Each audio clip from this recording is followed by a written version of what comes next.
Good Wednesday morning, everybody. John and Lance along with Dell. On the eve of the draft and on the day the Rockets play the Warriors and on the day that the Astros have another win streak going.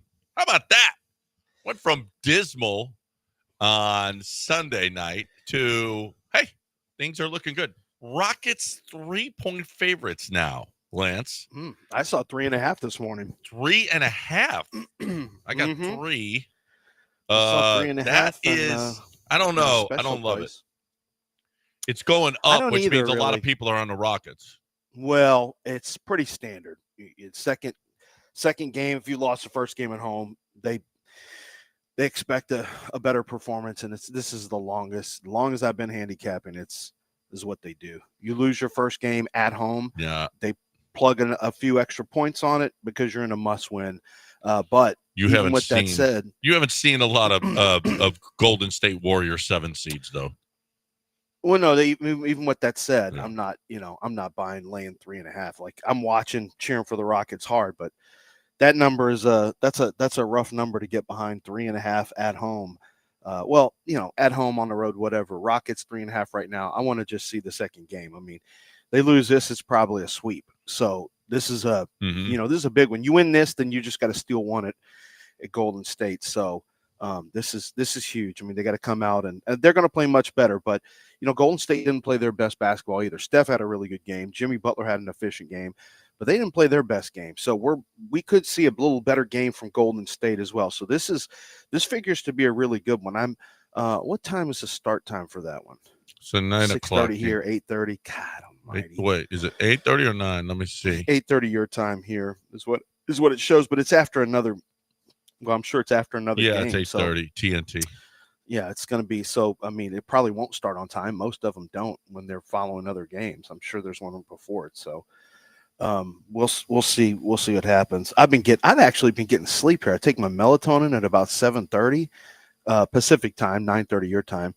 And then I'm usually out by about, 10:30 your time, 8:30 my time. So it has not kicked me in the ass like I was expecting up to this point. Actually, getting sleep, that will end tonight, though, with the Rockets and Golden State Warriors. I'll need to be up until, I guess, 11 your time. Well, I've got to get up. Dal, are you going to Woodlands tomorrow? Okay, We're going up for the Chevron tomorrow morning. Yeah, we got Rockets. Get you a hotel out there. Rockets tonight. Now we're gonna. Are you just driving from home, Dell, or are you getting a hotel? You're driving from home. I'm driving from home too. Gonna go up there early. We're not gonna complain about getting up early and going because we can't be happier about being at the first round of the Chevron Championship. I'll be on the 10th tee at 12 o'clock to be the starter. I'll have my khaki pants on with my nice shirt and a blue blazer, along with a tie if I can find one. I didn't leave any ties here, so I don't have. Do you have any ties in your office? Outfit? No, I don't have any ties in my office. That's terrible. I know. I've taken all my clothes right back. Now, bring me like a solid yellow or red tie, or a maroon tie, or a maroon. Yeah, Todd's got a maroon tie. I know that. I'm sure Todd's got a maroon tie. But yeah, that's what we're doing tomorrow. The Chevron Championship here. The first maybe major. El Cheto has a tie. Huh? El Cheto probably has a tie. I don't think he would. I don't. That's the Spanish-speaking station down the hall. El Cheto, he doesn't look like a tie guy. He's not a tie guy. No, he does not look like a tie guy. He's not a tie guy. So we got that Astros. Oh, maybe Christian Walker can hit. Maybe we can stop with Christian Walker's terrible, and he's got an OPS under 500 because it's over 500 now with 3 hits yesterday. Maybe we can stop the Christian Walker. Maybe we can stop saying facts and now start saying facts. Right.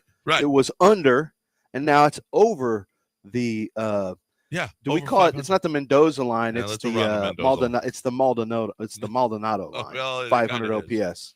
500 OPS is the Maldonado line. Yeah, 500 OPS, and he's over that. Jeremy Pena with a 3-hit night. They scored runs. Yiner even got a hit last night, a double that scored a run. He got an RBI. He's been getting some hits lately. He is not above the Maldonado line. But this is 12 runs in 2 games back to back. Yeah, I know. A total of 12 runs. Oh, how many hits do you think the Astros pitchers have given up in this 2 games of this series? Let's see. A grand total of 4. 4 hits. 4 hits. 2-2. Ronell looked really good. I can't tell though because Toronto is so bad at hitting. I really am having a hard time with this. They are bad. So I was able to catch. I have a friend of ours who gave us a little just a password so I can watch now. And it was on road games, and it was that was a good road games when I'm on the road, but that was a good it was a good performance by Blanco. He wasn't he didn't overwhelm them, but he threw strikes, which was fine for the most part. Well, he actually didn't throw a ton of strikes, to be honest with you. He was but he didn't give them a lot of pitches to hit. Either that or they just don't hit well. One or the other. They're not good. They're not good at that whole hit. They're not a good team, but this felt more like an Astros. This felt a little bit good. A team who can't hit and you don't let them hit. Okay, that's good. But your bats got going a little bit, and you scored run. I thought Jeremy Pena had really good. I mean, he had 3 hits, but he looked very confident in the box yesterday. I didn't see the last at bat, but Jeremy Pena had. That's a real key. I mean, that's a critical player here. We know that Christian Walker has to hit. There's just there's no choice. Altuve. And the same thing with Yiner. Like, Yiner's got to come back. Pena's got to have a year. Christian Walker's got to. Paredes, yes or no? You want him, even if he's just average, that's going to be good enough. Just kind of wait for Jordan to become Jordan. That hasn't happened yet. It will happen. But you're sitting there at 12-11, John. I'm going to go glass half full today. You're sitting there at 12-11. Yeah. Your top hitters are not really hitting this year. I mean, 2 of your best, Yiner Diaz and Jordan, have yet to really show up like they can show up. And you're sitting on 12-11. I mean, it's in a soft division. It's not the worst thing in the world. Is it a soft division? Is it? Because when it's all said and done, I think it will be. Really, because Jock Peterson, who's now with Texas, did you see his little quotes? Did you? No, what did that douche say? Well, oh my gosh, that's ugly. I hate him. No, he's the one. I don't like him, and it was with the Dodgers first, and it was those stupid pearls with the Braves. And then I sat over for a couple of innings by his goofy chotch friends who were cheering for him at the World Series. And I got no love for Jock. Well, he's got his little necklace on in his press conference with the Rangers. And here's his quote. I've played the Astros a couple of times in the World Series. They put together a nice little run, and it's coming to an end. It's time for us to take over the West. Okay. That's at his introduction. He is such a D-bag. He really, he really is. He's the epitome of it. He's great in Dallas. That's perfect for. Oh no, he fits that mold so well. Oh man, wearing pearls and maybe some guy liner or something. Jock Peterson is perfect for the Dallas, Fort Worth, Arlington area. Yeah, perfect. I'm putting you all on the same thing. I know Fort Worth people tell you we're nothing like Dallas. Well, you're flutie tootie now. Yeah, I mean, that dude wears pearl necklaces. I'm telling you, he does. I've seen it. We've seen it. Right? Seen it for a fact. Have you in seen, a World Series, you've seen it? Wore it. Yes, you've seen it, Del. Dude wears pearl necklaces. I can tell you right now, I've never seen a man wear a pearl necklace. It's just you didn't watch the World Series. You didn't watch the World Series. Then. You didn't watch it, and I don't watch anything where a man has a pearl necklace on. Okay, all right. Well, then you missed the World Series. Okay, sorry you missed the World Series, Del. Although it didn't end all that well. It was an exciting series against Atlanta where we had hope for a while, and then it was just all snuffed out. I don't know if is Julia kidding or not. She's got a tweet here that says, y'all, right-handed pitcher Taylor Scott became a U.S. citizen yesterday, went to Target this morning to find an American outfit to wear on the field today. He's got a polka dot cowboy hat with a Coors Rodeo T-shirt, jeans and cowboy boots. Is this is real? She doesn't joke. Yeah, Mick Taggart tweeted about it too. He did. Where's he from? Australia? Or? She doesn't have a snarky, some crazy place like that. Twitter account. No, she's not snarky like we are. No, but I would think if she says something, she means it. Yeah, I know, but it just seems he's from South Africa. Is he from South Africa? South Africa. He is. Oh, he's from South Africa. Well, I would want to be here too if I was him. Yeah, it's dangerous for white people there. It's 7:09 on ESPN 97.5 and 92.5. After decades of black people having a pretty tough run in South Right. Africa. No, now white people are having a real rough run of it there. Well, just come over here and get on Elon's Yeah, stuff. just come He'll on. hook you up with Doge. The game's on MLB Network today as well. Is it also on Space City Sports? Today MLB Network? Yeah, I don't know. I don't know if it's. Let's see. It's probably on both, but it is on MLB Network today also. If you wanted to look at another, I like watching. Do you watch MLB Network at all at night? They have every game. They go to every game, and they're the it's best. Really good. It's really good. MLB Network has done. It's funny. I think they have the best crew. I think they're the most intelligent show. I think they have the best crew. I think MLB Network, over football, over basketball, they've got the best. Now, I love the TNT crew, but I mean, if you want to just talk about getting the best information and it's just well packaged, MLB Network does an Robert Flores is great. Dan Plesac and Sean Harold Casey Reynolds does a nice job. Yeah, no, they're really good. Good Personality really good. There. They Everyone give you they have a lot on of there. information. A lot of information. You know, sometimes I see, like NFL probably more than anything. Yeah, sometimes basketball too. They've got guys on there that are former players that just frankly aren't very good. They're on just because they're former players. On the baseball side, every one of those guys that they have on pretty much is, they're pretty good at their job. There's no perks over there. They're really good. Really, they don't have any perks. No perks on their broadcast. Oh, I get it. No perks. Well, when I said perks, Kendrick Perkins, right? I mean, man, that's a Beaumont guy. You better watch yourself because he told Charles Barkley he was going to kick his ass, and you might be next. Okay. What did he say? He said it in a certain way. He said, "I'm here." Beaumont. Fort, whatever the area code is, or whatever. For the Mont. He said for the Mont. I didn't call him an idiot and all that stuff. Like Charles went after him, this stupid, and then you have these idiots on ESPN, real idiots, like Kendrick Perkins by his name, Kendrick Perkins, absolute idiot. Why is this idiot saying these things, dumbass idiot? I'm just saying I don't think he's good on broadcasts. Yeah, I'm shocked he's still there. I'm not saying I can't tell you what, Kendrick Perkins is really dumb. I'm not saying that. No, you just did.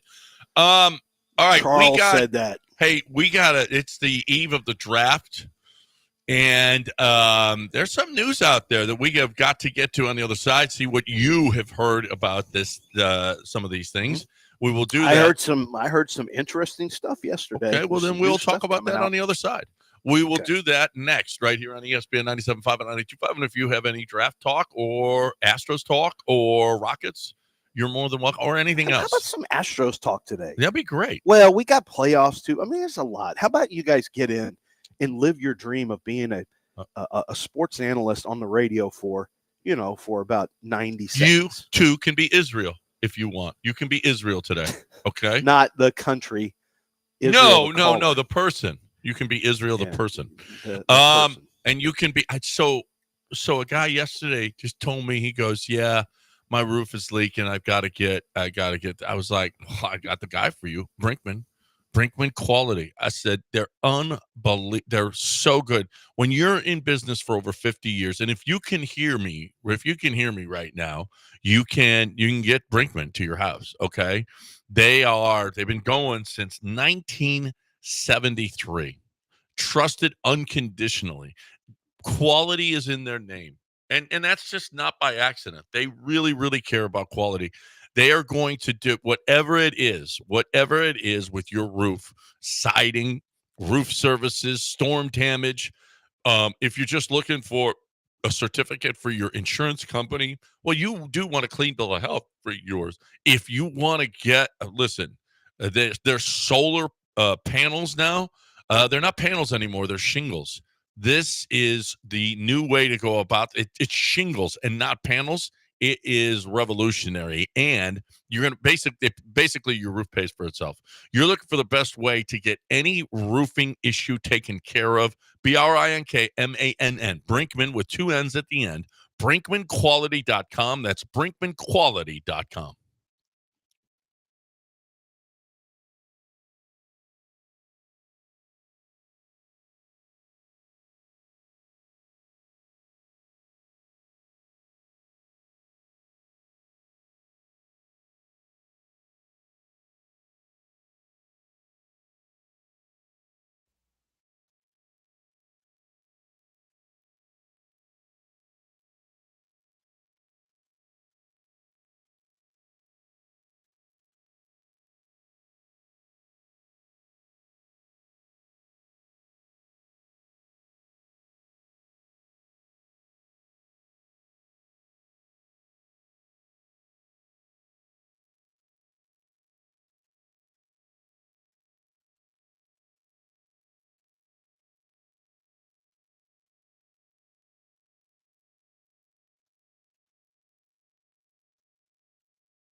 Bears.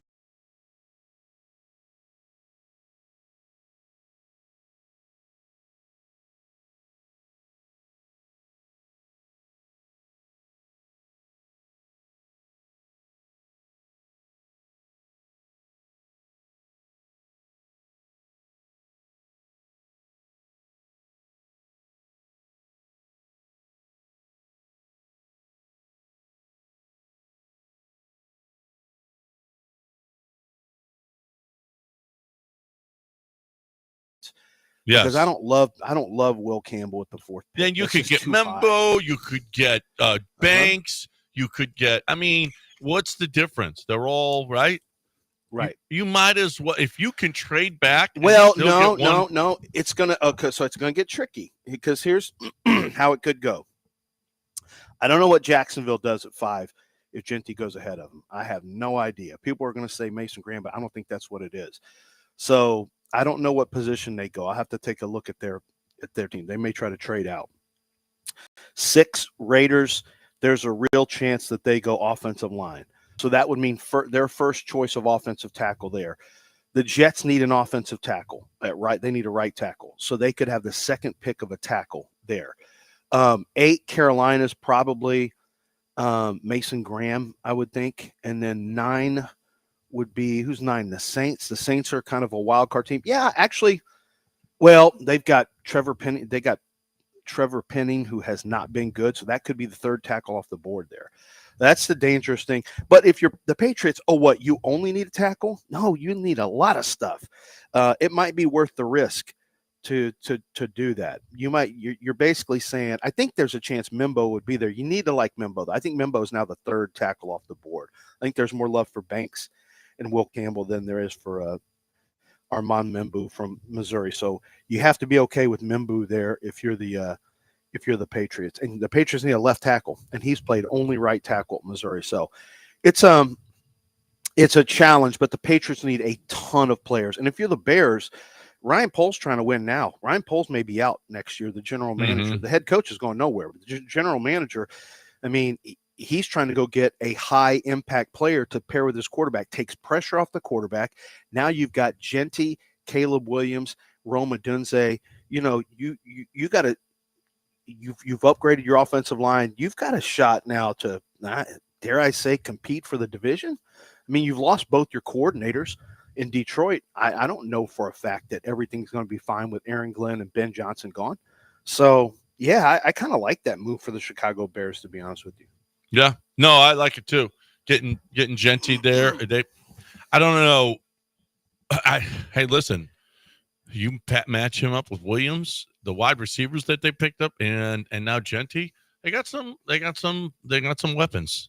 That would be good. And I think the Patriots still pick up. The Patriots need a bunch of players. The Patriots need a bunch. So if they get, would you give up 10, 41, and a third rounder next year? That's a lot to move up. Of course, it is moving up 6 spots. It is. It's not a ton. But look, here's the thing. That's a valuable commodity because you have to trade ahead of Jacksonville. So it's now a seller's market. So, New England knows it's a seller's market. They're going to squeeze you a little bit. And honestly, there's only 3 really top end players in this draft: Carter, Hunter, and Ashton Genty. Those are the 3 really top end players. We know Cam's going to go first because he's a quarterback. But after those 3, it falls to Warren and Loveland and maybe Cam Ward. So if you want to get one of the big 3, it's going to cost you because they're the most safe picks in the draft. So, yeah, it's going to cost you more. It's going to cost you more. But I think I like it for the Bears because the Bears are, in a way, they're in a win now mode because the GM's trying to save his job.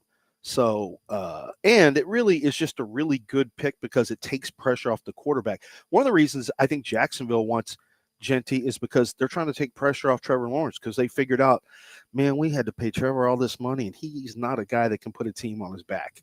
So now we have to go get him some help, not at wide receiver, but somebody he can hand off to and let the handoff guy do it. So, we'll see, but that one makes some sense because the Genty stuff, I think is absolutely real. What Tyler did you hear? Warren, I have heard that Jacksonville is going after Genty, and then the talk is, could the Patriots drum up interest to get somebody to come up to 4 for Genty? And so that's out there now. So that's really interesting. Because I think the Patriots know that that's a valuable spot. No, Before, it didn't look like a valuable spot.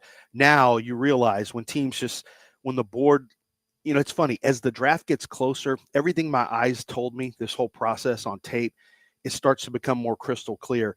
Like what I saw, I've got Genty as the highest rated player in this draft. And teams just love really good players. It's not about, like, Tyler Warren's going to get pushed up. This idea that he's going 14 to the Colts, he's not going to be there for the Colts. He's one of the best players in the draft. So I think all the talk about some of the players who aren't as good going higher than players who are better because it's position of need, that stuff starts to fade away. If the teams, like, if the players are really good players. Tyler Warren's a really good player. Colston Loveland is a really good player. Ashton Genty's the best player in the draft. And Abdul Carter's the best pass rusher. And Travis Hunter's the most special player in the draft. So these are guys who are going to go early, and they should go early. And the guys who, guys who maybe aren't as good, I think Kelvin Banks is going to go earlier than people think. I think Mason Graham will fall a little bit, but we'll see. We'll see. I've got to turn my last mock draft in today. I got to file it at the end of the day. So I'm going to see what happens to see what I can get for our Texans. I think Egbuka may be off the board. I could see him going to the Chargers at 22. So he wouldn't be on the board. But if Egbuka goes, if Shedeur goes to Pittsburgh, which I'm going to project because Mike Tomlin wants him, and I think Mike Tomlin's going to get him. If that happens, the Saints are kind of digging around and sniffing around on quarterback now, which is interesting. But I've heard that Dart is their guy, but they don't want to take him at 9. So they may try to trade out. So there's some really, and once again, I don't know how much of this information is going to be accurate, but I trust some of those sources. So we'll see. I mean, we'll see what happens. I do think that if a quarterback goes and 3 wide receivers go in front of the Houston Texans, they're going to get a shot at either Zabel or Booker. I told you before, I think Gray Zabel goes ahead of, I think Booker is going to be available at 25. I said it the other day. I still think that.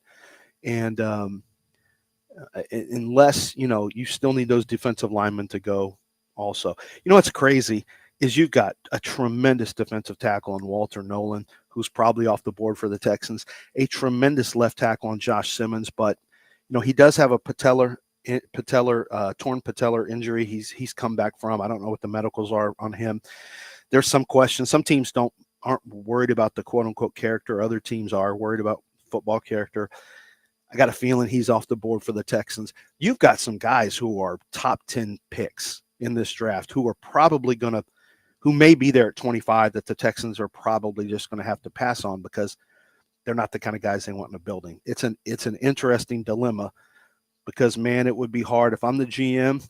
And this is the problem. Guys who don't have the conviction to stay true to what they believe in, all of a sudden all this talent is sitting there and you're like, yeah, but I know he's not Swarm. But, man, we got Will Anderson. Will get him right. Will be okay with it.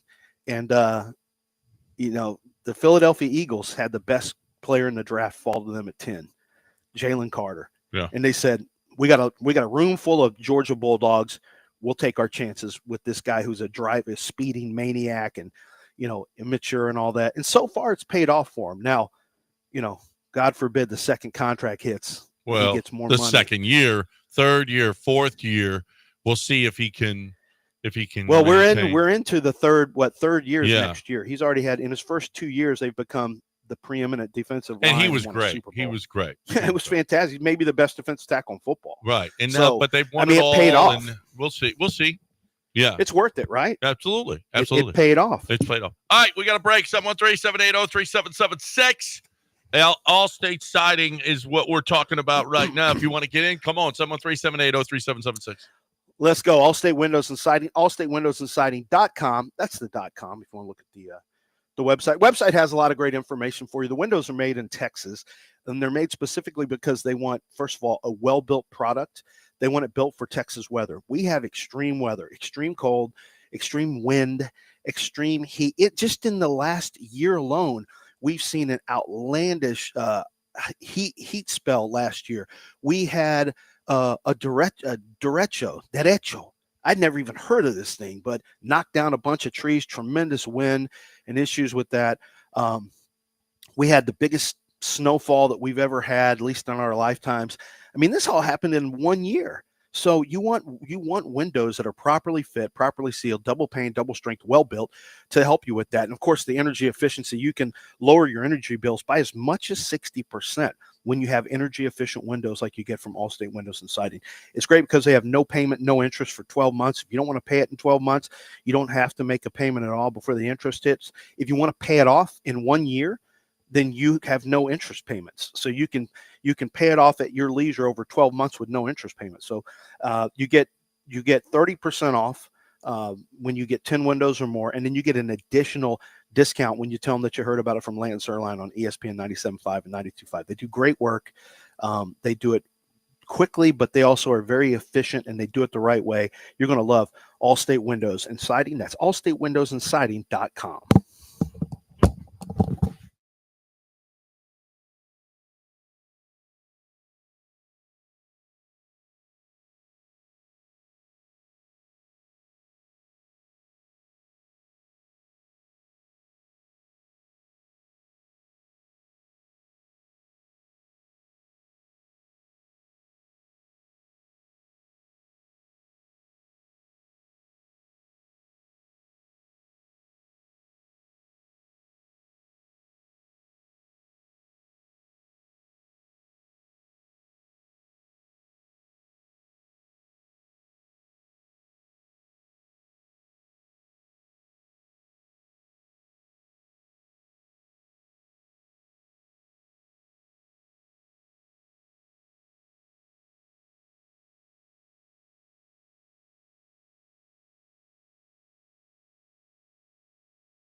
You are listening to Houston's longest-running sports radio morning show from the Veritex Community Bank Studios. Here's John and Lance. So Clay Travis is reporting that Arkansas is threatening to sue Madden Iamaleava, who is the younger brother of Nico. He signed an NIL deal with Arkansas, and it's leaving before he got there in January, and he's leaving already. And Tennessee is likely to have a breach of contract suit against Nico. This dad is really, really, really messing this thing up. How about you sign? I don't know how much money Arkansas gave him, the kid, and he would leave before spring practice is over, and you take I don't know how much money. And are you? I mean, I would think that you would be suable, right? I would think that a lawsuit would absolutely be appropriate here. Is he even here? Yeah, he's not even here, is he? Yeah, I'm here. I had a little phone call I had to take real quick. Oh, you did? And did we? Is there a trade? Or it was Nick. Did Nick trade some? Trade. Did Nick trade one of your kids? No. This is we're trying to find out what other teams are doing. So. Oh, okay. So we've got some. If I were there in studio, I could tell you guys. Oh, okay. Well, you could text us. Yeah, I'll text you. Yeah, I heard you say Arkansas. So they shut down sports at Arkansas. Is that what you said? No. Oh, okay. Iamaleava is his younger brother, Madden. Iamaleava. Madden Iamaleava was with Arkansas for a couple of months and is leaving. And Arkansas is looking to sue him. Did you see there was a? Oh, they are. Yeah. Good and you know what? Arkansas. They should win. They should win. Yes, you're going to need the Iamaleavas need to take 2 losses, and they will help restore some balance. All that's needed right now in the NCAA is just some balance where it's not just all once. Like it's too imbalanced right now. And if you can get players to start honoring contracts, or that's good. Teams, of course, have to honor contracts as well. That's been an issue with UNLV being able to pay guys that they're promising money and they ran out of money. And then, you need some balance. You need some balance. So that's interesting. So they're going to sue him, huh? So, yesterday, Hunter Yurachek, their AD, told their collective to enforce buyouts. I don't know if you want to say that's a suing situation, but they haven't been enforcing. I don't know, but Arkansas Edge is the collective, and he told them he would have the full support. They would have his full support, and the leadership should enforce those buyouts. So now he didn't mention anyone by name, but we can all speculate that was in reference to Madden Iamaleava. So they will be trying to recoup their buyout money. I don't know if that falls on UCLA to pay it, but that's what they're trying to get done. Actually, I have heard that they don't enforce payout, because I remember asking about that, and I said, aren't there buyouts? And I was told, yeah, but no one enforces. No one's yeah. But I'm like, why not? I don't know. Just nobody just thinks it will stand up. And I did have that conversation, and I remember thinking, what in the world? Why would you not enforce? But I'm sure that you do with coaches. Why wouldn't you with players? But I think the fear is you'd get beat in court. That these contracts aren't binding, and no one wants to have that set as a precedent in court. But maybe it needs to be a precedent in court, because I don't know why you would lose if it's a contract, but who knows? Everyone's so afraid after the Supreme Court whacked the NCAA. They're afraid they're just going to lose badly every time now. I know, right? Well, you know what? Maybe a school will win one. Maybe a school will actually win a case against the student. Because the EMs, they are Iamaleava.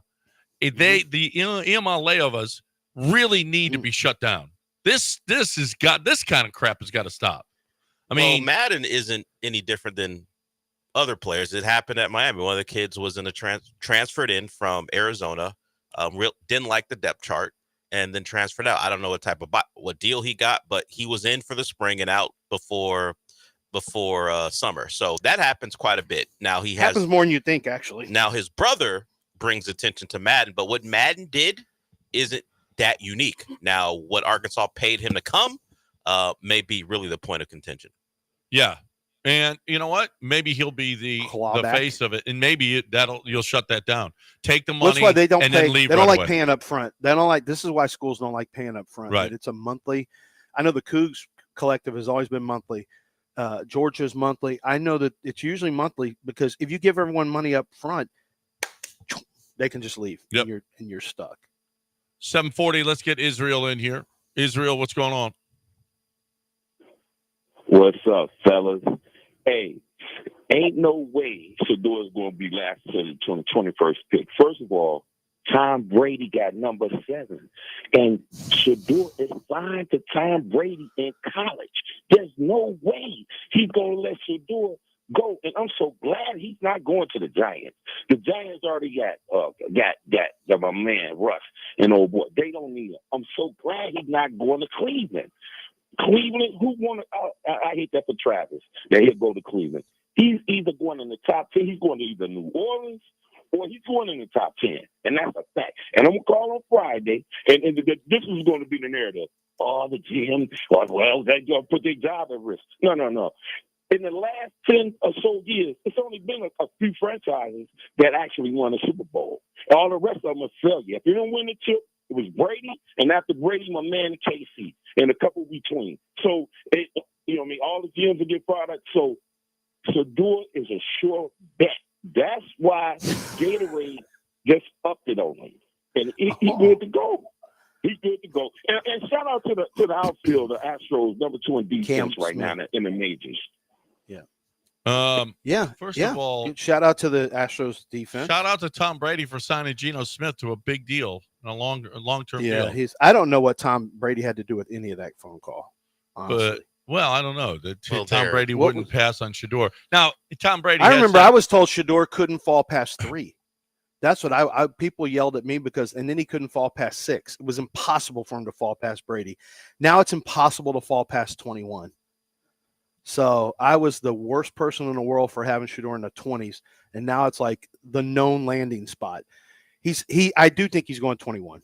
Mike Tomlin wants him. He's going 21, unless somebody trades ahead to get him. But I don't know anyone that really targets him, to be honest with you.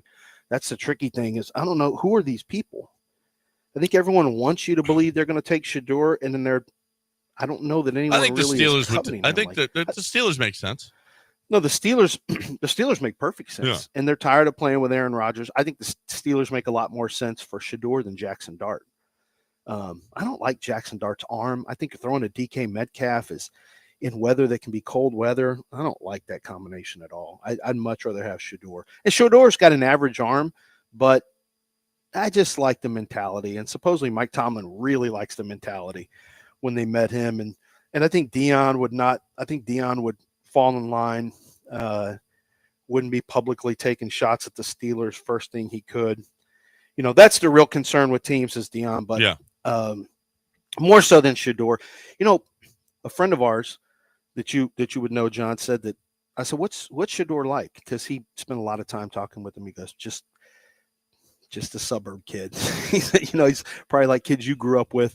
He said, where'd you grow up? I said, Pecan Grove. He goes, exactly. He said he's probably one of those, just like one of those kids. So what I found out, he's a lot like Johnny Harris, Shador Sanders is, and Mac Jones, and Jeff Reyna. But it's he's Jennifer Reyna. Jeff Reyna. Jeff Reyna. So he just said, he puts on. This guy said he puts on a little bit of act, but he's just like a suburb kid. He's a good kid. He's nice. He said, he larps this other persona, but it's not really. His persona is more of just a suburb kid. He said, he's a good kid. I like him. He said, I like the person better than the player. This is this particular team who's probably going to draft a different quarterback first. So yeah, enough of Shador talk. I have to do Shador talk 24/7. So that's enough of him. But Shout out to how about Israel saying shout out to the Astros defensive outfield. 2 non-outfielders playing outfield. Listen, he's got a point. The Astros are one of the best defensive teams in the league. Huh? They really are. Well, and shout out to Joe Espada for putting Altuve in left and locking down that spot. Well, the kid is playing good right field. There's no question about it. The kid is playing a really good right field. So I know Israel is. I don't know why he's picked Cam Smith of all the players. Why he loves him and why he loves Shedeur Sanders. I'm not going to assume anything there. He just loves those two guys randomly. I don't get it, but he does. But Cam's playing great, and we'll find out what happens with Shedeur and whether or not he's a good quarterback. We'll see. He likes to defend the downtrodden, and you guys have taken your shots at both. I have not taken any. You shots. guys, Cam? Yeah, both. You have suggested any intel on suggested he wasn't possible. He couldn't possibly play right field for the Astros. Who said and we sense your concerns about Shedeur Sanders, the underlying issues you have with Shedeur. So Israel just calls in to defend the downtrodden. Israel said, "I'm glad he's not going to the Giants because my guys are over there." Oh, I wonder what they have in common. Let's see. It's Russell Wilson and it's Jameis Winston. Oh, I can't. Well, you guys are taking the and his guy fruit. And he said and his boy in KC. Who is that? Well, it's Pat Mahomes. What I can't get my finger on what it is. I don't about the similarities. We got to find the common denominator. I just don't have. I don't know. I don't like the tone you guys are taking with this. Just the man. We're asking the man. What Israel climbs on board for? He defends people that you guys unfairly criticize. Cam Smith. Yeah, we've been really crushing Cam Smith. No, it's not more. He senses that you didn't believe he could handle it out there because he had never done it before. He senses a lot of things that aren't true. Yeah, that aren't true. So since he really did he sense that about Jose Altuve? Because that was a very real thing. I would just ask you guys to look below the surface of your very superficial takes on what he thinks. Well, just dig a little deeper. How about this take? Time to take a break right here on ESPN 97.5 and 92.5.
You're listening to Houston's longest-running sports radio morning show. From the Veritex Community Bank Studios, here's John and Lance.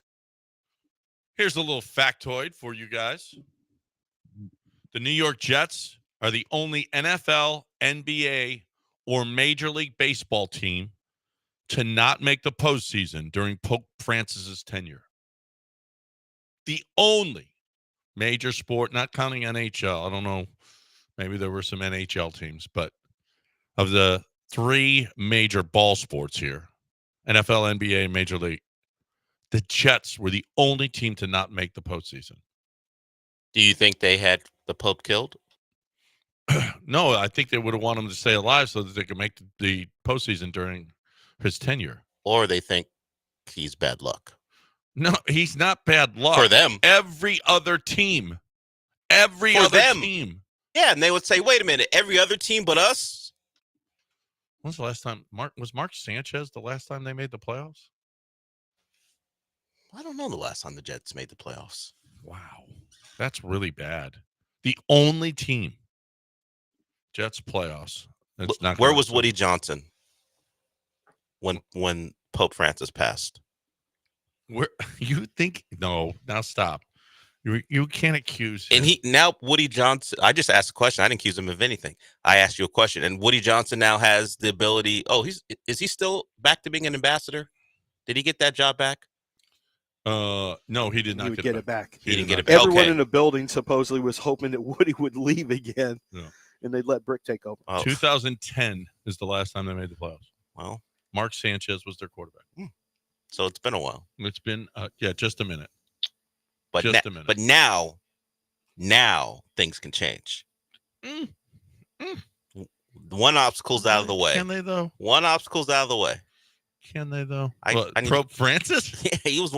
You gave me the stat.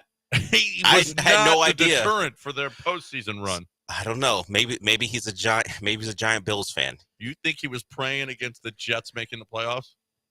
He was talking to God. I can't telling him, "Hey, can we make sure the Jets don't get in?" I can't speak to what Pope Francis thought, but maybe he wasn't thrilled with the Rex Ryan thing back in the day and said never again with the Jets. Thing? Yeah, maybe he wasn't thrilled with that. Well, yep, I can see that. Let's get Chris in the Woodlands in here on ESPN 97.5 and 92.5. Hey, Chris. Hey, what's up, guys? I love the show. I'm going to take a step back. I know, John, you and I have poked at each other before. I can honestly say to everyone I've never met any of the three of you guys before, but man, Israel is what is wrong with society today. To say that you guys have any type of racial bias, let me ask you this, Lance, you have been critical of who do most people say the best? Well, I don't think. Well, hold on. I don't think he's. Let me finish my point. Go ahead. Let me finish my point real quick. Good. Yeah. Who do people say the best tackle in the draft is? LSU guy, right? You call him a T-Rex because he's got short arms. It's a little. It's a little. Israel's never once called it and said, "Why are you getting hard on the kid at LSU? I mean, you should be fair, right?" He's never once said that. Let's ask about this. Reed Shepard, you've been wanting Reed Shepard, but he's critical of Reed.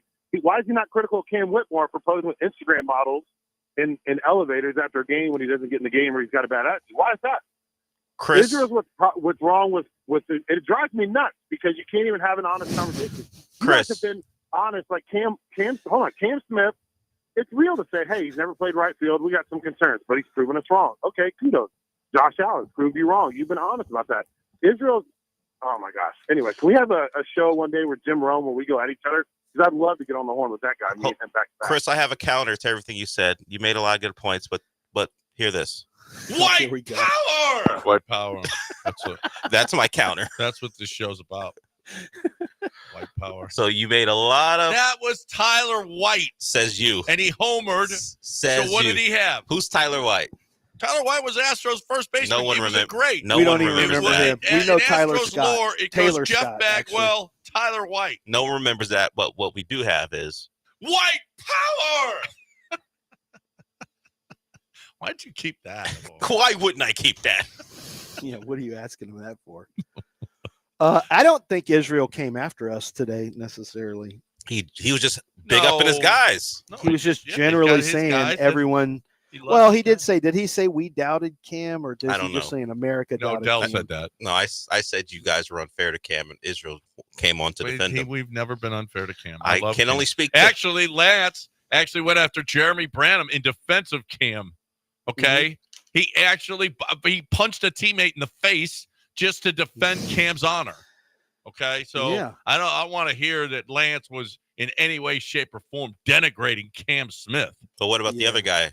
Oh, Shador. Lance has been killing Shador all year long. 29th No, overall. I've been saying Shador was not going to be a top 3 pick and top 6 pick, and not top 7 you pick. put him 29. I had him in the That's a 20s, little and Dion's like, disrespectful. "Why is somebody at your network have him in the 20s? That's outlandish." Okay, well, I'll see you in Pittsburgh, 21. Whatevs, Boy, Dion. how much would it sting? How about people at NFL how Network much are would it afraid to sting move if him Jackson down? Dart was picked ahead of him? Well, Wouldn't it feel could good. sting. I don't think it's gonna sting though. It'll sting Dion. I think Shador goes second, but I don't know. Oh, it's gonna sting, and there will be charges of racism. What if Tyler Shuck goes ahead of him also? Oh my God! Well, if you that clip that Chris just retweeted and showed us, the Tyler Shuck against Stanford, where he just flipped that ball in the air. He looked like Will Levis. Yeah, it was a Will Levis throw. Underhanded flip as he's about to get sacked. He just threw it underhand. I won't say who it was, but I was in a meeting yesterday, and we were talking about the quarterbacks, and Tyler Shuck came up, and this guy goes, "Oh yeah, you know what? For the first 6 years, now, we weren't sure, but in the 7th year, yes, now we know for a fact Tyler Shuck is ready to lead an NFL team. I wasn't sure after the first 6 years, where 3 of them he couldn't even finish the season because he was injured. But now that we've hit the 7th year and he's about 26 years old, now I'm starting to feel good about Tyler. Sometimes it takes people a little longer to mature. That's a long time. Yeah. How long do you still do this? Do you know Trevor? That happened last year. Yeah, he still does some of that. Do you know that Trevor Lawrence got a second contract before Tyler Shuck got drafted, and they came in the same draft class? Incredible. That is incredible. They were in the same draft class. He backed up Justin Herbert. Justin Herbert has a second contract. He was Justin Herbert's backup at Oregon. He's not alone. There's all kinds of stories like that. It's incredible how long 7 these guys years. A 7-year pick is pretty much dead meat. And he's not. I think he'll go in a second. I don't think he'll go in a first. All right, let's break it. Gulf Coast Chevy, and then what if Jalen Milroe goes ahead of Shador Sanders? 713-780-3776. I will lose my mind if Jalen Milroe goes ahead of Shador Sanders. Oh my God. That cannot happen. No, everyone will lose. We cannot have that. NFL happen. has lost its mind if that happens. Talk about Craig DeSurf, though. Yeah, Craig DeSurf hasn't lost his mind. Craig DeSurf's just out there trying to give you just great deals. I mean, I'm sorry if you don't like great deals, then this is going to be for you. But Craig DeSurf has some really, really awesome opportunities. Right now, well-qualified buyers can get 2.9% APR financing for 72 months on a 2025 Chevy Silverado 1500 Turbo Max engine. That's a very low rate, and it makes for a low monthly payment. If you're looking for a monthly payment, we're stretching it out to 72 months. We're giving you 2.9% at Gulf Coast Chevy Buick GMC.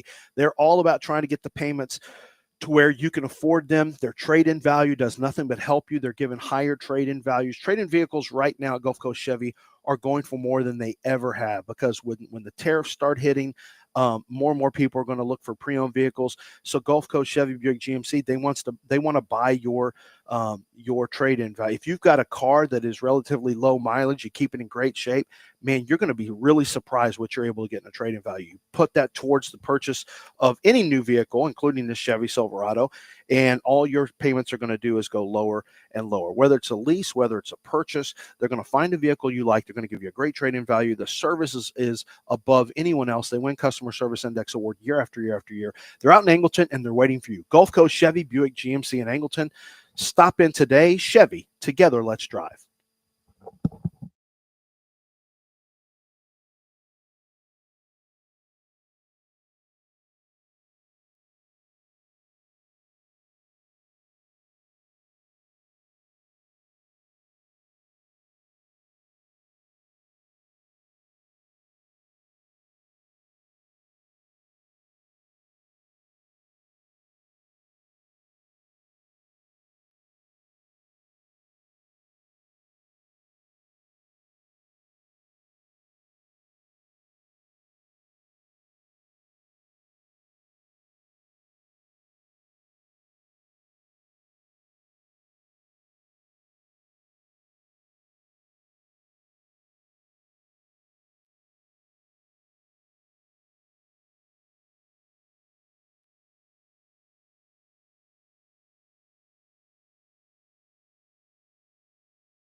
The data dredging that we do, and especially in the NBA, well, Major League Baseball does this too. Luka Doncic is the second player in NBA history, 30 points per game, 10 rebounds, 5 assists in their first 2 playoff games with a new franchise. What? What?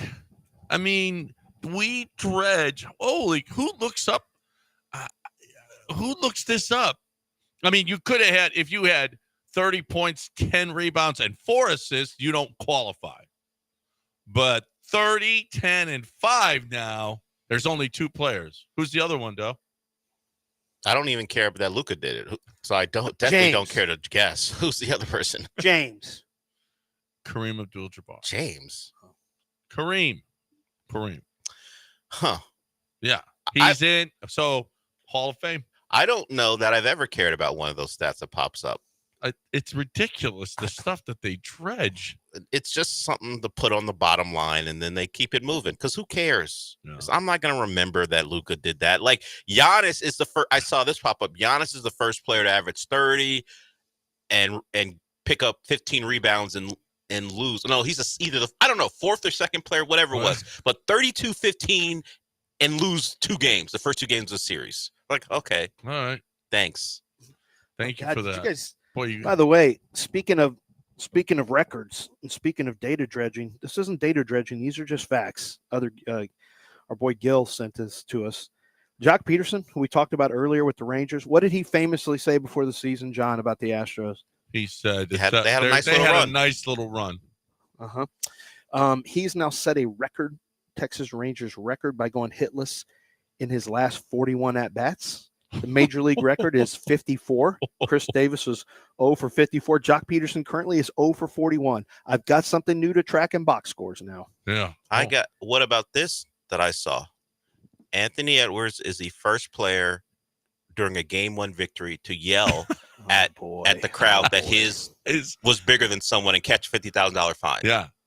He was yelling, "My D is bigger than yours." And this was to a fan following him, yelling at the fan that, hey, you can't talk to Rudy that way. He's got a $200 million contract, and then $200 million. And then apparently someone said, "Yeah, but where are your kids at?"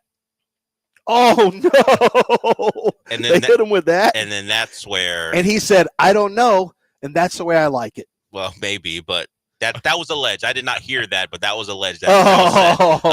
See, that would be a total burn. You've been on that one for a while, and Del. then, send the video, Mister. Send the video, and then he responded. He doesn't want. And then we He heard. said he doesn't want to even talk to that kid, right? Apparently, and then we heard, "My D is bigger than yours." Yeah, and you had like NBA reporters having to write out, except they muted the D, but they had to write out the sentence. And Anthony Edwards got fined $50,000 for saying "my is bigger than yours" to a journalism has Laker changed fan. just a bit since the 50s. Do you have to tweet that out, or could you just say that he was fined for a vulgar statement made out? You don't say it. Someone else is going to say it. Yeah, now you have to say it out. Well, there's videos all over of him Understood, saying but it you don't grabbing himself. Yeah, that's actually part of the point. We all know you don't have to write it. You can just tell us. Yeah, we know what it is. Yeah. But either way, who reads anymore anyway? We're just look at Instagram. There's Tim grabbing himself and telling people. Yeah, but my is bigger than you. Yeah. All right, man. Yeah. See, He wins. You win. Like he played John Moran a couple weeks ago in a regular season game. It was like Adam Silver's like, could either of these two guys be more normal so I can market one of them to be the face of the league? And there was like, no, never. No. I'm never going to be that guy. Somebody asked me last night. Said, "Hey, I heard the Rockets are in on John Morant." I was like, "What? No, Kevin Durant, not John Morant." He goes, "No, I heard John. What? No, I can't see that. Another non-shooter with that. No, we don't need that. Yeah, well, I don't. Some say he's almost a shooter. I don't want to. Well, he might say that, but as far as on the court, do you want to root for that? I don't want to root for that. No. I'd much rather root for Kevin Durant, who's really his sensitive. Old ass. He's sensitive. I'd rather sensitive old ass. I want somebody who's sensitive. Old ass, sensitive Twitter burner accounts. I'd much rather cheer for that than John Morant. Got the Rockets tonight -3.5. Yeah. Joe actually wins a lot when he has plays on that show. He wins a lot. I know, but I saw best bets the other day, and they were picking the Bucks +5.5 in game 1, and I was like, "Oh, that's a bad." They were down by 2 late. And then they got killed. They were down by 2 late in game 2, and then the Pacers. No, game 1. Game 1 they had him like that. Oh, okay. Well, why? With no Dame? Dame came back last night. Didn't play very well, but the Pacers take game. I call 2. that when you don't play very well. I call that Van Vleeting. Yeah. Well, Dame has a excuse. He's coming back from being out a long time because of a blood clot. Well, so was Van Vliet. He only played 60 games. But there are stretches where he was fine and still shot that way. It up tonight. He has to be better. I can't think of somebody worse than I really don't want John Morant. Why would you even bring that name? Why would you even invoke that name? We're a serious team. Because we're not taking a non-serious guy. You're playing Fred 40 minutes, and that's not how he's good. Don't know how serious that is. How serious are you? Hey, he's a glue guy. Okay. All right. Are you? He's a glue guy that can't shoot. Are you serious? We're a serious team. Yeah, he was there to change culture in the locker room. And now that culture's changed, he's a veteran. Now that culture's changed, it's time to go. Yeah, gotta go. Get an improvement at that spot. No, trust me. Culture's schmulcher. Let's get somebody who can shoot. I mean, I would love good culture guy who can play and shoot. Yeah, that'd be good. Yeah. Don't we have any of those culture guys out there? And there one that can shoot too. That'd be nice. Let's get Woods in here. Hey, Woods, what's going on? What's up, fellas? So I was just curious, man, if you guys think that old Teflon Shannon Sharp would survive his latest scandal, and if Stephen A. Smith, could possibly help them survive, or if Stephen A. Smith is the one dropping his blackmail because LeBron James came on Pat McAfee, and we all know that's Shannon's point, or we know how much Shannon loves that guy. So I gotta listen. Is Shannon tight? I didn't know Shannon tight with McAfee. No, he's talking about Shannon and LeBron. Shannon loves himself LeBron. the Lakers. So, yeah. The LeBron went on there. Yeah. So who was it? Oh, it was AJ Brown made the point yesterday. Said, I ain't listening to ESPN talking about guys having problems out there, talking about this guy, this player that did this and this player did that. When Shannon, you got a guy that's on their broadcast and they don't mention it, and he's still on the air. They don't even mention it on their own station. And he's got a bit of a point there. Shannon's got some accusations against him. I was reading the newest one that came out that you. Who mentions it? Is there a Twitter account for the Eagles that talks about when an Eagle gets in trouble? No, the Philadelphia Eagles own account doesn't do that. He's got a point about but that. But this is new. It's different because they report the news. The Eagles don't. It's different. Then they're going to report stuff that players do, but they won't address their own issues. Yeah, the Eagles wouldn't be talking about a Packers player who got hurt, who was in trouble. No, he wouldn't do that. Yeah. No, but the Eagles wouldn't be talking about one of their own players. Yeah, but they're not going to do that either. But John said it. They're a media organization, ESPN. It's different. And they would hold themselves to account and say we have to tell talk you, about that. Okay, do they report issues for other broadcasters on Fox Sports 1? No. When do they report issues for other broadcasts? I've never seen them do that. Sometimes on other stations, people get suspended. But on ESPN, no, I get all that stuff. But why would they broadcast? Why would they be talking about one of their own? Like you're saying, mention it. That's not unusual. They don't. I think they have done it before. I'm trying to remember. Now they did when Shannon accidentally taped and disseminated or had a live stream of him having relations. Oh, that was a whole topic on the show. Well, they had a laugh about it. It wasn't something that. Now this is different. This is an accusation. He's involved in a lawsuit. That's totally right. He's involved in that. Well, he shouldn't be commenting on the air. But you're saying the station. Where would you report that in Sports Center? I guess. Yeah, absolutely. Yeah, that would probably be the place. Not on one of the conversation shows. Well, Sports Center reports when a player gets arrested or has accusations or whatever. Absolutely. Okay. I'm just going to ask you: has Sports Center ever reported on anything when there's been issues from the Joy Taylor stuff? Did Sports Center do anything on that? From Sports Center didn't, but none of the programs did it on. They did, didn't they? Not on the air. No, not on the air. I will say Stephen A. Smith did comment on it on his own platform. Well, yes, but not ESPN. On his own. Yeah, he did it on his own platform. And Shannon Sharp has commented it on his own platform. He's already put all the text messages out. But I think from AJ Brown's point is that you guys, they won't hold back on a player. They won't. Yeah. They will say what that player deserves or what they will speak to his character. And this one they got to mute up because there are legal issues and there's also, hey, he's on the team.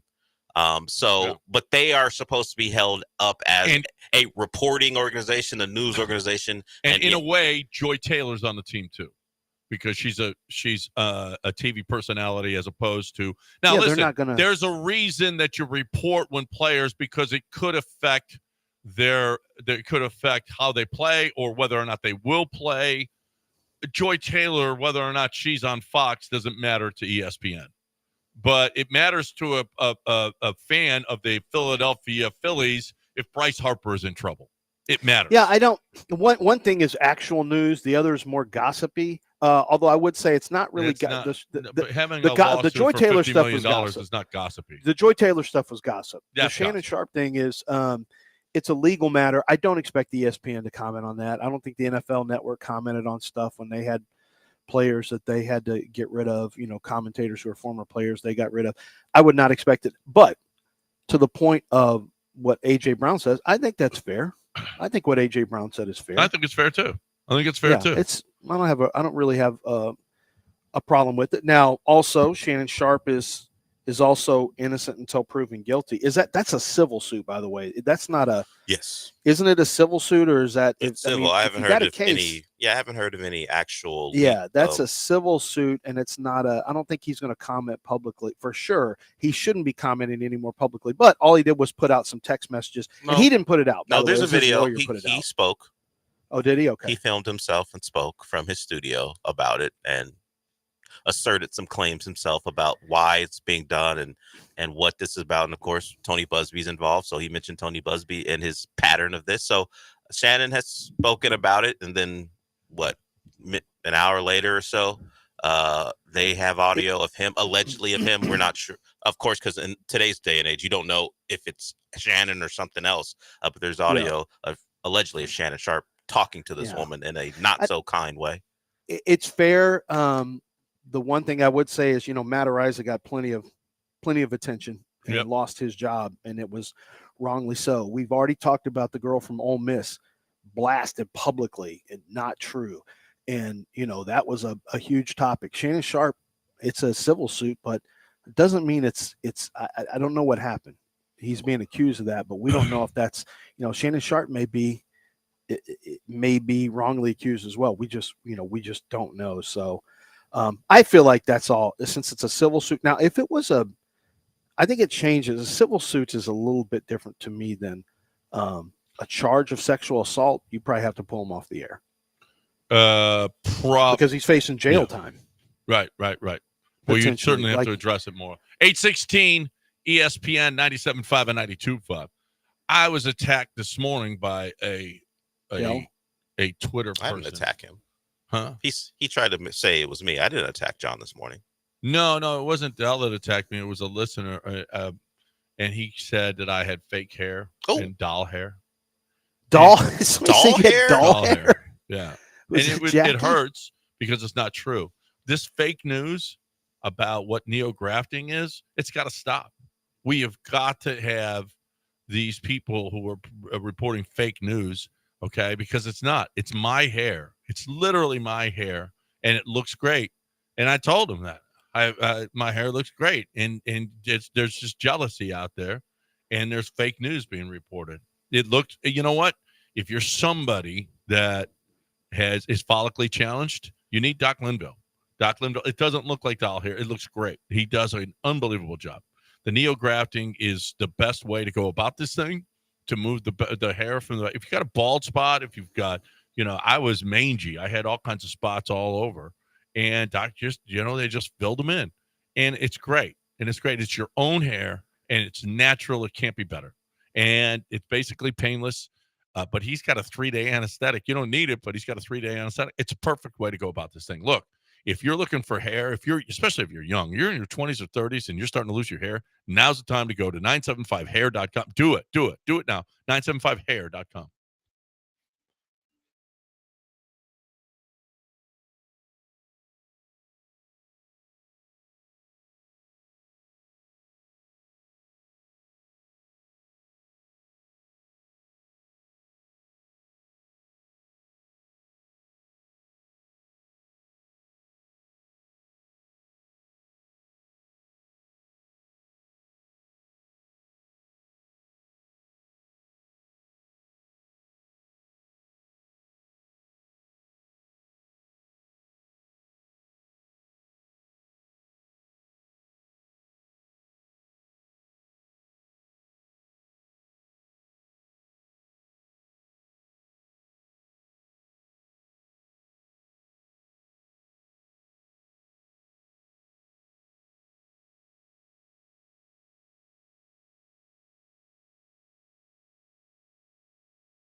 You're listening to Houston's longest-running sports radio morning show from the Veritex Community Bank Studios. Here's John and Lance. All right, welcome back here on ESPN 97.5 and 92.5. Former ESPN host Cody Stutes, current host of Cody Stutes, says ESPN's Jeremy Fowler is reporting that the Texans are calling into the top half of the first round to potentially move up. One NFC executive predicts Houston is interested in Kelvin Banks Jr. as the target. The Texans have an extra selection in this year's third round, an extra in the 2026 second, an extra in the 2026 fourth. They have the ammunition for a trade-up. They have done a deal with Atlanta before. Atlanta's at 15. They've done business with Arizona on Arizona, not Atlanta. The Texans have done business with Arizona on a trade-up before. If Miami is looking to move back to get better value on the defensive back, 13 would be interesting. What would you do to move up right now? Texans have 4 picks in the top 89. 4 picks in the top 89, whereas Atlanta does not. Atlanta needs some picks at 15. What would you do? I'm not trading up. Like, they're not getting Kelvin Banks there. I think Kelvin Banks is already gone. So you better have, if you trade up, it better be, you don't do it until, you obviously don't do that. If you're targeting a certain player, you don't do it until the draft is fully underway and you're about to make a pick and the player's still on the board. So you don't do it in advance. And I don't think Kelvin Banks makes it there. So if you're trading up, if you're already targeting the middle of the first, then you've got like 3 players that you're good with. So they're not making that trade into like 15 unless they have 3 or 4 players that they feel really good about in the draft. Then I could see it. But if they're going for Kelvin Banks, you have to wait. If you're going for any one player, you have to wait until you see how the board plays out. Obviously, they're just doing their due diligence now. Yeah. That's right. That's right. I've had them trading up to 16 with Arizona and taking Banks in my first mock. Well, there you go. You said he wouldn't be there at 15, but he's not. That was mock 1. Okay. I don't think, now that we're closer, I don't think he's going to be there. So, but you're right. You do have to do your due diligence before, that's how Rick Smith got Deshaun Watson, which at the time was a really good pick at number 12. He had called in advance and got with Sashi Brown and said, "Hey, we if your player's on the board, we want to get this pick from you." And they kind of had a deal in place. And then from what I heard, Sashi started getting cold feet and Rick really pressed him, and Sashi went ahead and did the deal with them. And the rest is history. Deshaun was a Texan and was good when he was a Texan until he stopped wanting to play here. But Rick did that deal. Saved a lot of Houston women if Sashi would have said no. Yeah, Cleveland women allegedly. Oh, Cleveland. Nothing was ever proved. You better say allegedly. I didn't say. I would say allegedly. Say what he did. What would he did? I would just say allegedly. He did have a lot of lawsuits settled with money. Yes, that's true. That's correct. That's a factual statement. That is not an opinion. That was a fact. I didn't say what he did or what. I said would have saved a lot of women. A lot of anxiety. Maybe Cleveland women would have had alleged anxiety. They had anxiety. That's a fact. I saw it in the lawsuit. Okay. We were talking about news and notes. We have mentioned what Tom Pelissero was told by an assistant coach about Shedeur Sanders. According to Tom Pelissero, he said it on NFL Network. The worst formal interview I've ever been in my life, according to this assistant. He's so entitled. He takes unnecessary sacks. He never plays on time. He has horrible body language. He blames teammates. But the biggest thing is he's not that good. Okay. Tom? Yeah. Well, I saw that with somebody else that I didn't try. ML Football had that, and I was like, I ain't going to say that. But I guess Tom Pelissero's reporting it, so that's interesting. According to Tom ML Football probably took it from Tom Pelissero and said that scouts probably, scouts but I didn't want to say it because I wasn't sure if that account should be blocked. That account is a thief account, and it's like some college kid. Forget that stupid account. Well, but he was reporting something that actually Tom Pelissero did have. He didn't credit Tom Pelissero for it though. Of course not. That's what I'm saying. Block that stupid account. What is the just follow Tom Pelissero? He's not the only one that thinks that about Shedeur, by the way. as an assistant coach, let's be clear. Tom Pelissero doesn't think that. An assistant coach told him that. No, I know, but a guy in the league, there's other guys in the league that think that. I mean, come on, guys. Let's stop acting like this is new. This isn't new stuff about Shador. He's got a little bit of a, there's an arrogance to him, but some people don't get. You know what? The Steelers don't think that. The Steelers love their meeting with him, and I wonder if he's a little different now, further in the process where he knows he's not going to go where he thought he was. If he's putting on the good face, and doing more smiling and doing more, oh yeah, that's great, thank you. He may have changed like any of us would. You start getting a little bit more concerned about where you could fall, but the Steelers read him as, from what I understand, hey, this guy's got a lot of confidence. We like him. We like his personal makeup. And maybe that team that assistant coach works for, he didn't want to go there. Maybe they had a quarterback situation that he didn't want to be, or they don't. It's whatever the case may be. Maybe listen. I don't even want to be here, so then don't show up. Well, I mean, it could have been during the combine that he met with him, possibly. But you can't be cordial because they're saying not just. Well, don't pick me. He's saying don't pick me. There's a possibility that was the case. Oh, that he did it on purpose. Yeah, there is. I don't want to go here, especially at the combine where I think he thought he was going higher than he's going to go. He may have been doing some of that. I mean, Deion said that he's not going to play for everybody. So it's possible. It's a possibility. The Steelers, Browns, and possibly Vikings could be involved in a trade involving Kirk Cousins, per Diana Rossini. The Vikings? Yeah, the Vikings have been sniffing around Kirk. I mean, haven't they sniffing enough around Kirk Cousins right now? It's a little sneaky. Well, they said no more Kirk Cousins just a year ago. Yeah, well. They did, but maybe I don't. The Steelers, is Kirk Cousins the answer to your problems? Atlanta thought so. We found out. Yeah, how'd that work out? Who'd you say is sniffing around? The Browns, the Steelers, and Vikings. No, Browns are the only. Why would the Vikings do that? Except they know him, and Kirk's okay in that offense, and he's the clear backup, and you've got a rookie contract. But the Browns make the most sense. The Browns make sense. So the Steelers, Stefanski's offense is the same as. No. Yeah, I mean, if they don't like Shador, then I mean, are you going to risk your job if you're the GM there on Shador? I don't know. Well, Shador gives you a rookie contract. Yeah, but he also and plus, it may not be the GM's pick; it may be Mike Tomlin's pick. I don't know who has the final say on the 53, but I asked around yesterday, and what I got was it's Tomlin's pick, so I don't think that Omar Khan has I think Mike Tomlin has final say in the first round if he needs to. But with that said, Kirk Cousins, to me, Stefanski's offense is the same as it's the same tree as Kevin O'Connell in Kansas and in Minnesota. So I think that would make some sense right there for him to go there. I don't know that I would put him with the Steelers. They've already had Kenny Pickett and Russell Wilson, Justin Fields. Like, I think they want a reset of a brand new guy. Although, if Tomlin has the first pick, he also picked Kenny Pickett. And I did hear that Tomlin thought he had a lot of swagger and all that stuff. And then Kenny Pickett got to the league and there was no swagger.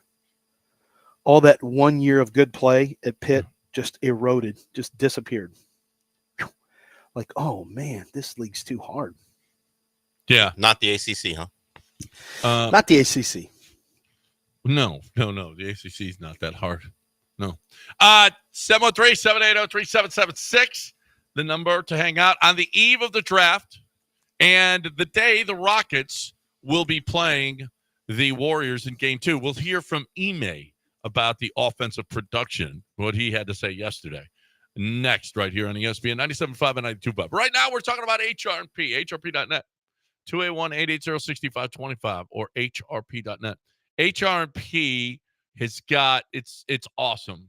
They've got a big crawfish boil for their for all of their clients, and it's not a client thing; it's a family thing, and it is. It's the best crawfish boil you'll ever go. I'm telling you, it is awesome. They put out crawfish, and they've got somebody that's up there singing. It's a great party. It really is. They do it wonderfully because they feel like they want to pay back to the people that are loyal to them, and they're loyal too. Okay, so HRP, it is. It's like your you get to know everybody over there. You get to like everybody. You have a relationship. They're invested in your business. You've heard so many people on this air talk about HRP and why do you get all those testimonials? Because everybody who deals with HRP loves what they do for the business. If your business is struggling in any way, shape, or form, or you feel like you're paying too much for your HR, your payroll, for your taxes, for your 401ks, for your benefits packages, HRP is here for you. Try it. HRP.net, 281-880-6525 or HRP.net.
You're back in the Veritex Community Bank Studios with John and Lance. On ESPN 97.5 and 92.5. Have you guys seen the Talking Baby podcast? No. Lance, you haven't seen it? Talking Baby podcast? The Talking Baby podcast. He's interviewing, he's got a podcast and he's interviewing his dog. You haven't seen it? No. It's why the internet exists today. I'm going to share it with you guys. I'll retweet it and share it with you guys. It's spectacular. I'm if you haven't seen it yet, it's hilarious. You got to watch it. It's some of the best stuff I've seen in a long time on the interwebs. I want to see something really good out of the Rockets tonight. So here's Ime talking about adjustments. from game 1 to game 2, what would you like to see? I'm just going to what I would like to see, and you guys can differ with me on this. I would like to see them making shots at a higher percentage. That's me. I don't know what you guys would like to see, but I would like to see them making baskets at a higher percentage than they made them. To that point, I want to see them attack the basket. I want to see them take Steph Curry. And got caught up inside the other night. Oh, well. Yeah. What, do we just stop after one game? Don't stop. I mean, this is one of the things you do. You can either do that or you can just fire off a bunch of threes, which you're one of the worst in the league. So go do what you do well and put Steph Curry on notice that if he's got whoever he's guarding, other than Fred VanVleet, is going to take him down into the paint and shoot over him. And you're going to make him play. You got to do that. You got to make him play both sides. And I don't think he can. I think everyone who he potentially guards in a switch off or man to man can take him down into the paint. Like if he's a weakness defensively, exploit him. You're going to have to exploit him. And then the other thing is, well, I mean, there's actually not another thing. You just have to play better defensively. Yeah. Here is. Oh, they gave up 95. I mean, that was pretty good. Here is on Steph Curry. Yeah, well, he throws up crap and it goes in. It's not crap. He makes those his whole career. He throws up crap and it goes in.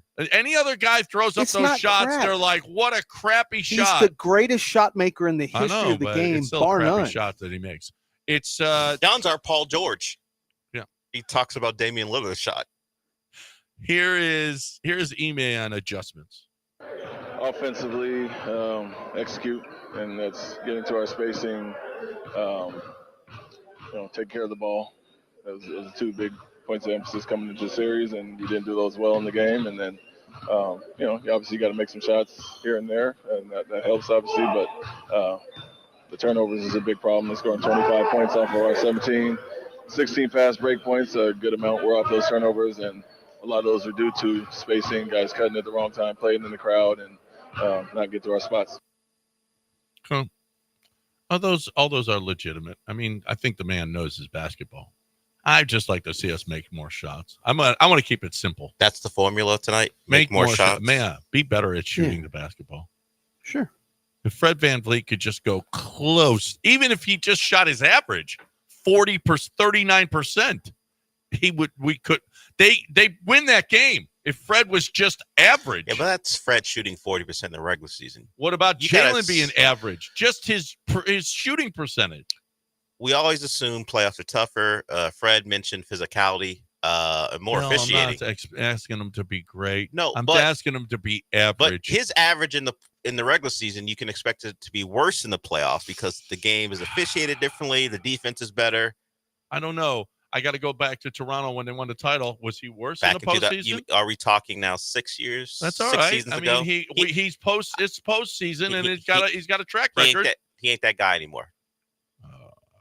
Why can't he be that guy? Because he's not that guy. Okay. That was Fred. I just had a kid. That's where that came from. I see Luka being that guy still. Well, Luka's a superstar. Fred is what he is. Luka and Fred? Yeah, that's right. I see Anthony Edwards making shots. Well, once again, the only comparison to Luka and Fred is like body fat percentage. There's no other comparison between those 2 guys. None. They're thickly built. Luka and Fred. Yeah, I think the Rockets. What is Ime besides bring Cam Whitmore in early or whatever? Is there something Ime needs to do as a coach? Would you be? They were down to 1 timeout left. It's not like Ime doesn't call his timeouts when he needs to. Some coaches will let momentum get out of hand on them, but that's really more on the road than at home. He used his timeouts. I think.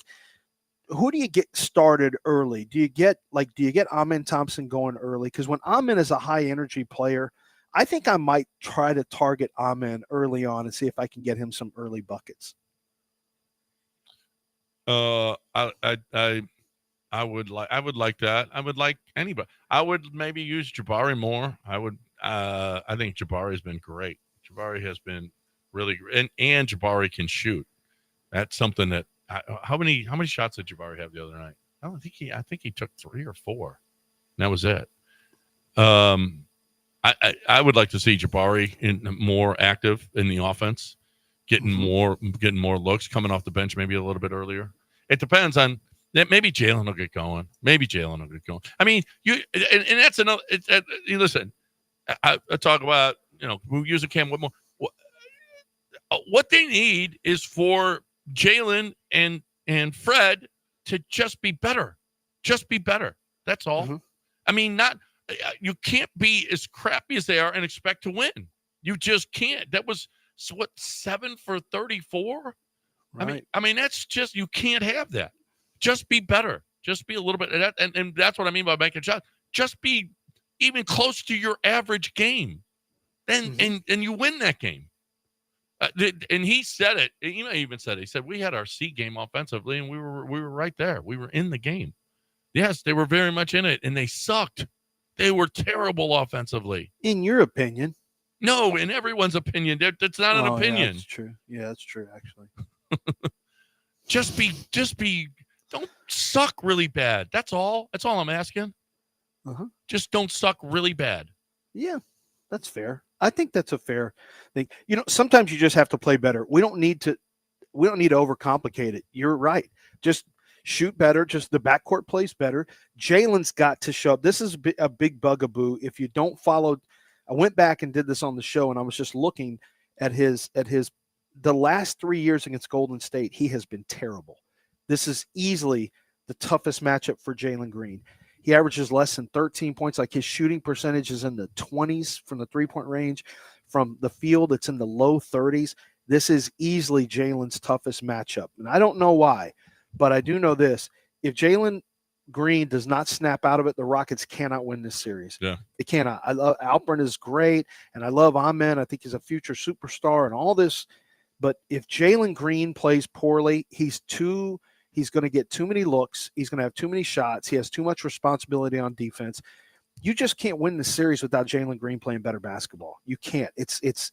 You don't. You've got a lot on. But Golden State has all timers. Like, they got Hall of Famers. Well, at least they got Hall of Famers. But here's the deal with Jalen. He's not afraid to pull Jalen from the game. He's not. We've seen it. He's pulled Albie from games. Don't you want Jalen playing well, when they're though? not playing well. He's pulled. He's not. Fred, on the other hand, never gets pulled. Fred never gets pulled. You can pull Jalen if he has another stinker through 3 quarters again. If he's 3 for 15 again, then you can go big. Just can't. You can go big with. You can go Jabari. Yeah. You can go Jabari at the 4. You can go with Alperen. You can go. You're at 2. You can go Amen at the 2 and Dylan at the 3. You can go with the big lineup. Because I don't think Cam Whitmore's getting in the game. If he does, it's very few minutes.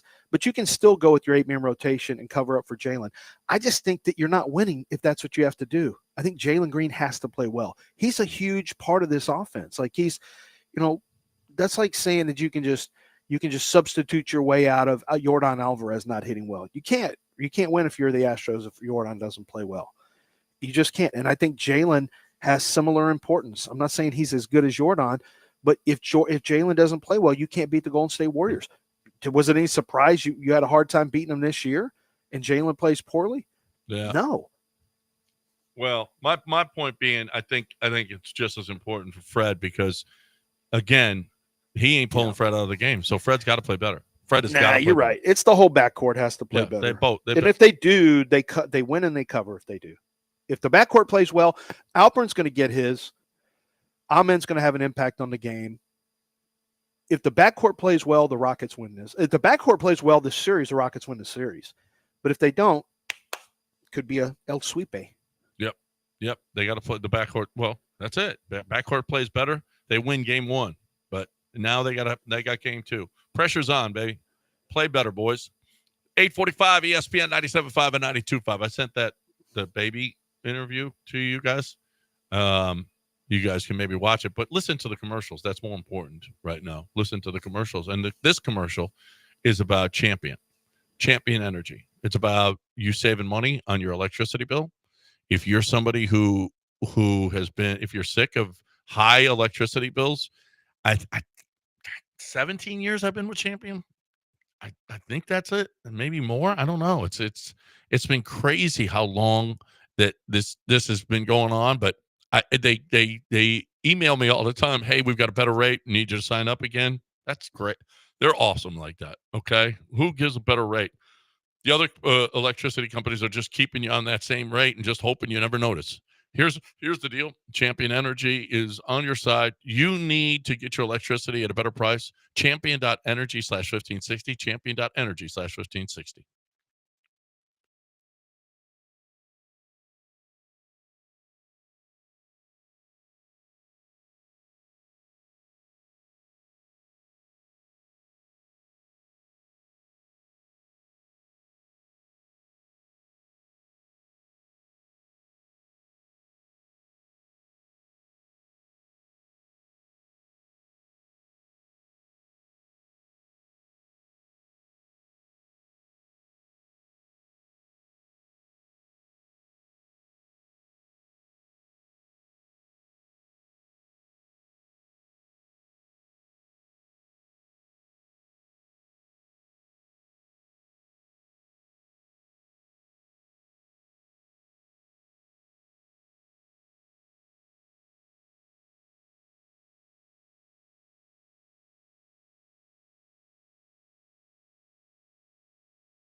You are listening to Houston's longest-running sports radio morning show. From the Veritex Community Bank Studios, here's John and Lance. All right, you want to get in? 713-780-3776. 713-780-3776. Let's do a little Texans. I have a question for you, John. Hold on. I haven't been able to bring this up. Did you hear that golf is going to a shot clock like baseball has? That you would see be that? Fantastic.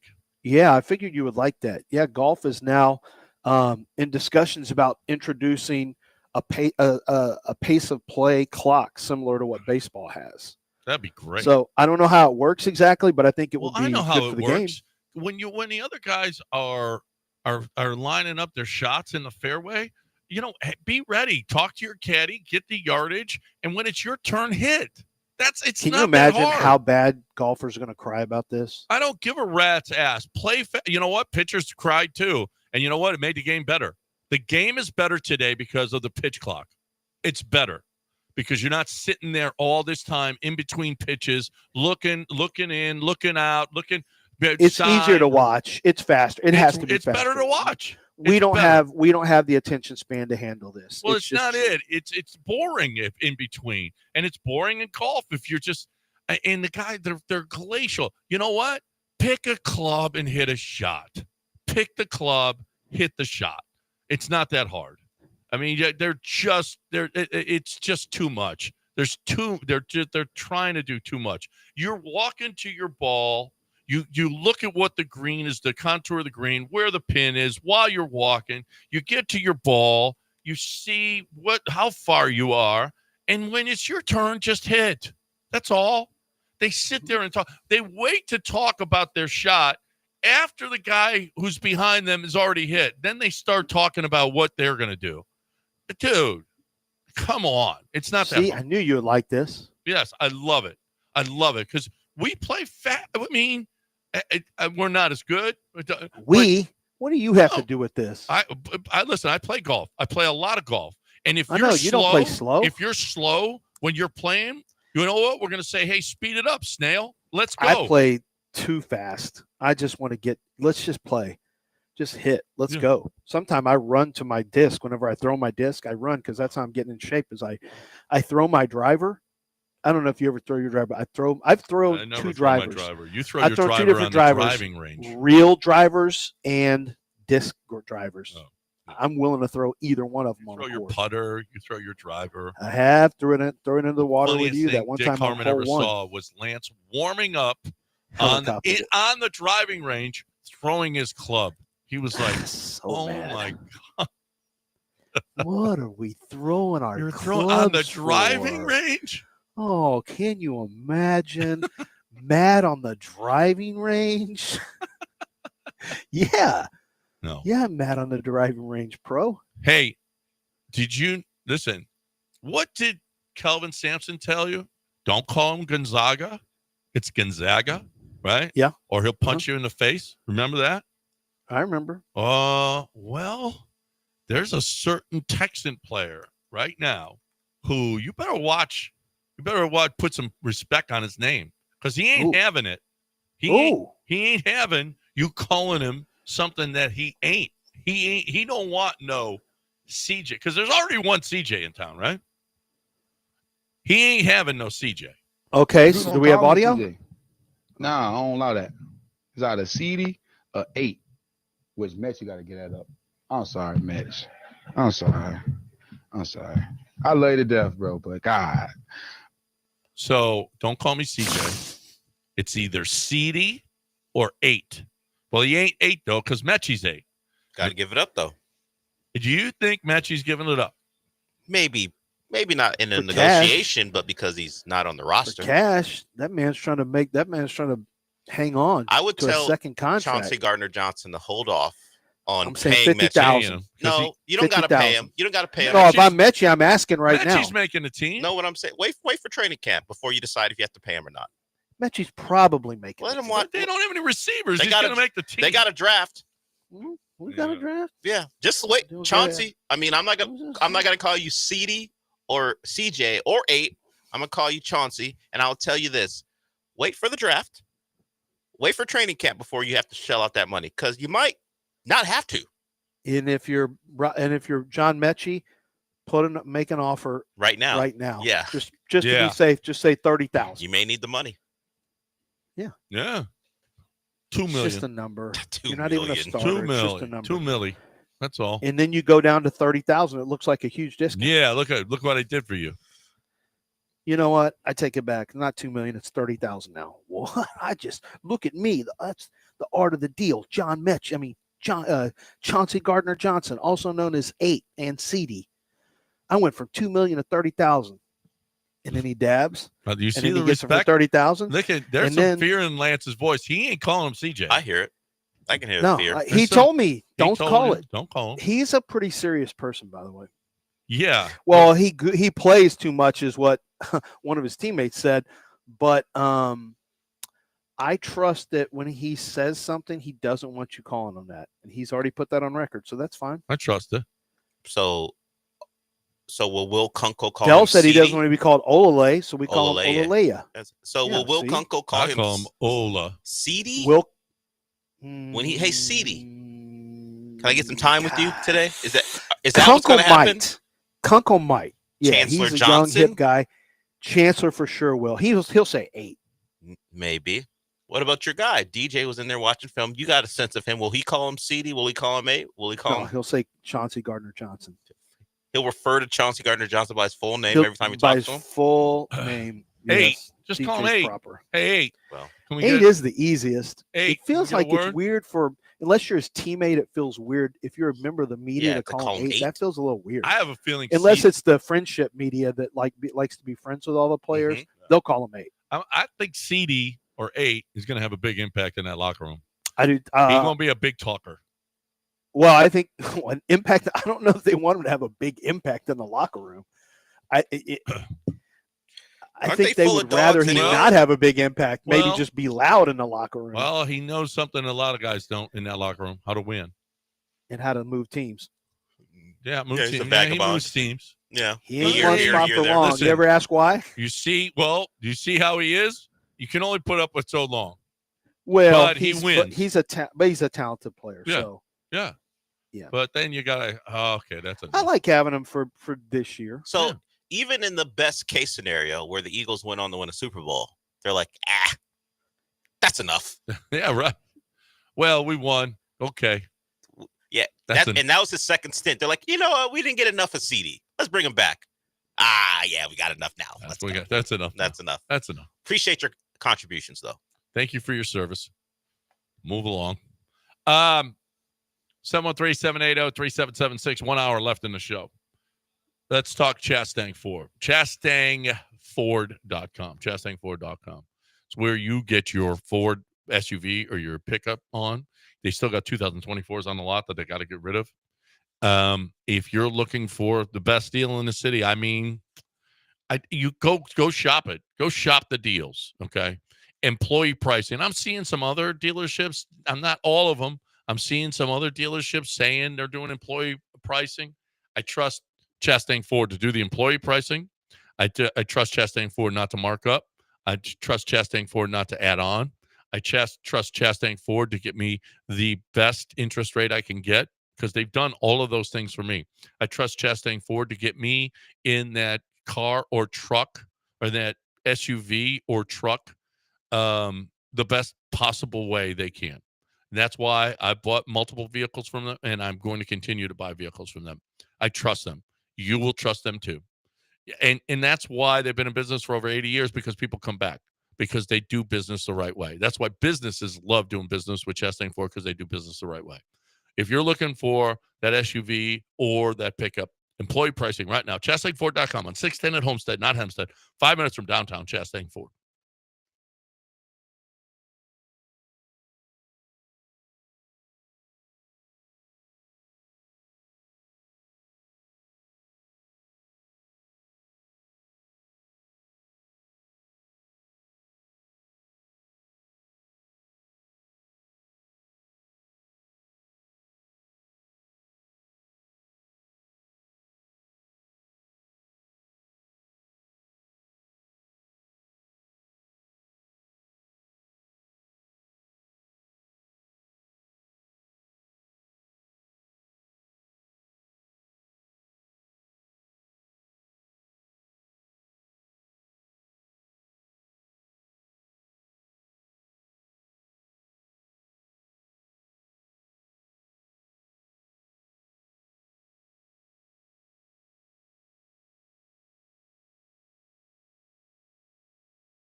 All right, it's 9:02.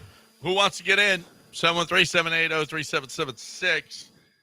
Eve of the NFL draft. Finally here. We've been talking about the NFL draft since the Texans were eliminated from the postseason. What they need, what they got to do, and it's pretty obvious. Adam Schefter. We know that. I mean, everybody's talking. It's the same. It's offensive line, and then Adam Schefter put out there. He said that's all we're hearing from the Texans is offensive line. So you can pretty much be assured, despite what D'Amico said about best player available, there is a certain position that this team has to address as early as possible in this draft, and that's offensive line. It'll be interesting to see if Igbuka is there or Golden is there, and they go after the wide receiver as opposed to the offensive lineman. I wonder what the reaction. I think people, they would love the name, right? They would love the Golden name or the Igbuka name. Yeah. Oh, it'd be But I think a wide receiver would make people happy. It's a skill position. But I mean, I think all of us deep down, we know what has to be done here. As long as it's a good player. Well, they have to. So I was going to ask you that, Lance. Like, we think offensive line should be the play. Is there a particular player there that they could draft that you'd be like, oh no, not him, not in that spot? That would be someone realistic at guard or an offensive lineman. Yeah, like the logical thing is protect your quarterback. You were bad. You don't really have great options on the roster now, so you're going to look at it from Jared Wilson. I don't know who is Jared Wilson. Center, Georgia. I would vomit all over my face. And he is a realistic possibility. Vomit all over your face. I mean, there have been people. I've heard that there's. I didn't say Texans, but I've heard that there's. I'm trying to come up with somebody that there's been talk that he could surprise people. And Tyleik Williams would be a little bit of a surprise too, another surprise name. But I've heard some people say that they think Jared Wilson could sneak into the first. I've got like a 5th round grade on him. That would make me openly weep on television. Lance, why are you crying? Why are you crying, Lance? Because they already got a guard who can't really play, and now they get another one that's not strong enough. He's a great athlete, but we're not running zone anymore. Be like that. They'll weeping, openly weeping. Yeah, and they'll say, you got a mouse in your pocket? No, I'm a Texan. Do you coach for the Texans? No, I don't coach for the Texans, but still. Yeah, that would be it. It'd be Jared Wilson. Please, Lord, not Jared Wilson. I've seen what you've done for others. I just don't others. think he's strong enough. No, Jonah Mannheim I don't want not strong interior linemen. Don't want that. If we're going to run more gap scheme, strong guys. Honestly, I have some hope for in this scheme. I have some hope for Juice Scruggs. So we'll see what happens.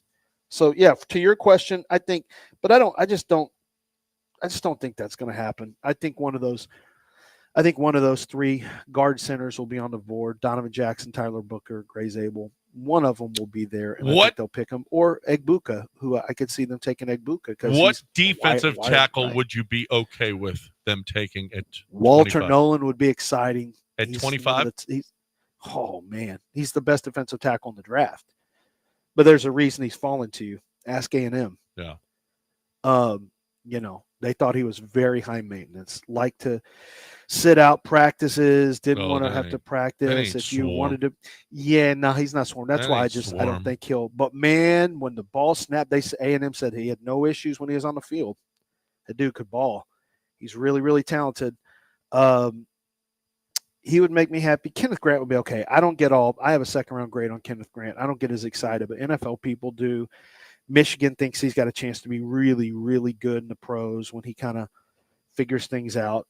I think he's on the board for the Texans at 25 at defensive tackle. If there's a run on offensive linemen, all bets are off the board. And then it turns into wide receivers and defensive tackles.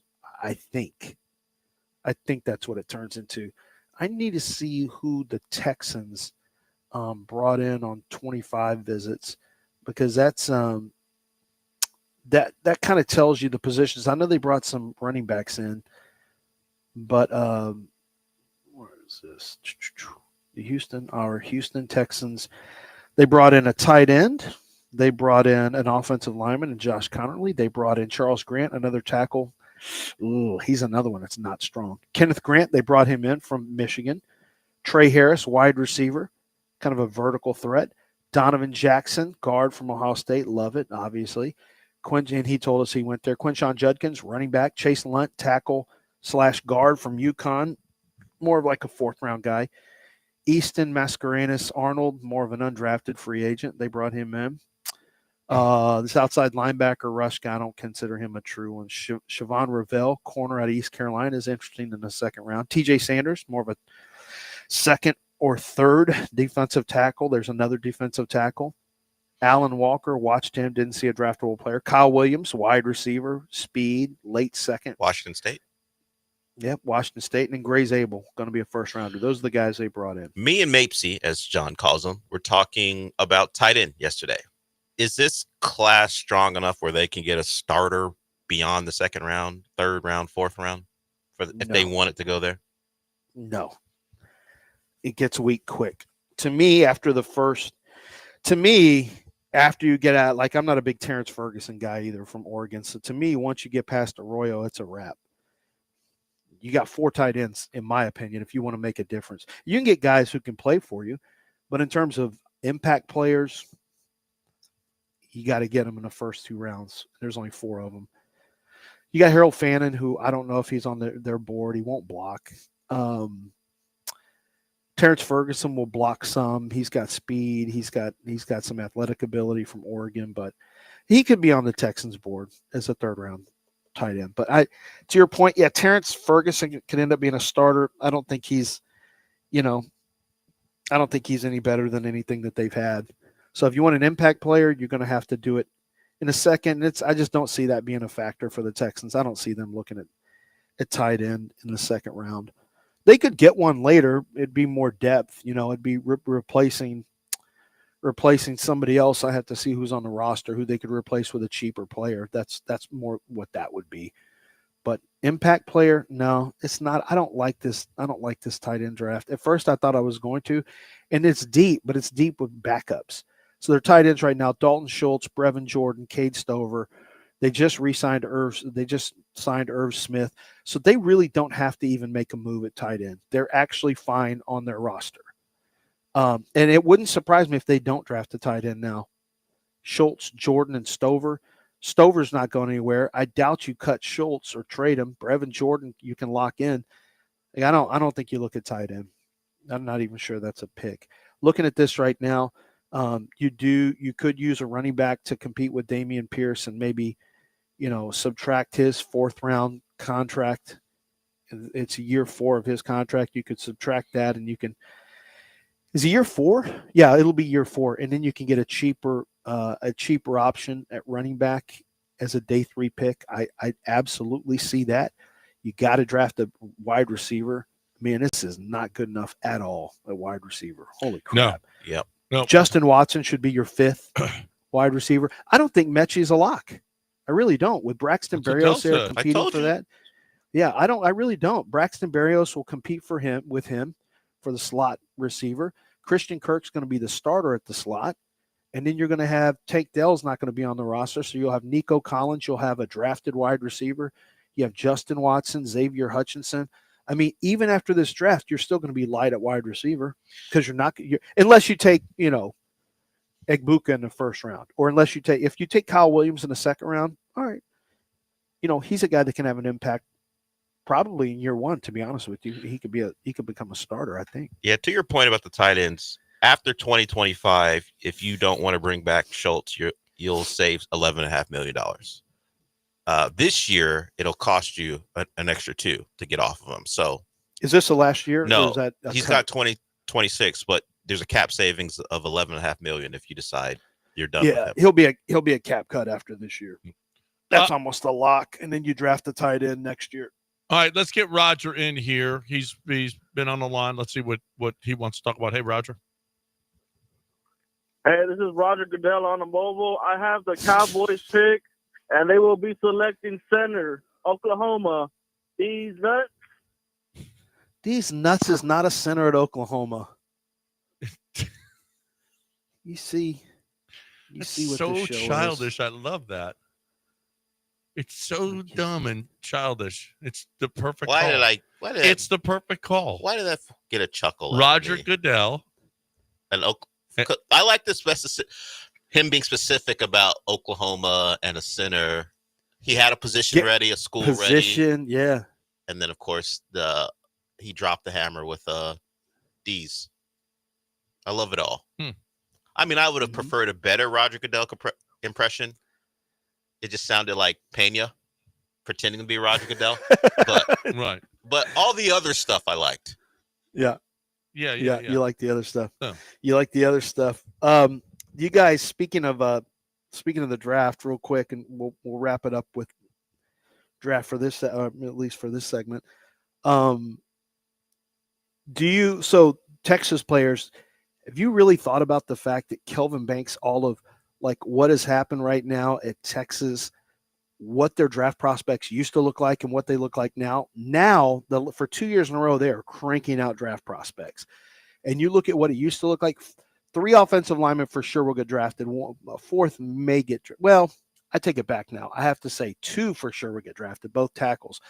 I'm not sure on Jake Majors anymore, and I'm not sure on Hayden Connor, the guard. We'll see, but one of those 2 should get drafted, maybe both. But Jaden Blue is going to get drafted. That team has really done an incredible job of developing talent quickly since Sark has been there. He's bringing talent in, and he's developing it quickly. And that was the number one flaw with Texas late in Mac Brown's tenure, and then with everybody else who's been there, is that they just couldn't recruit the right players. They couldn't develop them. And now Sark is finally doing that. A&M's been cranking out players. That's the strange thing is Mike Sherman, everyone talked about the Mike Sherman era. Mike Sherman cranked out a ton of good players. Like NFL players came out of Texas A&M when Mike Sherman was there. But A&M is continuing to have pro players in the draft. Nick, you'll have 2 defensive linemen go from Texas A&M in the first probably 45 picks. So that's good. They got a cornerback named BJ Mays who may or may not get drafted late. No wide receivers, no running backs this year. It's a little bit lighter. Oh, Shamar Turner, also defensive tackle, will get drafted. No Aggie linemen this year. So it's not packed with Aggies this year, but they have done a nice job with being a factor in the draft over the last several years. If you have draftable players, you got a chance to have a good college team. That's what it is. Everybody who's going into the portal should be looking for players that you think have a chance to get drafted, because that means you've got a team, you're putting together a pretty good team. So we'll see if that manifests itself. There's no Cougars that get drafted this year. I don't think there's any Rice Owls that get drafted. No Baylor Bears that I can think of that gets drafted. So it's a little light in the rest of the state. Texas Tech, Taj Brooks gets drafted. Jalen Conyers probably doesn't, even though he's talented enough to get drafted. Oh, Caleb Rogers gets drafted. So, yeah. But I just want to shout out Sark and those guys because, man, it was a wasteland on the offensive line, a complete wasteland for over a decade. And now they actually have draftable players. So all that talent that they brought in, they're finally starting to develop it. Yep. All right. 713-780-3776. I right now need to talk about Ownwell. Talk about May 15th. It's coming up. It's getting closer. You have until May 15th to protest your property taxes. Kind of a big deal. I don't know how much more I can tell you this. I've been doing these spots for a while now and telling you that you really, really have to do it. You have to protest your taxes, and you're not as good as Ownwell at it. I wasn't as good as Ownwell at it. I've lost before to him, okay? Ownwell wins 86% of the time. 86% of the time. And it's not like they lose the 14%. It's that maybe the government was actually dead on 14% of them. But 86% of the time, the government is wrong and trying to charge you too much. Yeah, And that's why Ownwell is here. They've done hundreds of thousands of different protests, 5-star reviews, local experts backed by cutting-edge technology. May 15th is coming up. Do it. Do it now. Call Ownwell. It takes 3 minutes. 3 minutes for you to sign up. Save money on your property taxes with Ownwell. Sign up in less than 3 minutes and start your protest today at ownwell.com. That's OWNWELL.com.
You are listening to Houston's longest-running sports radio morning show. From the Veritex Community Bank Studios, here's John and Lance.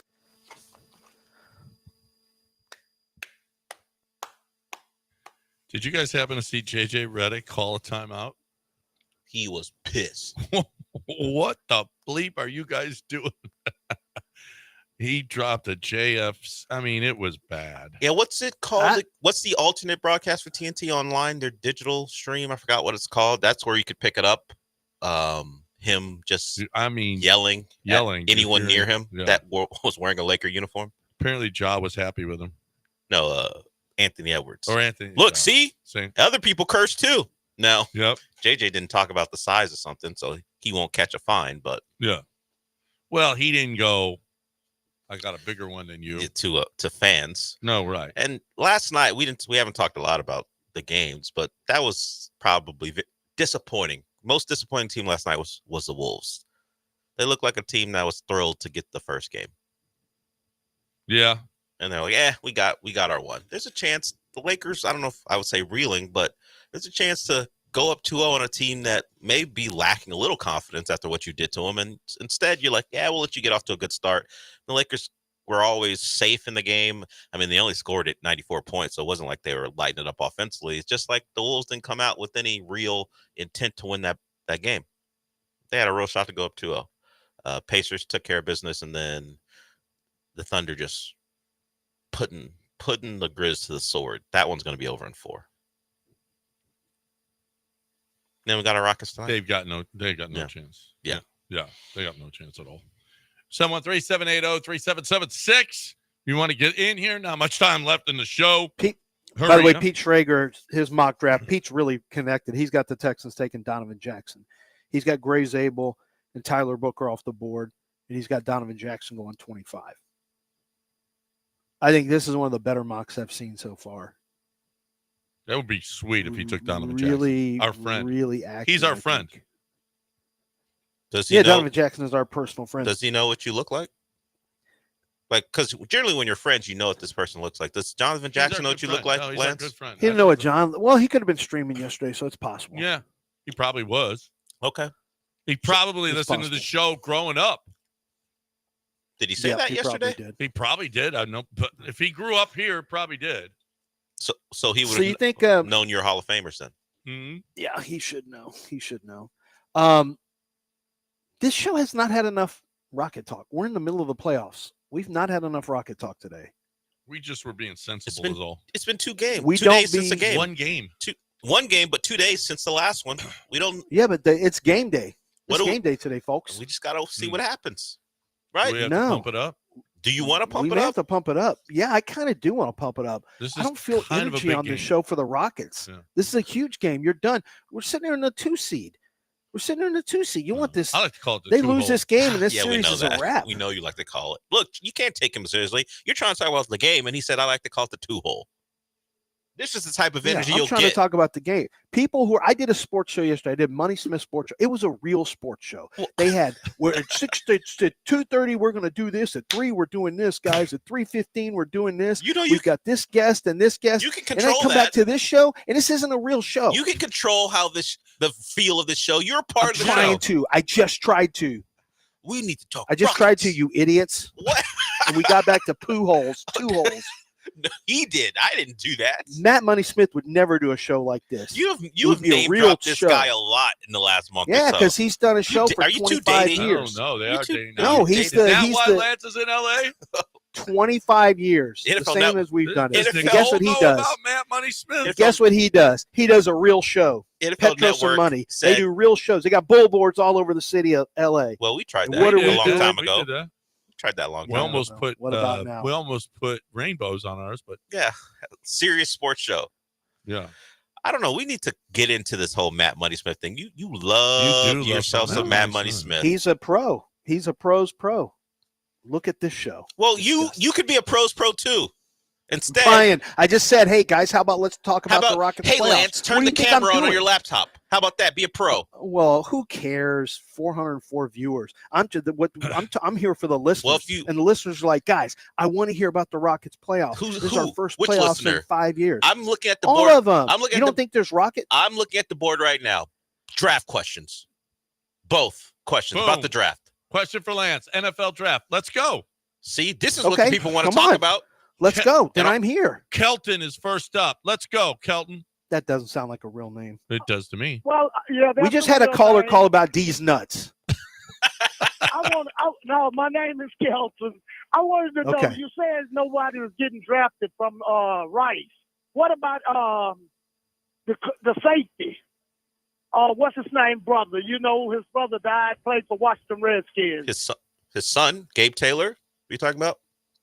Sean Taylor's kid? Yeah, Sean Taylor's brother. What about him? He's not going to get drafted, you don't think? No, I don't think so. Although I did have, he was, did I write him up? I may have written him up. I wrote somebody up for Rice. But then after I was done, I was like, nah, he's not getting drafted. Let me see who it was that I wrote up, because actually I did write somebody up from Rice. That's Sean Taylor's son, huh? I believe so. His Gabriel Taylor is his brother? His younger brother, ain't it? I'll look it up. It might be.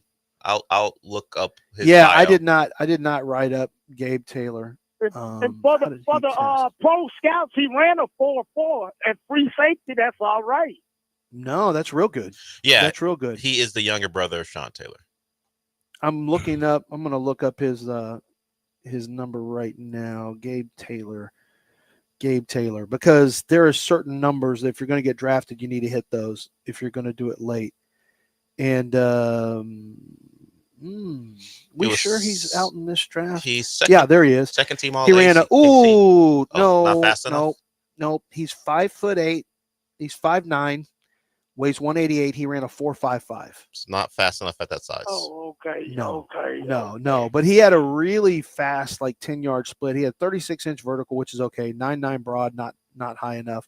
Yeah, he's a safety who's below 5'9". That's a wrap. He's not going to get drafted. Yeah. He's not a bad tester. He was an okay tester, but yeah, no, I don't think Gabe Taylor is getting drafted. That's not the guy I wrote up though, but no, I don't think anyone. I'm going to stand on what I said. Nobody from Rice gets drafted. Nobody from Rice gets drafted. Thanks. No, but thanks for the call, Kelton. Appreciate it. You are not an ally. To Rice football? Yeah. They're not allies on campus to Rice football. No one's. It's really hard to So find why would Lance be allies? One? It's really hard for them really to tough, find man. allies. I know it's been years. The fact that David Bailiff won a conference title there. Yep. Beat the Cougs, I think, on the last day of the regular season to do it. That might be one of the more remarkable accomplishments in Houston sports the last 30 years. Yeah. That you could win a conference title in football at Rice. Yep. We were in that program for a little while. It is not. There are not serious people there about football. You are not serious people. They are not serious people about football there. Let's get Julian. He's always serious. Julian. What's going on, gentlemen? So Iggy Azalea Thomas, the Florida State cornerback, he's first round potential. What do you think about him? And also pump it up for the game tonight. Whoa, let's go, Steph Curry! See, Azaria. These nuts and a not Iggy Azalea. Iggy Azalea, a center named D's Nuts from Oklahoma, and I got let's go Steph Curry on the Rockets on the eve of the Rockets' second playoff game. And you think this is serious? You set the standard for the show. It's not like the callers are I reacting. didn't set the standard. There were callers are reacting to a standard you set. Matt Money I Smith didn't set would the get standard. an Iggy Azalea call. No, he'd get real serious calls about the Lakers playoffs is what he would get. Not let's go Steph Curry and is Iggy Azalea getting drafted. Well, you want to talk about real sports. We had a caller call in about Azalea Rice Thomas safety. That's real sports talk. What the hell are you talking about? That's true. He is sub 5'9", but it's true. That was that's fine.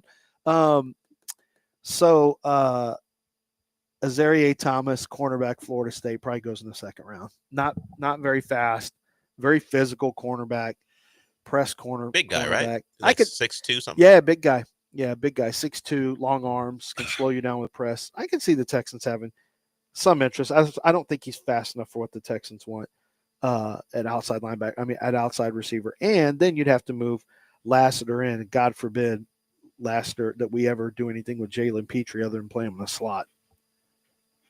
All right, we got calls now. People want to talk and they want to get your thoughts on the eve of the draft. We've got one segment left, then news of the weird. So They go. don't love the Rockets today, but we don't have any love for the Rockets. It's all about NFL draft. It's that time. We know the NFL runs all. It's your league. You should be happy about it. You should be. Yeah. I've done a lot of draft stuff today. I'm trying to get hyped up on the Rockets. I gotta watch. I'm watching tonight. Maybe y'all don't know. It's on tonight on television. We're watching. Tonight. We're watching. Maybe Are you sure? Maybe game one broke people. Well, it could was have. disappointing, and it was more about the Rockets being disappointing than it was about Steph Curry. It was more about that, and they can't disappoint us tonight. But John Daspit never disappoints. No, John Daspit is what he is he is a professional. He is someone who has been able to help just thousands and thousands of people across the state of Texas who've been injured and who've had nowhere to turn. Well, they thought they had nowhere to turn. They weren't sure where they needed to turn. And eventually they found John Daspit. I'm trying to help you find him even quicker by giving you the number right now, 713-CALL-NOW or daspitlaw.com. Look, this is simple. If you are looking for somebody who is going to be serious for you and is going to fight against the insurance companies to get you a fair settlement, to pay for all of your hospital bills, to pay for all of your medical bills, to pay for all of your physical therapy, all of those CAT scans and x-rays and MRIs that you need, that's going to be John Daspit. He's going to get all that for you. Any money that you missed from missed work is going to come back to you. And then your pain and suffering is going to be well compensated because you didn't ask to be injured. You didn't ask to have your life turned upside down. And in some cases, it will be for the rest of your life. Could be loss of limb, could be loss of life. John Daspit has to do that for families all the time. It's a sad thing, but you need somebody who is a winner to be on your side, and John Daspit wins at an incredible rate. It's John Daspit and the Daspit Law Firm. Go to daspitlaw.com or just give them a call anytime you need before you start talking to an insurance company after you've been injured. 713-CALL-NOW.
You are listening to Houston's longest-running sports radio morning show from the Veritex Community Bank Studios. Here's John and Lance.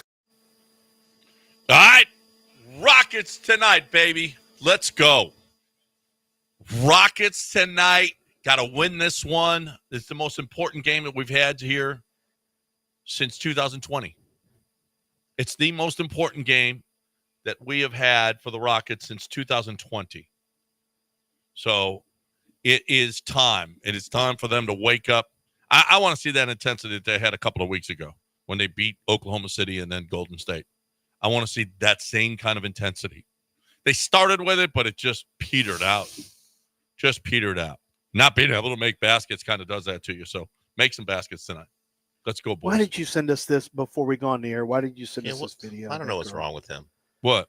What? The video, the tweet that you sent in the chat. The text string. The tweet you sent us in the chat. I gave you a 47 out of 46. I don't remember sending anything today. I'm looking at it right now. And it's not even real, it's by the way. It's too distracting. It's AI, all of it. It's too distracting. Says you. No. All right, let's get Just Jay in here. What a terrible individual you are. Just Jay, what up? What's up, fellas? Good morning. I'm a lifelong Steelers fan, and I'm pretty much convinced that the only important skill that a quarterback needs is being able to manipulate the pocket, stepping up, sliding right, sliding left. So, Lance, in your opinion, outside of Cam Ward, who's probably the best quarterback at moving, manipulating the pocket, if you will? No, I think Shedeur is. He's really good at it. I think that's one of his strengths. Oh, okay. Thank you very much. That makes me a little bit more optimistic. Appreciate it, fellas. Yeah, he's very good at that. He's accurate. He's poised. He's got a lot of the intangibles you like. A lot of them. So, yeah, it gets lost. He takes a bunch of sacks, but it's because he holds on to the ball. He doesn't take sacks because he's a statue. He just takes sacks because he waits and tries to hero ball it. But it's not because he's actually pretty clever in the pocket, the way he gets around. I kind of like that about him. All right. I had seen actually a criticism. That was a criticism of him that he didn't step up in the pocket, that he always dropped backward, but went backwards. So. Well, he does, but he slides. He's a left and right guy. He is more likely to drop back, but so does Cam. Dell will tell you that. Cam Ward does that a lot too. Cam also takes sacks, but no one talks about Cam Ward. Since he's locked in at 1, we don't even analyze Cam Ward anymore. When's the last time you saw somebody analyze Cam Ward's game? I don't know the last time I've been asked to on the we've not even been. I don't even get asked about talking about Cam Ward. No one's interested in number 1 overall pick. They're not. Quarterback's going number 1. He played at a big Lance, school. What is it that you like? What do you like about Cam Ward? No one asked me that. Heisman finalist, played at a big school, number 1 overall pick, quarterback. Nothing to talk about. He's nothing to talk about. Maybe because it's the Titans taking him, no one cares what the Titans do. I'm not sure what it is, but he's not a story, which is probably good for him. That he didn't have to deal with the scrutiny. He's just going number 1. Somebody once, Red Nation said they need to hear all systems go for the Rockets. That doesn't make a lot of sense. Any sense at all. That doesn't make. Yeah, does that? But can it have a carryover, a leftover effect, and osmosis on the Rockets? Well, last time we played that, the Astros got knocked out 0-2. So we haven't played it this year. They're 12-11. They can't hit. Maybe you need to hit that button. So you want to play it for the Rockets? Well, I'm just saying we haven't played it all year. Yeah, and they've won 4 out of 5. So let's not ruin things. They're playing better baseball. 2-game winning streaks in the last 5 days or 5 games. Look at that song, John. I don't hate it. It just doesn't make a lot of sense to play for the Rockets. It doesn't make any sense. Makes no sense at all. Let's get Pedro in here. Hey, Pedro. Good morning, fellas. It's actually Andrew. I don't know where Pedro came from. Leo wants you to be a Pedro. My question's for Lance. What's your thoughts on Xavier Restrepo? I've never heard anything about him. Like, I know he ran really bad, but is he still draftable or undrafted free agent? I'll hang up and listen. No, he won't get drafted. You can't run a 4.8 and get drafted. So he's a good player. He's a good little route runner. Like, everything about him was, to me, a 4th or 5th round pick, probably 4th round pick. But once he ran a 4.8, teams will be like, yeah, we'll try to pick. We like him. We'll try to pick him up as an undrafted free agent. We got other guys because he doesn't play special teams. So he doesn't have any special teams value. So you're a slot only wide receiver who ran slow and you don't play special teams. What value do you have? You don't have roster value. Getting open.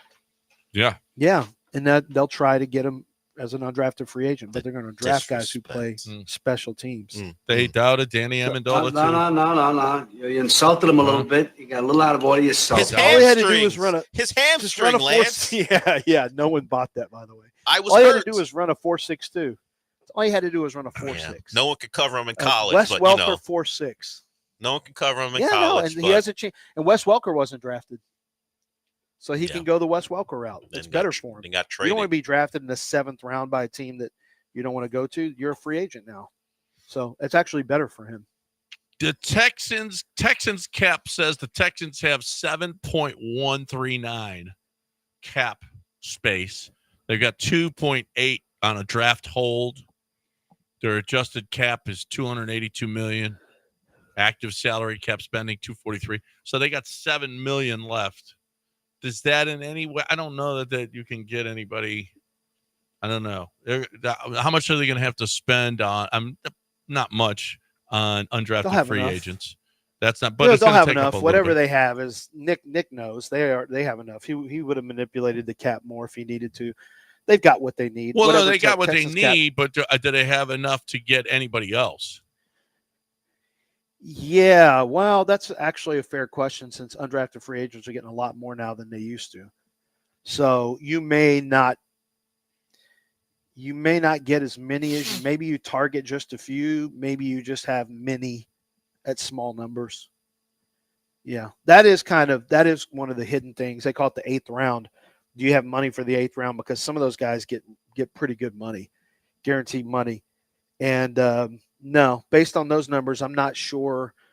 I'd have to look into it, but I'm not sure you're going to be very active or very aggressive in that post-draft free agency. Yeah. I don't know. I will see. We'll see. By the way, who pitches tonight for the Astros? Tonight's Wisniewski, isn't it? No, it's Gusto. Oh, Gusto pitches tonight. Yeah. Oh, yeah. Mucho gusto. Mucho gusto. We got mucho gusto tonight. Yeah. And going for the sweep. Listen, if he gives up more than 2 hits to Toronto, he sucks. Okay. Yes. They've got 2 games and 4 hits. 4 hits in 2 games. This is perfect medicine for Renel Blanco. We'll be watching both. What? We'll be watching Gusto with a 1-hitter. We'll be watching Rockets kick Steph's ass, hold him to 4 points. Oh, no, tonight. don't do this again. Yep. Don't do that again. Yeah. Yeah. The last time you Steph's were on got this. no shot against Amen tonight. Oh, boy. I don't know. I don't like this tack you're taking. You're very confident after that regular season game. And then look. I mean, I don't know. Ryan Gusto did give up 9 hits in his last outing. But this is Toronto. It was against a much better Padre team. Fair. Yeah. Fair. He had 4 innings and 4 hits to the Angels. And Blanco had struggled all year. Then he got to the Jays and was like, feel like 2024 again. I'm not sure this is the guy that's going to hold anyone to 2 hits. 2 hits. 2 hits tonight. So 2 hits. Any more, he sucks. So 2 hits for the Jays, which will be half of what Steph Curry scores tonight. That's right. Okay. Okay. Under, over. A total 6 Toronto hits and Steph points. 5.5. 7. Wait. You heard him. Yeah, one. you heard him. Total points by Steph. All right, and I'll hits do by this. Toronto. I'll do this. Hits by Toronto versus Steph Curry points in the first quarter. John thinks Steph may not get to double digits in the game. That's fine. He's not saying that. Yeah, but I don't know. They're both. That's not real life. They're both if you 0. made him bet money, he would all of a sudden 0. He'd say, "I'm just joking around." No. What do you think, Del? On this one? I'm trying to get a serious answer here. What do you think? Steph Curry points in the first quarter. Would Matt Money Smith ever say something like that? No, he would answer the freaking question. It's a serious sports what do you show think? that he wouldn't act does. like it's a no-hitter for Ryan Gusto, I promise you. What do you think? Points for Curry, first quarter, which is like 6.5. I think it's 6.5. Or hits for Blue Jays. In the game, off Gusto or in the game overall? Well. All right, how about this? First half Curry points versus hits and runs for combined. The combined for the Blue Jays. I'm going Curry points. Well, minus 2.5 Curry. I'm still going Curry points. Blue Jays are pretty bad offensively. That's but why. I have Gusto on the mound. Well, but okay, 6 hits, 2 runs. It's still 8. Yeah, The Blue Jays 12-12. yeah, they're not bad, but they don't hit. They don't hit. But I'm gonna go Curry. Going Curry -2.5. Absolutely. Feels like that's the play. Yeah. Here's what they've scored lately, the Blue Jays. 1-0-3, 4-3-3, 6-4. 4-7. They scored like the Astros. They're about like the Astros, but this is going to be a higher scoring. This is going to be an over today with these two guys on the mound. I'm going to go Curry points too. I'm not fading Steph Curry for Toronto Blue Jays offense in this one. Here's another one. What will you have more of? First quarter points for Jabari Smith or total bases for Yordan Alvarez? First quarter points for Jabari Smith or Yordan total bases. Wow. Okay, here's another one. Total hits for the first 5 innings, Astros versus Steven Adams offensive rebounds. Astros hits. Yeah, that should be the favorite. Well, Steven Adams it's just offensive first 5 rebounds are innings. probably 3. It's just first 5 innings. Well, it's just first 5 innings, yeah. Oh, yikes. Versus That's gonna be Steven Adams total offensive rebounds for pretty the close. game. That's pretty close. That's interesting. That one's tougher, I think. These are the props you can't find anywhere else. Probably for a reason. Yeah, probably. No one's thinking. All right, let's about get Sonny in here backup before centers. News of the Weird. What up, Sonny? Hey, good morning. Yeah, I just wanted to say, Lance didn't mention our SMU Mustangs in the draft. Elijah Roberts, Rashard Smith, and Lance. Kobe Wilson will be a linebacker in the league for 10 years. Kobe Wilson, remember the name. Can't wait for the draft. He's not. That's all I got. Kobe Also, Wilson's hey, not even in this let's go draft, Stars. is he? I don't know that. Is he? You're the draft expert. Who? Kobe I don't know. I Wilson. didn't write him up. Kobe Wilson? SMU. Maybe he is in the KOBE. draft. Yeah, maybe he is in the draft. I don't know. I didn't write Why him are up. you just disrespecting all SMU players and Rice players? Jared Hunte Harrison or whatever. Former Kane. Chance. Yeah. He could get drafted. You didn't even mention Did him. you forget about the draft stuff? We're about done here. We got to talk about underdog. Lance, do your underdog while looking in the group chat. Underdog. Trying to focus. I'm not looking at it right now. John's. I'm going to talk about underdog fantasy. Well, I'm talking about the playoff extender. This is what I'm talking about. If you go on the site right now and you look, and if you have played previously on your playoff booster, the extender, this is what they do. They boost the payouts. Right now, there's a 60% profit boost. A 60% profit boost. You go to the game, you go to the basketball game, you're going to be watching the Rockets, right? So you go to the Rockets game this time around, and let's take a look here. I'm going to try to give you guys put you on game here. We're going under 25. We're going lower on 25.5 points for Steph Curry. Okay, defensively, they're going to make a bigger effort on him. And you know what we're going to do today? This is what we're going to do. We're going to get Jalen Green going earlier. So we're going to go higher. We're going to go higher on we're going to make big money. We're going to go, he's going to be the game high scorer. It's 4.89 times. This is a great opportunity for you to get these two. We're going to go game high scorer, which, yes, that's an additional play that they have on there. Then we're going to go lower on Steph Curry, and I'm just going to show you what this is 14.67 times. 14.67 times. What a great opportunity for you with this booster, the extender. And every time you play a series, it's up and up and up, and it's a chance for you to make more money. Use your sports knowledge, use your basketball knowledge on the games that you're going to be watching anyway, and make money on it, going higher or lower than the stats that are listed. It's a lot of fun. You have to be 18 or older and present in the state where Underdog Fantasy operates. Use promo code Lance, and you can get up to $1,000 in bonus cash. But you got to use promo code Lance when you download the app and you make your first deposit. You must be 18 or older, present in a state where Underdog Fantasy operates. Terms and conditions apply. If you feel like you have a gambling problem, call 1-800-GAMBLER or go to ncpgambling.org.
Did you guys see they put a porta potty on the set last night, on the TNT set with Charles and Shaq?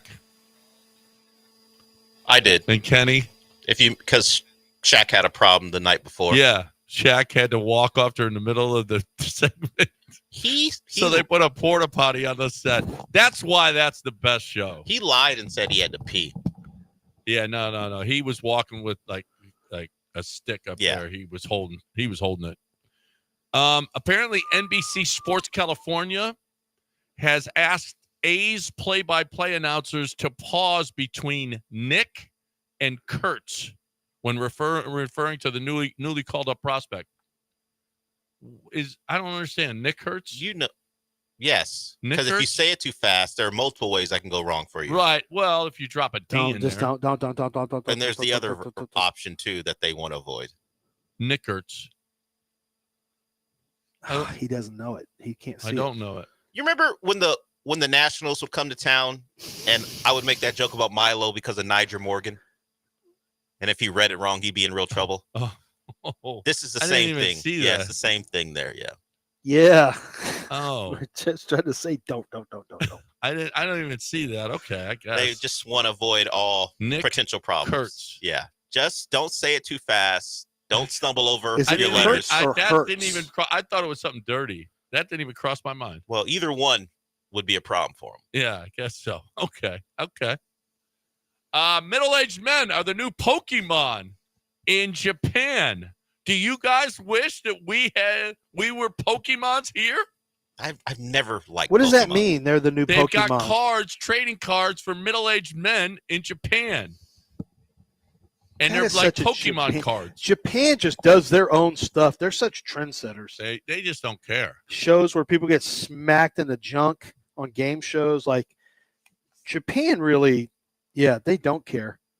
Apparently, their TV's way more interesting than ours.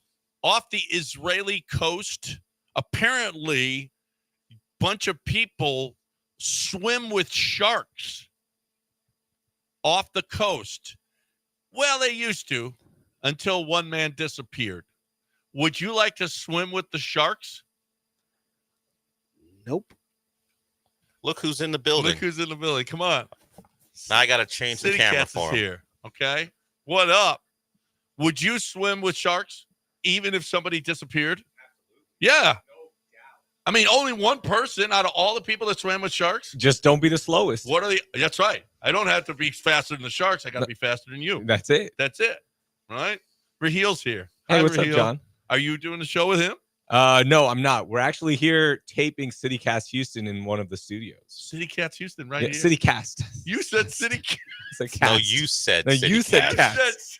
He said. No, he didn't. You said it. You said it. Yeah. You wish. I thought we were gonna pump it up.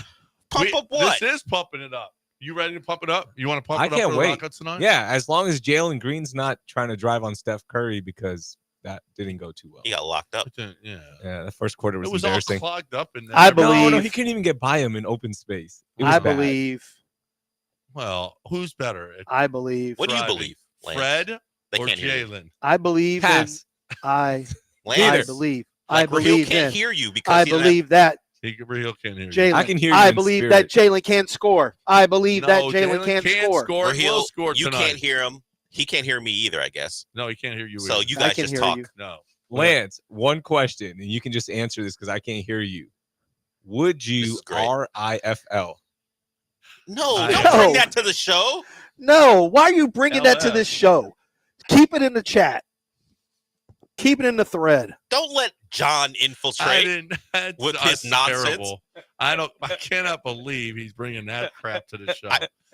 Time to talk about Our group chat isn't right sacred, here on ESPN but that's the worst thing you've ever done. 92. That's the worst thing he's ever done. No, you've done. He's the worst. Bringing that to the group He's chat. the worst. What I need to talk about right now, and Lance needs to talk about right now, is Billy Brown. Billy Brown doesn't want any part of that, okay? What Billy Brown wants is he wants a clean toilet for you. I'm not saying Billy Brown will clean your toilet, but he certainly will. If there's stuff that won't go down, Billy Brown will clean it up, okay? Billy Brown will make it go down. Billy Brown will make your water come out better, okay? Billy Brown will if you've got a pipe busted or you got And this has happened to us. I mean, it was a pretty rough run we were on. I never had any plumbing problems before, and thank God we had Billy. And if you don't put that number in your phone, then you're silly. 281-488-6238. 281-488-6238. Because when you need a plumber, you got to have him right now, and that's what Billy Brown is here for. Billy Brown is the best Aqueduct Plumbing Company. We love them. They are awesome. And if you have any issue whatsoever, 281-488-6238 or aqueductplumbingcompany.com.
Welcome into the show. And we've got a special guest. Much like First Take has Snoop on, we've got our version of Snoop. Am I Snoop? In this analogy? Yes, Oh, because wow. Snoop is not regularly on First Take, and you're not regularly on this show. That's true. Michael Carroll fills in for Sean Mapes, because Sean Mapes is filling in for BMAC because BMAC is on vacation, taking a day in a Wednesday in April. I don't get into why, because it's not my business. It's just an odd choice, but maybe he's got stuff to do, and Wednesday was the only day he could do it. So BMAC won't be on the afternoon slate of shows, so that means Sean Mapes has to make some moves, and that's why Michael's here. We got a lack of bodies around, and we are doing things to rectify that. But until then, people got to move around and do stuff that they aren't normally scheduled to do. This show's generally on from 10 to 12 as long as I'm here, so we're going to do that. And thanks to Michael, we'll be on track. Michael is our guy we go to for movies and TV and what you should and shouldn't watch. That's true. Is that what we're doing today again, or no? No, not this early. Okay. I did want to say that I watched the first couple episodes of Andor last night. Did not get to episode 3 yet. What a bumbling crew of rebels involved in episode 1 and 2. You got your main character sitting there watching these people be idiots as he's in a bit of trouble. He finds his way out. Cassian's like, I'm surrounded by idiots. Yes. And I didn't fear for his life at any point because these people weren't going to be able to get it done. So that's my review of the first couple episodes. That's a good review. I'll watch episode 3 tonight to see as we're getting into it. Andor is back, and Michael Carroll is back with us as well. Okay, so the Astros win again. That is now 4 out of 5. Ronel Blanco. The remedy, if you're pitching poorly, is have Toronto coming to town. They don't hit the baseball. We think the Astros got problems. Toronto's got their own problems hitting the baseball. Ronel Blanco took advantage of that. Had the one mistake. He gave up a home run to, at the time, was a 185 hitter, and Luke. He left one out over the plate, and Luke scooped that out of there to right. But other than that, the Astros pitching staff did just fine, thanks to lack of competition. If I talk about the Blue Jays and their hitting, that's the game you should have won with the performance you got, particularly getting off the snide early with your bats. They didn't hit the ball particularly hard against Chris Bassett in the first inning, but they're able to manufacture some runs. Pena continues his hitting streak. I think he's now at like 13 games. Slow roller that he beat out led to an Altuve run. Christian Walker had 3 hits, hit a ball off a bag, deflected away from the Blue Jays infield that led to a bigger inning. So the Astros get another win. They're now over 500 for the first time since they got swept by the Giants earlier in the season. And while things aren't perfect, you'll take it right now. You'll take it, and that's pretty much my my thoughts on it. What does it mean? It just means you're playing better. You're taking advantage of the schedule a bit. And if you're gonna have a light hitting team coming to town, you should take the series. Now they go for the sweep tonight with Ryan Gusto on the mound. It'll likely be the game that has the less focus on it with the Rockets and Warriors in town, but you want to see the Astros play well. And if you got a chance for a sweep, go get one and try to stay above 500 and do something you have not done before. Win 3 games in a row. You've gotten off the snide with 2. You've done that twice in the last 5 days. Let's go get to 3. And want to credit Jeremy Pena beyond his hitting, at least the hit streak. I mean, he's not ripping the cover off the baseball, but he is continuing to get on base. He made a couple nice defensive plays early in that game, ranging to his right early.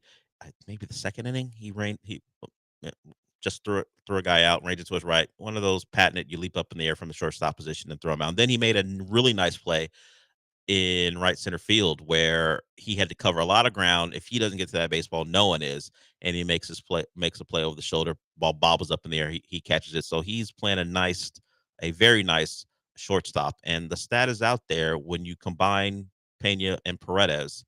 Currently, at least going into last night, they had 7 defensive runs saved, which is the most by a shortstop third baseman combination. We know Bregman won his Gold Glove, and so his defense, which may have been underplayed when we talked about the loss of him, because he's known as a bat and it's gotten off to a good start in Boston. Paredes has played a nice third base and certainly has been way more productive at home from the plate than he has been on the road.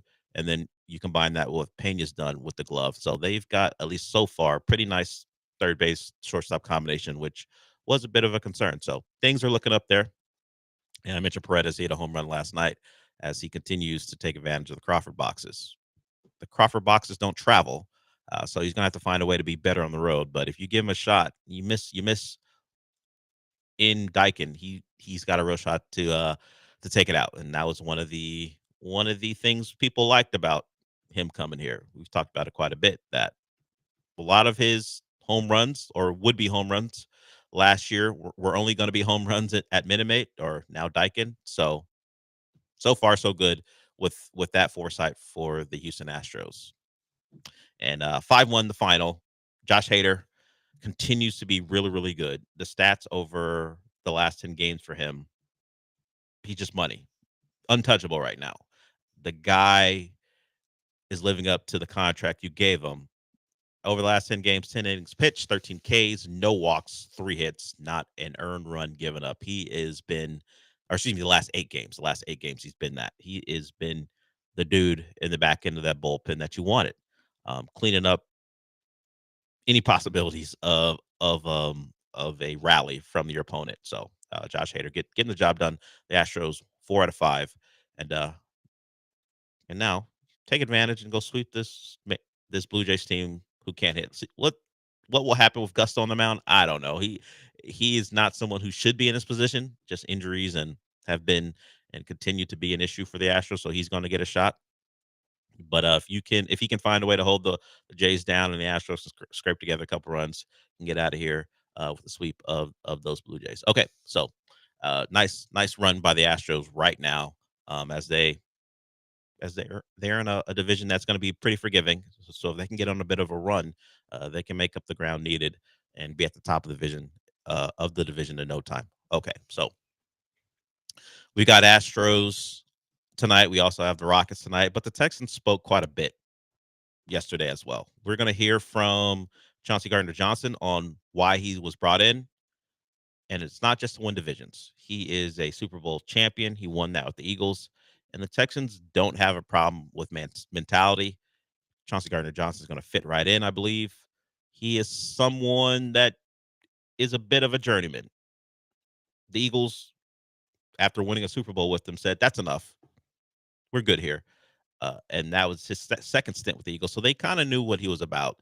But he helped them win the chip, and then they decided we're willing to trade him. He had 1 year with the Lions. He's been with the Saints. I guess most known for with the Saints, snatching the chain of a wide receiver coming up behind a Bears wide receiver. Was it Wims or Timms? I forgot exactly the receiver's name. Came up behind him, I think, snatched his chain, and of course that led to an altercation. So he's got a bit of that in him, and he will be someone who won't be alone in that regard with the Texans. They are looking for aggressive, in-your-face defenders, and he fits the mold. So we will hear from him in our next segment. We'll also hear from Ime Udoka, who spoke about what happened in Game 1 and what he hopes to see in Game 2 from the Rockets. And they need a win. It's desperation time. You could pack this series up if they lose tonight. You lose tonight, that means you have to win the next 4 out of 5. Against a Warriors team who's going to be full of confidence, and a Rockets team who doesn't know anything about playoff success, at least as a collective unit. Don't have high hopes for them if they don't win tonight. Don't think they're going to go into Golden State and go take 2 and even the series. It has been done before. We saw Denver do it, I think, to Minnesota last year. They don't have the best player in the world, though, so they're going to need to get this one tonight somehow, some way, and we'll hear what Ime Udoka wants from that team tonight, and where he sees the best path to changing the series. There's a lot of other NBA action, not really anything compelling outside of the Bucks comeback. So we'll talk about Dame's return as he was back for the Bucks. Didn't help as they're now down 0-2. I feel like those series are going to be the non-competitive ones. You look at it, the Grizz and the Thunder, not a competition. They have rolled through they've rolled through the Grizz. Can the Grizz go home and win a game? Maybe, but that series at most goes 5. I think the Bucks have a shot against the Pacers. The Pacers are so dependent on how their offense goes. I think you can get him on the road, get Dame with the game under his belt, and go win a game 3. Giannis has played great, just hasn't been enough, and it's always the concern for the small market teams if you're not winning. How it happens to big market teams too now that Giannis has played great. His running mate is back, but his running mate around playoff time, and Giannis has had the issue too, has been injured, and in this case ill does Giannis want to do this again in Milwaukee? They have not done much to help him since they won their title. At least they haven't made the right moves, because watching Kyle Kuzma out there is certainly an experience. I'll credit Kyle Kuzma for this. He wasn't going to allow that offer to be something that continued in game 2. So he was more aggressive. He's just Kyle Kuzma. He's just not going to be a guy who's really at this point going to be someone who can be your third guy on a team who has any real aspirations. And he Kuzma'd it up, missed a couple buddies in the lane. It's just not enough for Milwaukee. And that's a guy, as much as we talk about whether Kevin Durant could come here, not that Giannis is a likely Rocket acquisition. Just watch how this series goes. Giannis losing in the first round a couple years ago, where he said, "Hey, failure is all about." He was very existential. Failure is really a failure. Everyone has to learn all the stuff he did. Now we're talking about 3 years of not getting out of the first round, possibly. Don't think Giannis is going to be as reflective if they get knocked out early again. Guys who are of his talent level don't like it, and they generally start to make noise. So if you're talking about potential moves in the offseason, look at that Pacers series. If they embarrass the Bucks, I could see Giannis going, this Doc Rivers thing. Nah, I'm good. I don't want to play for Doc Rivers anymore. And I'm not telling you to fire Doc Rivers. I'm telling you to get me out of here. So I don't think he stands for another early exit without asking for changes inside the organization or saying, I'm going to get out of here. So that's something to take a look at as these playoff series go on. Okay, we'll go to break. With that, we'll hear from Ime Udoka when we come back about some adjustments the Rockets can make, and also about their game plan or how they played in game 1, and they were still in it. So he is not as bothered by game 1 as others. He sees his team on the path to a potential game 2 victory. So we'll get to that and more when we come back.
This is Olaleye Show. On ESPN 97.5 and 92.5. Broadcasting live from the Veritex Community Bank Studios, here's Dale Olaleye.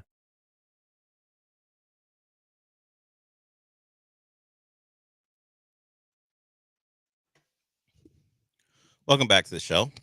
Michael Carroll, Variety is saying, beyond their compliments to Florence Pugh, Thunderbolts, Marvel's darkest material to date. Some of Marvel's darkest material. And I like it. Interesting. So we will see how it plays out. We are just over a week away from being able to see if you don't get something early. We gave away tickets, a pair of tickets to someone to an early screening. Yeah, press screenings are going on right now across the country. Yeah, so we have some embargoes going on, but once those are lifted, I'm sure we'll hear more from the press. But I didn't read the article yet, but apparently Florence Pugh, great. Marvel's Thunderbolts, dark. We'll see if that means a good movie. I fully expected Florence to be like... She's good. She good, does good work, yes. She was not going to be the weak link from that group. That's why Taskmaster has to die early. Get the weak link out of there. The weak link out of there early. We'll see. We just don't see a lot of Taskmaster in the promos. That's all. It's because they've made it obvious. Yeah, the speculation is that Taskmaster is going to catch something. Maybe the Void gets her out of the paint very early. The Void, she's going to catch those Void hands. Yeah, maybe. I don't know. I just don't know. When Bob or the Void is around, we don't see her. Maybe she caught that early. Maybe there's a reason. Or Taskmaster's the smartest person. Master's the smartest person in the movie and goes, "Nah, I'm out." Honestly, I kind of hope that's what happens. Actually, you know what? I'm out of here. Look, I was controlled by a dark and secret organization for a while, and I just got my freedom. I'm not dealing with this. I'm not messing with this powerful being that could wipe out people, like put people in a shadow realm or something like that. My only real benefit to this team is I can mimic other people, and I can't mimic him. I'm out of here. So we'll see what Taskmaster does as how it's supposed to fly. I can't do that. None of that. So we'll find out. But so far, at least Florence Pugh getting rave reviews from Variety. Okay, so I mentioned Giannis, and if this goes poorly for him and the Bucks, there may be some real concern for Milwaukee about his status there. And this speaks to that. In his last 6 healthy playoff games, he scored 34.8 points per game. He shot over 53% from the field, 17.2 rebounds, 6.5 assists, and they're 0-6. That would tell you not a lot of support for Giannis if he's playing at that level. 35 points, 17 rebounds. If we round up 7 assists, 0-6 in those games. The Bucks are going to need a turnaround, or they're going to have to answer questions about they're not doing enough for Giannis. The Rockets want to avoid an 0-2 hole. They got to get that done tonight. Playing well will have to be of utmost importance. They, at least according to their coach, didn't play poorly. They just didn't play to the level that they could, and he labels their offensive effort a C game. Watching Jalen Green and Fred VanVleet shoot felt more like an F, but your coach says it's a C. Here's Ime Udoka on their C game offensively in game 1. Played a C game, probably offensively, and we're 4 points away with 2.5 to go because we relied on our defense. Could clean up some things defensively for sure, but understand the physicality of the game and the importance of every possession. And coming into it, Golden State being one of the, I think, the 4th best at opponent turnovers and points off turnovers, we fed them into that. Obviously, it was 25 points there. So all the things we talked about coming in the series, take care of the ball, get to our spots, and then defensively, transition is a big thing. We helped them out there, like I said, but a little bit more physicality on guys as well. I think Butler and Podziemski specifically were too comfortable. Curry hit some big shots, some tough shots, but even our off ball could be a little bit better with our communication on him. That was Ime yesterday after practice. If you couldn't tell with all the bouncing basketballs. Yeah. They need to not allow Jimmy Butler to do what he was able to do. Now, the point is Jimmy Butler is a great playoff performer. Do you have anyone who can dissuade him from getting to his spots, controlling moments in the game where Steph Curry's either off ball or out of the game? It's easier said than done. Of course, Ime is going to expect his guys to be able to get it done. As far as the offensive side, they're not a great offensive basketball team. Can they be better? Sure. Is it simply a variance of if they shoot better, they're going to be better offensively? That's the easy way to go about it. But either he said it there or I heard it from sound we'll get to a little bit later. They didn't shoot shots from the spots they'd like to shoot them from. Golden State allowed them or forced them to shoot in spots for the most part they're uncomfortable shooting. And that's part of the game plan. I've said it, I think maybe yesterday or maybe last week, that when it comes to the playoffs, everyone knows everything about you. They have scouted you. This isn't, hey, we're in Sacramento on a Monday and we got to fly and go play the Cougars, play the Rockets in Houston on a Tuesday where you don't have a lot of time. The Warriors knew who they were playing since Monday night. Not this past Monday, but the Monday before. So they scouted the Rockets out. They know where the Rockets missed their shots from, and they're going to push you in those spots.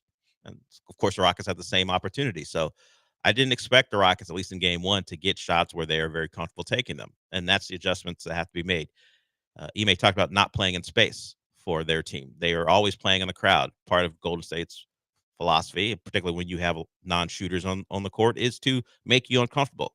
And the best players in the world, it doesn't matter. They will make shots in spots where you want them to take them from. And then sometimes you say, oh, that's the league, make or miss league.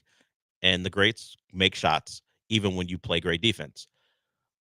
Do the Rockets have anybody who's capable of knocking down shots in situations where the Warriors get everything they wanted out of a defensive possession? We didn't see that in game one. Can we see that in game two? We talked about it before that there are places you can attack, and it's not Steph on the perimeter because Jalen Green could not drive by Steph Curry on Sunday night. You're going to have to upsize, I think, at least in my eyes, and get switches on Steph where you can have Jabari when he's in there, rise up over him in the mid post. Amen Thompson the same way. Maybe you get Dylan Brooks to use size to back Steph Curry down. And that can be said for pods as well. Steph's not the only one, but easy buckets, I think, come from transition, from Alperen, and from outsizing a small Warriors team. I don't think just running your offense, at least not what we saw on Monday.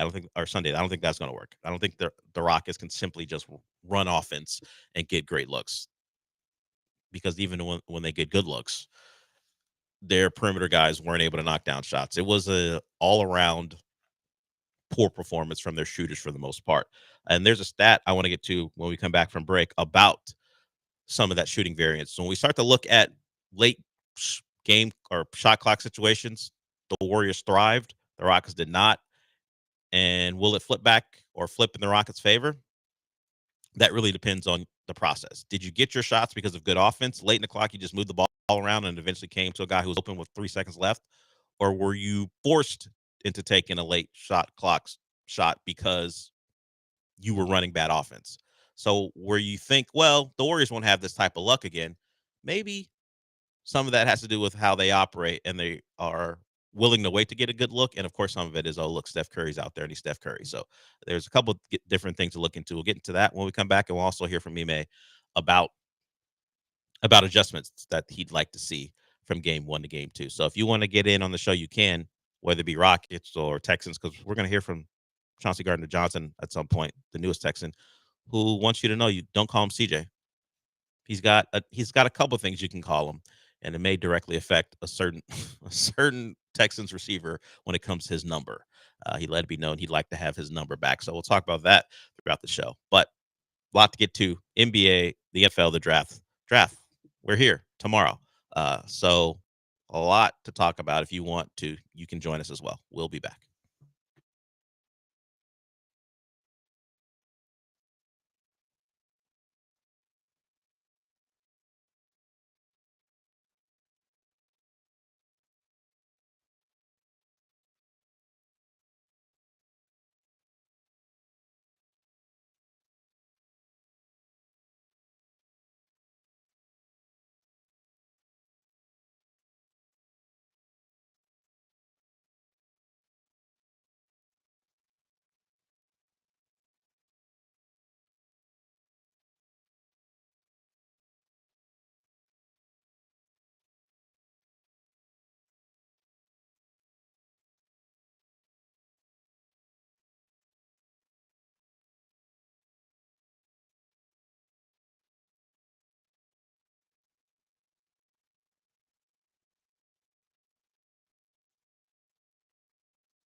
You're listening to the Del Olaleye Show. On ESPN 97.5 and 92.5. Live from the Veritex Community Bank Studios, here's Del Olaleye.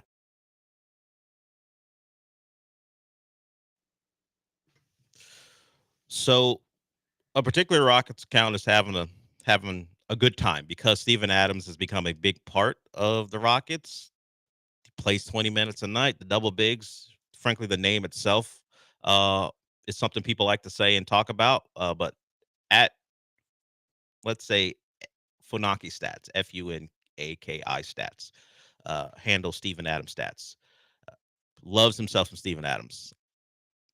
If there's a Steven Adam Muse account, maybe they are bigger Steven Adams fans, but I haven't found one yet, at least online. He charted this, or at least he found this.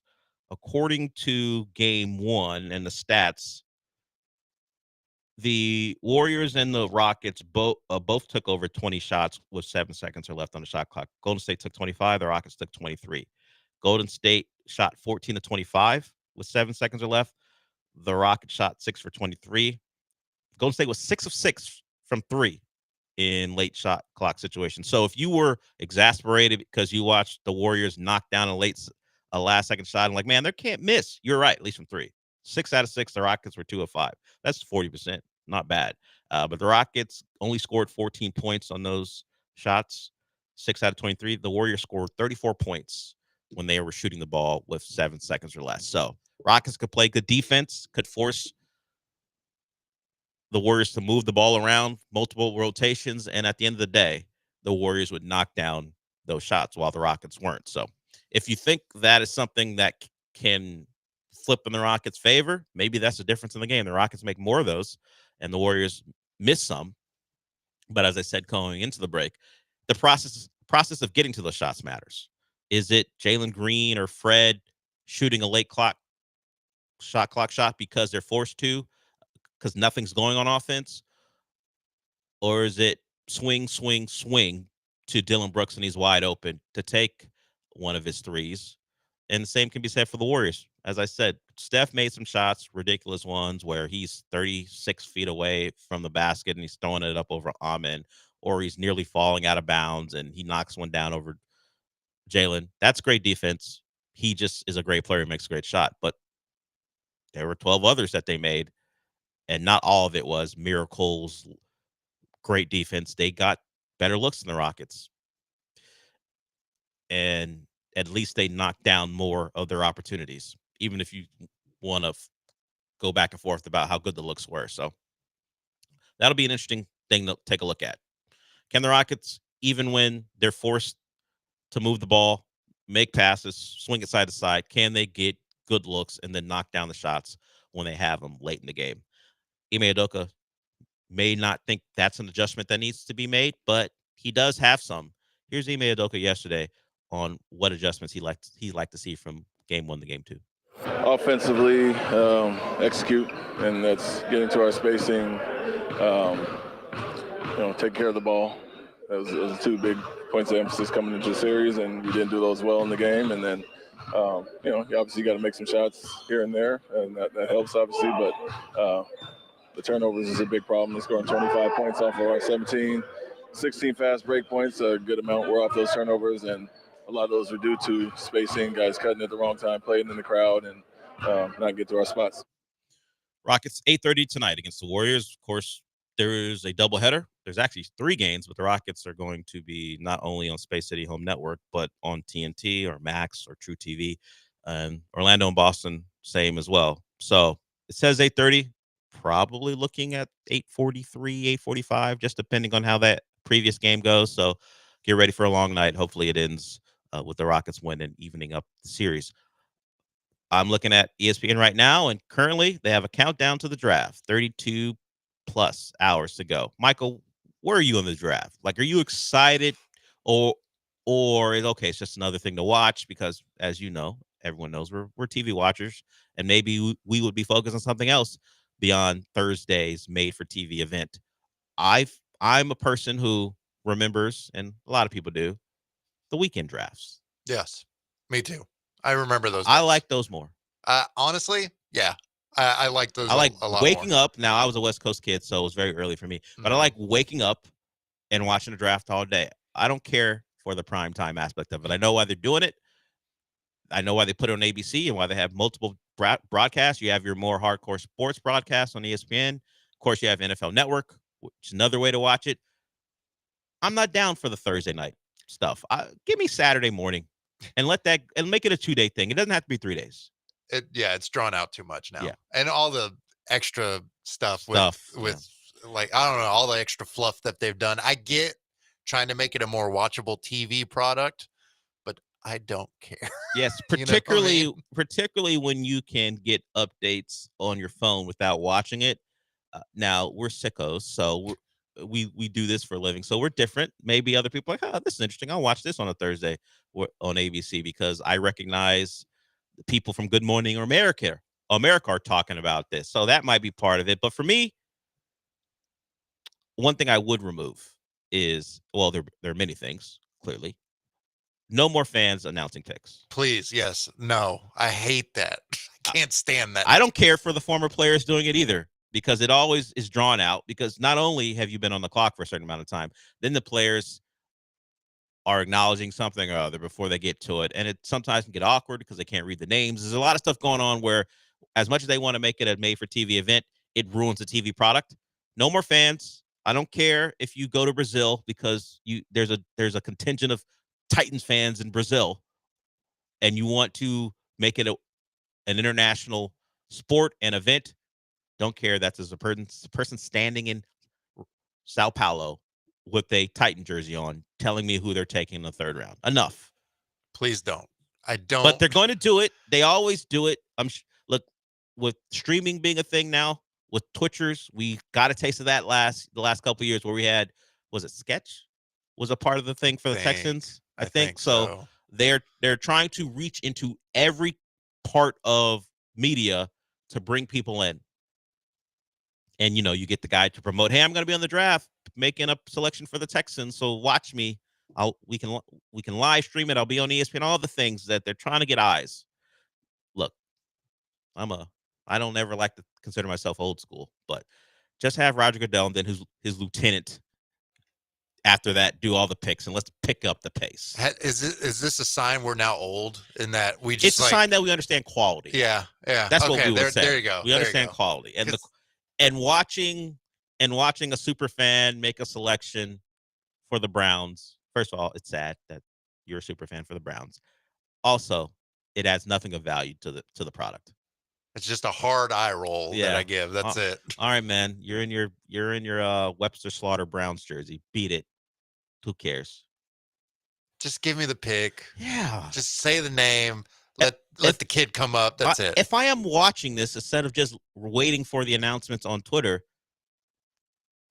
give me what I want. And no one is asking for the fans to make picks. No one is asking for ex-players to make picks. Who asked for that? Not anybody that I know. No, I've never heard anyone. You know what really added value to the draft? When a former Jet got up there and told me, I'm trying to think of a former Jet that anyone would recognize. When Kevin Mawai went up there you go. And made a pick. I don't think anyone's asking for Kevin Mawai or any other former Jet to go up there. Wayne Corbett, no one's looking for it, but they will do it again. They'll trot everyone out. And it'll just be, I don't know. It just takes up time. Just say the name, give me the analysis. That's all I want. That's what I'm here for. I'm a simple man. Simple man who wants my draft the way it used to be. Yeah, that's all. Yeah, run Mel Kiper out there for 14 hours, whatever, over 3 days, or I wish it was 2, but over 3 days, whatever it is, and keep it going. Yeah, bring him out of wherever he comes out of, and then have him do his thing. He does have an interesting media life where he becomes a thing. Football season's going, and then we start to crystallize who the picks are going to be, who are the top prospects are going to be, or maybe someone had a great weekend. And Mel, what do you think about this quarterback? You put him in mothballs until you need him again around draft time, and he's back. I mean, I think it starts to pick up maybe November. As we know who's had a great college year, and Mel has to, this guy's not really a draftable prospect, or he's not going to be a first round pick. He has to figure who is that and just a great college player.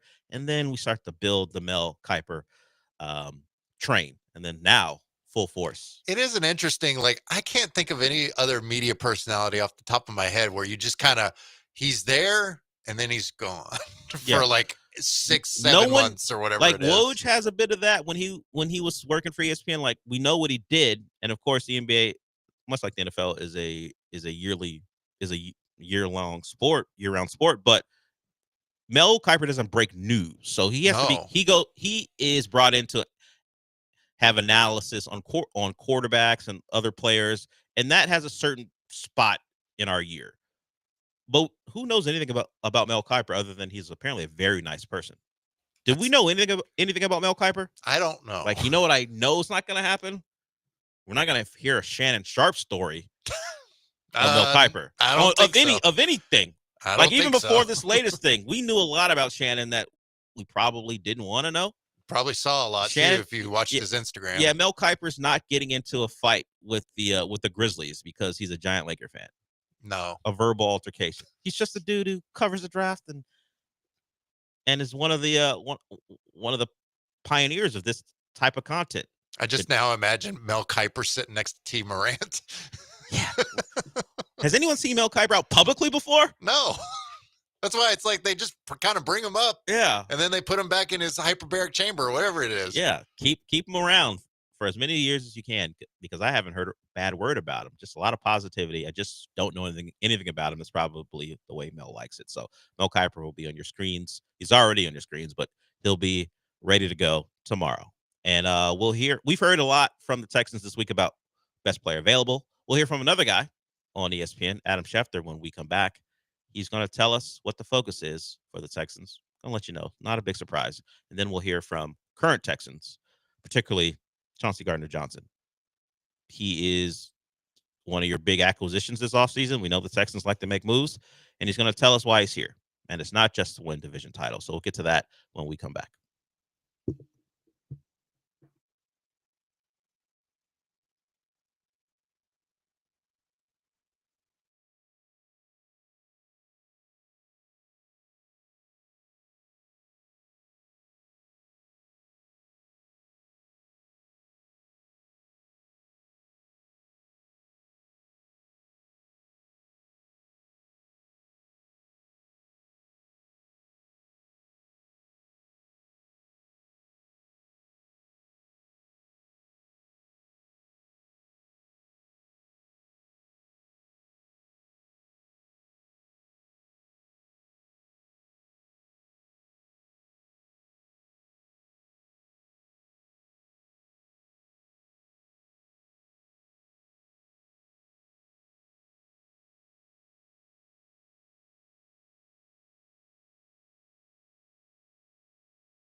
Broadcasting live from the Veritex Community Bank Studios, it's the Del Olaleye Show. On ESPN 97.5 and 92.5. Now back to Del Olaleye.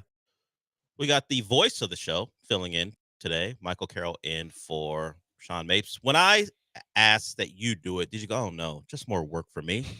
I was surprised. I was like, wait, me? Yeah, you. Little old me? I did want to differentiate the show as much as I could from everybody else. I mean, we try to do that on the show itself, but hey, having a different voice, I thought would be a good idea. I was like, then I didn't really think about, I'm just asking this guy to do a little bit more work. That's on me. And now he has to voice everything we do going forward. Didn't have the foresight to think that would be a problem or that would be the case. But Michael Carroll's here with me right now. He also hosts Comicast, which will be airing tonight here on ESPN 97.5 at 8 o'clock. Yeah, 8 o'clock. Yeah, and of course you can hear it in podcast form wherever you listen to podcasts. You can do that, and Michael joins us every Friday to give you what's what on movies and television. So he'll be here today, and then Sean will be back tomorrow. But I'll be out at Carlton Woods for the Chevron Championship. So John and I will be out there. Lance will be on the show tomorrow. He just won't be out there. You know, he's in LA for the draft. The biggest day of his year begins, or the biggest time of his year really begins in earnest tomorrow. And he'll be doing draft stuff not only with us, but with NFL Network through Saturday. The preeminent voice draft guy? Yeah, whoever thought that was appropriate, it remains. I don't know how preeminent he is. He's our preeminent, the guy who we go to. He's provided great information. He'll continue to do that through the week, and he'll be here to react to the Texans' first-round pick. And likely an offensive lineman. We'll hear from Adam Schefter here in a little bit. But let's talk to Eric. Eric wants to talk just NBA playoffs. What's up, Eric? And when you think about The Rock saying that Travis Scott is going to hook up with Booker T, and how do you feel about Randy Orton, RKO, John Cena, Monday Night Raw? Also, Michael, why was Sinners a musical? It was just mid. And did you hear anything about the new Conjuring movie? I know there's a lot of fanboy trailers out there. When's the new trailer going to drop? I'll hang up and listen. I did not catch the movie you were talking about. Eric, are you still there? No, he's gone. No, I don't know what movie he was talking about. He told us NBA playoffs and then just lied. Why you gotta lie, Eric? I mean, Eric, you know the show. We don't really care. I would have put you on. Yeah, we don't. I would have wrote it all out. You've been on the show forever. In fact, the only person who's been on the show more than you is me. Which makes sense. Yes. Which tracks. It makes sense. I'm just pointing it out. Eric makes a lot of appearances on the show. By that, I just mean calls. But just say what you want to say. Okay. I feel betrayed. Let me just say that. He lied. I feel betrayed. He didn't lie to Eric. your face, which is unnecessary. You don't need to do that. I don't know anything about the wrestling stuff you're talking about because I haven't cared about wrestling since Stacy Keibler was wrestling. Her and Tori Wilson. Is that what the Divas era? Please, for folks that aren't watching, you did air quotes because she was a WWE diva, so she did a little bit of wrestling, but that's not what she was there for. As they say, eye candy. She was one of the elites in that regard. Part of growing up, stopped caring once that no longer was the main focus of WWE as far as their women's division. Now they actually have big time athletes doing that, and I just don't care about wrestling. As far as Sinners, yes, it was a musical. Michael said he felt betrayed. So did I, because I liked the musical. I like that movie. I probably will see it again before it's out of theaters, in the theaters, although there's a remarkably good cam of it on a website where someone just points their camera at it. I don't know how they got. I've never seen one better than this. So you've seen this? I've seen it because I wanted to see. I walked out stupidly before I saw the mid-credit scene. And I was listening to podcasts reviewing the movie, and they talked about it. So I did want to see that. So that's the part I saw. But I saw the movie in theaters. I liked it. It did have a lot of music in it. I don't think it's mid, Eric. We disagree on that. I enjoyed it. Have you seen it yet? I haven't seen it yet. Okay. Eric did call back about it's The Conjuring Last Rites. Oh, I will watch The Conjuring because, as I said several times, I'm a completist and I've seen all the Conjurings. But that particular story doesn't have a lot of appeal to me other than if they're going to make one, I guess I got to watch it again because I've seen all the other ones. You've watched the whole Conjuring cinematic universe? Oh, yeah, Patrick Wilson and Vera Farmiga are at it again. I like how you phrase it like that. Oh, they're at it again. That's what it is. It's like Vera Farmiga has a couple. She has the Nun franchise. No, the Nun is part of the Conjuring. It's part franchise. of it. Yeah, it's like a spinoff or Excuse something me. like that. And it happens to have her younger sister as the titular. She's not actually the nun because the nun is the evil spirit, but she plays a nun in the movie. And at some point, those two might meet up in a movie because there's some interconnective tissue. So she has that. And really, that's kind of what she does. Will The Conjuring have a Avengers level like crossover or something? Will there be a portal scene of that? I don't know if Wong's gonna their version of Wong's gonna be in it. I don't know about that or Dormammu. I don't know. I don't think it'll be like that. Annabelle comes out of nowhere. Will they all make an appearance in the same movie? Yeah. Who's to say? Why not? Say? Yeah, it's all connected. So there it is. The biggest cinematic moment ever. Yeah, Patrick Wilson, Vera Farmiga. He does other stuff. He's been in the Aquaman stuff, Aquaman movies. What she does, I don't remember seeing her in anything else for a while now. She's been in some stuff. I'm not saying it's the only thing she does. She wakes up and The Conjuring's back, so let me go to work. I just don't remember seeing her in anything. I like her as an actress. I know there's other better options when I think of her, but the first thing I thought of was Godzilla, King of the Monsters. Oh yeah, she plays the mom. Mom of Billy Bobby Brown's mom. Mm-hmm. She's also in The Departed. That's before The Conjuring really got going. She's in that's probably a better place to start with. She's in that. But yeah, I'm looking at her stuff. Did you see Ezra? Have you heard of Ezra? No. Did you watch Origin? She hasn't acted in anything that's been released since 2023. She's got plenty of stuff coming up. Like you heard Eric talk about The Conjuring, The Last Rites. She's got stuff. She's working. She's got some TV stuff. So don't worry about Vera Farmiga. She and her younger sister Verse are both active and getting them checks, which is always very important. But they will eventually meet up, probably in The Conjuring Last Rites. Or maybe that'll be a movie that's just separate because there is a time jump between the two. So I don't know. The Conjuring Last Rites, it's there. Eric, I will watch it because I got to. It's part of the deal. I got to. I've invested so many hours in that series. If I'm going to watch Annabelle, I might as well watch The Conjuring Last Rites. You might as well finish where you finish the story. I hope that finishes the story. Just because they put Last Rites in it doesn't mean it's done. No, it's probably not done. Probably not. Okay, so we will get to Adam Schefter and his thoughts on the Texans and what they are likely to do in the second hour. If you want to call in about a movie, you want to talk about wrestling and have me not give you an answer, you can do that too. 713-780-3776. It's me and Michael till noon. We will get to the second hour when we come back.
Welcome to hour 2 of the show. You want to join us on air? You can. 713-780-3776. Me and Michael here with you. Michael Just Carroll. don't lie to me.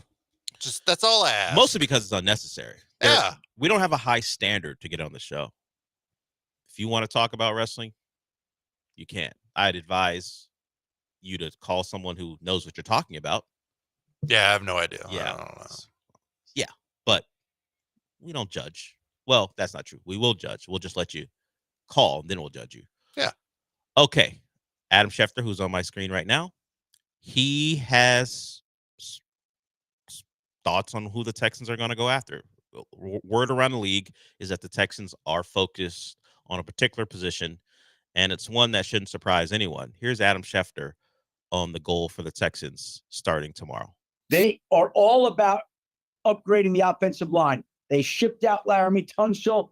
They've even talked about moving up in this draft. I would expect the Texans to really invest in their offensive line this weekend. People expect them to be active. He's not the first, and I'm sure between now and when they make their selection, it'll continue to be talked about that the Texans not only are looking to move, they're looking to move up. They don't want to wait until 25 to go get a lineman. Maybe there's a premium one that they don't suspect will be there if they sit there. So be on the lookout for that sometime during the draft, maybe in the teens for the Texans to, if they see their guy on the board, to go target him and make that selection. And I like the aggressiveness of it. If you like a guy and you're willing to make a move, we know they like to trade, whether it be during the free agency period, they'll make a trade. They'll do it during the draft. And part of the backbone of this franchise right now is a major trade they made when they wanted both CJ and Will Anderson, and that has worked out great.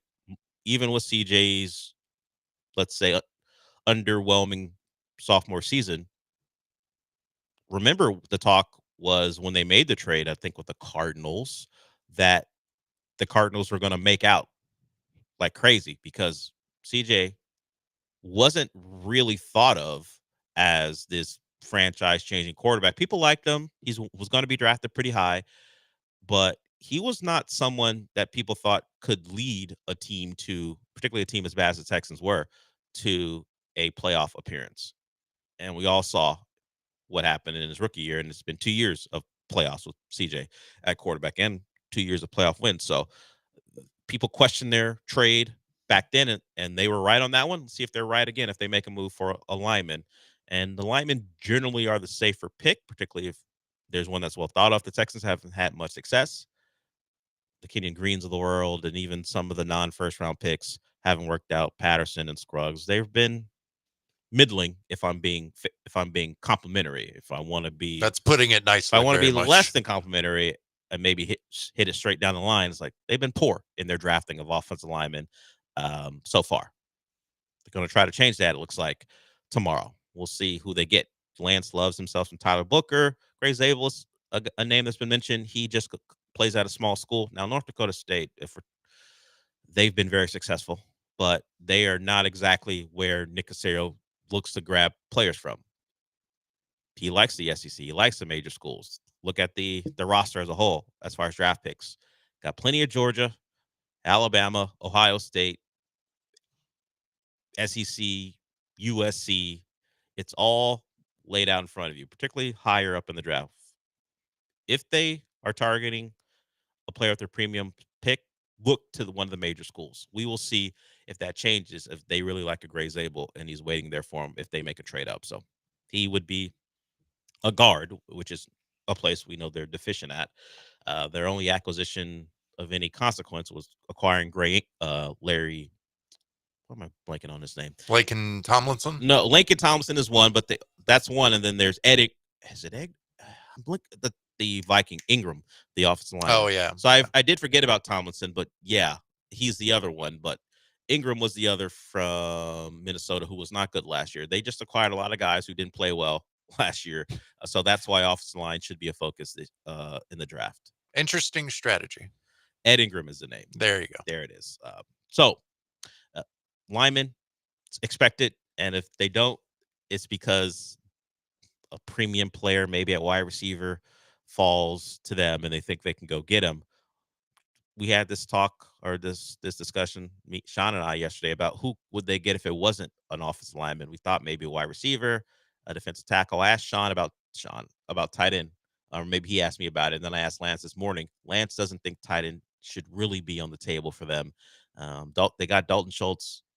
Of course, Dalton Schultz, after this year, it'll actually benefit them to cut him. He is someone who didn't live up to what people thought he could be last year after a pretty good year one with the Texans. So we'll see if he bounces back along with the rest of the offense with Nick Caley at the helm. So be on the lookout. The draft is tomorrow. But if you have thoughts on someone beyond tight end, I will maybe get ready to be a little disappointed and make your peace with the potential lineman being the selection for the Texans. Honestly, I would rather them go that route, either offensively or either way. I'm in the trenches. Just do that. Yeah, please. And we know it's a focus. They have put a lot of assets into both. Defensive end hits. They've done a great job there. Offensive line. Well, we just went through it. We got to flip that. And it is a strong draft for defensive linemen. Like I think it was like 28 deep of defensive linemen that could be drafted relatively high or in the top half of the draft. Yeah, or so whatever they don't have to make that move early. If they deem that they need one, particularly an interior presence, they can try to do that in round 2. Walter Nolan, the A&M prospect, is the guy that Lance loves talent wise, but doesn't exactly fit the swarm mindset, which is really swarm, but swarm isn't something that sounds good, so we go with swarm. Yeah, it doesn't sound. Yeah, no. Trying to figure out, is the A in swarm for and? I think so, because it's ethic where they're saying the A would be, there's an E, but whatever. Swarm. Yeah, it doesn't sound. Yeah, it doesn't sound. Paul and with Joe when he was part of the show, and certainly with Sean still, they say swarm.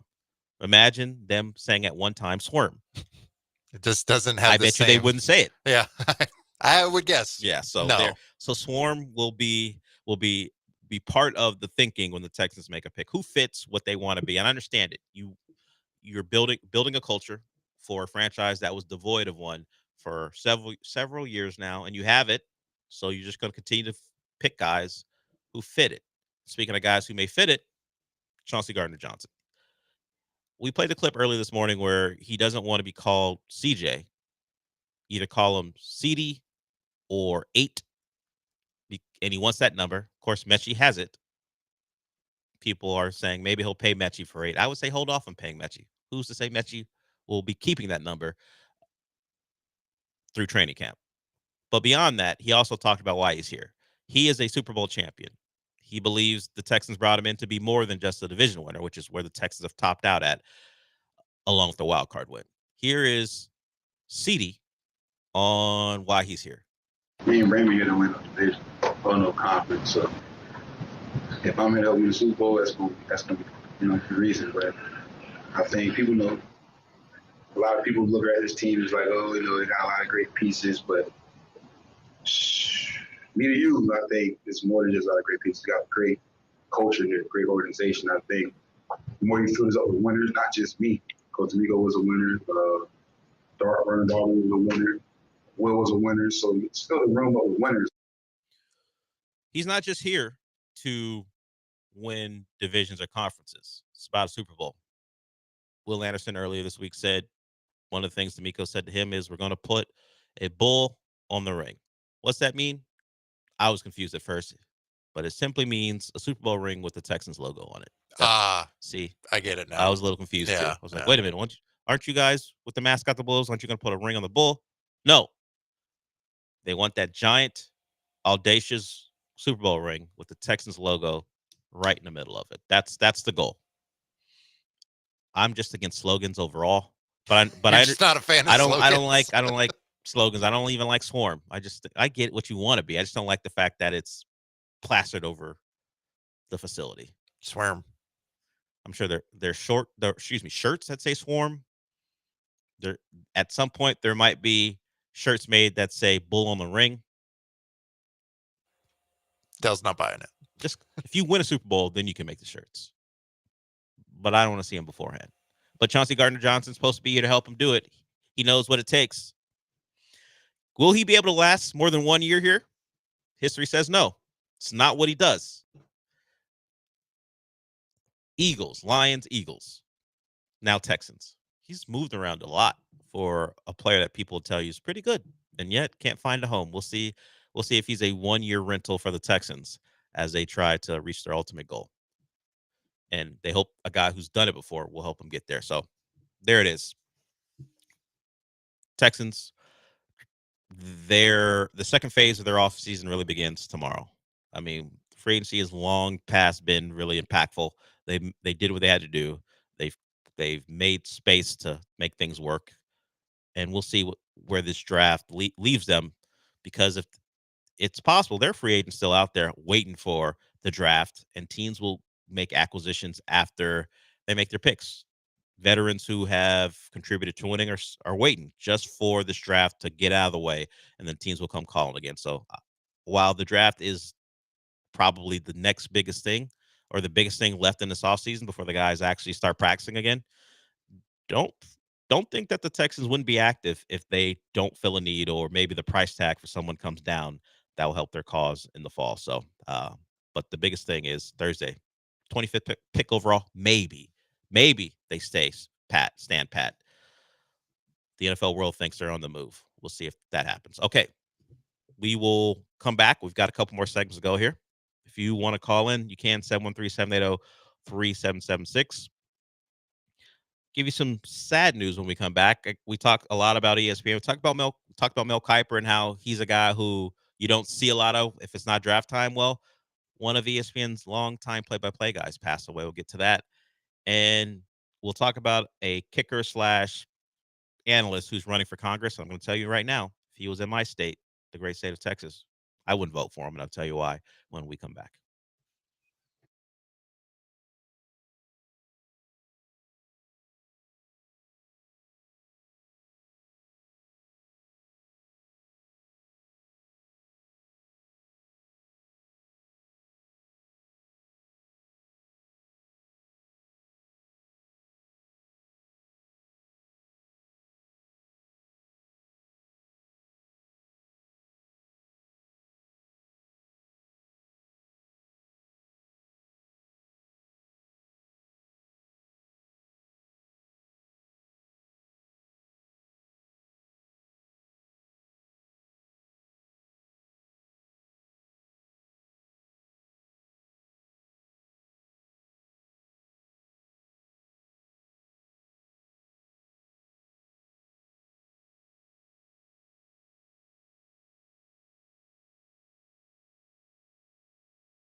It's the Del Olaleye Show. On ESPN 97.5 and 92.5. Now back to the Veritex Community Bank Studios with Del Olaleye and his intrepid, most outstanding, arguably the greatest producer of all time, the one and only Sean Mates. Michael Carroll. Oh, okay. Michael Carroll. I forgot I did that. Sean only plays it when I'm not in studio and he needs time. He needs to stretch the open or the rejoin so I can get back in time. Michael Carroll here with us. He is filling in for Sean. Sean's not gone. He simply had to do the afternoon shows because BMAC took a Wednesday off. I think BMAC's back tomorrow. Yes, he will be back tomorrow. Yes, unless he got in some real trouble today. No idea what he's on. Then maybe not. Yeah, we don't know. John and I will be out at Carlton Woods for the Chevron Championship. You've heard John talk about it. Women's golf is in town. We're going to be out there for that.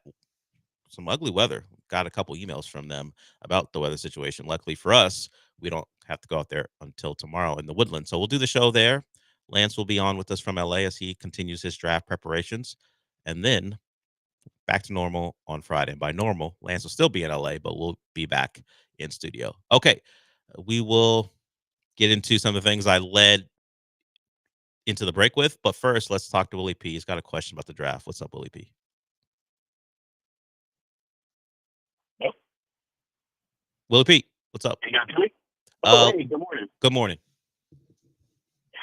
So real quick question. Do you remember, Del? So I know that I was listening to yesterday's podcast of the morning show, and I heard that they had Alvin Jackson on there, and is somebody that Lance would like the Texans to draft. And I just thought it was funny because do you remember how a few years ago they had Kenyon Green in the studio? And then the Texans and Lance was hyping him up, and the Texans drafted him, and he was straight garbage. And I'm just wondering, should the Texans have a few years back when we Green in and interviewed him and everything, and was hyping him up, and then they get him, and look how that went. So I just thought that was hilarious. I saw like parallels with that. But that's all I wanted to ask, really. Go Rockets! I hope we get the game tonight. We desperately need it. We cannot go back to Golden State down 2-0. And last thing, Hunter Brown. It sucks to see how good he is because I know in a couple of years he's going to leave us and go pitch for the Dodgers or the Yankees or somebody crazy, Boston. So that sucks. But it's also cool to watch him bounce back from last season. But anyway, great show as always. You guys have a good one. I think Michael S. Carroll. What it do, baby? Peace, fellas. Thanks, Willie P. I forgot that Kenyon Green made an appearance in the studio, and Lance loved him beyond that. Lance was in favor of the Texans drafting him, and as Willie P laid out, we all know Kenyon Green did not work out here. And now the next guard now Jackson has some tackle versatility, but likely with the Texans and how they're set up, he'd play guard here. Lance is stumping for another offensive lineman. Let's hope if the Texans do take into account Lance's opinion, and while I jokingly talk about him being trash, and that's still true, he does have opinions that people care about. And we heard earlier this offseason, maybe even just a week ago now, that the Texans take into account mock drafts because they believe in some people's information because they know these mock draft guys are talking to teams. Lance is among those people. And they just want to figure out how the board's laying for some of these, for some of the people around them when they're about to make the pick. So, will the Texans listen to Donovan Jackson's interview with John and Lance and go, you know what, we like that kid. We weren't sure about him, but then we heard him talk to John and Lance, and we know they're clowns, and he handled himself well, so he's on the team.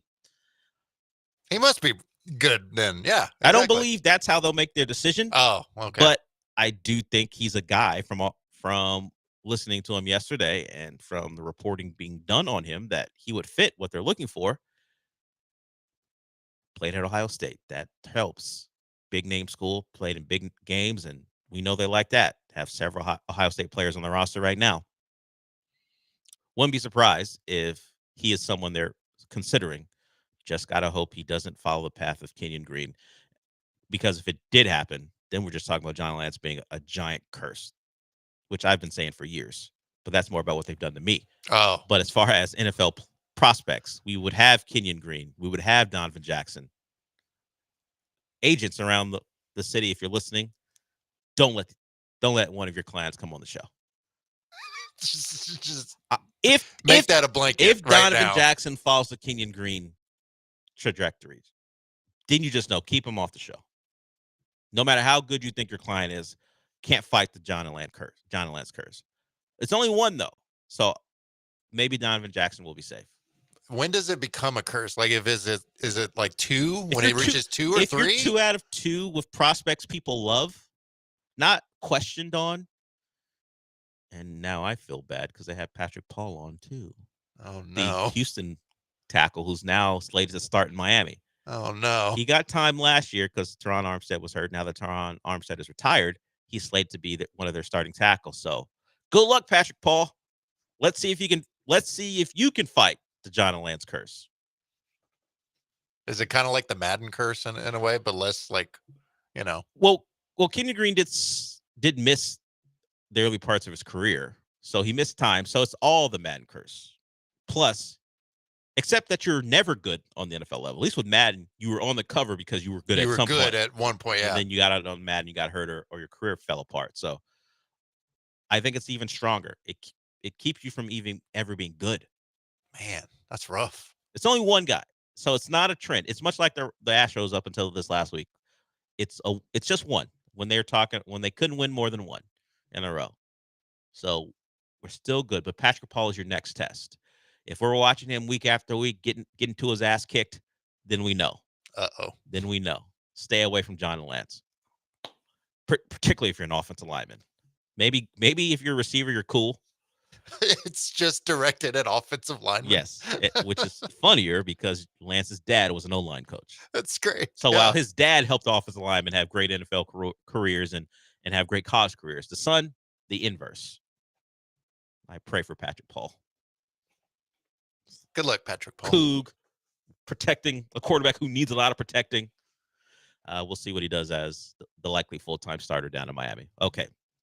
And, of course, we heard Willie P talk about the Rockets, too. Yes, desperation time. We talked about it. You can't go down 0-2. Don't suspect this Rocket team could go into Golden State and get a couple. Because even if you get out of there without getting swept, you're down 3-1. Now you got to win 3 in a row. The Warriors, at a time, were capable of giving that up. Different team, Jimmy Butler on it, and the Rockets aren't a LeBron-led Cavs team. So, got to win tonight, man. And there are ways, and the formula is theirs. They're going to be physical. They're going to continue to play hard defense. Can they get better production from their backcourt? And Willie P has called a couple times this week, mostly because of his Rockets fandom.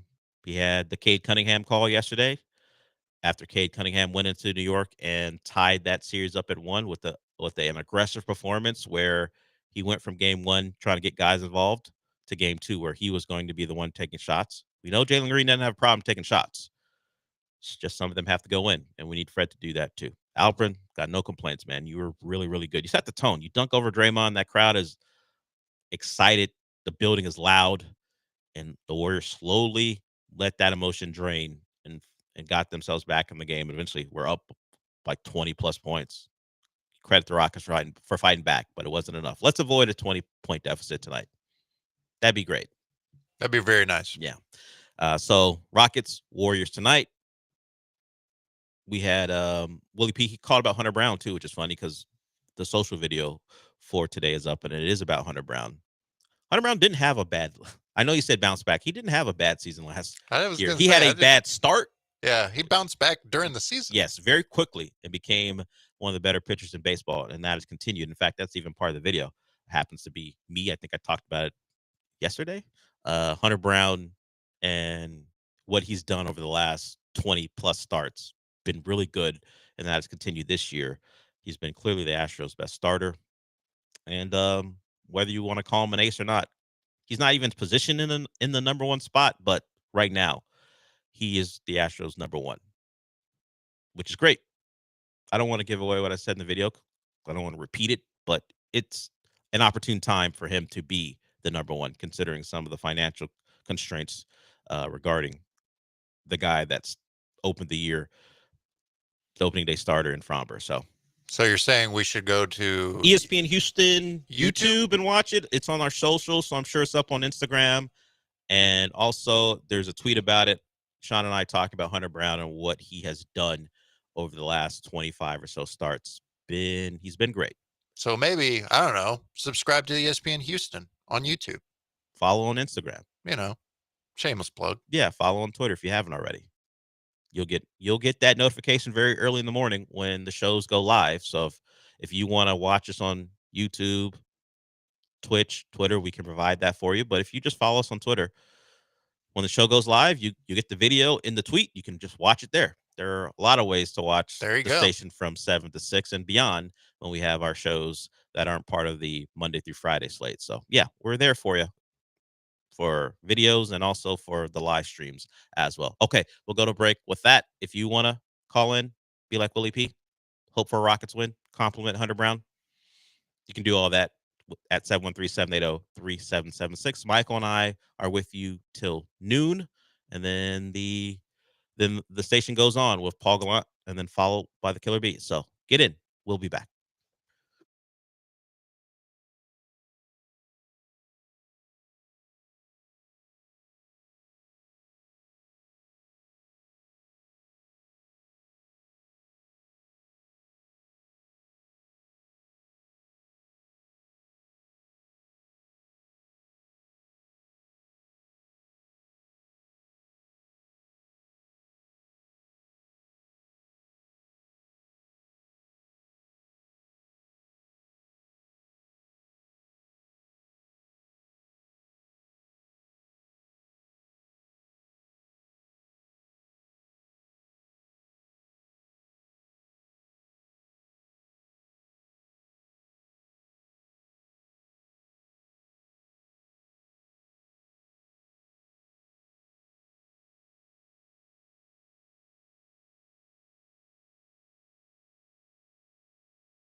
The Del Olaleye Show continues. On ESPN 97.5 and 92.5. Live from the Veritex Community Bank Studios, here's your host, Del Olaleye. Seconds to go and a possibility for a play. Dyson and Bird are deep. Taken by Neal.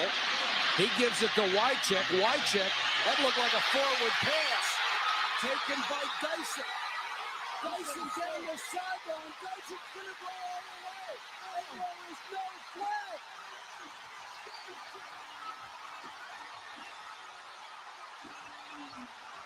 You may ask, why am I playing the Music City Miracle?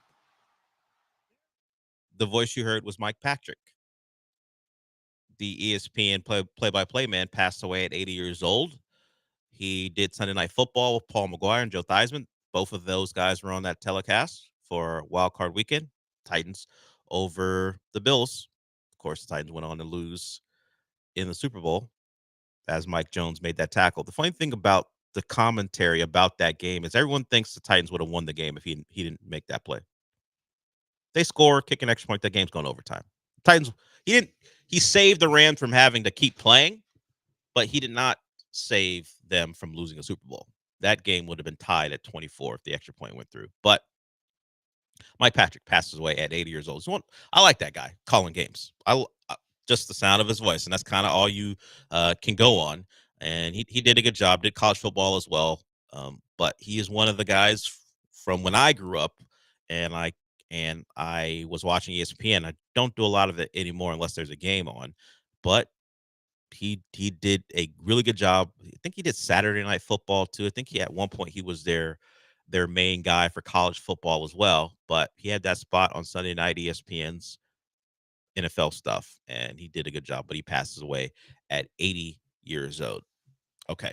Also in the news, a current broadcaster for CBS, right? Jay Feely's on CBS. Yeah, he's on CBS. He is the ex-kicker, kicked in a lot of spots. I think he was a Jet at one point, or at least a Giant, maybe both. Also a Cardinal. Like a lot of ex-NFL guys who are pretty good with the mic, at some point you venture out, and he's going to run for Congress. He's not in the state of Texas, so you don't have to worry about making a decision on Jay Feely's platform. But I know why. One reason I wouldn't vote for him, I never got that 2-glove thing. Why is a kicker wearing 2 gloves? No idea. He wore 2 gloves, and it wasn't like, oh, I'm playing for the Giants and it's really cold, I'll wear 2 gloves. He was playing in Arizona, and he wore 2 gloves. I tried to look up why, because as I saw that he was running for Congress, the first thing I thought about Jay Feely is, beyond, he'll get asked, hey, Jay, what does Kaimi Fairbairn look like in warmups? That's pretty much his contributions. Oh, well, he was hitting it from 55 against the wind, of course, when they're not playing in Houston. So maybe his target line is like 58 tonight. Whatever. That's his contributions as a third man. But the 2-glove thing, make sense of it. And I tried to look it up, and there really isn't any reason other he was trying to protect his hands. From what? He's a kicker.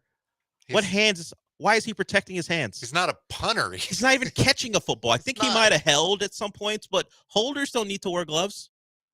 That's my lasting image of Jay Feely. Not maybe making a couple big kicks. None of that. Why is this kicker in a dome stadium in Arizona wearing gloves? But Jay Feely running for Congress. That would be my first question people talk about how the media is really suffering. I'm not going to ask him about any platform issues until I have an answer about that. That's your first question. Yeah, if I was a political reporter covering Jay Feely's congressional race, excuse me. Yeah. Your thoughts on local government, whatever. Yeah, I'm sure you want to bring jobs back, whatever. Sure. I've heard that before from a lot of people. What I haven't heard is an explanation for your 2-glove thing. Do you hand him a picture and everything? You're like, explain this. Yeah, Jay, you can't even deny it. You it's not doctored. People didn't doctor kicker photos from back then. Explain why on September 15th, 2013, against the Lions in Arizona, you're wearing gloves on both hands when you don't handle the football at all. Let me know, Jay. But there it is. Maybe we won't see Jay Feely on Texans games this year because conflicting schedule, because he's campaigning, but he's going to be running for Congress. So go ahead. He wore gloves in New York as well as a Jet, so it was a consistent thing over his career. But the Arizona thing is the one that bothers me. You're in a dome. What the hell are you doing? What are you doing, man? He couldn't hold because he's the kicker. So it doesn't make any sense why he would wear them. Makes 0 sense. Like for vibes, like sometimes quarterbacks wear shields. I love a quarterback who's going to wear a shield. I don't know what it is. The aesthetic I like. The 2-glove aesthetic for a kicker, beat it. He just likes the aesthetics of it all. Nah. No? Well, you might be right. It just makes no sense to me. It's like that aesthetic sucks. It's like wearing just sweatbands just to wear them, you know? Yeah. Sweatbands, sure, they have a utilitarian function, and also sometimes they're just cool to wear. Trust me, I create a player. I know. It looks cool sometimes. I get it. Do I need a shooting sleeve? Yeah. No, I don't. But it looks cool. Do I need an arm sleeve on my quarterback in my dynasty? I don't, but I will do it. You know what I've never done? Look at my kicker and go, give that guy 2 gloves. You've never done that. Oh, okay. No one else has either, except for Jay Feely. Jay Feely's in create a player, always putting 2 gloves. Yeah, whenever. Trying to make kickers cool. But more importantly for Jay Feely, as opposed to my slander, my lighthearted slander, he's going to be running for Congress in Arizona, which is where he had a lot of his success. I think he was on those teams, that team that went to the Super Bowl. So he's going to be doing that. I guess. Good luck. Don't know what your platform is, but it better not be a 2-glove platform. You're going to be really annoyed when you hear his slogan. Yeah. I don't like slogans. So we'll see. He's running for the 5th congressional district for the midterm elections in Arizona. We'll see what the public thinks of a kicker on a team who got close to winning a Super Bowl, but did not. I mean, I get it if Kurt Warner was running for Congress. Maybe Edgerrin James wanted to use what he did in Arizona to run for Congress, but the journeyman kicker trying to get it done. Look, if Tommy Tuberville can win a Senate seat in a state where half the state, you assume, or maybe 65%, because Alabama runs that state, the football program, maybe didn't like him at all, and yet he won a seat. So who knows? Maybe Jay Feely's next. He's got a chance, I guess. Yeah, 15 years from now, Jay Feely's doing the James Marsden thing for Paradise. He's a president in a Paradise situation. The start begins now. My brain went to Cyclops. I was like, no, never a Cyclops. It's a president in a situation where that makes more sense. Nuclear weapons are headed towards us, and we have to hide in a bunker in Colorado. Maybe this is where his campaign and his journey to the presidency begins, in Arizona. Not with mutant powers. Got it. No. Can you imagine a mutant president? Like if Viola Davis had mutant powers when she was saving the world in G20. Ooh. Instead of that red dress, the red lasers of Cyclops. Think how that would have gone for everyone. It would have been a less dramatic movie because no one else had the powers. It would have been. If you don't know, there's a movie on Amazon, where Viola Davis, yes, the accomplished actor Viola Davis, plays the president of the United States at the G20 summit, and I guess terrorism strikes. So she does a lot. I guess terrorism strikes. I assume that's how these movies go. So she goes to work saving the world in like a red cocktail dress. I haven't seen the movie, but I'm assuming she gets it done. I'm assuming she doesn't fail. Yeah, I'm gonna guess yeah. And then the sequel, G21.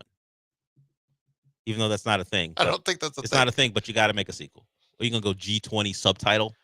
She's at it again. G20, we're back. Yeah, don't know if you can do that. It's a surprise that she went with the Olympus Has Fallen thing for her. G20 has fallen. Yeah, it's a surprise. We've seen that. We've seen this construct several times with different actors, almost within a span of a year, where 2 different movies had this formula. Waited a little bit, and now Viola Davis is at it. There you go. I'm gonna look at the Rotten Tomatoes score on that. Do I need to watch this movie? I've talked about it quite a bit on the show. Do I need to watch D20? When I brought it up on our segment on Fridays, I think it was like a 60-50%, somewhere in that range. So it's a fun, dumb action movie. If folks want to watch it, 57% for Rotten Tomatoes. Yeah, if you want to just watch a fun, dumb action movie, that's it. When terrorists take over the G20 summit, U.S. President Danielle Sutton uses her governing and military experience to defend her family, fellow leaders, and the world. I told you terrorism would strike. And Homelander's the villain, not actual Homelander, but, Homeland Security. Yeah. Well, It's a villain for some people, certainly. All right, we'll go to break with that. We got one more segment to go here. If you want to get in on anything, as you can tell, show's open to anything. The number's here for you, 713-780-3776. And Michael was right. Homelander, at least the actor who plays Homelander, is the villain in the movie. Him and Prime, he's like Millie Bobby Brown to Netflix at this point.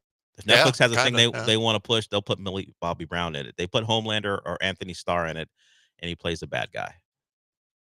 He's good at playing the bad guy. He's very good. All right, we will be back with more. But first, I want to talk about Aqueduct Plumbing Company. Aqueduct, actually, we're going to talk about that in a little bit. First, I want to talk about Monument Chevrolet. And I got a text from the guys over at Monument Chevrolet because they get a new salesperson of the week. Well, every week. Makes sense. And Melissa is that person this week. She's been working there for just over a year now. She's a Spanish speaker, so if you'd rather do business in Spanish, she can help you there as well. She's knowledgeable and friendly, and that's kind of what you say about everyone who works there. They know what they're talking about, and they're going to do it in a way that makes you feel comfortable while you're trying to get a new car. If that's what you want. Maybe you want a pre-owned vehicle. They have a large inventory there. And of course, if you run a business and you're trying to add to your fleet, you can do that too. But if you want to check out the entire inventory, go to monumentchevrolet.com and see all they have to offer. And remember this, it is truck month. That is extended for like the next 7 days through April 30th. It's 2.9 APR on Chevy Silverado 1500s.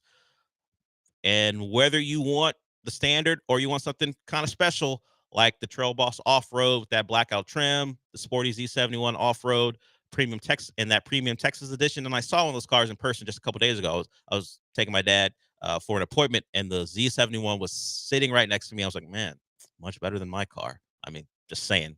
Sometimes you realize you make a mistake, and I didn't get the Z71, and I should have. And if you want one, go to Monument Chevrolet and check them out. They're in Pasadena off of Beltway 8 and 225. So it's pretty much a campus because they're kind of a one-stop shop. Whether you want a car or maybe you need your car service, it's there for you. And once you step on the lot, you're family. They treat you like family because they understand that car buying can be a little tricky. So they want you to be as comfortable as possible, and they'll walk you through the process from start to finish. So remember the website, monumentchevrolet.com.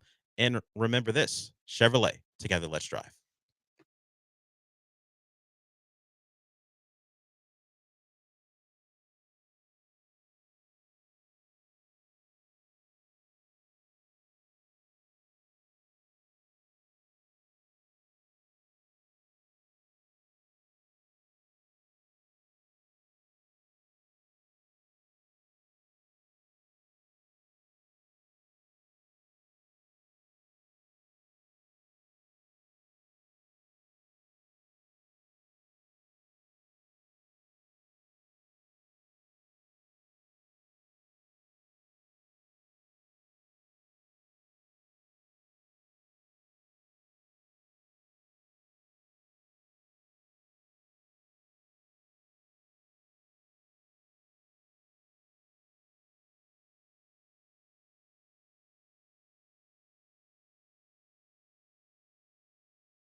The Del Olaleye Show continues. On ESPN 97.5 and 92.5. Live from the Veritex Community Bank Studios, here's your host, Del Olaleye.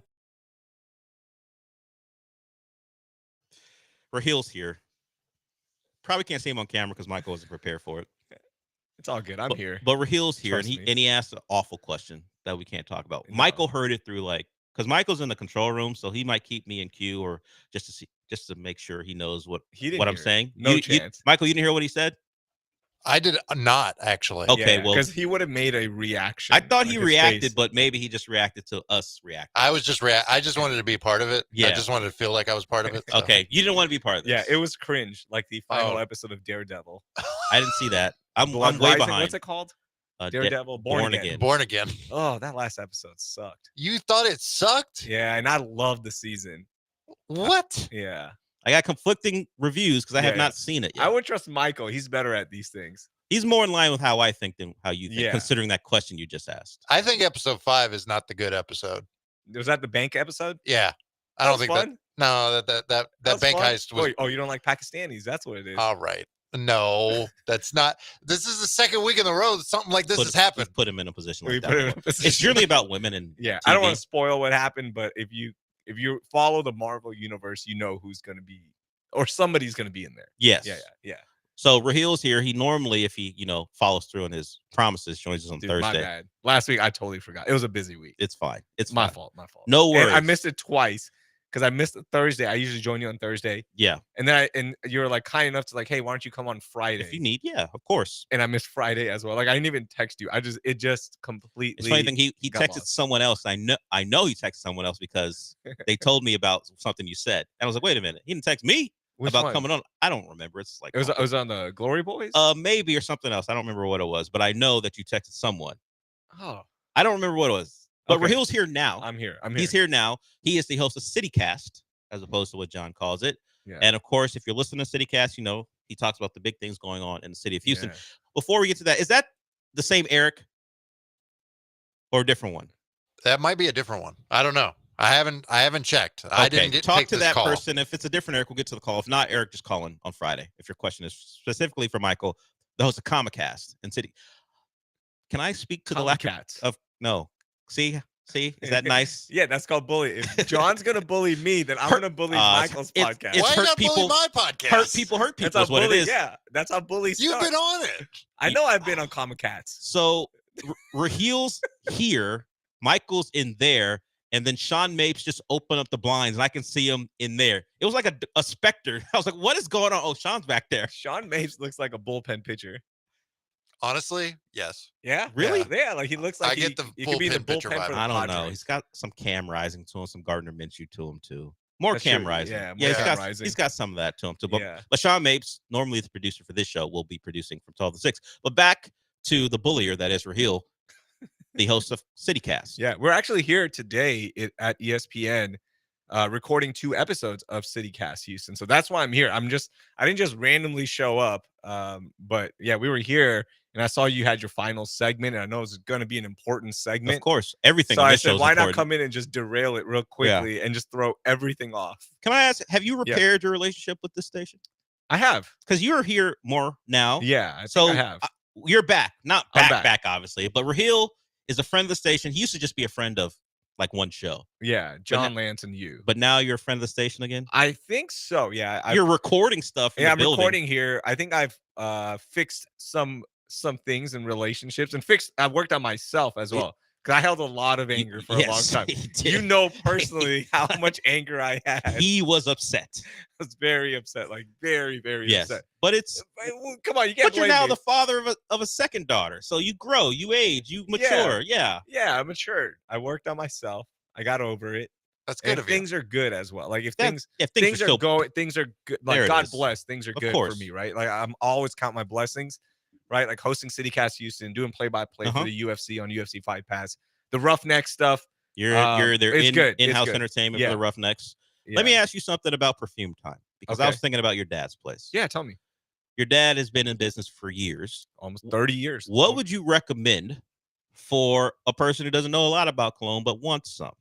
What would you recommend at Perfume Time? Okay, I would recommend you first go to Perfume Time Houston, located in Harwin. Again, been there for over 30 years. You know, people kind of put this bad like knock on Harwin, like, oh, it's only fake stuff. I'm telling you, we wouldn't be there if Yeah, you know 30 if- years. 30 years Yeah. plus.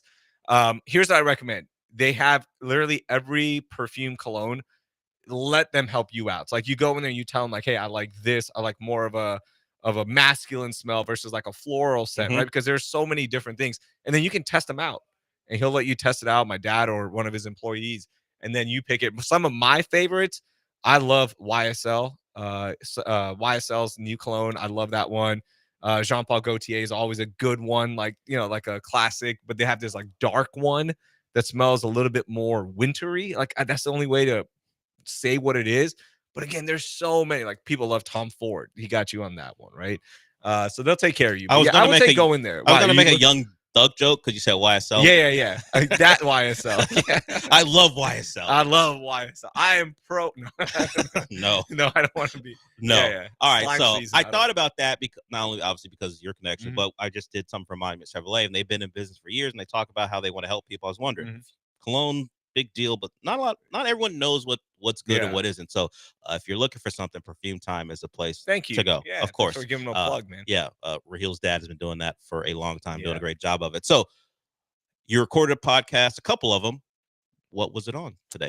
It was this one. There were two topics, like bucket list items in Houston that you still want to do. Like one of my bucket list things is to get a grill, like one of the grills, you know, like a you and Tom grill. Herman. Yeah, like from Johnny. If Tom Herman does it, do you want to do it? I still want to do it. Okay. Yeah, it's a pretty. I think it's one of the most iconic Houston things. Like Yep. it started here. Johnny Dang made it famous. Paul Wall, obviously, right? So I definitely want one of those. Like that is on my bucket list. I probably won't get like a real diamond one. Things aren't going that well. Yeah, things aren't. Yeah. But maybe if I can pick up a shift here, then Yeah. maybe. Well. But I do want to get a grill. I think it'd be sweet, and I would wear it to like big events. Would you wear it on job? Would you wear it during Fury or Yeah, I with would the, wear it. with Yeah, the like when you're in Roughnecks? public. Yeah. Yeah. I Okay. would wear it when I'm in public. It's a statement piece, right? So I would like to do that. Okay. That's all my buck. And then we did unwritten rules for driving in Houston. I actually put that on Twitter yesterday and got flooded with unwritten rules. So you can hear About those episodes. decorum, about how to get the places. What was the Yeah, main just like okay, like for one, when a signal turns green, don't immediately go. look? Just wait like 2 seconds, beat, 3 yeah. seconds, because people run red lights here. Yeah. Have good uninsured motorist insurance, because for whatever reason, a lot of people drive with no drive insurance. around, yeah. So you can hear the full episode. It's going to be out, in May. But yeah, that's what we did today. Oh, awesome! I think I see some Yeah, of our the whole city team kids just walking walked by. by. So yeah, Want to thank Rahil for interjecting himself into my show. of course. Thank you for letting me derail When it. when he's supposed to be here, he's not. When he's not, Yeah. he is. So, So that's I for- won't be here tomorrow. Yeah, of course not. He did his time. I did my time. That's Rahil Ramzanali. Thank you, Del. Of course, Thanks, the host Michael. of City Cast. And like you said, go out to Perfume Time if you're looking for anything. In Harwin or on Harwin, excuse me. His dad's been doing that for a long time, doing a great job. Rahil Ramzanali. And that means we are done for the day. Paul Gallant is up next, followed by the Killer Bees. If that was a different Eric who wanted to ask Michael a question, apologies, but I see Eric and I just assume it's Eric Wong, and you had already been on today. A different Eric would have got in. Maybe say other Eric next time if you're different. And if not, that Eric would have just asked about some Latina that I had no reference to. So that's just how it is. Michael, want to thank you for helping me out today. Michael will join us in his regular time slot Friday, because he wants to tell us, and he should tell us, what we should or shouldn't watch. I will. Michael Carroll does a great job all around the station. Did a great job today. Michael, since we're done for the day, what does that mean? We did it! We did do it. I'll talk to you tomorrow.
well to left field. That's going to be gone. Isaac Paredes, his 4th home run.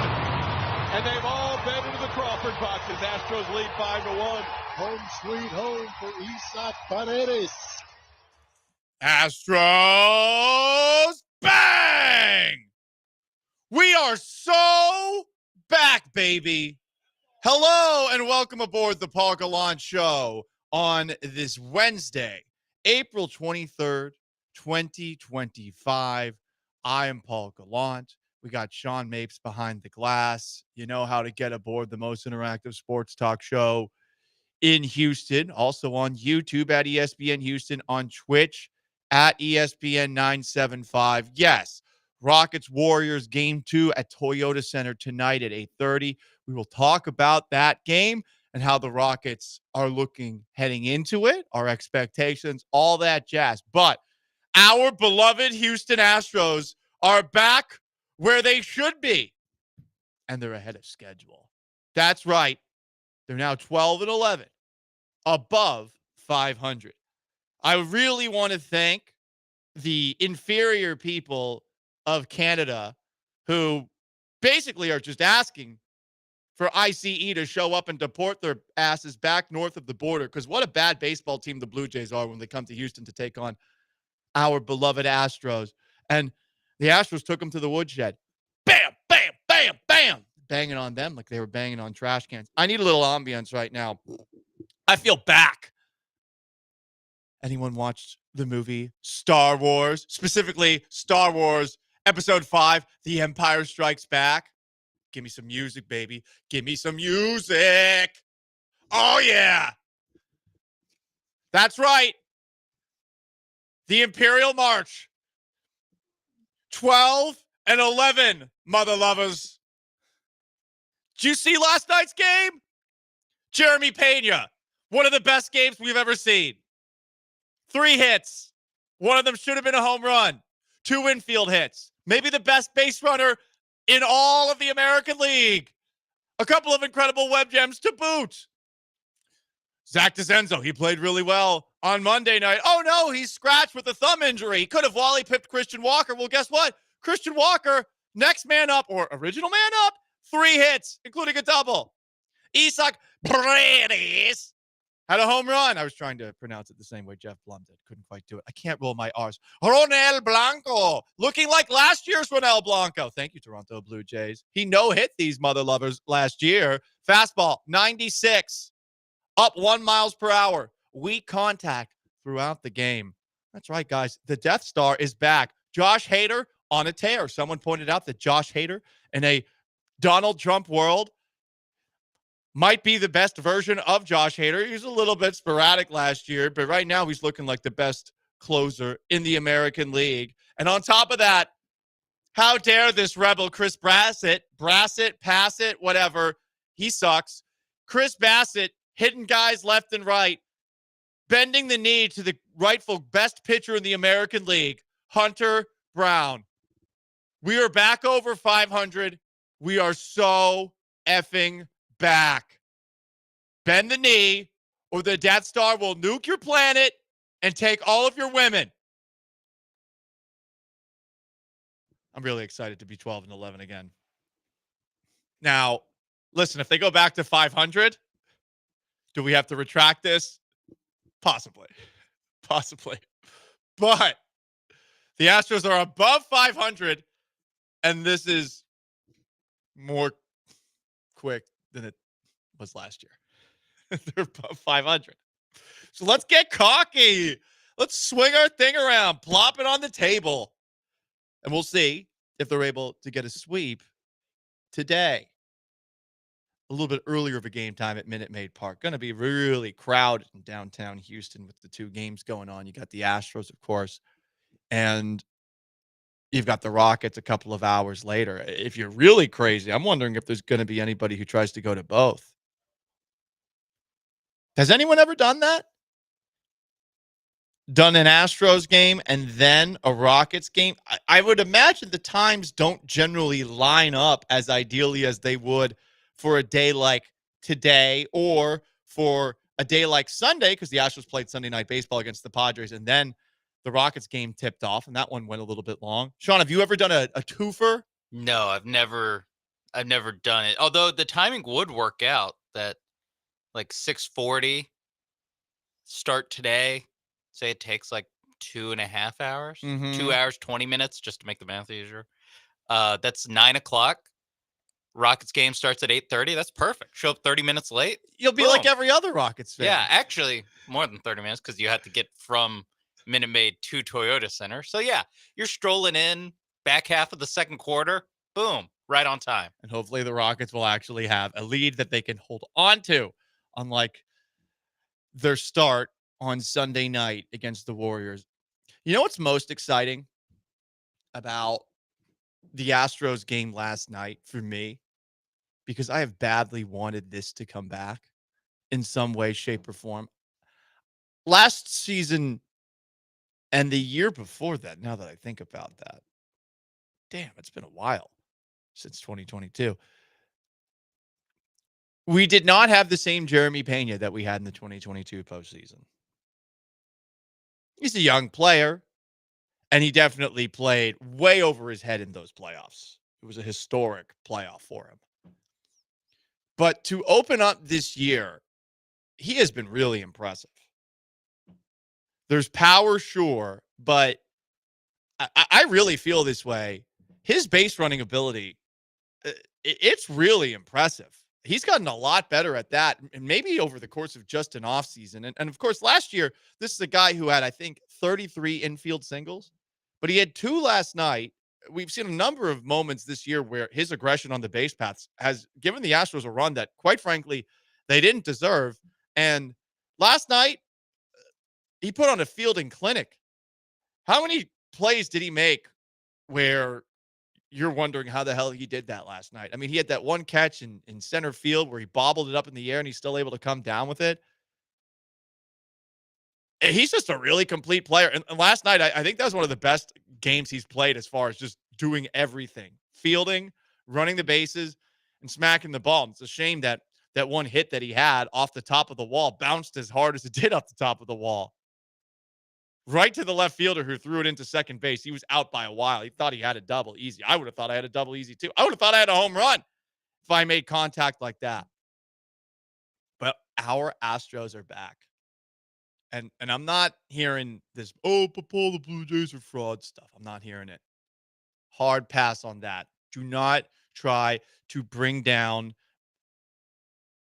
my pants tent, okay? Paul, have you been taking a little bit of Rise, RIICE strips today? No, I haven't. It's just the Houston Astros have me really giddy today.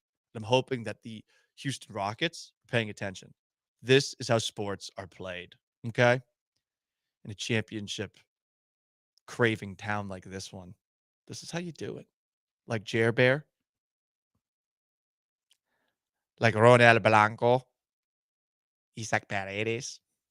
I really wish I could speak Spanish, or at least seem like I am able to speak Spanish in any way. You want to jump in on the most interactive sports talk show in Houston? You can. 713-780-3776 to call in, to text in, on YouTube at ESPN Houston, on Twitch at ESPN 975.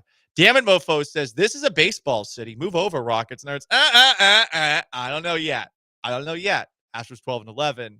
Rockets, the 2 seed in the West. Houston Cougars, the 2 seed overall, after they lost in the national championship game. But number 2, nothing wrong with number 2. Astros are currently not number 2, but they are above 500, which basically means World Series. Here we come. More text in on the most interactive sports talk show in Houston, 713-780-3776 to call, to text. We've asked people if they're able to do 2 games in one. Eric the driver had said he's gone to an Astros and Dynamo game in a single day, walked from one stadium to the next. That's pretty impressive. From the 281, Mr. Bougie Bouge right here. We had a suite at both venues back in the day and would stumble from one to the next several times. Damn, that must be the life. If you're in the suite, generally the alcohol is comped. From the 832, did an Astros-Rockets doubleheader earlier this year. Finale of the Giants series was at 3:30. Rockets played the Jazz at 7. Perfect timing. There's like one chance a season to do the bang bang. Highly recommend. Yeah, I think I'm going to have to do it at some point. I did do it for a Texans game and an Astros playoff game during the Astros Rangers series. I forget the Texans game that I came from that day, but really exciting, guys. You could have a really fun night in downtown Houston. From the 832, as far as Astros cockiness goes, time to rock out with our thing out, stick out with our thing out, hang out with our wang. This guy's really excited. From the 832, I've had a twosome before. Congratulations. Many people have. That's why we've got such a large population in our world, don't you see? From the 832, I've done a Texans and Astros doubleheader before. Well, that's nice. I want to do the Astros Rockets doubleheader, though. Have yet to do that. More texts here on the most interactive sports talk show in Houston at 713-780-3776 to call, to text. For the 832. A lot of dong talk on the text line. Paul, you're going to be responsible for the first earthquake ever recorded in Houston. I'm about to flop the dong on the table. Do not do it at work. You might get fired, okay? Don't do that. Paranoid Panda comments on YouTube. It's not a baseball city. The seats are available. Living in Houston since 97, they follow whoever is good. Yes, we know. We know. That's what's funny. That's what's funny about us constantly saying Houston's a basketball town, and then Houston's a baseball town, and then Houston's a football town. If you've been paying attention to the show long enough, you'd note that we do this so much that it's quite the bit. But like many things that happen on the Paul Gallant show, you have to get it. I love doing that. Joaquin Phoenix meme from the Joker, you wouldn't get it. Whenever people just don't laugh at me, like that time I bombed for 5 minutes opening up stand-up comedy for Donnell Rawlings show, you just don't get it. It's at least what I tell myself before I go home and cry at night. 713-780-3776 to call the text on YouTube at ESPN Houston, on Twitch at ESPN 975. Where are you at confidence-wise for the Houston Astros? 1 through 5. I'm at a 29. How about that? Rockets, Warriors, big game tonight. We know that Alperen Şengün's going to step up. He did in game 1. He has a size advantage over everyone on the Golden State Warriors. But who else for the Rockets do you believe in to step up against arguably the greatest basketball dynasty of this century? Stick around, the Paul Gallant Show.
You're listening to the Paul Gallant Show, on ESPN 97.5 and 92.5. live from the Veritex Community Bank Studios. Here's Paul Gallant. Oh, you learned that we played a C game, probably offensively, and we're 4 points away with 2.5 to go because we relied on our defense. Could clean up some things defensively for sure, but understand the physicality of the game and the importance of every possession. And that's Rockets head coach Ime Udoka talking about what he hopes his Rockets learned in a Game 1 95-85 loss to the Golden State Warriors Sunday night. Game 2 tonight, Toyota Center, between the Rockets and Warriors. The Rockets are 3.5-point favorites in this game. The over-under for this game is 203.5. Under! Hammer the bleep out of the under. I am not a gambling man. However, this series is going to be football on a court. It's perhaps offensive to say it'll be World War I-esque. After all, there's not going to be trenches. There's not going to be mustard gas. There's not going to be guys riding with lances on horses into machine gun fire.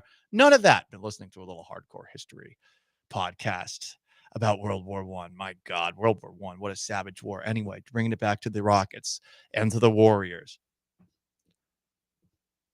I hope Udoka is right that the Rockets can learn that going into game number 2. The first game, definitely an adjustment for young players. And I think when you look at what was successful in game 1, I think they can do that again. The size for the Rockets is going to be an advantage this entire series. I think Alperen Şengün is going to get his, even with double teams. But who else is going to help him out? And I'm not talking about Steven Adams. By the way, hit the over. Steven Adams, 7 rebounds. Really? Hit 12. He barely played in game number 1. Jabari Smith, I think, is going to get some more minutes as well. I expect those guys to help out. But who the hell else is going to help? Ime Udoka on Sunday said Şengün's teammates got to join the party. So who's going to be the person that joins them? Is it Jalen Green? I think it's possible it's Jalen Green. Green had a lot of tough looks Sunday and dealt with a lot of physicality that was not rewarded with foul calls, which, by the way, good. I hate foul calls that muddy up the flow of a game. The Warriors were really physical with him. He's just going to have to be more used to it. And to his credit, this is a guy who did not bitch and moan about not getting calls. Şengün did it a couple of times. He always does it. Green, I thought, looked composed at the very least. I watched some of the shots that he took. They were difficult shots. I felt like he just had bad luck on them. I felt like he took solid shots with the contests that he was facing. He just kept on back ironing it, front ironing it. That's what you don't want. He had one of those. But for the most part, I felt like he was getting openish looks. He was able to create shots that were uncontested. The problem is when he, of course, gets into that mode where he's trying to do a little bit too much. He's out of control. He dribbles in the lane, and the Warriors are very good at packing things for the Rockets are very athletic players, and there's so many guys. That's what they want to do. They want to just attack. They want to attack the basket. You got that with Jalen Green. You got that with Amen Thompson. That's the other guy that you wonder about. Is he going to do more in this game? I saw an article that Kelly Eco wrote for The Athletic about Amen Thompson potentially being the key for this game. Only a 16.8% usage rate in this game, which is way lower than what you typically see out of him. But I think that is largely due to the fact that the Warriors know how playoff basketball is played. They're going to clog things. They're going to make it difficult for you to get those easy buckets. And while size-wise, they're going to have a tough time stopping guys like Alperen Şengün and stopping Steven Adams from getting offensive rebounds and contesting Jabari Smith's shots, they're going to take their chances with both Green and Thompson crashing and trying to get layups. So the key is really, if you're just going to continue to crash and crash and crash some more, the key is that some of these Rockets players who are sitting on the perimeter actually hit some of the open shots that they have. That's Fred VanVleet. That's Dylan Brooks. They're going to have to hit the open looks that they have. And, of course, these are not great three-point shooters, but they're going to have to hit shots. Can they? We've seen it happen before. We've seen Dylan Brooks have ridiculous games this season. We've seen Fred VanVleet have ridiculous games this season. I think both of them have at least 7 or 8 threes in a game this year. They're capable of it. You just don't expect it to happen very often. And honestly, you would rather them not shoot much. But if they're open, they're going to have to take shots. They're going to have to make them. There will be a game where those shots fall. Will it be tonight? I don't know. But Jalen Green and Amen Thompson, these are the two guys that you look at on the Rockets and you say, okay, these are the guys that are furthest away perhaps from their ceiling. You can still say that about Jalen Green, I think. Are they going to be able to take another step closer to it with a game against the Golden State Warriors? Because I think with Green didn't look nervous, but I'm sure that Green was feeling the moment a little bit. Amen Thompson, I think he was nervous in that game. Both of those guys are going to have to give us a little bit more. It's the Paul Gallant Show, ESPN 97.5, 92.5, 713-780-3776 to call to text on YouTube at ESPN Houston, on Twitch at ESPN 975. Christopher Soriano says, I think Tari Eason or Jabari Smith are going to step up tonight. Okay, well, in the case of Tari Eason also had open looks on Sunday, missed them. Jabari already has stepped up. Asking Jabari Smith to step up again, probably unfair. Coming off the bench and playing like that, are you really expecting him to be that efficient this time around? I'm skeptical about that, but hey, he does match up well against the Warriors for what it's worth. Dylan Brooks, Rockets veteran, was asked yesterday what his approach is and what the team's approach is going to be for game number 2. I don't think we got to do much different. I think we just, have to trust in each other with the pass, trust in the guy beside you to make shots. I feel like we didn't make that many shots. We hold any team under 100 points. We give our chances are better than most teams. So, their spacing and, finding, 3-point shooters to open this space for Alpi and Jalen to drive. That would be our adjustment. Yeah, I think that's 100% it. I don't think they have to do much different in this game. Steph Curry hit a bunch of ridiculous shots. Jimmy Butler was pretty efficient. But did any other Warrior really hurt the Rockets offensively? Are you scared of any of those guys? Is Steph going to be that good for another game? Hall of Fame player, also 37. Draymond Green, he was really good defensively. But, of course, there are limitations with how good he can be defensively given his size. And Alperen Şengün clearly, I think, is very comfortable with Draymond Green trying to defend him underneath the basket. So I'm with Dylan. I think the same approach is going to help. More thoughts going into game 3. Here's Fred VanVleet. Per Fred, this is the hardest thing in the playoffs. I think the hardest thing is not the physicality, it's the officiating. Just how drastically different. Yeah, it's just different. It's just different. And, we prefer it that way. You like it that way as a competitor. That's what makes these games so much more challenging and meaningful. So as a young guy, it's kind of hard to figure that part out. But they got their first experience, out the way. Obviously didn't get the result that we wanted. But, you move on, bounce back. It's a long series. He is right about that. I would imagine over the course of game 1, the Rockets were probably surprised with what they weren't getting calls for offensively. They were experiencing a little bit of their own medicine because, of course, defensively, they were also playing extremely physical. And I love how the refs let this game play. I hope that they call it consistently all series long. It would be annoying if you go from one game to the next having entirely different interpretations of what's a foul and what isn't. So now that the Rockets know what's not going to get called, and I think that might have been in Jalen Green's head at times during game 1 where he's thinking to himself as he's crashing the lane, oh, I'm going to get a foul call. And what did he get? Any? I think he had 2 free throw attempts.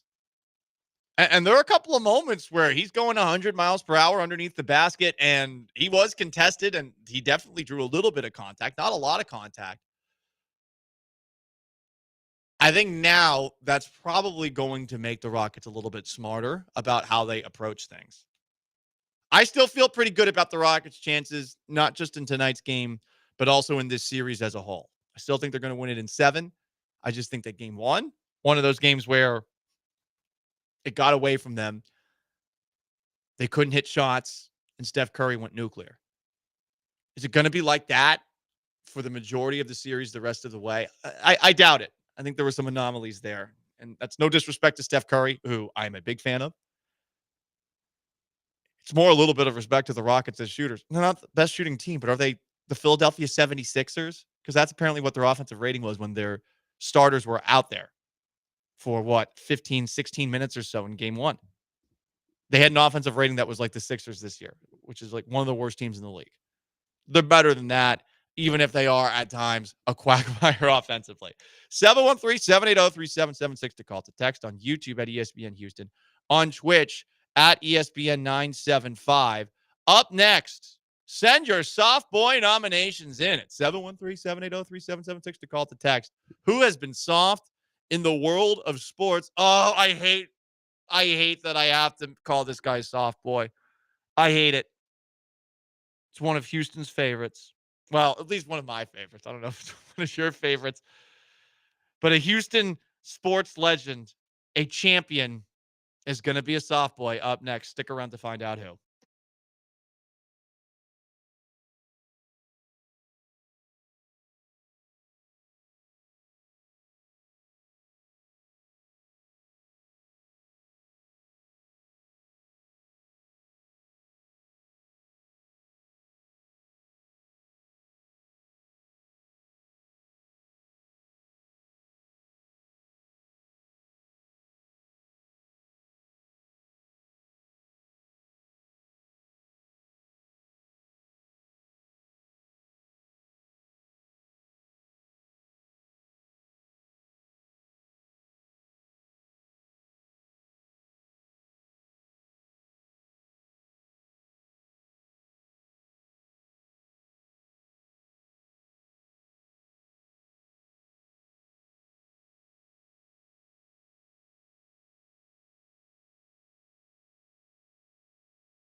In honor of the time that Ime Udoka looked at LeBron James bitching and moaning on a basketball court. By the way, he did that last night.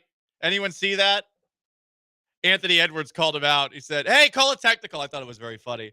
But in honor of the time that Ime Udoka called LeBron James a soft boy, every single Wednesday at 12:30, we tell you who's been soft in the world of sports and beyond.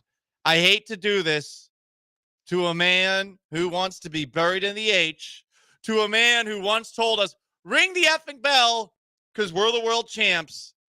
But Lance McCullers, who was scratched from his rehab start over the weekend with a stomach bug. This was on Saturday. Even if it was a legit stomach bug, we got to put you in here. Do you know what I'm dreading, Sean Mapes, behind the glass? I'm dreading when Jeremy Booth joins us in the 2:00 hour because I'm going to have to defend Lance McCullers. Because honestly, who hasn't had a tummy ache from time to time? Who hasn't had a stomach bug from time to time? I like Lance McCullers a lot, but I know that Jeremy Booth is frothing at the mouth to take some pot shots at Lance McCullers. Yeah. What do we do? How do I defend him here? I want to don't know. defend him, but we have to call him a sophomore I today. wouldn't. You wouldn't? I wouldn't. Damn it. I think I would just have to take the L here of just like, listen, it happens. I get it. Also, I get why Jeremy Booth is going to totally get it. Do at least one, probably two complete drive-bys on him. It's gonna be Sonny If not- Corleone. If not, maybe drive-by. It might just be like the entire 30 minutes he's here. It's just We should keep count. making fun of his tummy ache. Do you want to make a sounder every single time he takes a shot at Lance McCullers? Just play it because he doesn't wear headphones anyway, so Yeah. it won't distract anybody. I'll find something. So sorry, Lance. Lance McCullers a soft boy. The New York Yankees, soft boys. We back the blue occasionally. It's a tough job. You got to make split-second decisions. Is your life on the line? Well, maybe not necessarily as an umpire, but it's a tough job, and you definitely face a lot of backlash if you make the wrong call. Jazz Chisholm, a Yankee player, was ejected from a game for arguing a strike three call and then took to social media to complain about it from the clubhouse afterwards, which is disgusting. Absolutely despicable and disgusting. A Yankee is not allowed to complain about anything, number one, because that's part of their code. Oh, but Paul, they're complaining about the 2017 Astros. I know, that's what I mean. Like, this team used to be so arrogant and cocky, and now they're bitching and moaning about everything. But Jazz Chisholm, thankfully, and I back the blue, was suspended a game for arguing that strike three call and then going on his phone in the clubhouse and complaining about it on social media. I do think it's pretty funny that they suspended him for that part of it. Because once you're ejected, doesn't that mean you're out? You would think, and you should be able to use your phone, right? But I guess even if you've been ejected, you have to wait until the end of the game to post anything on social media. It's a bizarre, I guess bylaw. because they don't want someone like, you know, in the clubhouse with their phone and then someone running down to the clubhouse and like relaying a message or him relaying a message back out. Because like that's why they don't have phones in the dugout, right? Right. So like they can't be on Twitter and complain about stuff. Or steal signs. Well, that too. Yeah, there's that. But luckily, you know, now that they have the phones or any technology out there, it's impossible to steal. Just like it was impossible to steal signs before. Right. Apple Watches and iPads. And trash cans. Have they banned trash cans? They have not banned trash cans, but I think they've banned televisions that allow someone to hang on a trash can. Another Yankee, soft boy, Aaron Judge whining about the rules of the game. Did anyone see over the weekend? Aaron Judge hit a home run. It clearly was a home run.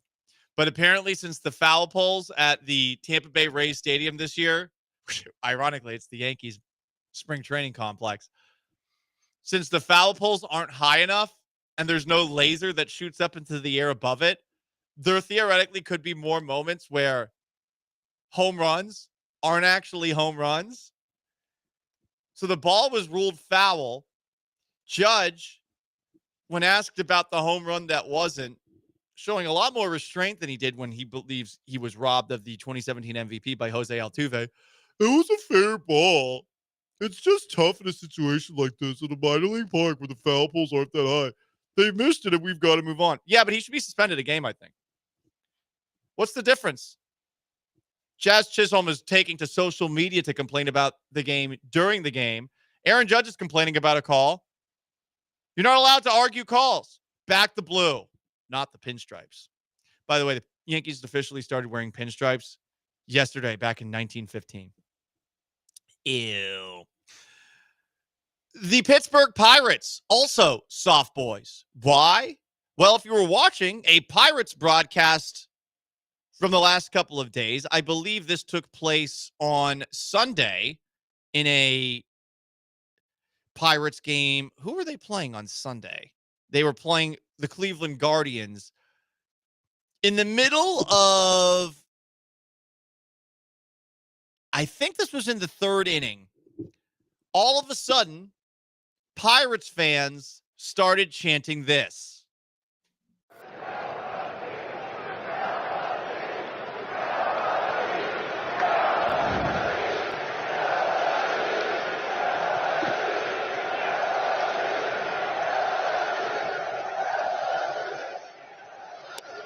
One ball, one strike. Manzardo homered leading off the seventh.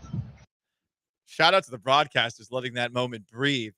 They were chanting "Sell the team." At the very end, did you not notice that all of a sudden the audio faded out rather abruptly? That is 100% the Pirates broadcast realizing, damn, we can't have ownership looking bad out there, and turning the audio of the crowd off. Could have been done in a slightly less obvious way, but instead of slowly fading it out, which a real audio engineer could have done on the fly, they let it play, and then they were like, oh, crap, oh, damn it, oh, God! And then they just, boom, down to nothing. So now everyone notices it, and now the Pirates are getting called out for it. Been a very embarrassing start to the year for the Pirates. I believe they have the worst record in baseball to open things up. In this game, they were down 3-0 in the third inning when those sell the team chants began. Yikes. Could always be worse. The Pirates are 9-15. For what it's worth, the Rockies are worse, 4-18. The Braves, 9-14, still off to a slow start. The White Sox, who everyone expected this, 5-18. The Rays, Orioles, also 9-win teams. The Orioles really stink, guys. Did you see the Orioles got 20 burgered on Sunday? Woof. Soft Boys continues. Who's been soft in the world of sports? Let's turn to the Dallas Mavericks. First off, before the Lakers-Mavericks play... Wait, hang on. It wasn't Lakers-Mavericks. Who was the playing game, Sean, for the Mavericks that they played against? Mavericks-Grizzlies? Mavericks-Grizzlies playing game. Before this play-in game, a Mavericks former courtside ticket season ticket holder saw Nico Harrison within a couple of feet of him and started chanting, "Fire Nico." Former Maverick Michael Finley, who is standing courtside and might be in a security role now. I'm not really 100% sure. He's in the front office. He's in the front office? Yeah, okay. He's like a lieutenant to Nico. Okay, well, he seems like a bobo because he turned around and he told this fan that he needs to stop. They were threatening to remove this guy, I guess, from the actual stadium. And the guy said, I already canceled my season tickets. Don't worry. We're good. So he was getting in his last few protests before, I guess, he never watches a Mavericks game again. I think it's soft that the Mavericks keep on trying to tell people to stop saying all these things. Also soft, Jerry Jones. His wife is named Jean. I wonder if that's short for something. It's spelled Gene. It's got to be short for something. That's a guy spelling of Jean. Lady Jean is Jean. You know? But anyway, Jerry Jones' wife, soft, because when she heard about the Luka Doncic trade, she cried. Now, Jane was all-state, scored 17 straight free throws in the state championship game. And Gene lives and dies with that basketball. And just cried when Luka left. But I understand that, and I understand, frankly, you say, how could that happen? I've got a little bit probably better understanding how something like that can happen. She's soft for crying about this. She's got to know that, hey, This is going to make life easier for my hubby. Nico Harrison, doing what he has done, has taken so much pressure off of every single sports organization in Dallas. Specifically, of all teams, the Cowboys. The Cowboys are actually being overshadowed for a change by another team because of something stupid that they did months ago. So if you're Jer Bear's wife, I feel like instead of crying about Luka getting traded, you should be happy that for a change, he's not the most hated executive in Dallas sports, right? That's at least what I think. Also, Jerry Jones said that Luka was a friend. Twist the knife in the Mavericks, why don't you? One last soft boy, soft girl. The backlash to the Blue Origin space flight featuring a bunch of rich women going up in space into orbit for 11 minutes and then coming down and acting like they were the first women to ever go into outer space has been perfect because everyone thinks these people are a bunch of obnoxious bitches. Let's be frank. That's how everyone feels about it. Whether it's fair or accurate, that's how they feel. They think those women are a bunch of spoiled, entitled, everything that's wrong with American society today. And with the way that they came down flexing as if they did something impressive when they've had actual astronauts in outer space was ridiculous. Hell, we had a lady that was trapped up in outer space for like months. And these people go up in space for 11 minutes and act like they landed on the effing moon. Worst of all of them, Katy Perry, who has always been an insufferable woman who's very full of herself. And again, this is not me putting women down a peg or two. This is more Katy Perry sucks. We all agree on that, right? Even Wendy's feels that way. Did anyone see what Wendy's had posted in response to a story about Katy Perry and a bunch of others going up into space? They responded to that post saying, does she need to come back? That's it. Well, guess what? Katy Perry is threatening to sue Wendy's for that tweet. The tweet again wrote, can we send her back? That's it. It was a response to some random aggregator website that posted about the Blue Origin flight. I'm going to read this story. Oh my God, it's so insufferable. Celebrities who have their sources that they leak to places like People or The Hollywood Reporter or E! News. Oh God, always as insufferable and out of touch as possible. The source close to the situation tells People magazine that the company was out of line and that Katy Perry deserves an apology. Wendy's didn't make a joke. They made a choice. The recent posts on X aimed at Katy Perry were not only disrespectful, but blatantly inappropriate. This wasn't harmless banter. This was a billion-dollar brand using its platform to publicly demean a woman. When billion-dollar brands join in, it's irresponsible. Wendy's responded to this, but they didn't apologize. In a statement to People, they wrote, we always bring a little spice to our socials, but Wendy's has a ton of respect for Katy Perry and her out-of-this-world talent. But this statement, not done, from the source close to Katy Perry. Wendy's is not adding to the conversation. They're dragging it down, and this kind of behavior contributes to a culture where women are punished for standing out or a woman daring to do something different as target. Let's stop calling this daring. No, there's no daring. They got offered to fly in space because they're rich and famous. Telling a woman that she should be sent back is shameful bullying and reflects a troubling willingness to tear down in today's society. What's worse is that the face of Wendy's is a woman, which makes this decision not just hypocritical, but painfully ironic. Everyone expected more from a brand with this kind of platform. Wendy's should do the right thing, the name of one of their core values, apologize and do better in the future. Oh, they even did do better at the very end. F this source close to Katy Perry, he said in quotation marks. Soft. This might be the softest thing we've ever seen. It's a joke. That's what happens on the internet. Oh, a corporation makes a joke too and you can't handle it? No one was going to like you more when you came back, Katy Perry. Your 15 minutes are done. Famous, talented musician, yes, more successful than I'll ever be. But your 15 minutes are done, and this was so out of touch, and you come down acting like you did something important. You didn't do anything. You rode on a ride. It's not a ride. It's not a ride. It was a step forward for women. There was a woman on there was an astronaut who was trapped in a space station for months. What are you talking about, Katy? Oh, I can't believe Wendy's came after me. I can't believe more corporations did come after you. No one likes Katy Perry. She's been over for a while. Didn't like Taylor Swift kill her in a diss track? Yes. And that concludes Soft Boys. Soft Girl of the Week, it is Katy Perry. The Paul Gallant Show, ESPN 97.5 and 92.5, 713-780-3776 to call in, to text in, on YouTube at ESPN Houston, on Twitch at ESPN 975. Why are the Houston Texans so leaky right now? They're really, really leaky. They might have an issue of some sort. I'll tell you why they've been so leaky, in my opinion, next. Stay put.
This is the Paul Gallant Show on ESPN 97.5 and 92.5. from the Veritex Community Bank Studios. Here's Paul Gallant.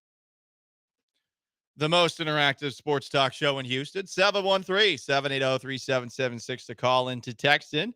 The Astros, so back. They're back above 500. And the Rockets got a big game 2 tonight against the Golden State Warriors at Toyota Center. Looking forward to going to that game. Very curious what the turnout will be. Turnout was late arriving on Easter Sunday, but the energy was good. How about a Wednesday night at 8:30? People are going to show up on time. The crowd did deliver. I think it can reach another level, though. So I'm excited to go to the game tonight. Texans, they will be drafting 25th if they stay in the spot that they're currently at in tomorrow's NFL draft. And something that I have found interesting over the last couple of days as we get closer and closer to tomorrow night, this has been the leakiest buildup to a Nick Caserio draft that we have seen. which is saying something because a couple of years ago, there were lots of rumors the last couple of days about how the Houston Texans were really interested in Will Anderson, which obviously they were. But when Bryce Young went first overall, the Texans actually took C.J. Stroud second overall, and then they traded up to the number 3 pick, something Nick Caserio likes to do. He has 13 trade-ups over his time as Texans GM. That is the most of any general manager in the league. They trade up. They get Will Anderson, too. They get their guy. Both of those picks have worked out to this point. Stroud, I hope, continues to progress. Not as much progress last year as you saw from him over the course of his rookie season. But to bring it back to the Texans, it's been a very, very gossipy last few weeks.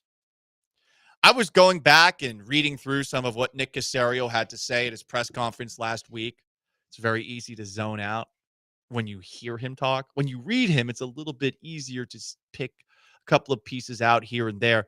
And he said that there's a lot of garbage that's out there this time of year. And I'm wondering how much of these rumors about what the Texans plan to do are garbage. Is there perhaps a motivation, a plan behind this? Has this been put out there so that people don't guess what the Texans are actually planning to do? Or do the Texans not care and they just know this is what we want to do? We don't care if it gets out there. But someone's been a chatty Cathy because we're seeing all sorts of the NFL insiders blah, blah, blah, blah, blahing about what the Texans might do. Adam Schefter had a couple of things the last couple of days. Yesterday, we talked about how he reported that the Texans and Eagles will be active during the NFL draft. But that's not that surprising because the Texans are always active when it comes to trades during the NFL draft. But today, Schefter reported that the Texans are all about upgrading their offensive line this weekend and have talked about moving up in this draft.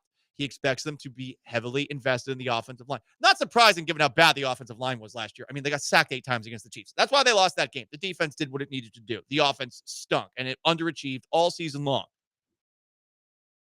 It was a bad offensive line last year. Blame it on Bobby Slowick. Blame it on the offensive line coach, who has now retired, Chris Strausser. Blame it on the offensive lineman. Blame it on C.J. Stroud a little bit, too. There's lots of blame to go around. But Schefter's expecting the Texans to upgrade their offensive line. What else are we seeing? And thank you to Cody Stutes for keeping tabs on all of these things with Houston football. From Diana Rossini at The Athletic, the Texans have been actively making calls about a potential move up. So don't be surprised if Houston makes a jump up on Thursday night. Also, per Jeremy Fowler of ESPN, another NFL insider, the Texans are calling into the top of the half of the first round to potentially move up. One NFC executive predicts Houston is interested in Texas tackle Kelvin Banks Jr. We've heard that before, huh? Daniel Jeremiah has reported that a couple of times over the last couple of weeks. So, more from Fowler. Teams behind the Texans have heard from Nick Caserio, and they've couched the whole thing with, quote, it's possible the Texans are just doing their due diligence across the board, end quote. But it really feels that many are expecting the Texans to trade up to go and get Kelvin Banks Jr. And it's strange to me that that's out there, especially with the Texans picking at number 25. Here's the thing, and I see a lot of people out there that are talking about how the Texans should be a little bit more cautious when it comes to trading picks. After all, look what happened with the Stephon Diggs trade. They trade a second-round pick for Stephon Diggs. They get 8 games out of the guy. And that's understandable. I think some people value draft picks a little bit too much. They are essentially lottery tickets. You can use them as currency. If you really like a guy in the draft, I do think that you should be willing to use the picks that you have to trade up and go get that guy. So if they like Kelvin Banks Jr., go ahead. Go get him. And I think they're going to be willing to trade up because reading a little bit more of what Nick Caserio had to say at that press conference last week, Caserio said multiple times that he really likes the Texans team as currently constructed. He really likes this team. I don't think he thinks they're there, but I think the implication was, listen, it's not like we need many more players. The guys who are here are already here. Anyone we draft, they're going to have to fight to get playing time. But he made mention of this a couple of times when talking about his draft philosophy ad nauseum, because the man gives very long answers that would make the best filibusters in Congress, Ted Cruz, etc., blush. So it's something to keep in mind that Caserio could be throwing smoke screens out here, but I really think that the Texans like somebody. And if they like somebody, and if they think that their roster is good, close to being a championship roster, if there's one player that they think is good enough, they should trade up to get him. I have no problem with the Texans trading up to get their guy. I feel like Nick Caserio has really earned trust. I said this last year going into the draft. He's earned a little bit of trust. He's earned a lot of trust now. I get that he's not great when it comes to drafting offensive linemen, and it is a bit of a 50-50 proposition when you're drafting at any position. But outside of offensive linemen, he's done a pretty good job. Does that mean that he can't ever draft an offensive lineman again? So if they're going to trade up and get Kelvin Banks Jr., which has been heavily leaked, heavily reported, heavily rumored, I'm cool with it. But it does feel like that's what they're going to do. More and more reports about that. We had a few yesterday. Now we got all the big guns. Schefter, Rossini, Fowler saying that this is what they expect to happen. This is who they're targeting, and they're willing to trade up to make it happen. We'll see what happens tomorrow. Paul Gallant Show, ESPN 97.5, 92.5, 713-780-3776 to call to text. On YouTube at ESPN Houston. On Twitch at ESPN 975. Vibes-wise, where are you at with? 1, the Houston Rockets going into Game 2 tonight against the Golden State Warriors at Toyota Center. 2, your Houston Astros, who are now back above 500. Vibe check next. It's the Paul Gallant Show, the most interactive sports talk show in Houston. Stick around.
Astros are back above 500.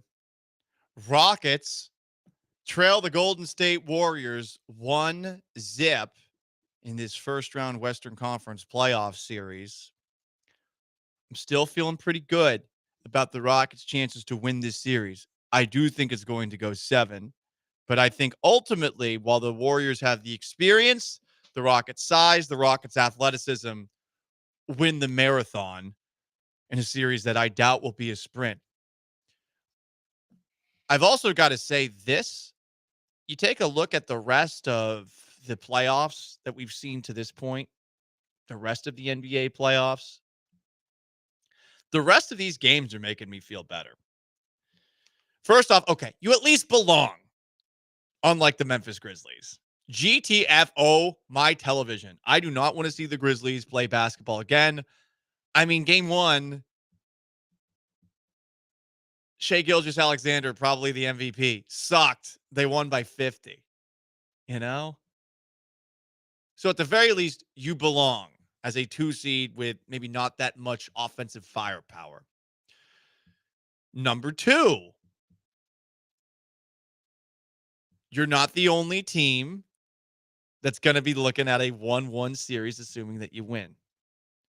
And I would say that for Nuggets Clippers, that's definitely the most evenly matched series to this point, where you got Kawhi Leonard playing the best basketball he's played in years, and yet the series is tied at a game apiece afterwards. And also with the Lakers and Timberwolves, the Lakers the 3 seed, the Timberwolves the 6. Everyone thought the Lakers looked dead game 1. Now all of a sudden everyone is puckering up to the Lakers after last night. Has anyone seen the coverage, the amount of coverage that the Lakers win over the Timberwolves last night is getting? A 3 seed beating the 6 seed in one game of the playoffs is getting? My God, you'd think that they just advanced to the NBA Finals again. You've got all sorts of ridiculous, hyperbolistic columns talking about the moment where J.J. Redick lit up his Lakers team. Because there's a timeout that J.J. Redick calls and he just swears at them a bunch. It's called on a microphone.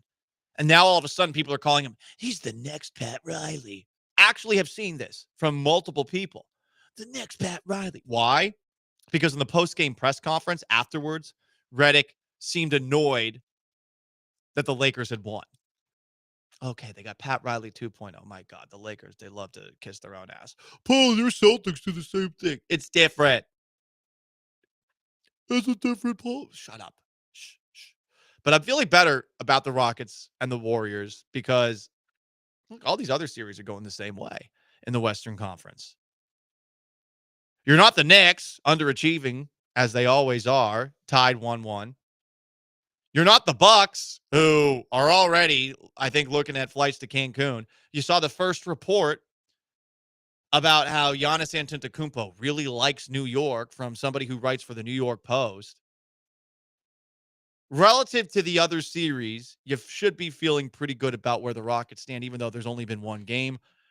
They did not play their A game. They couldn't shoot, but they did play good defense. And thanks to that good defense, despite being down 20+ against the Warriors dynasty, they were able to find a way back into that game late in a game where Fred VanVleet never figured out how to shoot, in a game where Jalen Green never figured out how to shoot, in a game where Amin Thompson was really passive, in a game where Tari Eason wasn't very efficient off the bench either. I feel pretty good about tonight's game. Curious as to how you feel, though. 713-780-3776 to call, to text.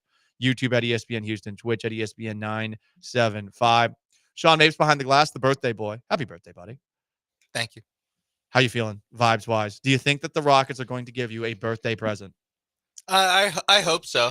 I definitely hope so, because like we saw last night with the Lakers in Minnesota, is that when you're the home team and you lose game 1, like, dude, you got to win game 2, because it's not over, but it's pretty dang over if you start out losing your first 2 home games. And I think the Rockets would be in that same exact situation. So, yeah, they've got to win tonight.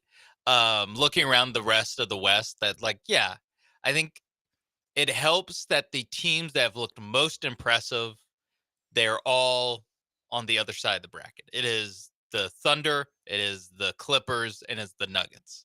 Those to me have been the real standout teams. Minnesota just made a bunch of threes in game one. That was cool. You'll win doing that.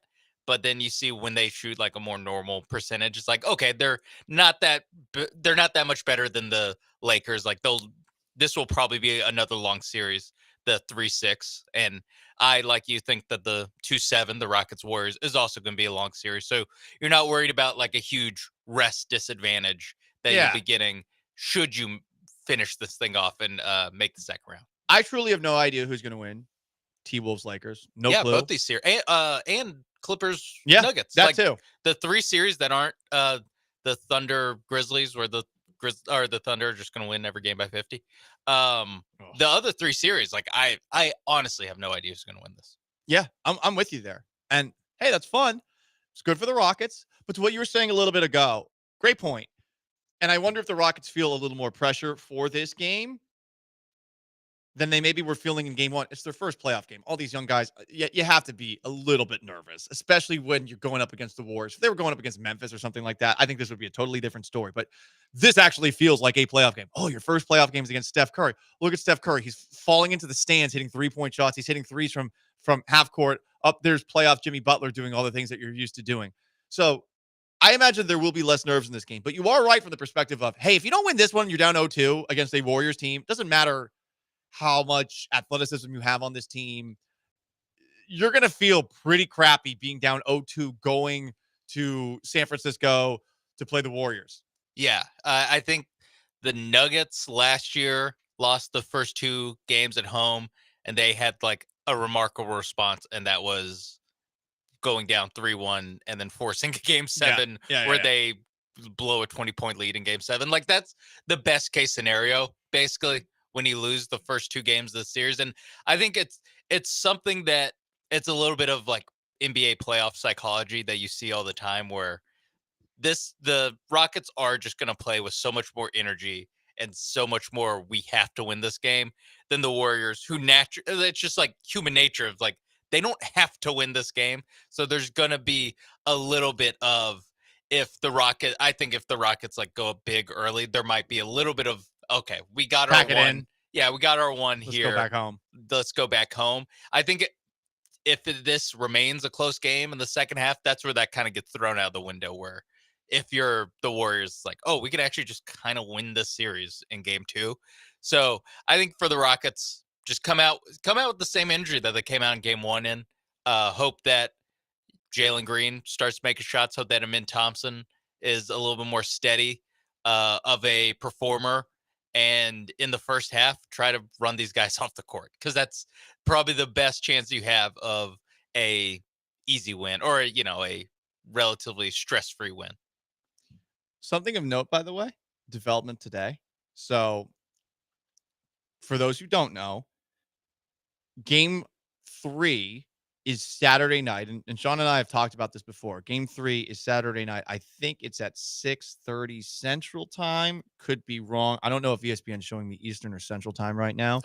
But let me see. After their game on Monday, which is going to be a late game, 8 or 9 o'clock on TNT, their game on Wednesday, if there is a game 5 at Toyota Center, I hate this. I feel like the NBA is kind of shafting the Rockets when it comes to home court advantage. That game's going to tip off at 6:30 on a Wednesday. I think that's bogus. Is that a double Western Conference game or something? It's yes. The Lakers Timberwolves game would be the later game that day, right? So that's frustrating because the first game of the series late at night on Easter Sunday in a very Christian part of the country, and then game 5, if it happens, 6:30 in Houston, we're screwed. People aren't going to show up on time for that. Yeah, 6:30 Wednesday in Houston. That's tough. That's when rush hour like dies down, probably around like 7:15. Like tonight, actually getting into the stadium shouldn't be that bad. People will still show up late. That next Wednesday game, if it happens, I'm not feeling that one. So, like we're saying, the next Wednesday game better happen. Yeah, it better happen. Better happen. You're down 1-0. It's game 5. You get swept. That would definitely be a bad look. You have bigger problems than. I mean, no one will be at Toyota Center, but for much worse reasons. Yeah, man. So vibes for the Rockets. I think they're still pretty good right now. Vibes for the Astros, immaculate. They're 12-11. They're back above 500. They're ahead of schedule in terms of getting back above 500. 2 straight 2-game win streaks. Now that means there was a loss in the middle, so it is, but still 4-1 exactly in their last 5. And that one loss was to team with the most wins in baseball. Boom. Facts. 713-780-3776 to call, to text on YouTube at ESPN Houston, on Twitch at ESPN 975. Vibes wise, where you at for the Rockets? Where you at for the Astros? Up next, Dana Brown, Astros GM, spoke earlier today.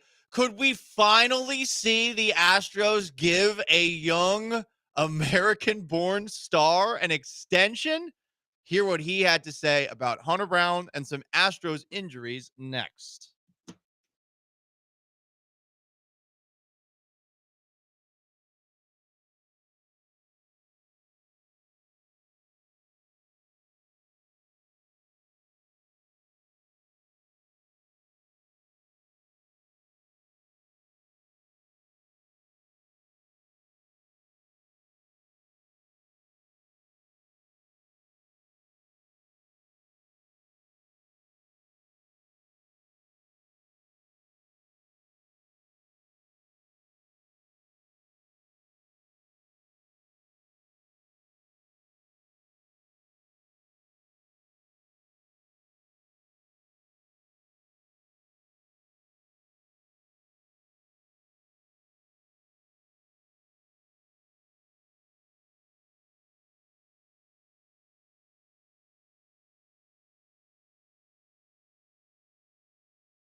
It's the Paul Gallant Show, on ESPN 97.5 and 92.5. live from the Veritex Community Bank Studios. Here's Paul Gallant. Old Tapper's going to stay fair, and it's going to score a run. Pena's going to beat it out. An infield RBI single for Jeremy Pena, and it's 1-0 Houston. Jeremy Pena, 13-game hitting streak yesterday. Jeremy Pena, a 3-hit game yesterday. Jeremy Pena, with his defense, he made the Blue Jays pay. I'm so excited I can do a little more Jeremy Pena singing. It's been a while, but it's finally back because Pena's off to a great start. Last night he was great on the base paths. Maybe not so much on that single. It wasn't his fault. That should have been a home run. Crawford boxes, let's lower them. Let's lower them a little bit. Make it a little easier for Jose Altuve to scale it. But he had 3 hits. 2 of them were infield singles. He's got 35 infield singles now since the start of last season. And he made some really nice plays defensively out there. So it's good to see Jeremy Pena doing the things that we were hoping Pena could be capable of doing for an entire season after what we saw from him in the playoffs. Every single week, we hear from Astros GM Dana Brown, who's a bit of a politician out there, loves making promises, loves hyping things up. So what we do is we take a listen back to what Dana Brown had to say. I transcribe it for you, and we determine whether or not we are down with what Dana Brown is saying. Hit it.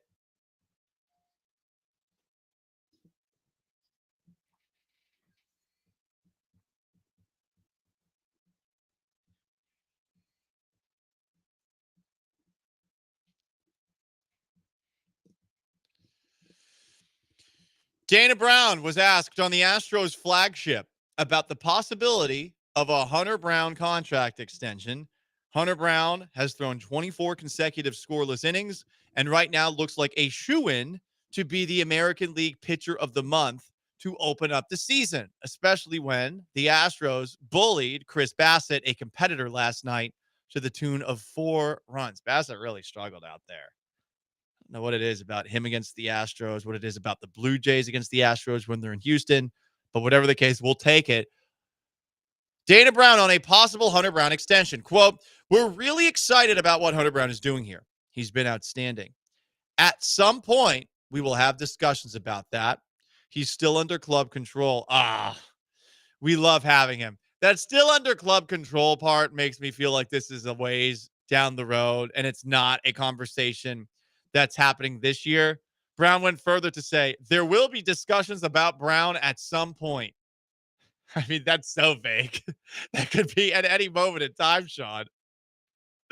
I mean, I'm not. I get why you had to ask him about a Hunter Brown extension, but like, it's not happening, guys. I don't know. I think it's not ever happening, or it's just not happening soon.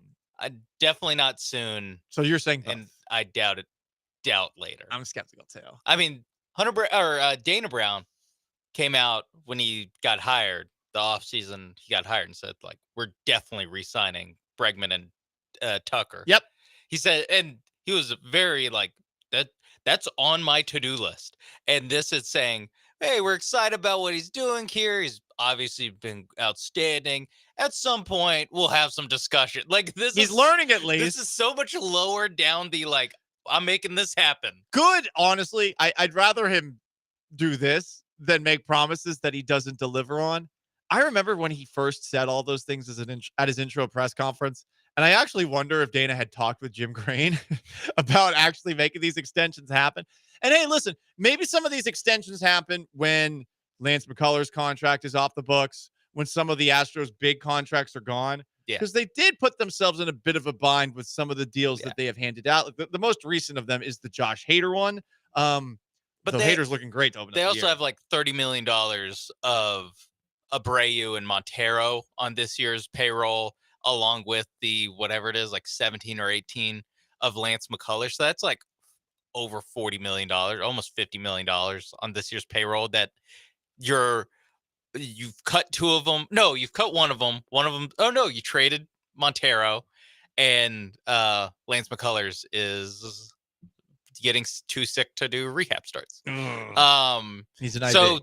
Theoretically, on next year's payroll, we'll have $50 million extra to spend on something.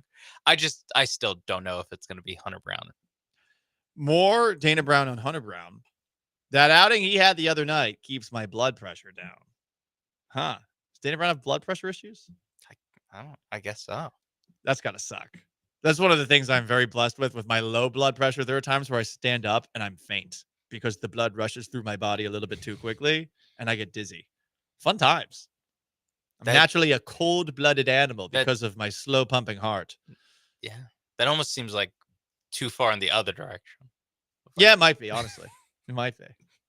But it means I can eat the fat and steak. I just like eat all of it, you know? Nice. Cook some steak this weekend for somebody else. What? Wow. And lucky guy. I remember watching this person eat the steak, and I was like, I want your fat. So I like took it off her plate. Is that weird? I don't know. I like the fat. Fat on the steak's good. Gotta cook it right. Weird. It's definitely weird to go to look at on the other side of a table, be like, I want your fat. That's weird. But I didn't say it like that. I want. She was done. She was done. Staring. She was done. But You've been quiet for 2 minutes. I was just staring at it. Yeah. I want your fat. I want your fat, dude. Are you down with Dana Brown? Dana Brown was asked about the bats. Are you down with Dana Brown saying this? Dana Brown, once the bats heat up, we'll be all cylinders. Yeah. Dump button alert. No shit. Oh, duh. Yeah. When the bats start going, they will be good. I agree. The pitching's been great to open up the year. Yeah. Yeah. I am down with that, Dana. Pretty obvious, though. Yeah. Hey, if we keep pitching well, when we hit, all systems go. More down with Dana Brown. Here's Dana Brown being asked about Josh Hader. He's off to a really good start. Last year, we got off to a slow start and asked him to pitch more innings. Better start this year, and he's showing what he's capable of doing. The part I want to know about is the pitching more innings thing. I would prefer that he pitched less than he does. He is off to a fantastic start, though. He really has been awesome to open up this season. Pretty exciting. But yeah. I don't ask him to pitch more innings, please. I want to see this all year long. This is what we expected last year when they signed him to that deal, because that deal's insane. It's almost $20 million a year for 5 years for a reliever. It's a crazy deal. So just something to keep in mind. 12 innings so far for Hader in what, 20 something games, 23 games. He has been as impressive, if not more impressive, than Hunter Brown. I don't think that's a stretch. No, yeah, that's I would say he's been the second best pitcher, like just overall pitcher. Yeah, hell, maybe honestly, even better. Second best Astro to this point. Like, is he better than Altuve's been? I mean, he hasn't given up a run in Yeah. however many straight. Yeah. So honestly, among Astros this year, Hunter Brown, power ranking, number one. Number two, I would say Josh Hader. 3, take your pick, probably Altuve. Yeah. Continuing, are you down with Dana Brown? Dana Brown on Yainer Diaz struggles. If we could have him just relax a little bit, he's anxious and he's chasing. When the pitcher comes into the zone, he's devastating. Don't try to do too much. Does feel like Yainer's doing a little bit too much. We've seen Yainer Diaz do a little bit too much a lot, though. Like Yainer Diaz, that was a problem early on, even when he was having an awesome rookie season. He swings at everything. Yeah. I think he's always trying to do too much. And yeah, that might be something that's always a problem for him whenever he gets in a slump. He tries too hard to get out of it as opposed to just letting it come to him. Yeah, exactly. And if you're a pitcher, like, why would you throw him anything in the zone if he's just going to swing at Exactly. everything? So it is like a compounding problem. He just needs to just lay off a little bit. More Dana Brown and player struggles on Yordan Alvarez. I would say Yordan's been unlucky. Ooh, like that. Hit a lot of balls hard. I'd be worried if he was being overmatched. He has hit some balls hard the last couple of games. I'd be worried if he was being overmatched. The balls are going to start to fall. He'll break out of it. He's one of the best hitters in baseball. Dana Brown, the politician, everybody. More player struggles. I'm down with Dana on Yordan being unlucky. Brown on Christian Walker. That was a great night for Christian Walker last night. I mean, my God, you got Zach DeZenzo step in for you on Monday. He looks great. DeZenzo has a thumb injury. He was going to be out. Walker was going to be out again last night. Yeah, they're going to play. They're waiting on the thumb injury and they decided it was too bad, so they started Walker. Sucks for DeZenzo. DeZenzo has had a great spring, and I mean, honestly, deserves probably a little bit more playing time. But Cam Smith is starting to figure things out. Yeah, there's just a lot of mouths to feed. Starting to get some work, by the way. Cam Smith in center field before Monday's game. Interesting. That'd be crazy. And so Zach DeZenzo, does he go to right field? But Jake Myers is hitting so well right now. It's weird. It's weird the amount of, I guess, possibilities that the Astros have. I like how open they are to things, you know? Hell yeah. I mean, Cam Smith learned how to play right field last week, basically. Like, Yeah. try him at center. Why are we being so precious with him having to play right field? Play center. Play Who him cares? everywhere. Screw it. But on Christian Walker, here's Dana Brown. His head's in a good space. We gave him a day off. Sometimes it's a blue pit or something else that gets you going. 3 for 3 with a double last night. It was a nice game for Christian Walker. Hopefully more of those to come. More promising signs from Walker to this point than we saw from Jose Abreu. No denying that. Yeah. Very low bar to clear. Abreu he also just like looked awful out there. Like the pitches he wasn't hitting, you're just like, he's nowhere close to these. Like Walker at certain points, and we've made fun of the velo that he's had on some of these outs, but he has like hit the ball well. It just I'm still like not loving what I've seen from Walker. Last night was a good step in the right direction, but I'm not at like get this guy off my team Jose Abreu levels. The hard contact makes up for the strikeouts to a degree. Yes. But the strikeouts, considering this was a guy coming in that supposedly was really good at working counts, much like Isaac Paredes, that has been a little bit disappointing. And at least he's good with the glove too. So Correct. He's a very good fielder. 2 last down with Dana Brown's. Injury-wise, are you down with this? Luis Garcia's been doing some tossing. It's funny when you say it like that. Looking forward to getting him back on the mound. But the way we're throwing right now, you get Arrighetti back, you get McCullers back, you get Garcia back. You're looking at a powerhouse. Dana, calm down. Cool the jets. Yeah, that spiraled. I was down, and then we're gonna do this. So Great we're way. gonna do that. Great way to describe it, Sean. Spiraled. Because I mean, my God, it's just like Howard Dean minus Christian Javier. As far as Spencer Arrighetti goes, 4 more weeks before he can get back on the mound. He's healing nicely. He feels confident. He feels pretty good, to be honest. That's all good stuff. We'll see him in 4 weeks. I didn't see anything about Lance McCullers, which is interesting, but yeah, McCullers supposedly How's this tum-tum, Dana? Stop. Save it for Jeremy Booth. Let Jeremy Booth take the shots at Lance McCullers. I want Lance to come on the show. But I think from the broadcast last night, it sounds like McCullers could be back within the next 2 weeks in the starting rotation. So we'll wait. We'll see. Are you down with Dana Brown? We do this every single Wednesday. Paul Gallant Show, ESPN 97.5, 92.5, 713-780-3776 to call into text. And 10-minute drill, last day before the NFL Draft Edition. We're going to be talking about the 2 teams that are most hated in town in the NFL. Stick around, Paul Gallant Show, with Sean Mapes behind the glass, ESPN 97.5, 92.5.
Yes, around the NFL we go.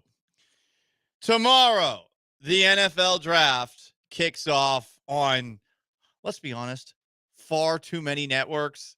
I think what happens is it airs on 1, ESPN, 2, ABC, 3, the NFL Network. There might be other channels too. Yeah, and the ABC one, that's the one that's normally like the personal interest story. Oh, I love that one. Like you find out about every dead relative this person's ever had one. This person overcame a dead third cousin to become the starting quarterback at insert school. Yeah. Yeah, exactly. I love that. They went really hard with that in the Olympics a couple of years ago, too. The pandemic Olympics. This person overcame a Charles Manson visit to their home back in the 70s to become the greatest javelin thrower of all time. It's stuff like that. I get a kick out of it, but that's because I have a dark sense of humor. Obviously, the people that went through those things, we hope that they were made stronger by the experiences that they went through. And they were. Look at them now. And look at them now. They're now getting tested even more by God because they're a New York Jet. So so true. Speaking of boob franchises, the very irrelevant Tennessee Titans want everyone to know what they're doing with that first overall pick. No, we've come to a consensus. The entire organization is to stay at that pick, and I guess you'll find out Thursday night who we pick. Is the Titans GM from Boston? Mike Borgonzi. Yeah, we're going to keep the first pick. Don't ask us what we're going to do with the first pick. Forget about it. Don't ask us what we're going to do. We're going to stay here. We're going to stay here, you jamoke. We ain't going to tell you what we're going to do, but you know what we're going to get. We're going to get Cam Ward. Forget about it. Yeah, I love what they're doing here. Like, you're just going to have to stay tuned to find out. We know you're drafting Cam Ward, you losers. Yeah, and this is even like as obvious as we've had in the past of who the number one pick. I mean, last year, like from the second the season ended, everyone knew Caleb Williams was going to go number one. But even still, like, it's obvious that the NFL is like, hey, don't tell people who you're going to draft so we can get them to tune in on 5 different networks at 7 o'clock. You're right. It is certainly more on the NFL than the Titans. It's so like, still, I guess you're going to have to find out what we do. It's like, if you don't draft Cam Ward, everyone's going to call you a moron. Yes, all right. basically. So just be ready. Be ready for that. Did you see, by the way, too, in the same press conference, they said, Will Levis, he's still developing. He's still developing. That is true. So he's definitely not a finished product. Do you think Jeremy Branham sold his stock, his Will Levis stock? Got a diamond. I mean, at this point, got a diamond hands this. It's GameStop at this moment in time. That's for sure. Like, it's an ironic purchase. Hey, he's fun. He eats bananas, peel and all. He puts mayo in his coffee. Yeah, he looks horrified mid interception. What's not to love about this guy? You know what? He probably should have sold after. Didn't he throw for like 300 yards against the Texans? He should have. You're right. That's the moment. Sell. Boom. Get out. Yeah, damn. Did like an 80-yard touchdown to a tight end. I forgot the Texans lost that game. Yeah, that one. That's a tough one.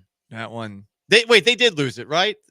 To the Titans? It was in felt NRG. Like a loss. Yeah, it was at NRG. I know they won the last game. Yeah, they won the last one in Nashville. I actually do not remember. Did they rally to win like the first one? 75% sure. And it was like an embarrassing. I'm pretty sure that they lost as well. God, what a disappointing year last year was. You're right. 32-27 they lost. For some reason I was like, they came back. It was the week. I know because it was the week before Thanksgiving. Yeah. And I was out that entire week. I was like, thank God I don't have to talk about this game. Oh, this game you're right. Sucks. Will Levis, 18-24 for 278 yards, 2 touchdowns, and an interception. He was sacked 8 times. I think he was sacked 6 times in the first half. I forgot he was sacked so many times. Yeah. Oh, yeah, that was a rough Still one. developing. Will Levis. He's still developing. All right. Meanwhile, the other team that a lot of people that live in Houston, Texas hate, the Dallas Cowboys. They had a press conference yesterday, and man, the Cowboys love to contradict themselves, don't they? First off, a week ago, Stephen Jones said that the Cowboys would probably trade back in the draft. But now you got Jerry Jones teasing two pretty substantive trades that are coming up. What? Well, a substantive trade probably means either a trade up or you're trading a big piece for a lot. I know a lot of people have been wondering, is a Dak Prescott NFL draft day trade possible? We'll see, I guess. But the Jones family is doing a dueling banjo routine at a press conference. Neither can agree on how close they are to extending Micah Parsons. But for what it's worth, Stephen Jones, at least, thinks the Cowboys and their selective aggression did a much better job of improving the roster this offseason. Congratulations. Meanwhile, Micah Parsons, he says it's a new era for the Dallas Cowboys. He says that his back and forth with DeMarcus Lawrence was all about setting a tone for the organization going forward when, of course, DeMarcus Lawrence called him out for being obsessed with social media and saying that the Cowboys are never going to win a Super Bowl. Man, just for me, it's all about setting the tone about what the locker room is, man. We ain't gonna put over nothing. We ain't gonna tolerate the dumb stuff that was going on. Like I said, it's a new regime, new culture. I'm not saying that other guys weren't culture builders, but some things are just tired. You know what I mean? Like obviously, if something ain't working, it's good that you got new guys to fix it. I'm just happy that me, CD, Dak, and Dak kind of been through 2 generations, but. Just a new regime. Like, guys gonna get closer, we're gonna relate, It's just kind of hard, like, when you got a bunch of guys that are here and they're older. You know what I mean? They're more your highest paid players, and it's hard to get that relationship. But now we've all came in together, established this relationship. We're all around the same age, and we all hang out way more. So, like you saw us working out together. That's not something that I've seen or been a part of in the past. Micah, stop. Like you're acting like you going back and forth with somebody via your podcast on social media is going to set a new tone for the Cowboys. No, this is just reinforcing that it's never going to change in Dallas until the Jones family's out. By the way, Parsons is working on a contract extension and is saying, I'm not going to show up for the start of the offseason unless I get that new contract. So he's not going to do any drills on the field or anything like that. So yeah, we'll see where the Dallas Cowboys go. Some sad news in the NFL to wrap things up. Mike Patrick, you might remember him as the voice of Sunday Night Football for a very long time. He passed away at 80. He was the primary voice of Sunday Night Football from 1987 through 2005. That's insane. That's a very long amount of time to be the primary voice. And obviously things shifted for ESPN a little bit once you had a bunch of moving parts with, what was it? Monday Night Football became John Madden and Al Michaels on ABC for a moment. And then you had Al Michaels moving over to NBC. But there was a time where Sunday Night Football wasn't the biggest deal. It used to be Monday Night Football. But Mike Patrick was the voice of Sunday Night Football when it wasn't the biggest deal.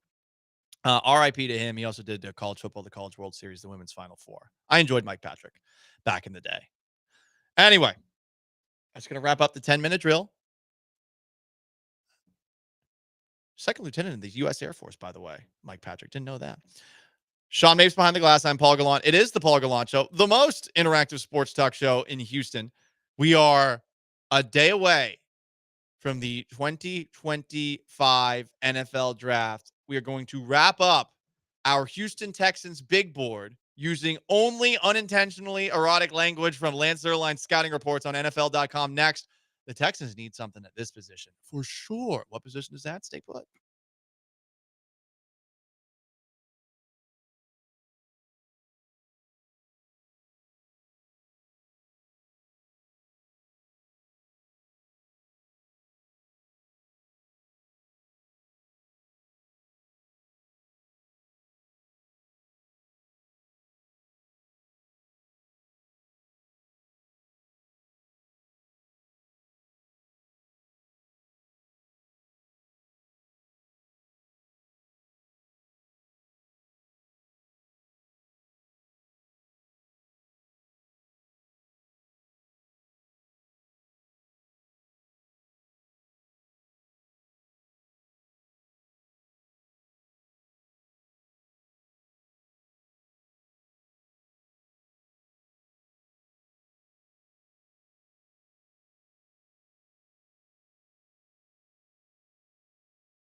It's the Paul Gallant Show. On ESPN 97.5 and 92.5. Live from the Veritex Community Bank Studios, here's Paul Gallant.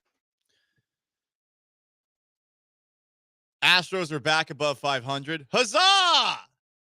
And the Houston Rockets have a pretty big game tonight against the Golden State Warriors. Game 2 of their Western Conference series, the first series of the Ime Udoka era. Sunday, they, of course, lost to Golden State 95-85. I think the game was scorer than the final score. The game was closer. Did I say score? I think the game was closer than the final score indicates. But I also realized that for this Rockets team, which is pretty limited offensively, it's going to take guys that have struggled a lot of the season and who struggled in game 1 to actually step up. Are they capable of doing it? I'm not sure. Tomorrow is the NFL draft. The Houston Texans currently have the 25th overall pick. They have 4 picks in the first 89 picks of the draft. And it does feel, based off of all the rumors that are out there, that offensive line is going to be the priority with the first pick, whether they trade up to go get it, which is a possibility, or trade back, which doesn't seem as likely a possibility given that they really seem to like 2 guys, Tyler Booker from Alabama, but more so Kelvin Banks from Texas. Booker's a guard. Banks is a tackle. We'll see what they do. Nick Caserio has said in the past that he wants to have 4 tackles on his team.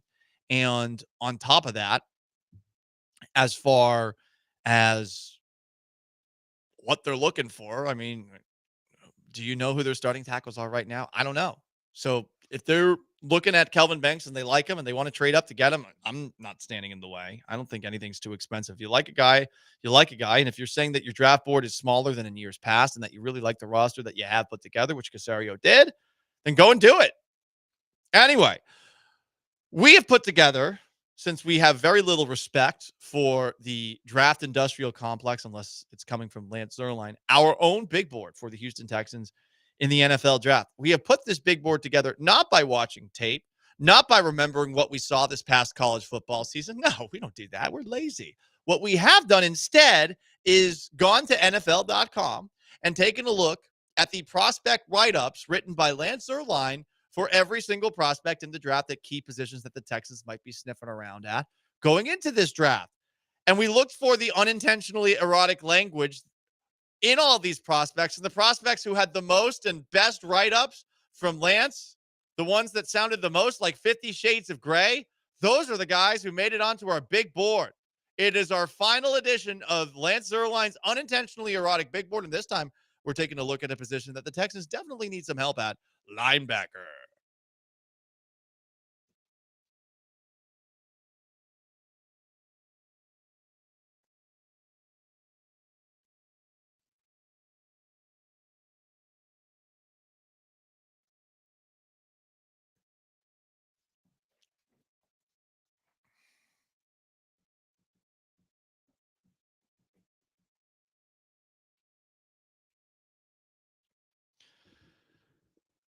Linebacker number one ranked per Lance Zierlein, Jalen Walker from Georgia. Tweener, hybrid, either way, Walker can go. Has athletic talent and suddenness to attack both edges. Makes him a menace. Whoa. All right. Good length. Okay. Elite closing burst. Okay.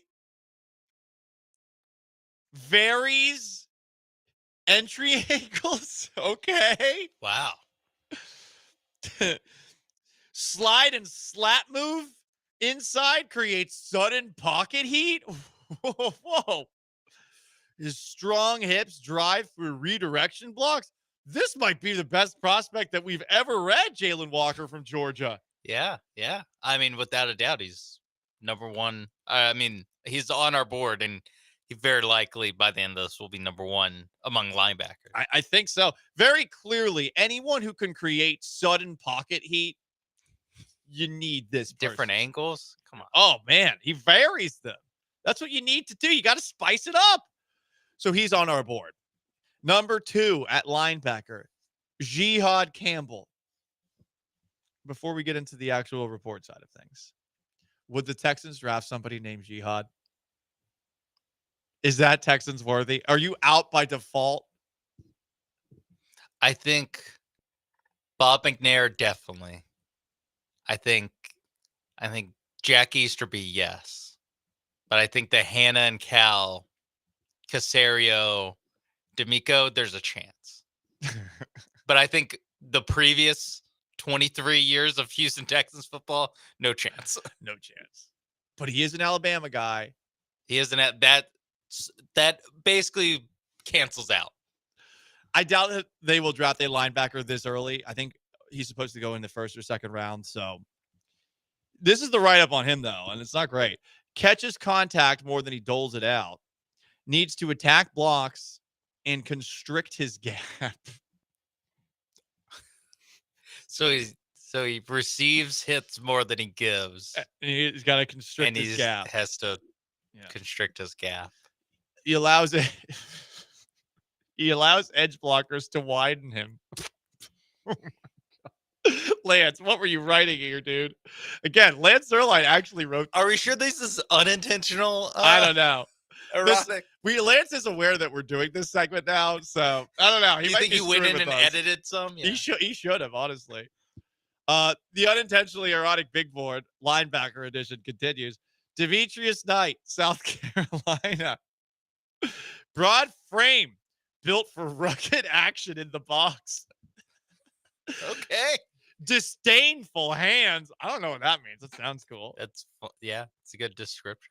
Runs through his tackle targets with force and wrap up. Okay. He wraps up. Love that. Well, yeah, that's key. It's smart. But below average burst.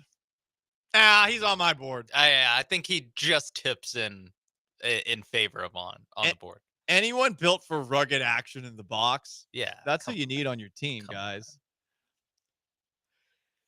Prospect 4, Carson Schwessinger from UCLA. I'm going to say, reading the non-sexual stuff on his scouting report, he actually sounds like a really good player. He was the most appealing sounding guy based off of reading his report. But unfortunately, we're going to read the sexual sounding parts here, and it's going to keep him off our board. Undersized, takes the worst of it when blockers get on top of him. Lead blockers tend to neutralize him in the hole. Has issues getting rid of big bodies attacking him. Again, nothing against Carson Schwessinger. This is Lance Zerline's write-up, not ours. But the unintentionally erotic parts, not so good. Yeah, based off of that, not he's so out. good. Up next, Smail Mondone. What? Gordon. I don't know if I'm saying that right. Okay.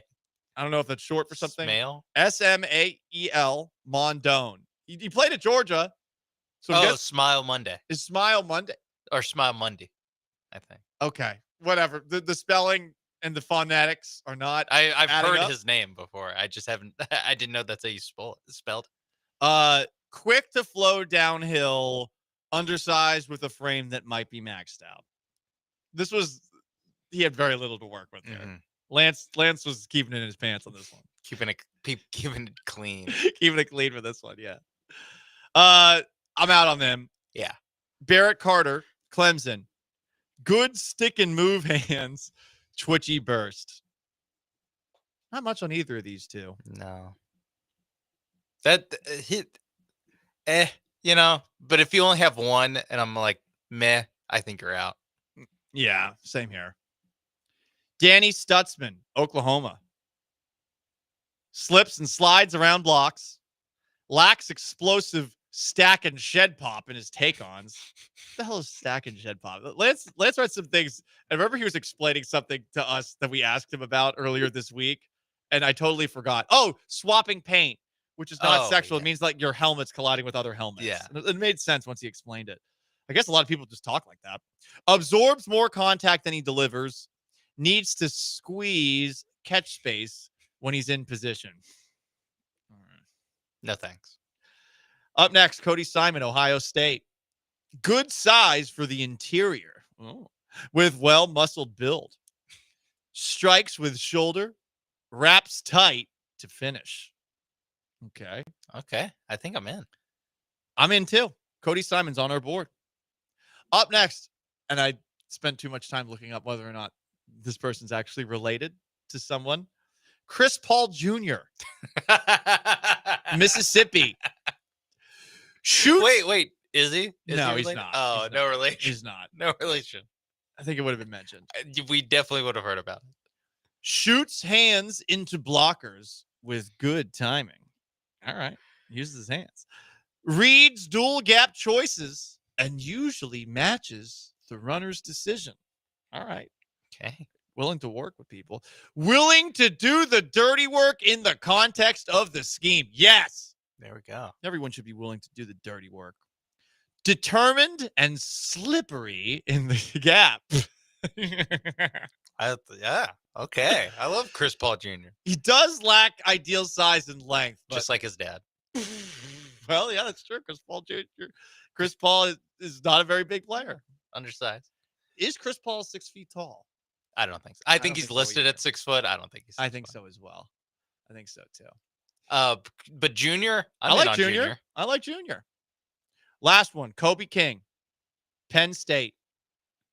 Best in the confines of the box. Dense, muscular frame. Leverages his gap with a firm base and physical hand strikes. Make sure to get his licks in. Good. As a striker and tackler. Okay. He's on. Yeah. So there we go. We're adding linebacker-wise to the board. Jalen Walker, Demetrius Knight from Georgia and South Carolina, respectively. Cody Simon, Ohio State. Chris Paul Jr., Mississippi. Kobe King, Penn State. There you go, guys. That wraps up our Lance Zierlein's unintentionally erotic big board series with people the Houston Texans should draft. As I expected from the text line, mixed results from the 832. So glad this pride segment is coming to an end. I thought the trombone couldn't be topped. You continue to lower the bar for radio. Another texter, this is the best segment on this station. It's exactly where we want to be. Another texter. We have 2 people saying it's the best segment ever.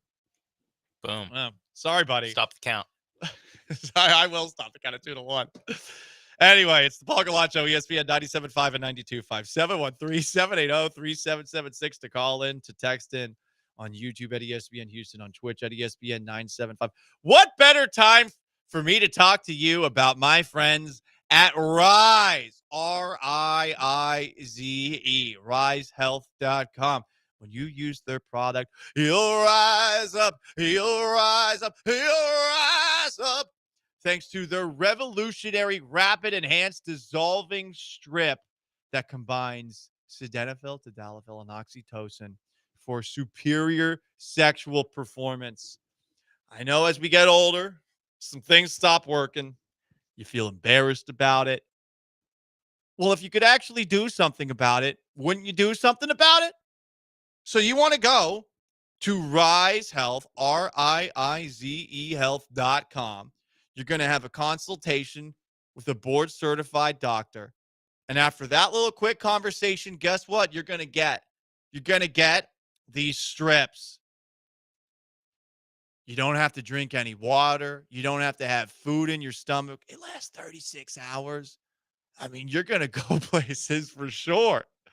And listen, I love Rise as somebody who's dealt with, little receding hairline. I'm already hooked up with them for that, like they've helped my hairline grow back. But this stuff that Rise has, risehealth.com, these rapid enhanced dissolving strips are awesome. So you go to risehealth.com, R-I-I-Z-E-E health.com, and you're going to enter promo code 975. You'll get 20% off your first order.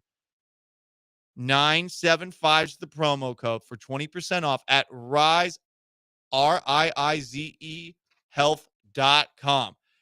Get up there, baby. Rise Health.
The most interactive sports talk show in Houston, 713-780-3776 to call, to text on YouTube at ESPN Houston, on Twitch at ESPN 975. Birthday boy Sean Mapes behind the glass. So, two things here on the table. If you want to weigh in on the Astros, who are finally back above 500 to the point where I'm feeling arrogant about the Astros again, you can. But tonight's game for the Houston Rockets, it's a big one. You got to win this one. You got to win this one. Here's the challenge for this segment. How many obvious things can we say about Rockets Warriors in one segment? Because I have been seeing some of the analysis of this series from the normal NBA talking heads. It always starts with, well, you know Steph Curry's going to get his. You got to respect Steph Curry. Steph Curry, one of the best players in NBA history. As the Warriors go, Steph goes. And as Steph goes, so goes the Warriors. So you start off with that, right? What else are the most obvious things we could say? Draymond Green, he's got that dog in him. Yeah. Watch out for Draymond Green. You gotta watch never know. out. You never know what he's going to be up to. You could say that same line for Dylan Brooks. By the way, Nick Wright on his side show, the What's Right podcast, accused, before Dylan Brooks even did anything, and maybe he did do something in game one, accused Dylan Brooks of, at one point during this series, he says he will go after a Golden State Warriors player. Hey, Nick, Dylan Brooks promised that he wasn't going to do anything, and that if anyone got ejected, it was going to be Draymond Green. So how about you watch your mouth when talking about choir boy Dylan Brooks? Yeah. You know, he did his penance. Like all Catholics have to. He did his penance. He got the technical foul limit, and he served his 1-game suspension. It's just like saying an Our Father or a Hail Mary. Boom, he's fine. 100% free. But what other obvious things can we say about this series? Jalen Green, got to make shots. He's got to make shots. I don't think some of the looks were that bad. Just got to make them. And Paul, if he makes them, guess what? Rockets have a good chance. Sean, you know what? It's a make or miss league. It is a make or miss. You got to make your shots. If you miss your shots, if they're not falling, can't happen. You know what the Rockets have to do to win this series, Sean? They got to hit their threes. Got to make shots. You got to make those No shots. one's ever won a basketball game without making shots. Got to make your free throws, too. Can't be 55% at the line. You can't miss 9. They're free for a reason. Didn't seem free on Sunday night. No. More obvious statements about Rockets Warriors game number 2. You down 0-2, going on the road, you're in trouble. Yeah. That's a spot, Paul, you don't want to be in. Definitely not. Got to be concerned if you're down 0-2, playing that team in that building with that history. Uh-oh. Yeah. Well said. And let me tell you something. Have you heard about a little guy who's got a big heart? I guess he's not really little. Have you heard about a guy who cares? Because no one cares more about winning than Jimmy Butler. You know what they call him? Not just Jimmy Buckets. They call him Playoff Jimmy. Sometimes they even call him Himmy. And you know what? Get this. He's from Tomball. You know where Tomball is? No. North of Houston. What? Right. So he's going to want to show up because this is his backyard. This is his home. This is his house. So got to watch out. Playoff Jimmy coming home. Now, on the other side of things, you know who's beaten the Warriors before? You know who's got that experience? I do. Fred VanVleet. You talk about veteran experience. You talk about, well, maybe not shot selection. You talk about that experience, though. That basketball IQ, he said as he tapped his head very loudly. A little louder than I'd like. Is my skull that hollow? You got a guy like that? That could provide the edge. And you know what they say about Ime Udoka? When we're talking about a young basketball team with young players, no one's going to get more out of them than him. Have we hit all the cliches that we could possibly say about this series? Well, I mean, hell, Kendrick Perkins, I'm coming for your job. I'm coming for your job. I just haven't said anything completely crazy yet. Yeah. For the Warriors, hey, listen. You don't get a defensive stop until what, Paul? You get the rebound. That's true. That's key. It's not a stop unless you get the rebound. That's true. Because the possession continues when you get an offensive rebound. Gotta keep Steven Adams off the glass. Guess what? Guess what the Rockets do? They win on the glass. That is what they do. From the 713, someone texts in, Paul, you miss every shot you don't take. That's true. But the Rockets missed a lot of shots that they did take. Yeah. On Sunday. Fred VanVleet's like, whoa. Honestly, we don't want Fred VanVleet to hear that. We don't want Fred to hear that. He takes like 3 per game where you're just like, you do not have to take that. There's a lot of shots that Fred VanVleet has to take that he shouldn't be. There's also some shots that he doesn't have to take that he does. That one in transition that he took. Jesus, dude. It's what are you doing? It's like when you're playing a basketball video game and you like hit the wrong button. Just like, oh. Yep. Yes. That's a great comparison. Yes, 100%. Oh. I am nervous about the shooting side of things. Just on a for real note. It has to be better. It can't possibly be worse. But it can't possibly be worse for Fred VanVleet and Jalen Green. Yeah. It could be worse for Dylan Brooks. Yes. It could be worse for maybe not Tari Eason, but Jabari Smith. It literally has to be worse. He shot 100%. Could it not be worse for Amen Thompson, who didn't really do that much? You know? I think Amen Thompson, like, you might just get more. I think he was pretty passive, especially early on. There's a little bit of like, whoa, these playoff defenses, they move, and it helps that they didn't have any 3-point shooters to guard, so they're collapsing on me way more than the regular season. On the text line, a very good cliche. The Rockets are too young to know any better. That is a great one. That's a good one. Good, because that one only gets used to, like, it's only after the fact. It's either you're too inexperienced, so that's cause for concern, or if you win, then they're too young to know any better. They weren't alive for the first part of the Warriors dynasty. They weren't. They were. None actually, of these guys. They all were, because they're all in their 20s. But yeah, they're too young to know any better. They don't know any better. They don't know to be nervous. They don't know to be nervous. They don't know what nervous is, because they got that dog in them. That's a good one.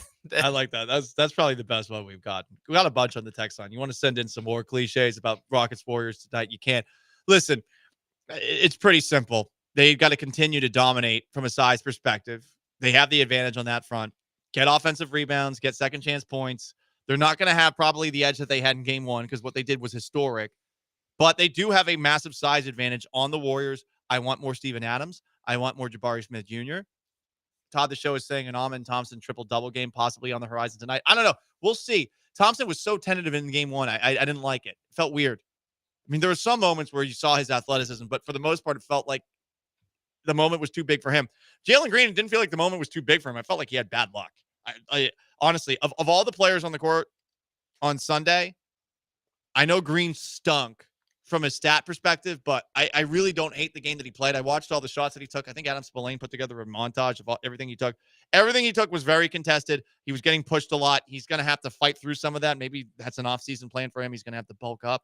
Honestly, he might not be with the Rockets if he doesn't play much better in this series. But like, I was more frustrated with Fred VanVleet, because you get this from Fred VanVleet from time to time, than I was with Jalen Green in this game. I think Green can bounce back. But we will see. It's the Paul Gallant Show, most interactive sports talk show in Houston. 713-780-3776 to call to text on YouTube at ESPN Houston, on Twitch at ESPN 975. Your best terrible cliches for Rockets Warriors. You can bring those in. Also, some baseball talk on the horizon with our guy, Jeremy Booth. Stick around. But first, I want to talk to you about Prize Picks, America's #1 daily fantasy sports app. And right now, you have the draft coming up. Obviously, we have the playoffs going on for basketball. And if you want to get in, now's the perfect time, because Prize Picks is offering a free-to-play draft game that can help you win a share of $500,000. All you have to do is go 3 for 3 on this free lineup that's being offered, and you can win some serious cash. Is things such as Aston Genty. Where do you think he's going to be drafted? More or less than the 6.5 pick? He's not going to be number 6.5, so you have to decide more or less. Attendees left undrafted in the green room. More or less than 1.5 of guys having the worst night of their life. You can decide and possibly win a share of $500,000. And of course, they have Rockets Warriors. Anything you want involving this one. Steven Adams, more than 11.5 points plus rebounds. He's going to be on the boards. He's going to catch those dump offs to get that. You can go with Amin Thompson. If you believe that there will be a bounce back game, if you believe that he's going to have a triple double, then you should go way over, more than 25.5 points plus rebounds plus assists. And if you think it's going to be an off night for Steph Curry, his projection is 36.5 points plus rebounds and assists. Maybe you go lower on that. Whatever you want, it's on Prize Picks. Download the Prize Picks app today. Use promo code MAPES when you sign up to get $50 instantly when you play your first $5 lineup. That's promo code MAPES on Prize Picks to get $50 instantly when you play your first $5 lineup. You don't even have to win to get that money. It's guaranteed. Prize Picks, run your game.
Broadcasting live from the Veritex Community Bank Studios, it's the Paul Gallant Show. On ESPN 97.5 and 92.5.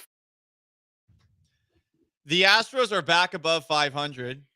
Here with us, as he is every Wednesday, to talk about it. Is today Wednesday? Today is Wednesday. Okay. You lost track of the days? Oh boy. Yeah, it's been a fast moving week. What day did you think it was? I don't know. I don't know. I hate it when that happens. Yeah. Is McCullers pitching today? We were wondering how quick. Because it might be 2026. You would take a shot at Lance McCullers. Well, did you hear the most recent setback for Lance McCullers? Oh no. Enlighten me. I told you it's been a fast week. So he got hurt again. Did he get hurt again? He didn't get hurt again. Oh. He didn't get hurt again. What happened now? So he was scratched from his start on Saturday. No, but he didn't get hurt. He didn't get hurt, though. What happened? He had a stomach bug. Oh, come on. That's my listen. No, I love Dana, but the way they've run this injury PR, he's got a torn toenail or something like that. I mean, he's down for whatever amount of time. I want to hear that. I saw this on Saturday, and my first thought was, "Oh God, Jeremy is going to take so many shots at Lance." I think Sean described it as a drive-by. I was like, that's a good one. The kind of drive-by that Sonny Corleone got in The Godfather was what I was thinking. Something ain't right, dude. It's all I'm saying. Something ain't right. I want to start. What are you going to start? Season on the DL? I don't understand. What are we starting? Like, are we starting the car with the left hand because the right one doesn't work anymore? I'm trying to figure out what we're starting. I'm trying to defend Lance McCullers, and then that happened. I'm like, I don't even know what to say. I'm messing with the guy because he is a competitor, right? I mean, he's had some really big moments, but let's get off this Lance McCullers the starter train. He's never been a starter. Just because he's actually done it doesn't mean he should be doing it. You know what I mean? Well, it sounds like, based off of the Space City Home Network broadcast, Jeremy, that's what they are going to put him back into when he does return. As a starter. Right. And they think that from the sound of things, they think it's the next 2 weeks that he's going to be back. In Corpus?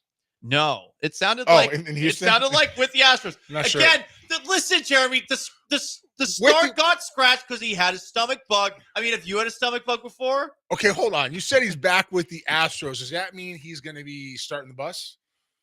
No, Does that mean he can't? No, I'm serious. His tummy was feeling funny. His stomach was feeling funny. Oh yeah, so is my elbow. My elbow, my stomach are weirdly connected, and I can't move. Is it something where he's gonna be starting the fryer in the back? No, stop, right. Jeremy. I'll stop. I'm just trying to figure out what he's starting. A stomach ache, stomach bug. It sucks. Did he start around a Pepto-Bismol? Is that what happened?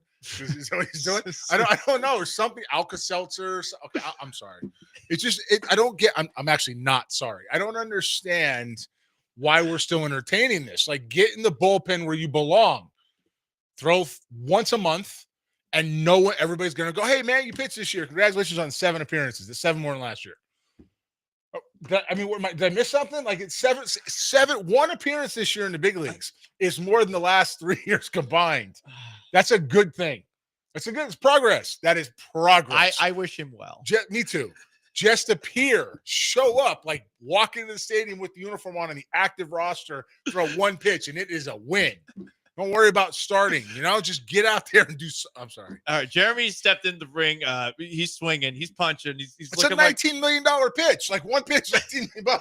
That's an expensive pitch. Jeremy Moon sees Lance McCullers ammo, and he comes in, and he's looking like Rocky and Rocky 3. He's lean. He's cut up. Like, he basically looking like he's roided up here. Pop. And Lance McCullers with his stomach. Listen, there's a lot going on right now. I'm almost there. I know I said last week. I can tell you, I'm almost there. I can say it because I actually got some stuff, handled and moved on. But I can also tell you that Lance McCullers won't be pitching this summer for the Future Star Series either. Okay, yeah, because he's not able to get on the rubber. Well, I would hope not, because I hope that means he's pitching for the Astros. But listen, we've talked a lot about Lance McCullers. Is he pitching for HEB? Is that what he's pitching for? Jeremy, you're killing me here. Sorry, Jeremy. Our front office insider. I'm sorry. For the Houston Astros. Don't be sorry. It's amusing. But hey, the Astros actually they're playing. They're above 500. Yeah, well, it was projected to win 85 games, so that's above 500. You're rain cloud. I'm not. It's just Jeremy, I see a World Series already. I'll tell you what. If Lance McCullers pitches in the rotation we might have a chance to not go to the World Series. Okay. No, I'm not saying I'm saying, look, they're better than a 500 team. And last time we talked about it, we said, look, they get hot and they can get there a little bit. Maybe get to 90 if they're hot, a couple of hot streaks, right?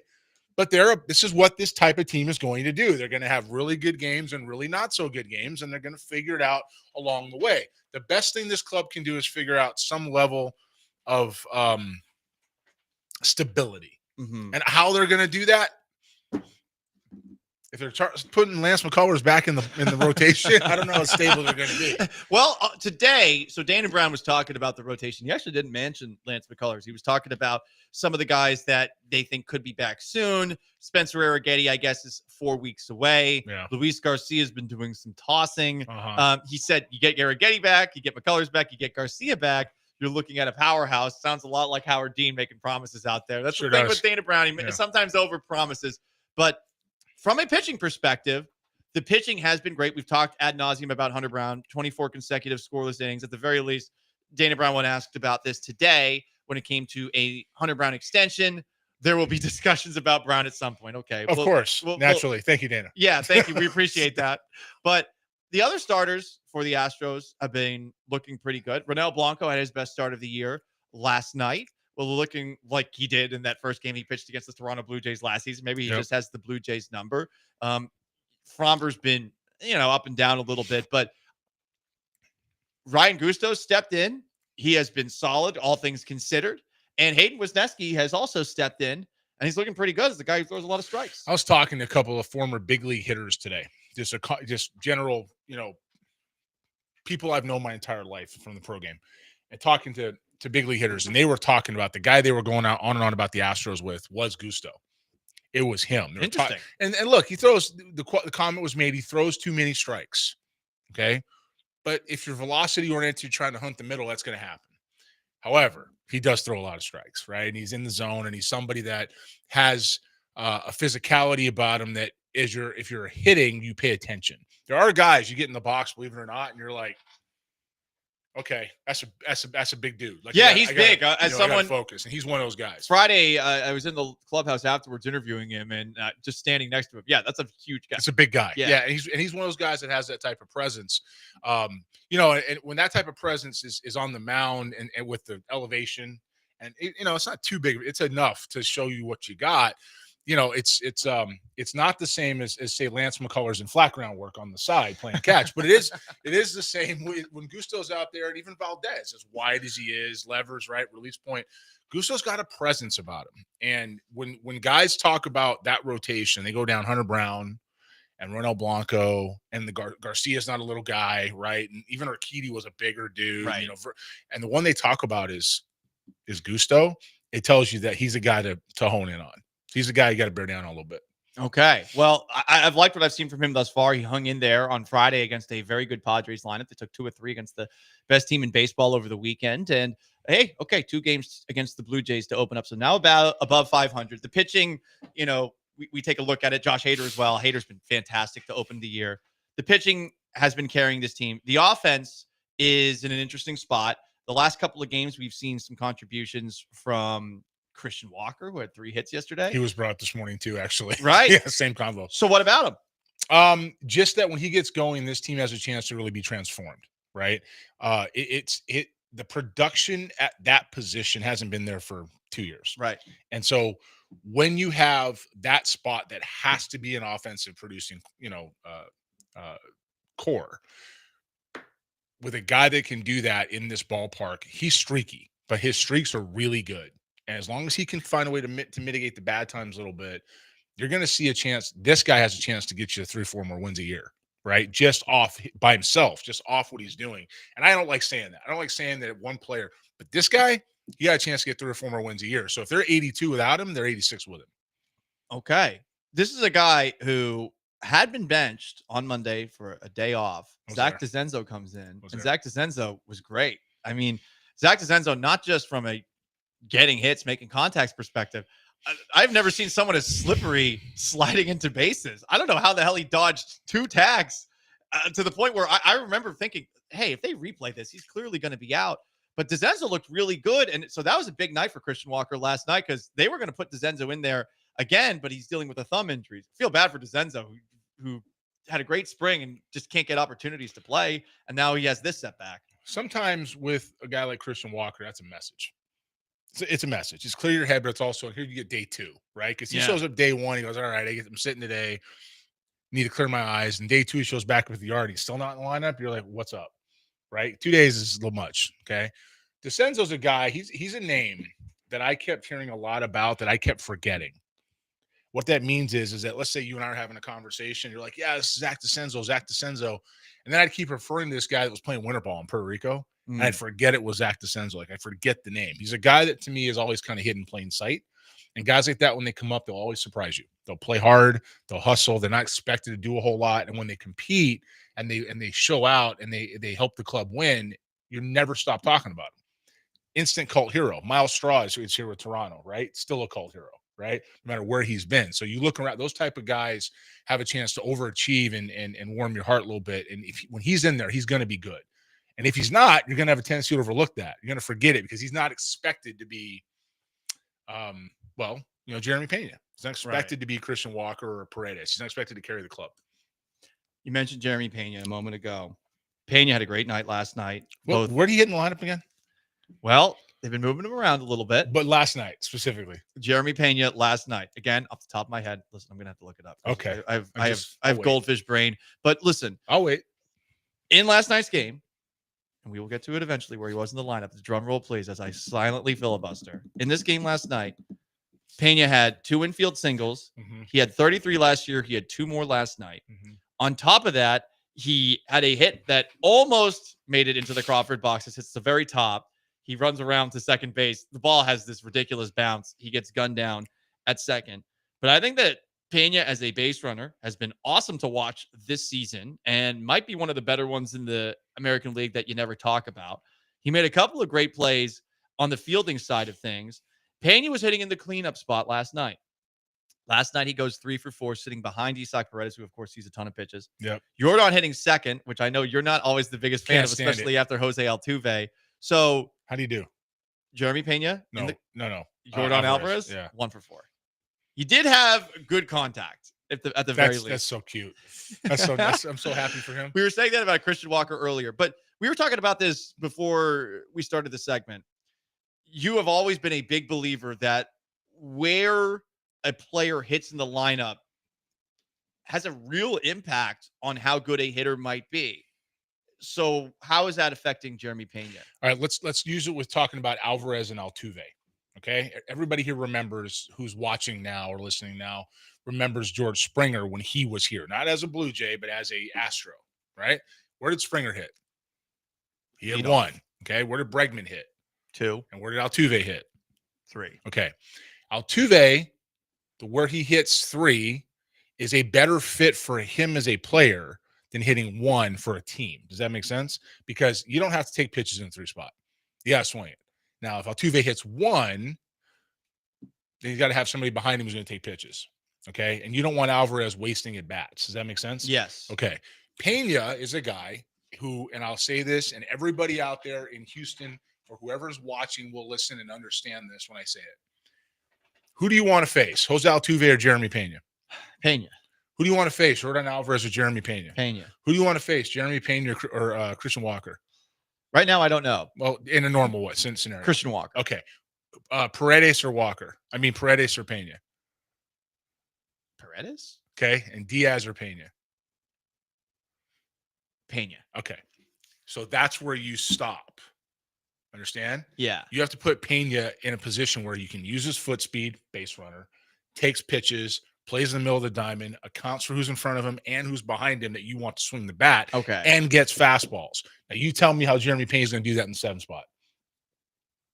He's got to go to the 2 spot because if Altuve's your 1 guy, and last I checked, Altuve has never met a pitch he doesn't like to swing at. Yeah, I know. Okay? And we ain't changing a thing about what he does. That's a Hall of Famer. You go do what you do, Jose. You be you. Okay? Why would you put somebody who has a different process, it's so methodical, needs to see more of the pitcher in a 2 spot? Yeah, it's weird that they put Jordan back there last night. Honestly, I can't figure it out. Do you remember the Seattle Mariners? You're old enough to remember them. Seattle Mariners when A-Rod came up? Mm-hmm. Okay. For those of you out there who have not heard me say this, who don't know the Seattle Mariners, I will tell you that when Alex Rodriguez got to the big leagues in 1995 and really in 1996, he had Joey Cora. Okay. He had Ken Griffey Jr. He had Jay Buhner. He had Tino Martinez. He had Dan Wilson. He had Edgar Martinez. Let's just stop there.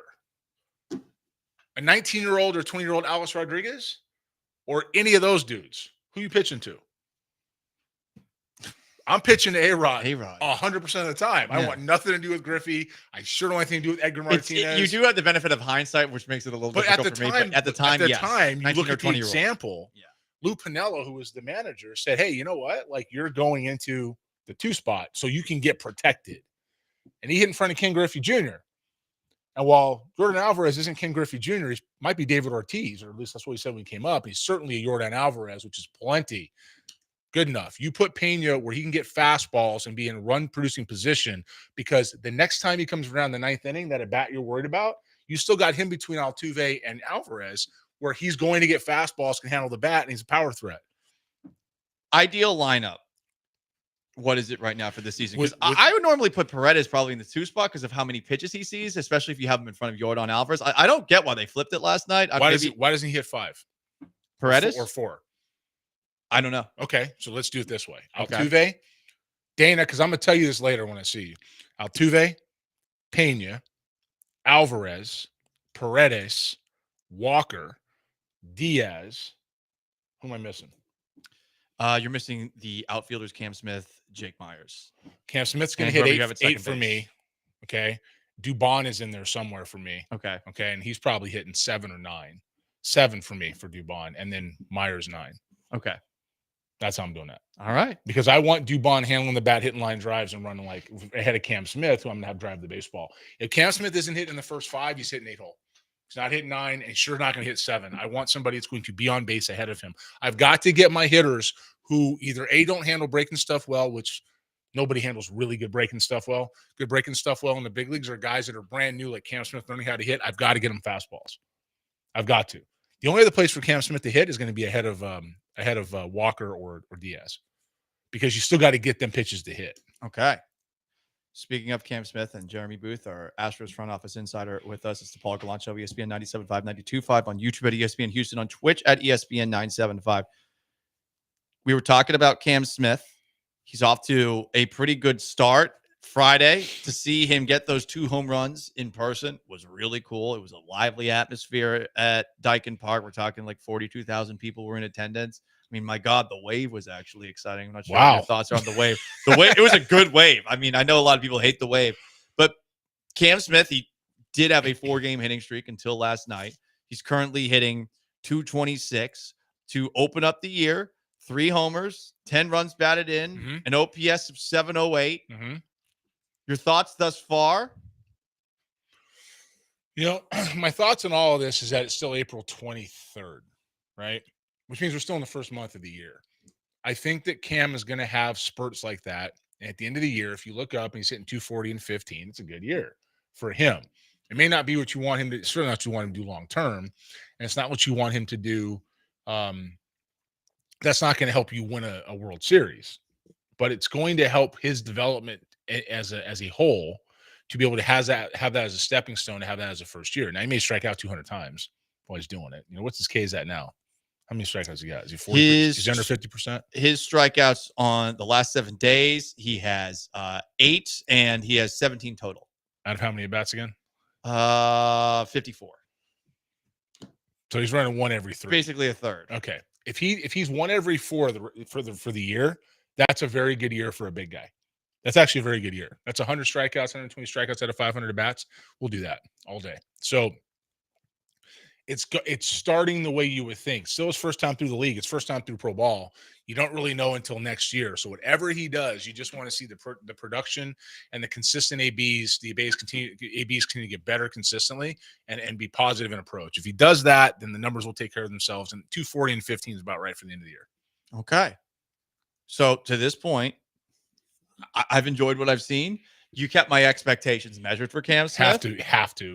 Guys never, no one, not too many people have done that. It really doesn't seem like it's too big for him, though. And I think that's a great sign because, I mean, putting this guy in not just a starting lineup without having played much minor league baseball at all is one thing, but also putting him in a position that he's never played before, another. And gotta say, I've been impressed by him defensively. He's got pretty good range. Teams weirdly respect his throwing ability more than you'd think that they would, considering he's new at this. And on Monday before the game, he was actually in center field getting a little bit of work, which I guess is potentially on the table. Well, if Altuve's playing left, Cam Smith can play center. Everything's wacky with this team. It's an interesting club, man. It's gonna be, I gotta give Dana some credit. I love giving Dana credit. He's doing what he has to do to try to find a way to be productive, not just now and in the future. And the funny thing is, I saw James Click on Monday. Yeah. How's he doing? Because he's with Toronto now. With Toronto. He was in the dugout. Yeah. Hiding. And I'm not saying he was just, I went over and looked at him a little bit and, he said, what are you giving me the evil eye? I was like, I'm not giving you the evil eye, man. What are you doing? He goes, so you don't want nothing to do? No, I'm good right here. I'm good right I'm here. good right here. Even he was complimentary. It's uncomfortable. He still lives in Houston. It was uncomfortable for him, but he was complimentary about what's going on. And his job with Toronto is totally different. It's about process. It's all process oriented rather than I asked, how these guys doing in your system? Guys that I've had in our stuff, and he's like, who? You know what I mean? Like no idea. Like I heard the name, but no clue.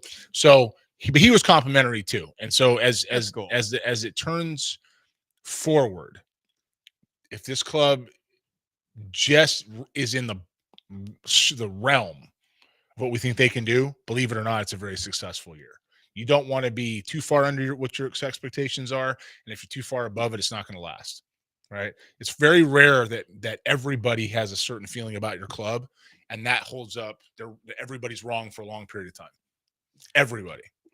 Okay, so we'll see. I think they're gonna have it. They fourth place last I looked, maybe third now in the West. They are moving up the rankings in the West, and yes, I'm looking this up off the top of my head because I know going into last night they were fourth. They are currently in third place. They are technically tied with the Seattle Mariners, who are also 12-11. The Rangers lead the AL West 14-9. Well, that's going to be interesting. It will be, especially. Did you see what Jock Peterson said the other day? Jock Peterson said, "Yeah, it's about time we moved the Astros up," but he's also 0 for 40. Jock needs to get a knock. Yes. Jock needs to reach base safely before we start popping off here. But in fairness, I think he popped off before he stopped popping. Yeah, well, in fairness, he's got 2 wins in the World Series against this team. He's got the Dodgers and he's got the was that 17 Dodgers, right? Well, yeah, the Astros won that, but yeah, was he with the Braves in 22? He was Braves in 22. Okay, but he was there with Dodgers in 18 also, right? So they beat the Red Sox. That was over Boston, and they lost to the Red. They lost to the Red Sox too because Cora with the scandal. Yeah, no one talks about that one. It's No. weird. It's kind of weird how the 17 one gets so much more guff than the 18 stuff, but whatever. Oh, I saw Alex last time. I asked if he was still flagging down signs. Yeah, he looked at me funny. I said, "Don't do that. don't do that." So look, it's Jock's in the state. He's going to come to Houston at some point. They're going to boo him mercilessly. He absolutely deserves it, and that's his shtick now. He's 0 for 40. You got to get booed. Jeremy Booth, who, of course, you can catch on KHOU, the baseball analyst, co-host of the Extra Bases podcast. He's our front office insider here at ESPN Houston and FutureStarSeries.com. Can you finally make the announcement? Not yet. You tease. What I can say, tease. You're just going to go out to Lancel show and then you don't make an announcement? Come on. What I can say is if you come out to watch the Future Stars Series in Houston before we get to the largest stuff, you will see me pitch as many innings as Lance McCullers will. Okay, so we're in Houston. We're gonna have a lot of stuff planned this summer. We do have a lot of stuff planned this summer. Come on out, say hello, see some of the best players on the planet, some of the stars of tomorrow, right here in your backyard. And it's gonna be it's a lot of fun for me to get home and do this here. There's some guys, man. There's some dudes. I'm going to Canada next week. Both sides of the country. I'm going to Dominican, going to the Bahamas. I got to go back. So we're closing in on it, and yeah, man, that's what we do. It's time to go. Always appreciate your time, Jeremy. Yeah, man, love being here. He is Jeremy Booth, our Houston Astros front office insider. It's the Paul Gallant Show. Stick around.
This is the Paul Gallant Show on ESPN 97.5 and 92.5. from the Veritex Community Bank Studios. Here's Paul Gallant. Last chance to dance, the Paul Gallant Show, ESPN 97.5, 92.5. You want to get in some final thoughts, 713-780-3776 to call to text. Astros wrap up their season, their series against the Toronto Blue Jays tonight at Daikin Park.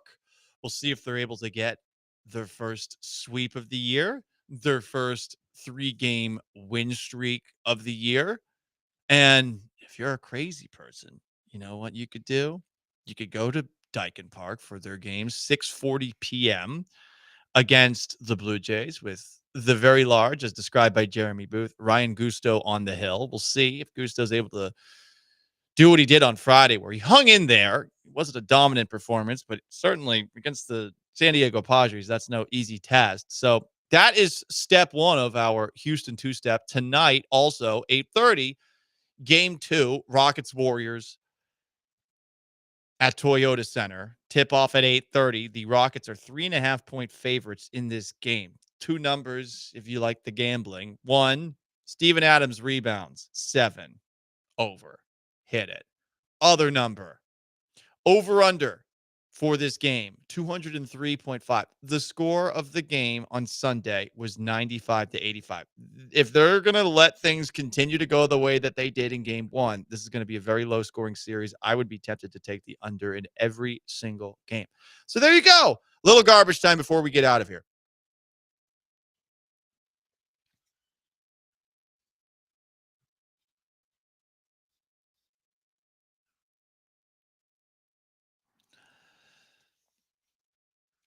I think ESPN's Brian Windhorst might have been listening to our Lance Zerline's unintentionally erotic draft board segment that we have been doing leading up to the NFL draft tomorrow. Here is Brian Windhorst talking about sharing certain things on NBA Countdown. Is obviously Luka, LeBron, and Austin Reeves can fit together beautifully and be a competitive group, and they can share each other's load and also show they can fit together. Would we draft these guys because they can share each other's load? Honestly, I think so. You want teamwork. I was going to say, as a team, that's what you're looking for. And obviously that's what propelled them to a win last night. Right you are, Sean Mapes. Nice win for the Lakers last night. And everyone is kissing JJ Redick's ass, the second coming of Pat Riley, because he yelled at the Lakers at a moment during the game, and then they wanted to run right after that happened. It's so funny. Oh, wow. JJ Redick deserves credit for waking the Lakers up. Well, shouldn't they have been woken up to begin with? I do like that him yelling at him was just like, basically, WTF are you guys doing?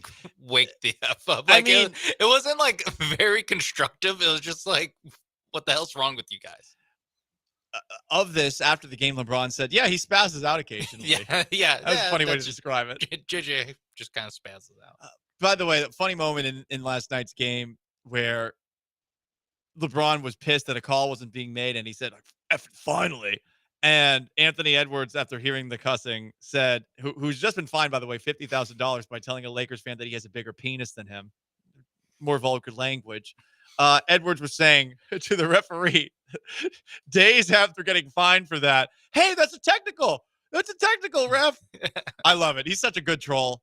I enjoy Anthony Edwards a lot. Whatever. Yeah. Also had a crazy dunk last night on Jackson Hayes. He's a fun player. Anyway, speaking of LeBron James, Jay Billis apparently has been on the broadcast for some of these first-round playoff games. I'm not going to lie. I don't like it when the college guys step into the professional one. I just feel like they're a little bit too polite when it comes to how they treat professionals. Like, they treat them like they would treat college players. Kirk Herbstreit, I'm not a big fan of doing NFL games. Jay Billis, NBA games. Jay's a pretty good commentator, but hard pass, especially after this moment.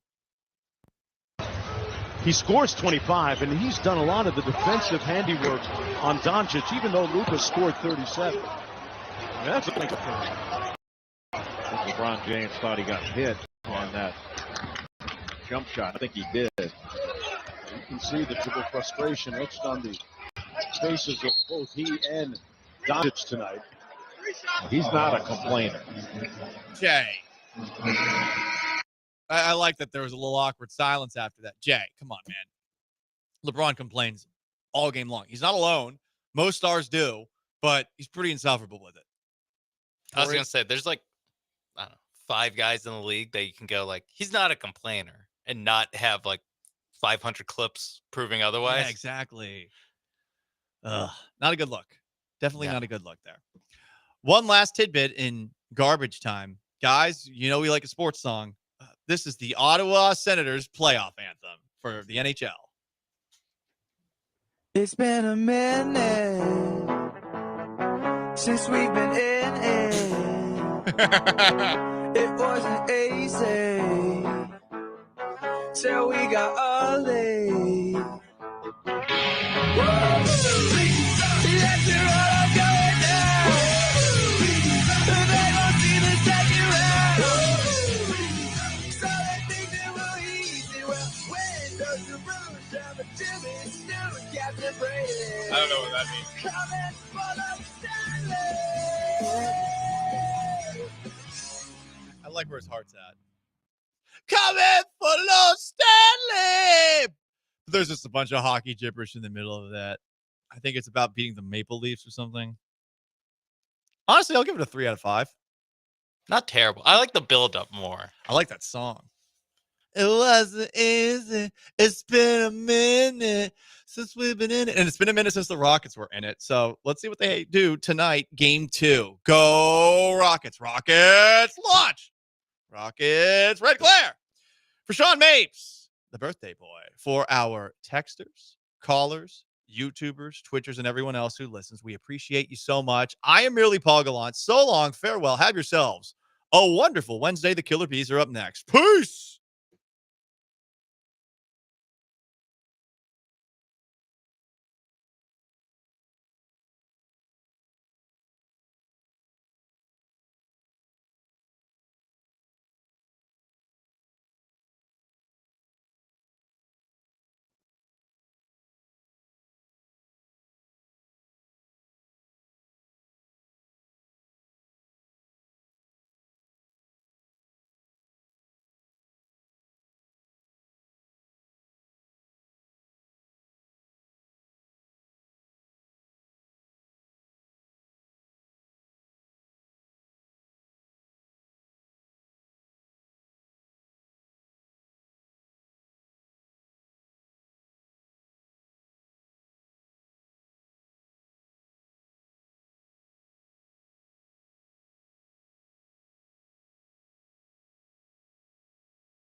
What up, H-Town? Hey, how we doing? He's blank. I'm Branham. It's Mapes behind the glass. It's a Wednesday edition of the Killer Bees on ESPN 97.5, ESPN 92.5. I hear it's Sean Mapes' birthday. Yep. Esme sent out a company-wide email so we would remember. I'm not doing it from the goodness of my heart. Esme sent out the company-wide email. So how else would I know? I wouldn't have known. Now, here's what I appreciate. I'm not getting you a gift, Mapes. That's weird. Men don't buy men gifts. But what I appreciate you working on your birthday. So hats off to you working on your birthday. Yeah, no, thank you. I mean, I also appreciate Brian for, in honor of my birthday, taking the day off. That was very nice of him too. That's what's weird to me is that you work on your birthday and Brian is not working on what is the opposite of his birthday.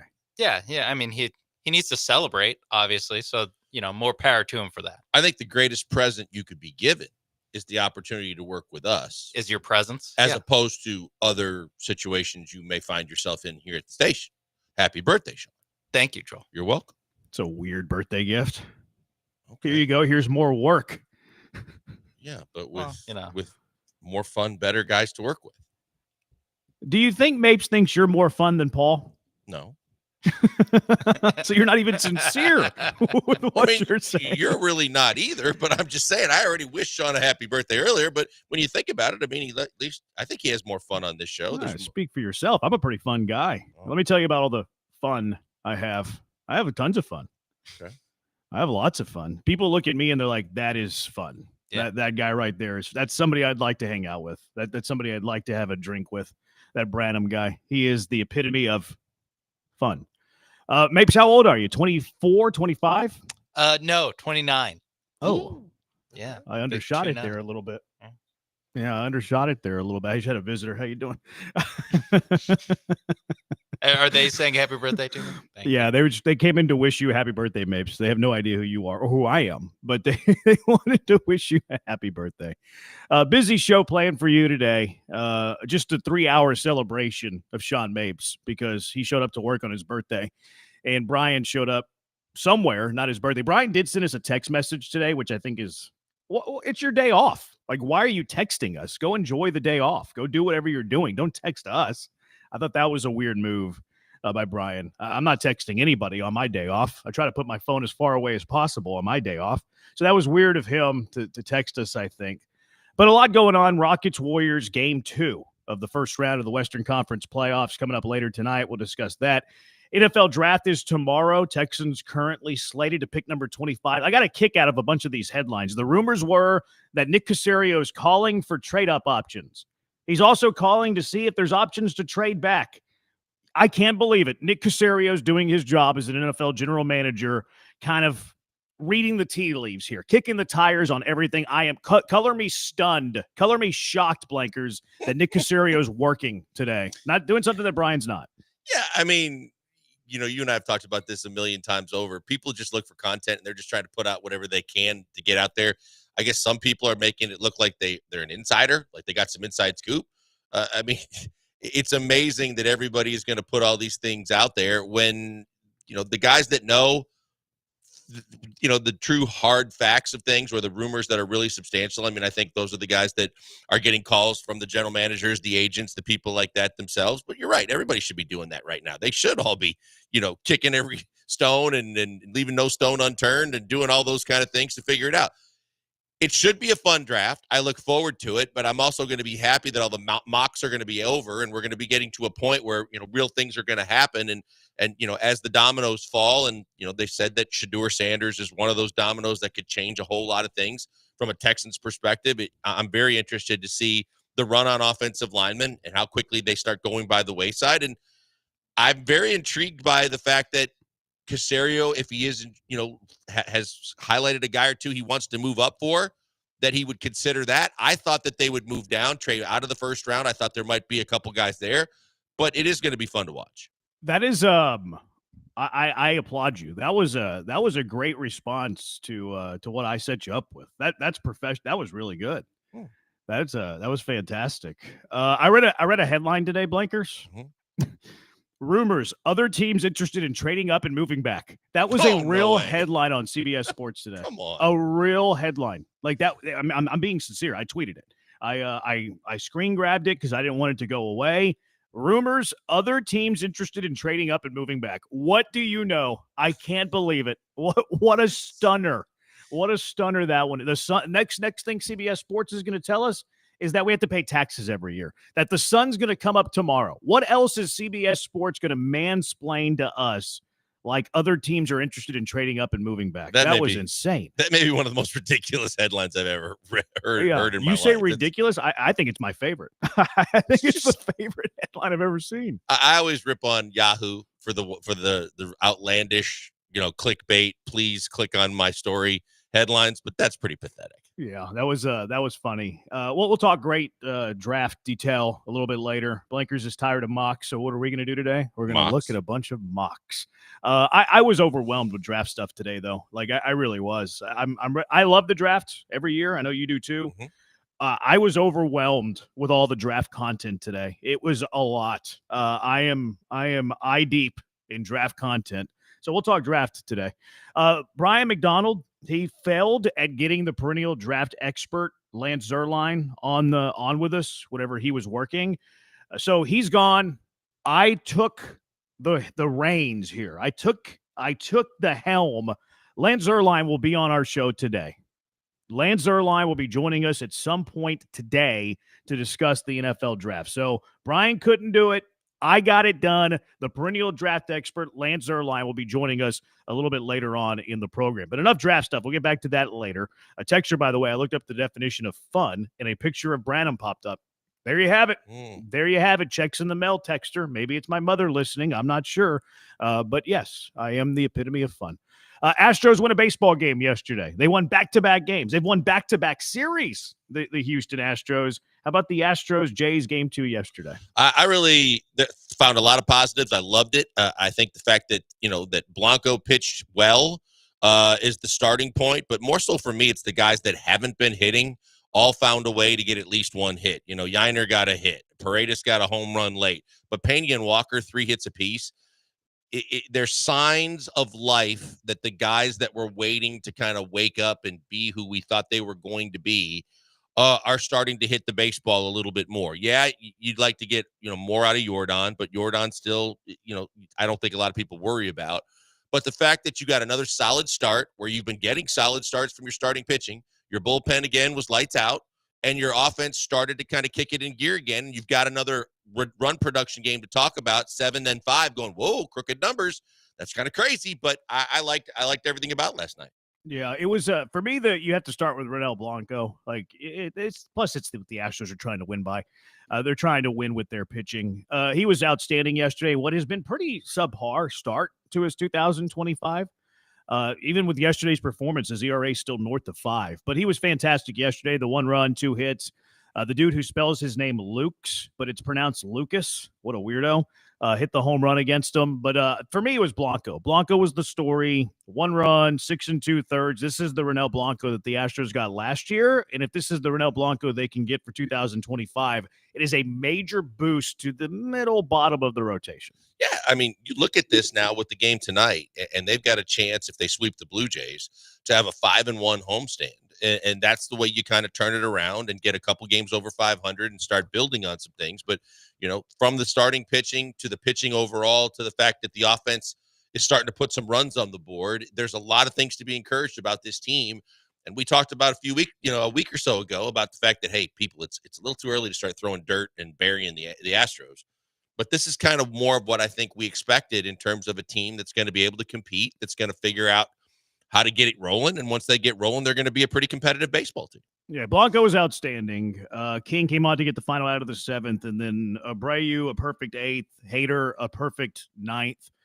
More on those guys later. Christian Walker had 3 hits. And, hits are one thing. I don't think hits are a great predictor stat. Give me a barrel. Give me a ball hitting the ball hard everywhere as to what's going to happen in the future. Obviously, you want the hit in the game that you're playing.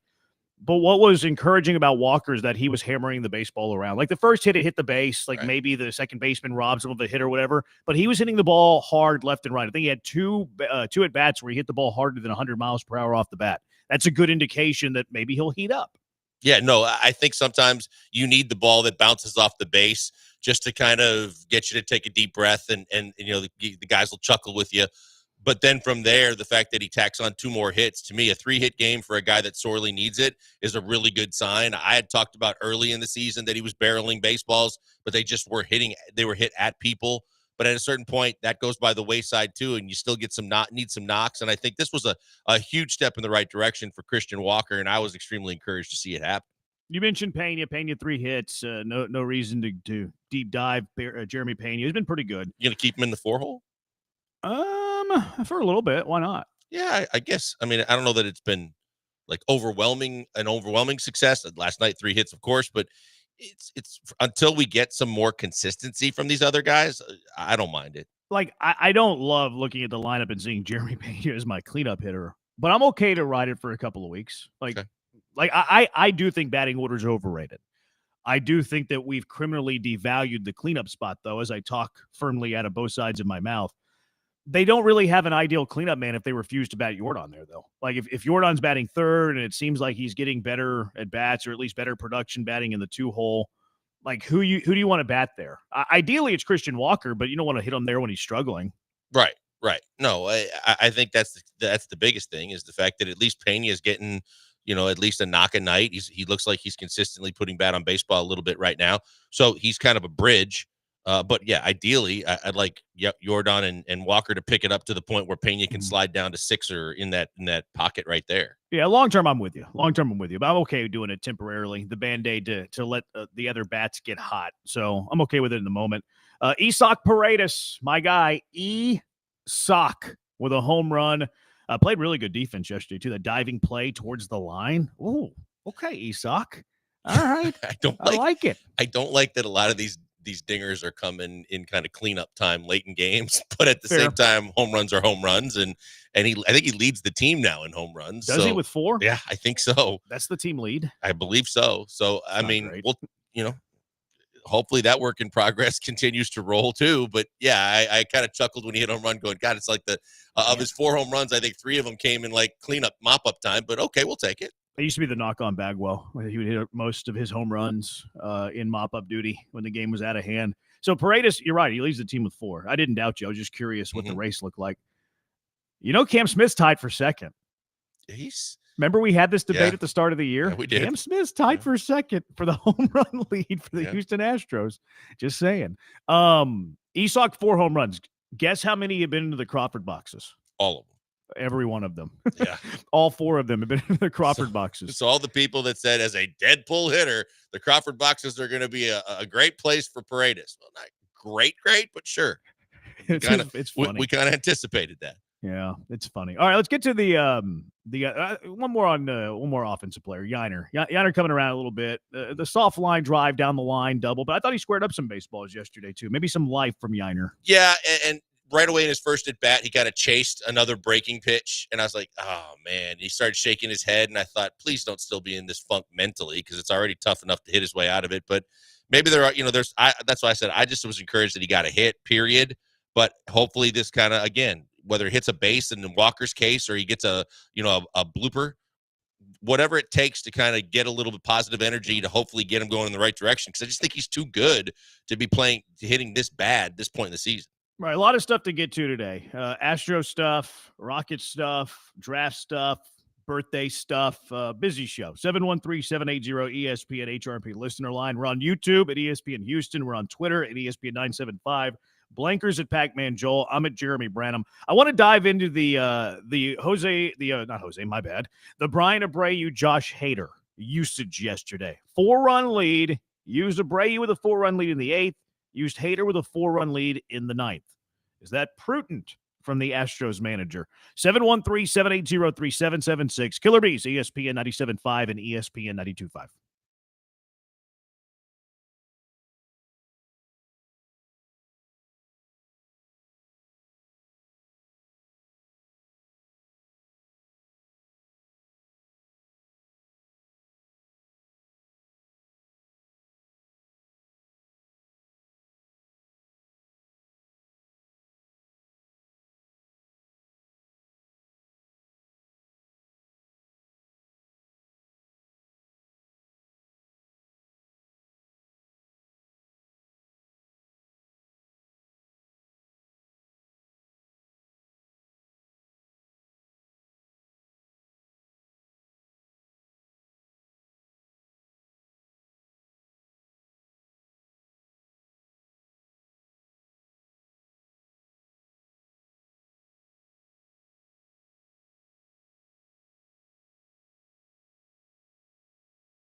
You found the killer bees. Live from the Veritex Community Bank Studios, here's Joel Blank and Jeremy Branham. If you ain't got no haters, you ain't popping. Mapes' birthday. Mapes in with us. Desert Stro says, buy that man lunch. I'm not in studio today, so Blankers, you might have to DoorDash Mapes whatever he wants for lunch. You wouldn't do And it he's pulling anyway. You double said duty. you don't buy guys stuff for their birthday. I don't. I wouldn't be buying him lunch for his birthday. I'd be buying him lunch for pulling double duty and working with the bees. You can expense that. I don't know if I can. I mean, Brian Desert does it for Stro. drinks to pay off bets, so why wouldn't you be able to? I can't believe he did that. That's the cheapest thing I've ever seen in my life. Does it surprise you? I can't get over that. Yeah. Do you know the story, Mapes? No, I don't. Brian owed me a beer for a bet. And the beer that he paid up for me was from a remote that we were getting free drinks. I was like, are you kidding me? What are we doing right now? And he's like, yeah, this counts. I was like, whatever, man. Didn't he set it up first by saying, oh, that's right, I owe you one, but then you found out that he did it? He told me what he was doing up front, but he was like, I paid for it. I don't care. I didn't net a beer there. Like you might, I guess it's not cheap. It's just, it doesn't really benefit the winner of the bet.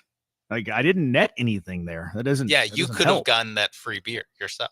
Yeah, exactly. I want a beer whenever I'm not getting free beers. It does nothing for me. Desert Stro says Pena's glove defense is golden. YouTube Keith, B-Mac dye his hair, or is that roaring kitty? I don't think Mapes and Brian look anything alike. They do have long, bushy hair, thick hair. That's about it. Mapes, how long have you had the long lettuce? Probably since at least 2021. Okay. I think that like where it's been, I guess, especially How often do you get a haircut? About twice a year, maybe 3 times a year. Christmas? Okay. Thanksgiving. Okay. Thanksgiving. Start the holiday season, right? Yeah, Thanksgiving and last week. Okay. Ryan says B-Mac has a wake apnea. That's messed up. Fake Tony Stark, Branham can still DoorDash for Mapes even though you're not there. That's not how it works, Fake. Shut your mouth. You know what? In fact, Fake, you just caught a timeout. You just caught a timeout. 10-minute timeout for you, Fake Tony Stark. What kind of idea is that? It's a terrible idea. Branham's nickname is Mushroom because he's such a fun guy. Oh my God, was that bad? And you guys give me hell. Wow. I'm laughing because of how bad it was. Keith from LA, happy birthday, Sean. I'm headed to Chipotle. Any recommendations? He didn't ask to pick you up anything. He's asking for a recommendation. I did have the the honey Chipotle chicken, the new thing that they have. Oh, really? Yeah, pretty good. Pretty good. Do you ever eat at Chipotle, Blankers? Yeah, every so often. You go steak or chicken there? Go chicken, double chicken with the Mexican Same. rice. Yeah. And the black beans. Okay. I go white rice, not Mexican rice there, but it's similar. I like their chicken more than their steak, and I'm usually very much a steak guy, but their chicken's better than their steak. Yeah, absolutely. Yep. Very good. Especially accounting for price too. No doubt. It's like a few bucks cheaper, especially if you're going double up on the protein. Yeah. Come on, Branham. Walker's been hitting the ball hard all season. My bad. The catcher from Seattle has 9 home runs. Cal Raleigh, the big donkey. The dumper, right? Oh, the big dumper. Yeah, I always big call him the dumper. big donkey. Yeah, the big dumper. I like donkey better. Seattle's 2 games back in the division, though. So are the Astros. Astros are chasing down the Rangers. I mean, 23 games in, you have to be looking at the standings, I think. Never too early to be looking at the standings. There's only so much time you have to make up ground here. So you got to be looking at it early. Texture, I think we should all use code MAPES on Prize Picks for his birthday. That would help. There That'd you be go. the best gift you give me. There you go. I think it's a good idea. Let's And you use actually will get stuff for it. So what do you get, like a little bonus? Get a yeah. keychain? Yeah, $50 instantly when you play your first $5 lineup. Promo code MAPES on Prize Picks. All right, that's enough. That's enough there, Mapes. MAPES. Mapes is going into business for himself. I'm just gonna grab that, send that to him. Ryan says if J-Bone was a snack food, he would be Funyuns. Got another one. Man, these are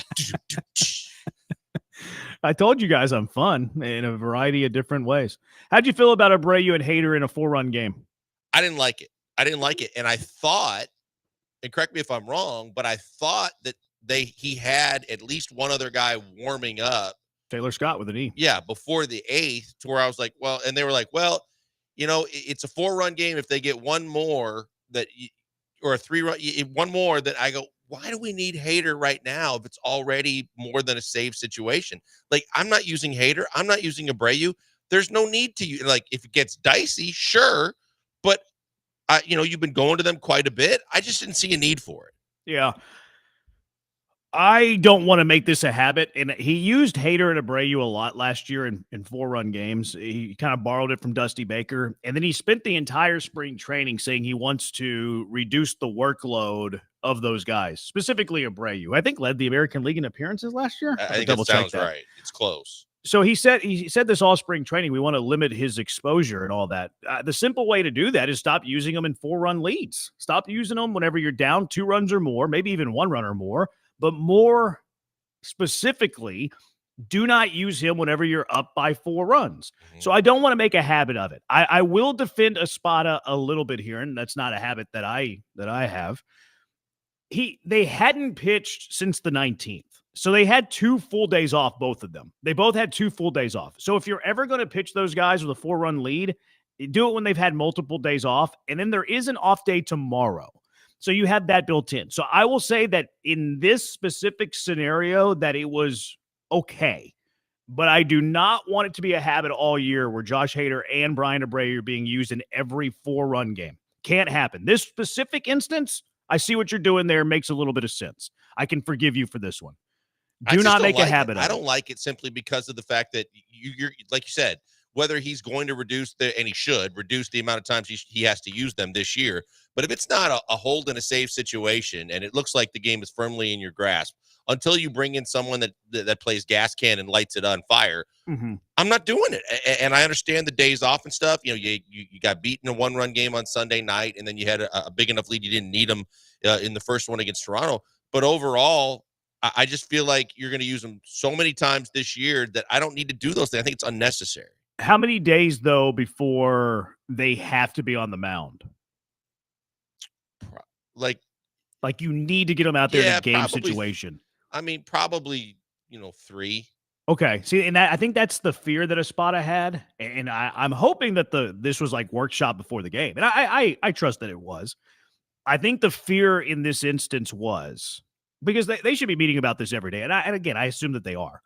Like who could we use in 4-run games tonight? 8th inning, we're up by 4. They should be playing all those scenarios out before the game ever tips. And I trust that they are. I trust that they do that. Because the fear is if you don't use them yesterday and then today's a blowout game and then there's a day off tomorrow, now you're going, 4 or 5 days without using them.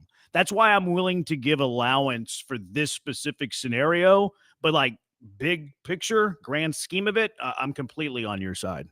Yeah, I understand what you're saying. But if you got to get him some work on the side on a Thursday or a Friday, or if it does start to stack up, okay.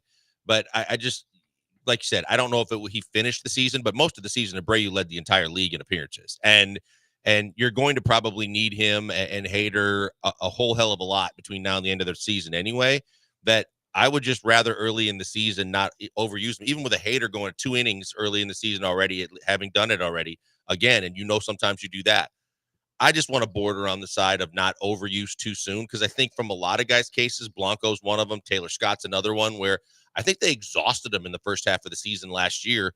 I don't want that to be a trend with other pitchers. Yeah, no, I hear you. I feel like they thought that if they didn't use him yesterday, both of them yesterday, because they both pitched on the 19th, that if they didn't use them yesterday and there's a day off tomorrow, that they would be pigeonholed to use them today to give them work. So I'm hoping that it was the scenario that dictated their usage and not we're going to use them in every 4-run game. And we'll have to wait and see how it plays out the rest of the year to see what their philosophy is this season. Do you see this Chandler Rowe report that Cam Smith was taking fly balls in center field?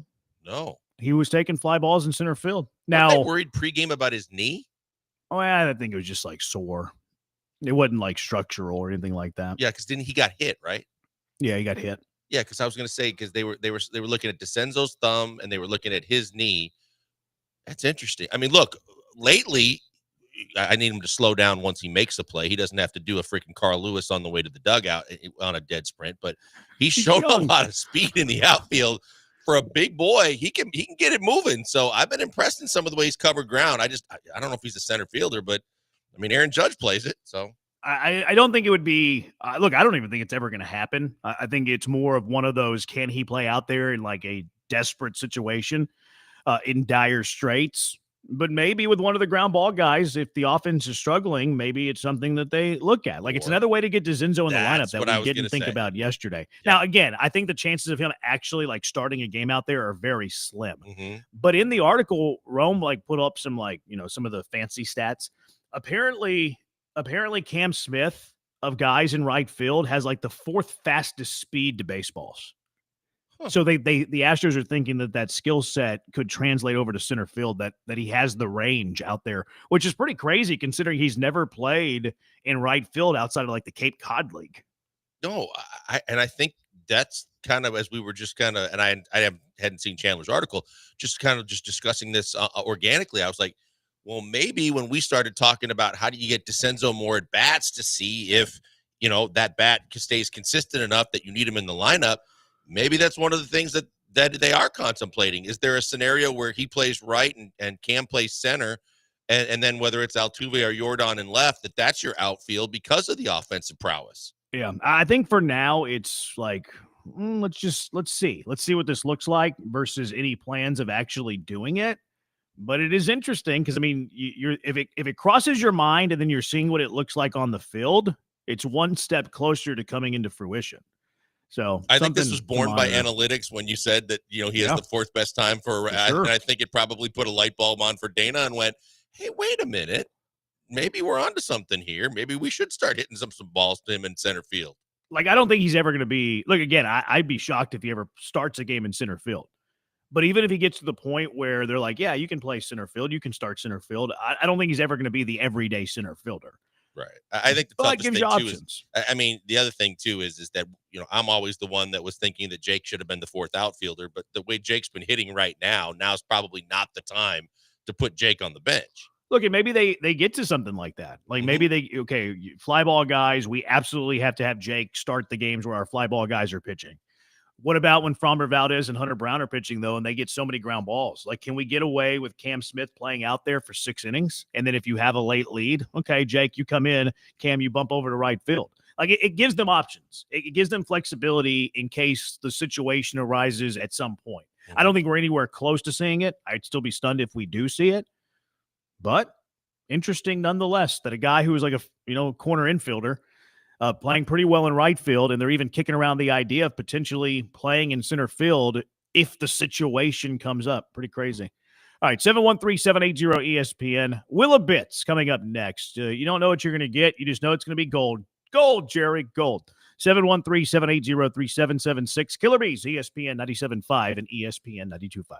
Guys, before we go to the break, a word from a good friend, Doc Linville. He is right here in the Med Center in Houston, Texas. He has a variety of different ways he can help you, your significant other, whoever you think might be someone that kind of fits the bill. But he does plastic surgery. He does Botox. He does spa treatments. What he's done for me and several others here at the station is he's done the NeoGraft procedure, and he's done PRP treatments. And platelet-rich plasma, which you hear in sports terms, is normally shoulders, knees, joints, things like that. It's also great for your hair. And essentially, in lawn terms, PRP is like fertilizing a lawn that has grass on it, but the grass isn't as lush and thick as it used to be. And that PRP treatment can kind of stimulate growth, and you can get kind of your hair that you had back in your heyday or when it was at its best. From the standpoint of the NeoGraft procedure, it's quite simply, I had a consultation with Doc and his staff, and they explained it to me that you're scientifically never going to lose the hair on the sides and the back of your head, no matter how much you go bald in other areas. So because of that kind of genetic code, Doc Linville said, why don't I take some of that hair you're never going to lose and put it where you've already lost your hair? Maybe it's your hairline in front or a bald spot on top and back. Regardless of where you need it, he can do it. And when he does it, you see the hair growing there immediately. You can see it. And in 6 to 9 months, you get the final results, and it is a game changer. That's why I encourage you to do what I did and get a free consultation. People off the street pay $150 for that thing, but you get it for free because you're listening to me. You listen to me, you want to talk to him, you go to 975hair.com and sign up for that free consultation. No money out of pocket, no signing on the dotted line, no cash to be paid, no commitment to be made. You just get a Q&A with Doc and his staff. They explain everything to you. They show you pictures before and after of people like me, and you can make the decision for yourself. I did it. I could not be happier with it, and I'm telling you right now, it's something you should consider doing. Check them out today. Go to 975hair.com.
Buzzkill Branham, you guys will have to be the judges on this. Sometimes I'm too harsh. Sometimes I'm too much of a curmudgeon, too much of an old man.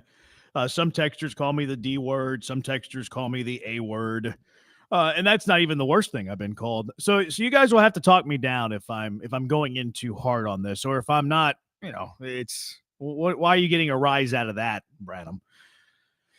Did you see all of this stuff yesterday after the Astros won? Look, Astros won. That's great. We always want the Astros to win. Texter, how about the Stros? 12-11 on the season. Reached their 12th win last year on May 4th. They were 12-20 last year. They're actually 12-24 last year. After 23 games last year, they were 7-16. So good. Look, the Astros have a 5-game improvement from where they were a year ago. They're 2 games back in the AL West. We love it. We love it. Everybody was celebrating the Joe Espada. Not everybody, but the team account was forcing it down our throats. The milestone victory for Joe Espada. The milestone of 100 wins. Why is this a milestone? He's in his second year. If he would have done it in year 1, let's celebrate it. It took him 184 games. He's got a 54 win percentage. Dusty Baker had 100 wins as an Astro manager far before Joe Espada did. Probably not AJ Hinch because he took over a bad team. But this shouldn't be a celebration. I understand that it's a nice round number. There's good feng shui to 100 wins. 100 wins matters in baseball when you do it in a single season. Why are we celebrating 100 out of 184 games that ended with a victory? This is a little much for me. I did not see that. And it's everywhere on their account. Yeah, I didn't see it. That's a bit surprising to me because I get it if it's like a milestone, your 100th victory in pitching, or your 100 or your 100, 200 home runs. And I know those, everybody's always trying to say, track down those balls or don't throw them to fans and do all. I think it happened recently, either for the Astros or someone they were playing. But regardless, from a manager's perspective, unless you're on a really bad baseball team and you're just trying to save face for, a manager that's bridging the gap while you suck or you're middle of the road. I never thought that was a thing, 100 wins for a manager. The Astros admin tweeted this out earlier today. Here's the graphic. I just tagged you in it so you could take a look. Okay. Big moment for Skip! Exclamation mark. Is it? I mean, it's cool. I mean, I guess I'd rather have 100 managerial wins than not have 100 managerial wins. But is it worth the graphic at 184 games? I don't know about that. A lot of people thought their regular season last year was a disappointment, quite frankly. The graphic, 100th managerial win, Joe Espada's autograph on it with, and they smack a sponsor logo on there too, which is maybe why they did it. Now that I think about it, maybe it was an easy way to get their legendary moment from their beer company that they use. Yeah, I just, that's really crazy to me because, like you said, I mean, I think at the end of the year, at the end of the regular season last year, the reaction was, we did what they said we couldn't do. I mean, we were so far, dead and gone and buried and in a hole that we were never supposed to be in this position. Thank God we not only made the playoffs, but we somehow squeaked out the division. I don't think that anybody was going, Joe Espada's the guy for the job, and they are just, steamrolling down the railroad tracks. This one to me, I missed all this last night, but I guess I'm kind of glad that I did. That's kind of ridiculous to celebrate 100 wins for, especially like the run the Astros have been on and the team that he took over in a second year. I'm reading the comments here because I'm curious what the fan base thought. And you have your fans congrats, Joe. Right. Off to a good start. Yeah, go get them. Baseball emojis. Here's one from Strodog. Get me Mark DeRosa, not some overrated third base coach. Dez in the comments of this graphic. Only a tiny percentage of MLB managers never reach 100 wins. How about winning a playoff series at least? There you go. It's one thing to celebrate it in your second year. How many managers in baseball have had 2 years and didn't win 100 games? Probably none of them. None of them. Yeah, I'm just thinking, to me, it just all comes back to the team you inherited. If you're taking over for a manager that gets fired and the team is subpar, then okay, now you're looking for things to kind of celebrate the manager that you're trying to convince people is the guy that turn it around and get the job done right. The team that he inherited that really underperformed for most of the year last year, and then even the team that he went to spring training with this year was good enough where most people were thinking this team's either going to win the division or going to be competing for the division. I just don't see that. Yeah, to me, it was a weird celebration. It was a weird one. Yeah, I didn't know where you were, like I said, I didn't see it. So I didn't know where you were going with this. But yeah, 100 wins for a manager seems like just okay, any day that ends in Y, that this could happen in, yay, team, let's go, but not something that you give them the game ball and the lineup card and put it on the scoreboard. This was also a media relation thing, which I can understand a media relation doing it. It's a good thing to put in a game note. Does that mean he goes to the dais for Gene? I mean, Berman tweeted what the Astros PR did. With a win tonight, manager Espada has won his 100th game as manager. His first win as a manager also came against Toronto. That's PR. That's game note stuff. I don't have any issues with that.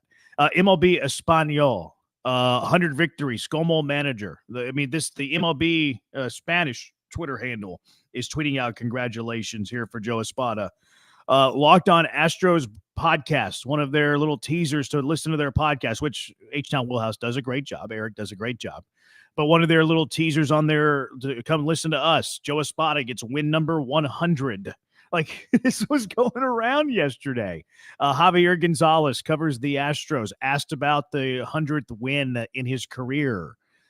It took him 184 games. This is not a celebration here. So I'm not losing my mind. This is a fair one to you're not losing your mind at all. Buzzkill Branham about. If you and I were having a discussion about milestones for people in sports, and you asked me what's the milestones for a manager, your first win, absolutely, has happened to be a no-hitter. That was fantastic. Okay, then your first division title probably is something where that's a big deal. Obviously, a league championship series and or a World Series, those are big deals.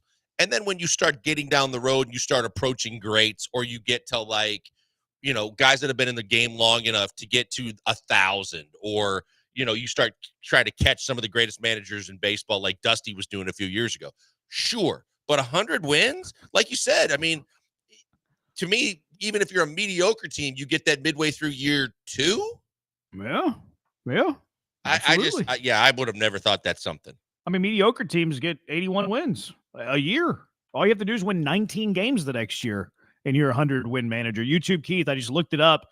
Brad Mills and Cecil Cooper both won over 100 games their first 2 years here. Elite company, this Joe Espada, Brad Mills and Cecil Cooper. He has joined the illustrious list of He's those no two Bo managers. Porter, damn it.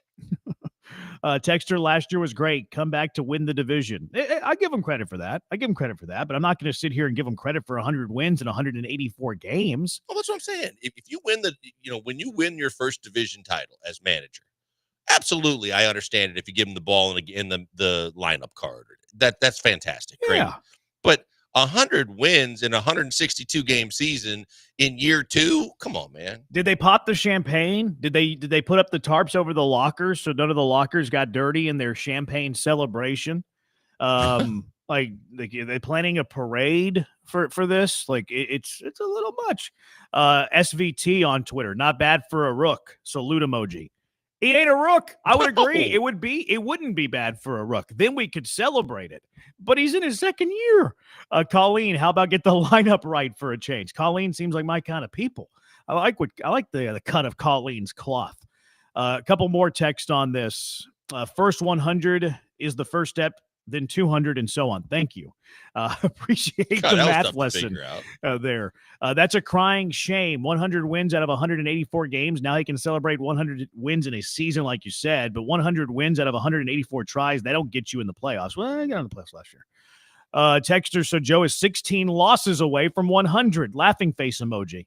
Yeah, he is. He's only 16 games above 500 in his managerial career. You think Topo Chico and the coaching staff got together and got him a couple of gifts? What did you call him? Topo Chico. It's racist. No, it's not. I think so. I think that would qualify as racist. Whatever. I think it would. 713-780-3776. Is that racist? Paris Chica's probably sending guys home when they shouldn't be sent, and he's probably holding guys at third when they should be sent.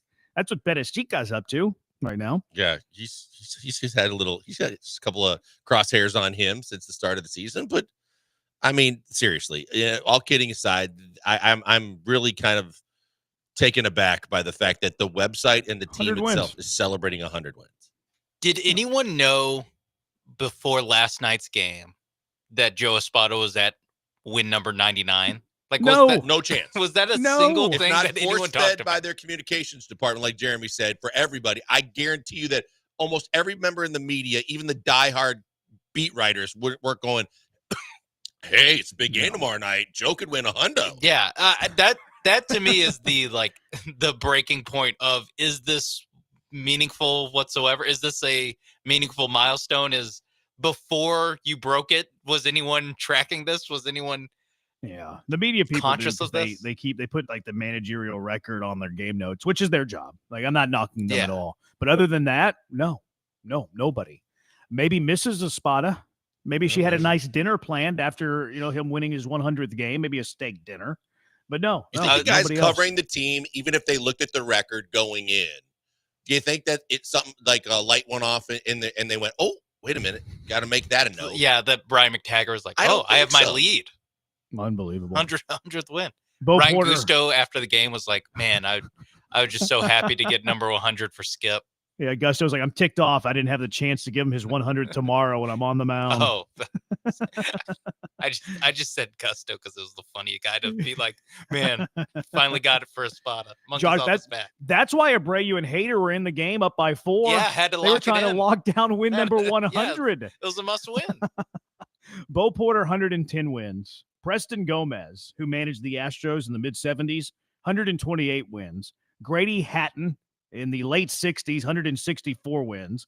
Brad Mills, 171. Cecil Cooper, 171. Harry Kraft, 191. Jimmy Williams, 215. So just some of the fine company that Joe Espada is joining. Houston Astro managers with at least 100 wins. Let's give Espada a round of applause. We're sitting here knocking him. We should be congratulating him on having a win percentage of 546. 536. I oversold it. All right, 713-780-ESPN. I did something that Brian McDonald was not capable of doing. I have booked Lance Zierlein on our show. We'll hear from Lance next. It is the Bees on ESPN 97.5 and ESPN 92.5.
You're locked in with the Killer Bees on ESPN 97.5 and 92.5. Live from the Veritex Community Bank Studios, here's Joel Blank and Jeremy Branham. I'm sitting here celebrating that I got Lance on and Brian couldn't, even though he's the producer of the show. We are the talent of the show, though. And we're efforting Lance. We hope to get him on soon. Lance Zierlein, perennial draft expert. But that's okay. That's okay. There's a lot of texters that have some things to say. Jeremy, Jeramy, I believe you could coach this team and get 100 wins. I think I could. I think I could win. Could you Could you have won 100 games with this team in your first 184? I Joel? think so. I think you so. could have. Yeah. I think you could have. Might have done it. Maybe not all last year, but Yeah. I mean, I don't think you would have more wins than Espada, but I think you could get 100 wins in 184 games. with this roster and especially the one last year. Well, yeah. I think you could do it. Yeah. I think you could do it. I think I could do it. I think Mapes could do it. I think we can all do it. You are making a bigger deal about this than anyone else did, including the 100 win celebration. Yeah, but it's fun. Yeah. it's a lot of joy I get out of it. That's why the people call me a fun guy. Because BMAC would have lost credit for games that he had to take off. Yeah, BMAC. There would have been a lot of interim managers. Yeah, he would have had interim manager for tonight's game because BMAC needs a day off. Cintrone would have got to 15. Yeah, he needs whatchamacallit, load management. Yeah. 100 wins in 184 games. It's a legendary moment, guys. It's a Budweiser legendary moment. Why don't you think that they did it right after the game, right after the post game handshake, bring them out like a what are they called, a commemorative, whatever, Maybe they'll do it tonight before the game. Yeah, Joe Espada he dresses the crowd. Yeah, tonight's pregame celebration behind home plate is manager Joe Espada celebrating his 100th win last night. They give him a bronze bust of the 100 emoji. I mean, now that they control their mantle. own TV network even more so, this is probably a TV feature. This is probably should have been the post-game interview. This is something I've dealt with before where I'm surprised they didn't do more. I want to go back and watch the post-game now to see if they talked about it. You know that they did. You think? I'm pretty sure that they did because they go to Espada. They go to the Espada press conference, post-game presser, and they mentioned it in the presser. I bet you it came up. I don't know that TK. Well, they see it in the notes probably, but and Blummer's pretty good about following social media while the game's going on. But unless they caught it on social media, I would think no, they would have known. They read their game notes. I mean, they're reading. Which broadcaster in the history of broadcasting? No, hasn't read I'm saying game I didn't know notes? if it was in the game notes. It had to have been. I mean, they put the managerial record. It's a tidbit. It absolutely would have been in there. I would think that for sure Kev and whoever was doing postgame with him last night, Brian or whoever it was probably talking about it. I bet you they did, yeah. Do you think they did it in a passing mention way? What a way I'm going to go as 100. far to say that they congratulated him. I would believe that. I want to go as far to say that after or before they tossed, either when they tossed to the pregame, or I'm sorry, when they tossed to the postgame presser, or they took it out of the postgame presser, I'm going to go as far to say that they congratulated Espada on 100 wins. I have it DVR'd. I'll go try to watch it during the break. I do too, yeah. I'll go try to watch it during the break. See if they did, because I'm willing to bet that they did. I think they have to. I think especially if that's the audio you start with, because normally when they join the press conference, if that's already been talked about or if that's something that they catch, then I think you have to. Also check if Espada's jersey is wet from the champagne showers that he got. From the Topo Chico. Topo Chico, yes. If 409 Josh, if Win 100 had come during the World Series season, that would have been worth discussing. Not really. The World Series would have been worth discussing. Jasper, I knew Joe had 100 wins because I looked at the back of his baseball card. That's really good. Well played, Jasper. Fake Tony Stark, if he gets to 200 wins this season, are we celebrating? So we have to win 100 more games this year out of what, 130? Hell yeah. I think people would celebrate if they got to 112. Yeah, we'll celebrate that, Fake Tony Stark. I'll buy you a steak dinner, in fact, if he does that. That would be something. Did you hear the news that Espada might win 101 games in 185 tries tonight if he wins? Says a texter. Every manager is going to celebrate their first 100. Yeah, they probably will. We're going to mock and ridicule them. On their own, unless they're force-fed by the team to do it.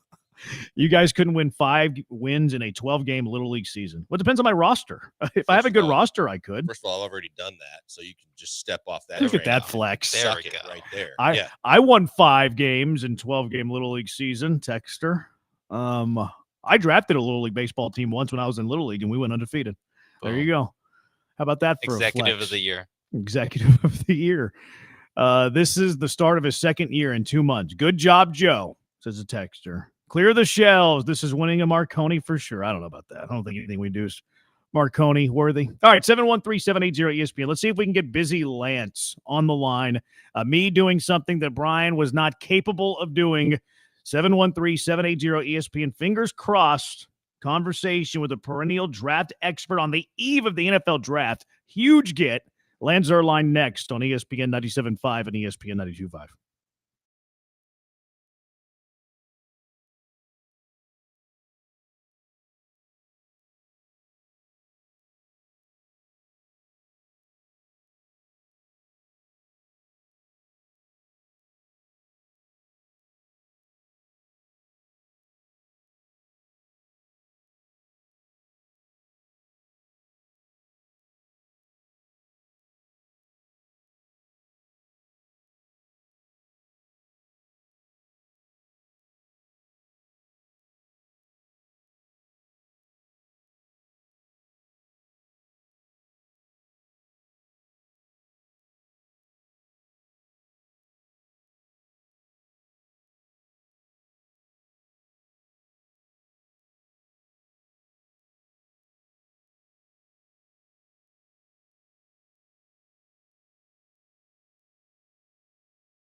We had a texter the other day. He texted in. That's what texters do. And he said, "Are you guys going to have Lance on?" I guess he asked if we're going to have Lance on. And Brian's like, "Well, I can't get Lance on. I can't do it." So he's off work today. So I took the liberty. I was like, let me see. Let me see if I can cash in on a favor. So I get in contact with some people. My people talk to some other people, and we have Lance on live out of town, of course, for the NFL draft. And I did something that Brian was not capable of doing. Lance Zierlein on the HR&P guest line right now. Lance, thank you for joining us. What are you hearing with pick number 25 as it involves the Houston Texans? Donovan Jackson from Ohio State, Tyler Booker, guard from Alabama, Gray Zabel, guard center from North Dakota State, Armand Membu, tackle from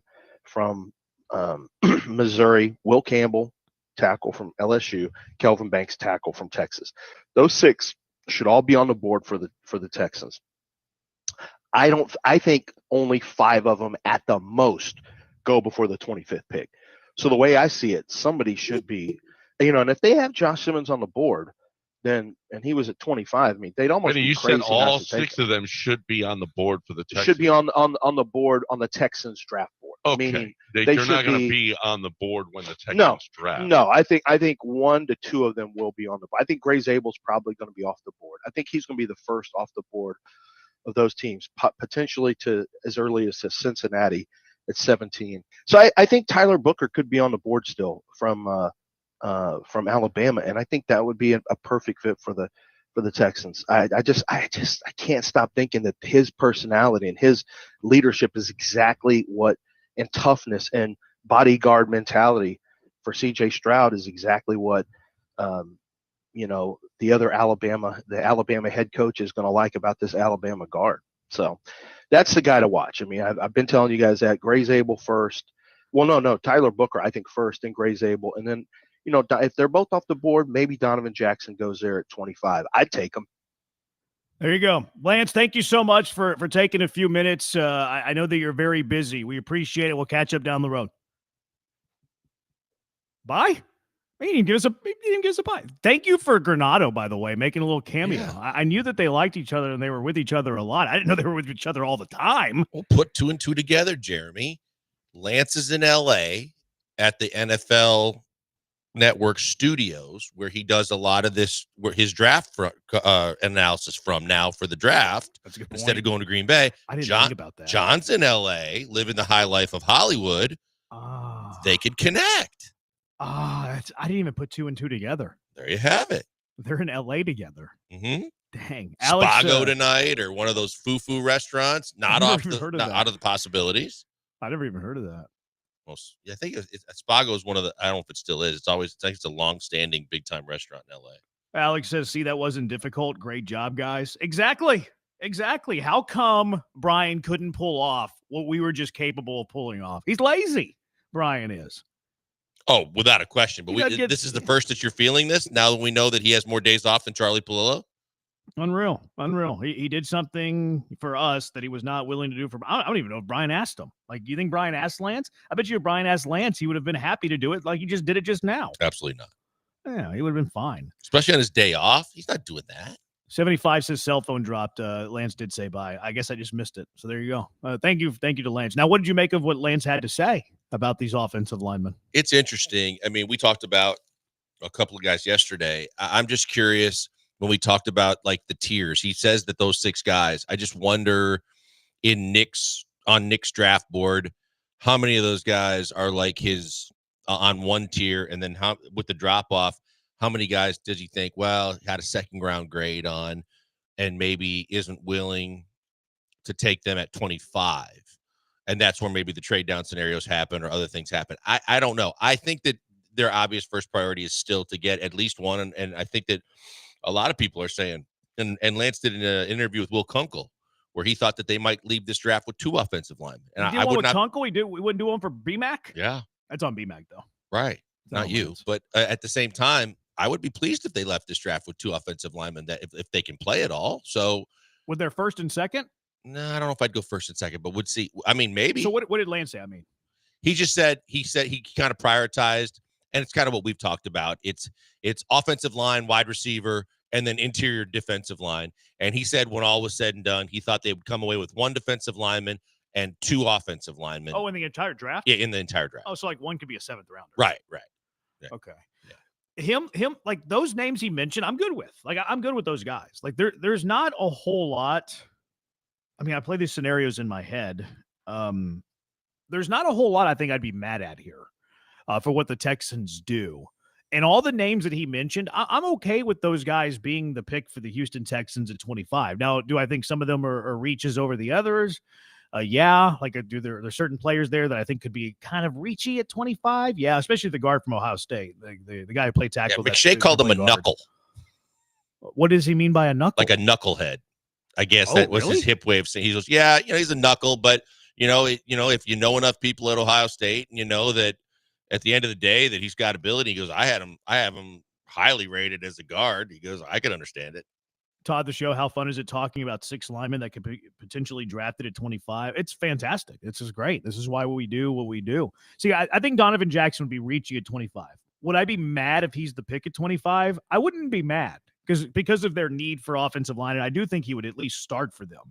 Yeah, the only right question away. I would have is like, did you think that was there any possibilities to trade down, especially if there's a run kind of after 20, whether it's Shador or somebody else, where you could ask yourself the question, if he slid this far, do I think I could get him either early in the second or if I traded back a little bit? The danger there is it feels like there's a lot of offensive linemen who are going to go in the first round, but I'm with you. Like, I don't mind a trade down. Like, I actually want a trade down more than I want to trade up. I know that's not fun, but I believe that the Texans would be better off by getting a surplus of picks. 75, it sucks when your line is bad and you have to go O-line in the first round, not sexy. It isn't sexy. Here's the thing, though. Like, all the names that Lance rattled off, and he thinks that 1 or 2 of those guys would still be available when pick number 25 comes around. That, to me, is another big example, and maybe the biggest example, of why I don't want to trade up. Like, just to let one of those guys fall to you, and you have a starting offensive lineman with that has good potential that might be the starting offensive lineman for the next, at least the duration of his rookie contract. So 5 years there. I would stick and pick. No, and I think that from the top 2 positions of need that we've talked about for the Texans, I think from a very positive perspective, the same situation is there for the wide receivers. I think that there's a bunch of wide receivers. There's not standout wide receiver ones glaring you in the face like even a year ago. And I think that there's a chance that if they truly are identifying a wide receiver or wide receiver that they want to come out of this draft with, there's a chance from that perspective too that there's a bunched up maybe 6 guys, and maybe some of them slide to the second round. Yeah. If you do trade down, though, it'd have to be like first 10 picks of the second. Right. Which, I mean, maybe like we hear so much, and we're about to hear what I'm reading from the NFL draft. There's so much stuff is out there. And who knows what's true. Like, Rossini's just making stuff up, and the players that she's reporting on are saying you're a liar. Loved it. Which is not the first time that's happened with Rossini, by the way. Not the first time that's happened. So it's hard to find what's credible and what's not, especially in silly season, the day before the draft. But there's been some talk that some teams will trade into the back of the first round trying to get one of these quarterbacks, whether it's Sanders that falls, whether it's a team that falls in love with Jackson Dart. I've seen Jalen Milroe gain a little bit of late first round buzz because he's such an elite runner, right system, like Lamar Jackson type, like idea at least. And all it takes is one team to have that idea. That, to me, is the play. If that opportunity presents itself, that's the play. Because I think you get a little bit of a premium when a team is trading up for a QB versus any other position. And that's what I was kind of alluding to, because everybody's watching New Orleans, but I think that Pittsburgh is going to be really key in this. And maybe there is a team, maybe the Giants try to trade back in because the Giants, aren't probably not going to, their current pick is way too high for who they are looking at. But I think when it comes to Shador and Dart, I don't think Shuck is the guy that's going to slide enough. I mean, that's going to generate enough interest where teams are going to want to push to get him. I think that guy used to play at Tech. I think that's the guy that he's like 26. He started at Oregon, went to Tech, and then now finished at Louisville. That's the guy that Lance was talking this morning, and he goes, I won't say who it is, but a guy that's a draft expert. And he was like, so he wasn't good in his first. He wasn't good enough to be like a draft prospect in his first year, second year, third year, fourth year. But suddenly, in his last year, this is an NFL quarterback. He was in the same recruiting class out of high school as Trevor Lawrence. That's what he said. Yeah, they came in no together. Way. Yes, he backed up. Yep, he backed up Justin Herbert at Oregon. See, Houston played him.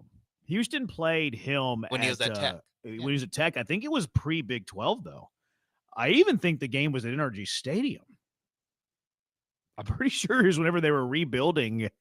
Whenever they were building TDECU Stadium. I think that's how long ago it was. Because he was at Tech from 21 through 23. I want to say they played him in like 21, 22, perhaps.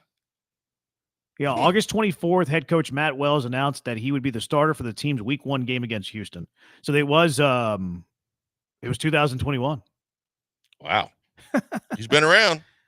Now he was like a highly touted player though. Like he was not somebody who was flying under the radar. Like he was somebody who was very highly decorated coming out of college, and he had a bunch of injuries too.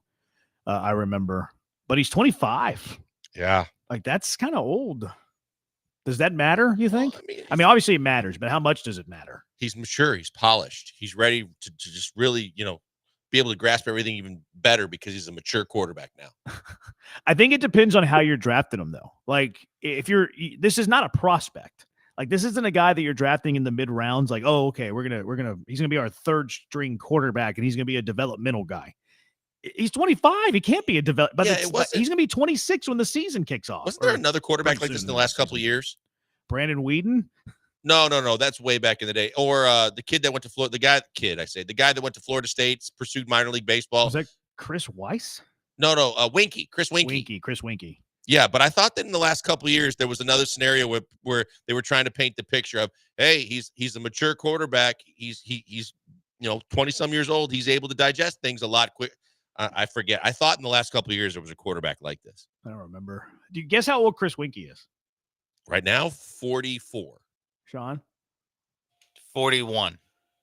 Chris Winky's 52 years young. Oh my goodness. He's 52. He I played think for we're doing multiple the math teams, right? He played for, was it Carolina? Yeah, he did play for Carolina. We're doing the math as if he was like a normal aged college player in 2000. 52 years Yeah, because he old. played minor league baseball for several years before he went back We to didn't school. bump him up the fact he was 28 when he played at Florida State. He's 52. I never would have guessed that. That makes me feel old.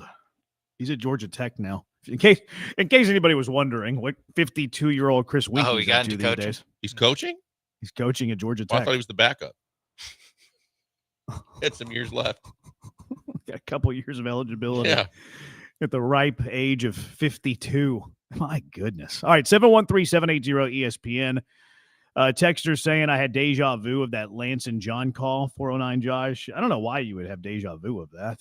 Lance dropped the mic on y'all, laughing emoji. He's busy. Lance is such a nice guy, says a texter. He is so busy right now. He was able to join us. It's very nice of him. I agree. All right, 713-780-ESPN. Here's what I'm reading when it comes to this NFL draft stuff. Lots going on around the league. 713-780-3776. Killer Bees, ESPN 97.5 and ESPN 92.5.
You're listening to the Killer Bees with Joel Blank and Jeremy Branham. On ESPN 97.5 and 92.5. Broadcasting live from the Veritex Community Bank Studios.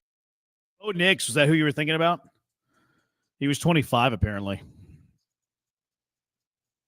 I think that might have been hit. Todd says, whenever I want to feel old, I just remind myself that the characters from Cheers were in their early 30s on the show. That's crazy. You ever watch Cheers? Oh, yeah. Back in the day, yeah. Yeah, I went back and I never watched it, obviously, whenever it came out. But I went back. I think I rewatched it during COVID. Like, we would watch it as we fell asleep. I liked it. I actually liked Cheers. Yeah, there was some. Did you prefer Diane or Kirstie Alley's character? Kirstie Alley. Yeah. They were very different. For sure. They were very different. What's the dude's name? Ted Danson? Ted Danson? Mm-hmm. Yeah, he was on Curb. He's been in a lot. Yeah, he has. He has been on a lot. Jasper, does NIL apply to sports radio hosts who have their audio cut and played on another show asking for a friend? It's cute you think you're friends with Lance, Jasper. You guys aren't friends. They're not boys. He's not alone. Y'all need to be team players and get on the bench like John and Lance did for y'all. That's why they're in the Hall of Fame. I did that before the NCAA tournament there, Texter. That's right, you did. I was the perennial Houston Cougar expert. I did it. I did it for them. I'll always do it for them. I'm always there when they ask. Just like Lance was there whenever I asked. And Brian just dropped the ball. 713-780-ESPN. Stetson Bennett, was that who you're thinking of? Might have been. I don't think so. How old is Stetson Bennett?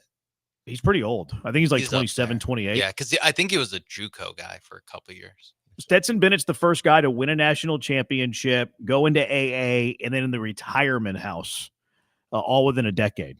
He also got dinged for a DUI, didn't he, as part of that? Yeah, the AA thing was a rumor, but not even a rumor. I think I made it up. But he kind of disappeared from the Rams for a year. Yeah, Stetson Bennett's 27. Maybe it was – I think it was Bo Nix, but it could have been him as well. Yeah, Bennett was an old man. 713-780-ESPN. Here's what Rich Eisen does here's what I'm hearing at the draft. I don't have the connections of Rich Eisen. I mean, I know Lance, but that's about it. So I don't have what I'm hearing from the NFL. I just have what I'm reading. This is all other people's stuff. This is one I just saw here, Blankers. I'm curious how you feel about it. Packers interested in George Pickens? Would that intrigue you? No. George Pickens does a whole lot of bitching and crying and complaining. And sounds like a good receiver to me. No, that's what all the good receivers receivers in on do. DK Metcalf, and I thought that would have been a great pickup. I am not in on George Pickens because I'm not sold that he can be a one either. So he was a one in Pittsburgh. Okay, that's not saying a whole lot. And he wouldn't be one this year with DK. So depending on what they have to give Green up, Bay's one though. He would easily up. be their best receiver, right? Yeah, he would be their 1A. Yeah, because they have a bunch of twos. They have a bunch of 2s and 3s and a bunch of young talent, but no one has really kind of distanced themselves and stepped up. They thought Watson was going to be that guy, and Watson's just all he does is an injury waiting to happen. He's out for a good period of time, too. Yeah, right? he tore his ACL at the end of last year. I remember it was catastrophic injury late in the year. I could see part of the trade being one of the young guys they have going back that way to Pittsburgh. Because Reed's not a 1, Dobbs is not a 1, Watson's hurt, not a 1, Wicks isn't a 1. No, I think Dobbs would be the guy because remember he had that little stint last year where he was upset when he wasn't getting the ball enough and he ended up getting suspended for a game. I could see Dobbs and a pick going back for Pickens. Yeah, that would make some sense. I mean, Pickens would easily be their number 1 receiver, though. Oh, for sure. He'd be their number 1. Now, not with you. Too bad he doesn't have a number 1 quarterback, but yeah. Tom Pelissero reported this, an NFL assistant coach on Shadur Sanders, quote, the worst formal interview I've ever been in my life. He's so entitled. He takes unnecessary sacks. He never plays on time. He has horrible body language. He blames teammates. But the biggest thing, he's not that good. The odds on Shadur Sanders have also changed on where he's going to be picked.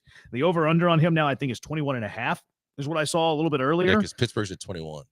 So the odds on Shadur Sanders being drafted high seem to be going down. Now, I do think that there's a little bit of a smoke around this quote. Like, it wouldn't shock me if the NFL assistant that said this is actually a team that likes Shadur Sanders, because the NFL is a dirty, dirty business, and they play dirty, dirty games when it comes to the draft. It wouldn't stun me if the assistant coach that said this planted this to a reporter trying to hurt his draft stock so they can get him later in the first round. It's possible. but I don't think he's the only one that said that. And I think that I've heard from some people that dad is a problem, but the bigger problem is that kind of dad has given him that kind of entitled kind of mentality to him and that over the top cockiness. And there's people that question how much ability he has. That's why he is the guy that's going to he's like the one domino that is going to be what everybody's watching and how it dictates the rest of the draft. Because a lot of people are enamored in the last couple of days saying the Saints might be in the market for him when they pick. And now what I'm hearing and what I've seen on TV also is that the Saints aren't interested in him. And if the Saints don't take him, now it's either going to be Pittsburgh at 21 or teams like the Giants who don't take him initially as high as people thought he was going to go, trying to get back in to get a quarterback of the future. Yeah, it's interesting. The Shadur Sanders stuff is it's interesting. I don't think he's going to like hang up the draft though. I think he's going to end up sliding to where he's kind of like Will Levisy a bit. I don't think he creates all the second. action, right? If he slides into like 2021, I think that creates a whole stir of teams that are going to try to get active, making a move just to see. I guess it depends. Okay, it stirs up activity late in the first round, but it creates inactivity. I think in the first 20 picks, maybe because so. Like I don't think there's going to be a whole lot of movement. I mean there could be because there's like are they trading up for offensive linemen and all that. Ashton Genty is a name that's been talked about a lot. Like a lot of thought. Oh, he's going 6 to Vegas. The new buzz with Genty, and in fact, the betting favorite to land Genty right now, today, at this very moment, the Jaguars at 5. Yeah, I don't know that I like that. For whom? I don't like it for the Texans. Okay. I don't like it for the Texans to put Genty in your division. I just, they've done a whole lot of things wrong, but I don't want, and ETN he's kind of a gimmicky guy. I don't think he's an every down back anyway. I think if they got a guy like that and he's even close to what a lot of people, most everybody is saying he could be, I don't like the fact that he would be in the Texans division and playing twice a year. Huh. See, I was actually more looking at it from a Texans angle where I don't want them to draft the top receiver in the draft because of the mismatch they would have with Brian Thomas Jr. and top receiver in the draft. I didn't really thought about them stopping the run. Texans usually pretty good against the run, but Genty's supposed to be special. I'm saying if he's special and you got to see him twice a year for the next however many years, I'm not really signing up for that. Yeah, that would be interesting. Tet McMillan was thought of to be potentially the number 5 pick for Jacksonville, but they're even saying that he could slide all the way into the 20s. So, like, he might be a bit of a wild card, too, for a guy that's not a quarterback.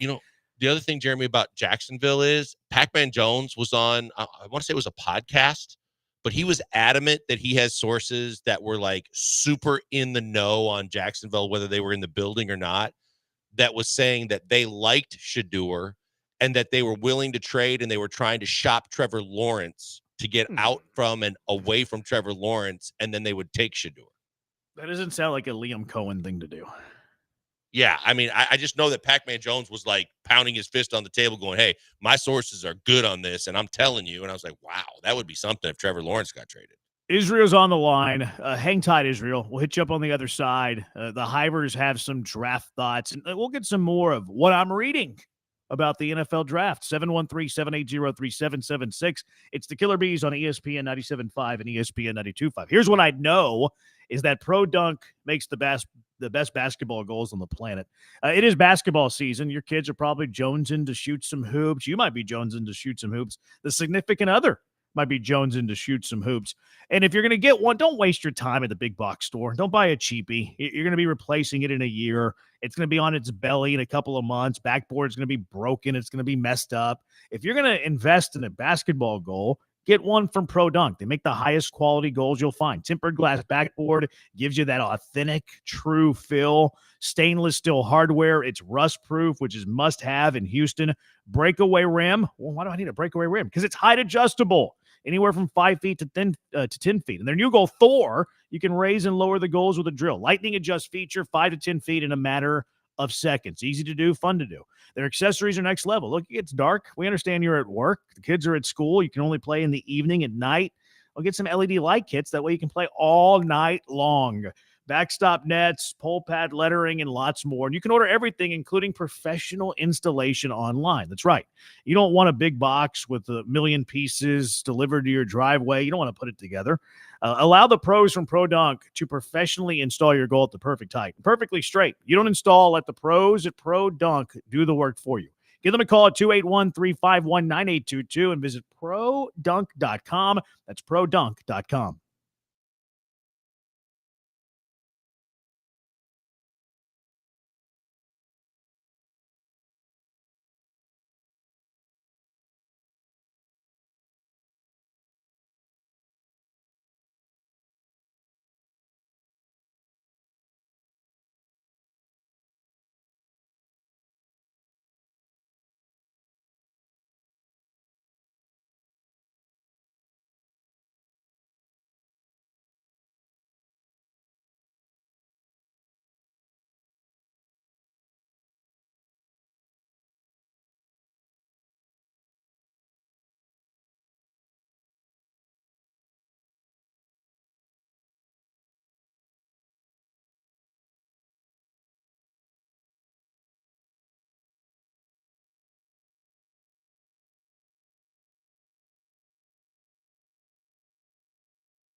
You're locked in with the Killer Bees on ESPN 97.5 and 92.5. Live from the Veritex Community Bank Studios, here's Joel Blank and Jeremy Branham. 713-780-ESPN. A texter says Pickens is always open, Blankers. Okay. Let him be open for somebody else. Lance has him at 21. I think he's talking about McMillan. Sanders isn't even going to be at the draft tomorrow. That's because they're watching it in Boulder with his dad. Was he invited? He was invited as one of the, because Hunter's there. Yeah, he went. Apparently, his dad's going too. He got permission to go. Hunter's dad did. 713-780-ESPN. Let's go out to the HRP listener line. Israel is in the hive with the bees. What's up, Israel? What's up, fellas? Hey, real quick. First of all, Shador was the Johnny Unitas winner, right? Top quarterback. He threw over 4,000 yards. He also 4,000 yards. He led 73%, led the country in percentage rating. He and he's not leaving out to the top. He's going to get picked in the top 10. He's the first quarterback signed to Brady with the NIL deal and when he was in college. The first quarterback on his. I don't see him passing him up. But even if he do, right now he is the face of the draft. He brings the bag. I'm gonna tell you, whoever drafts him, his jersey's gonna be up there with Mahomes from the jump.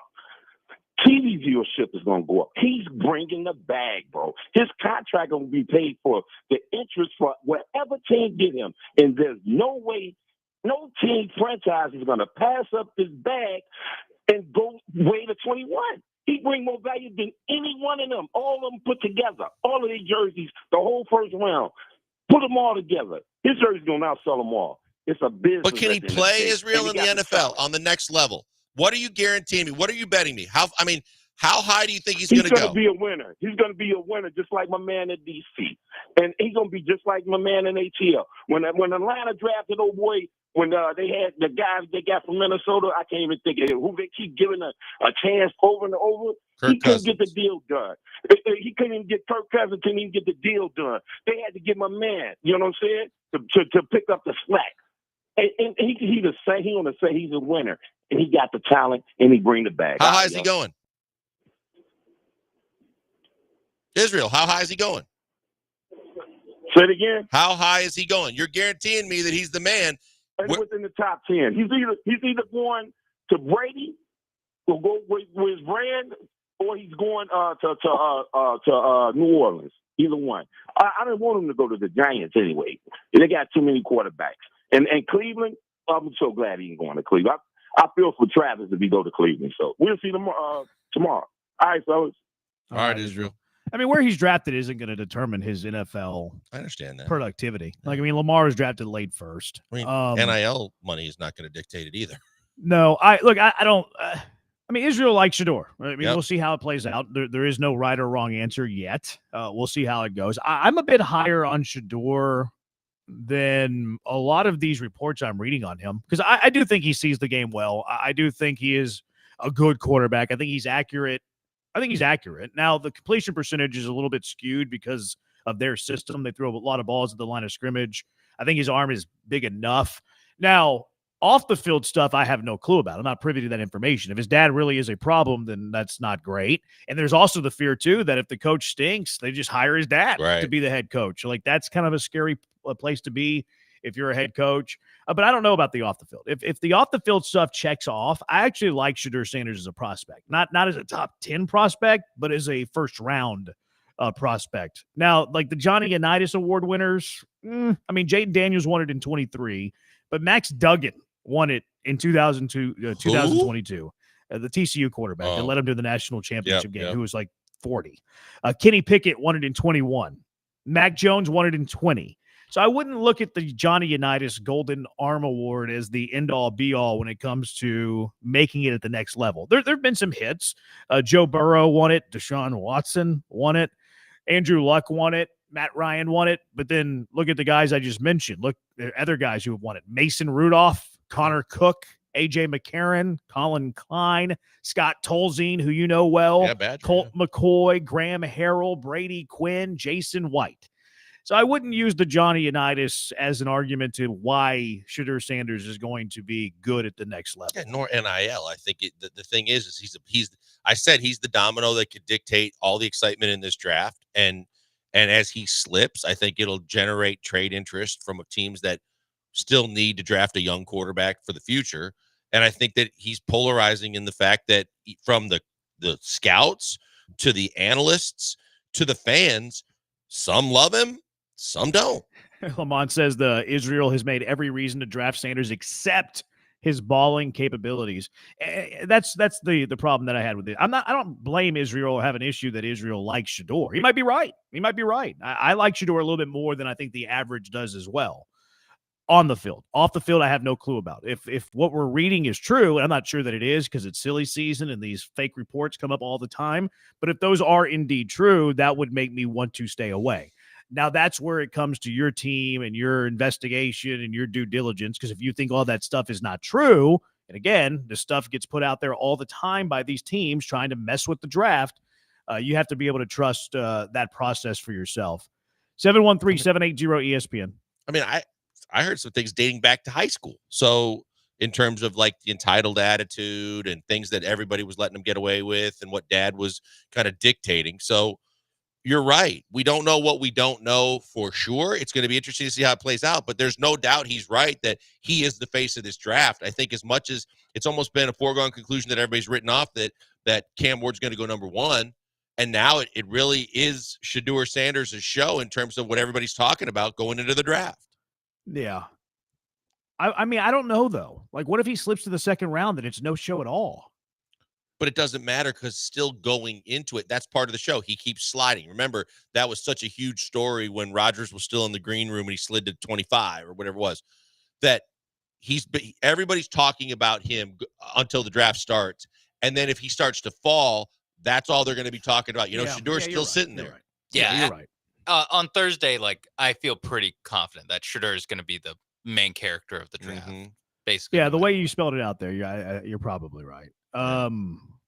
B. Hannon says LZ has him going to Cleveland at 21. I wonder who he's talking about. I wonder if he's talking about Shedeur, because Cleveland makes sense for Shedeur. Well, there was, and I told you that. I brought it up on the show, I think a week or so ago, that one of the hot stories was that Cleveland finds a way to get both the Colorado guys, and that builds up all this positivity in the Cleveland organization after Deshaun, that you got these two young up-and-coming prospects that played together at Colorado now playing for the Browns. Kevin Stefanski, if he has a bad year, then Dion's the next coach of the No question. Better win the division, buddy. Yeah, if I'm Kevin Stefanski, I'm like, let's avoid that scenario. Let's do something else. Yeah. Let's trade up for Jackson Dart.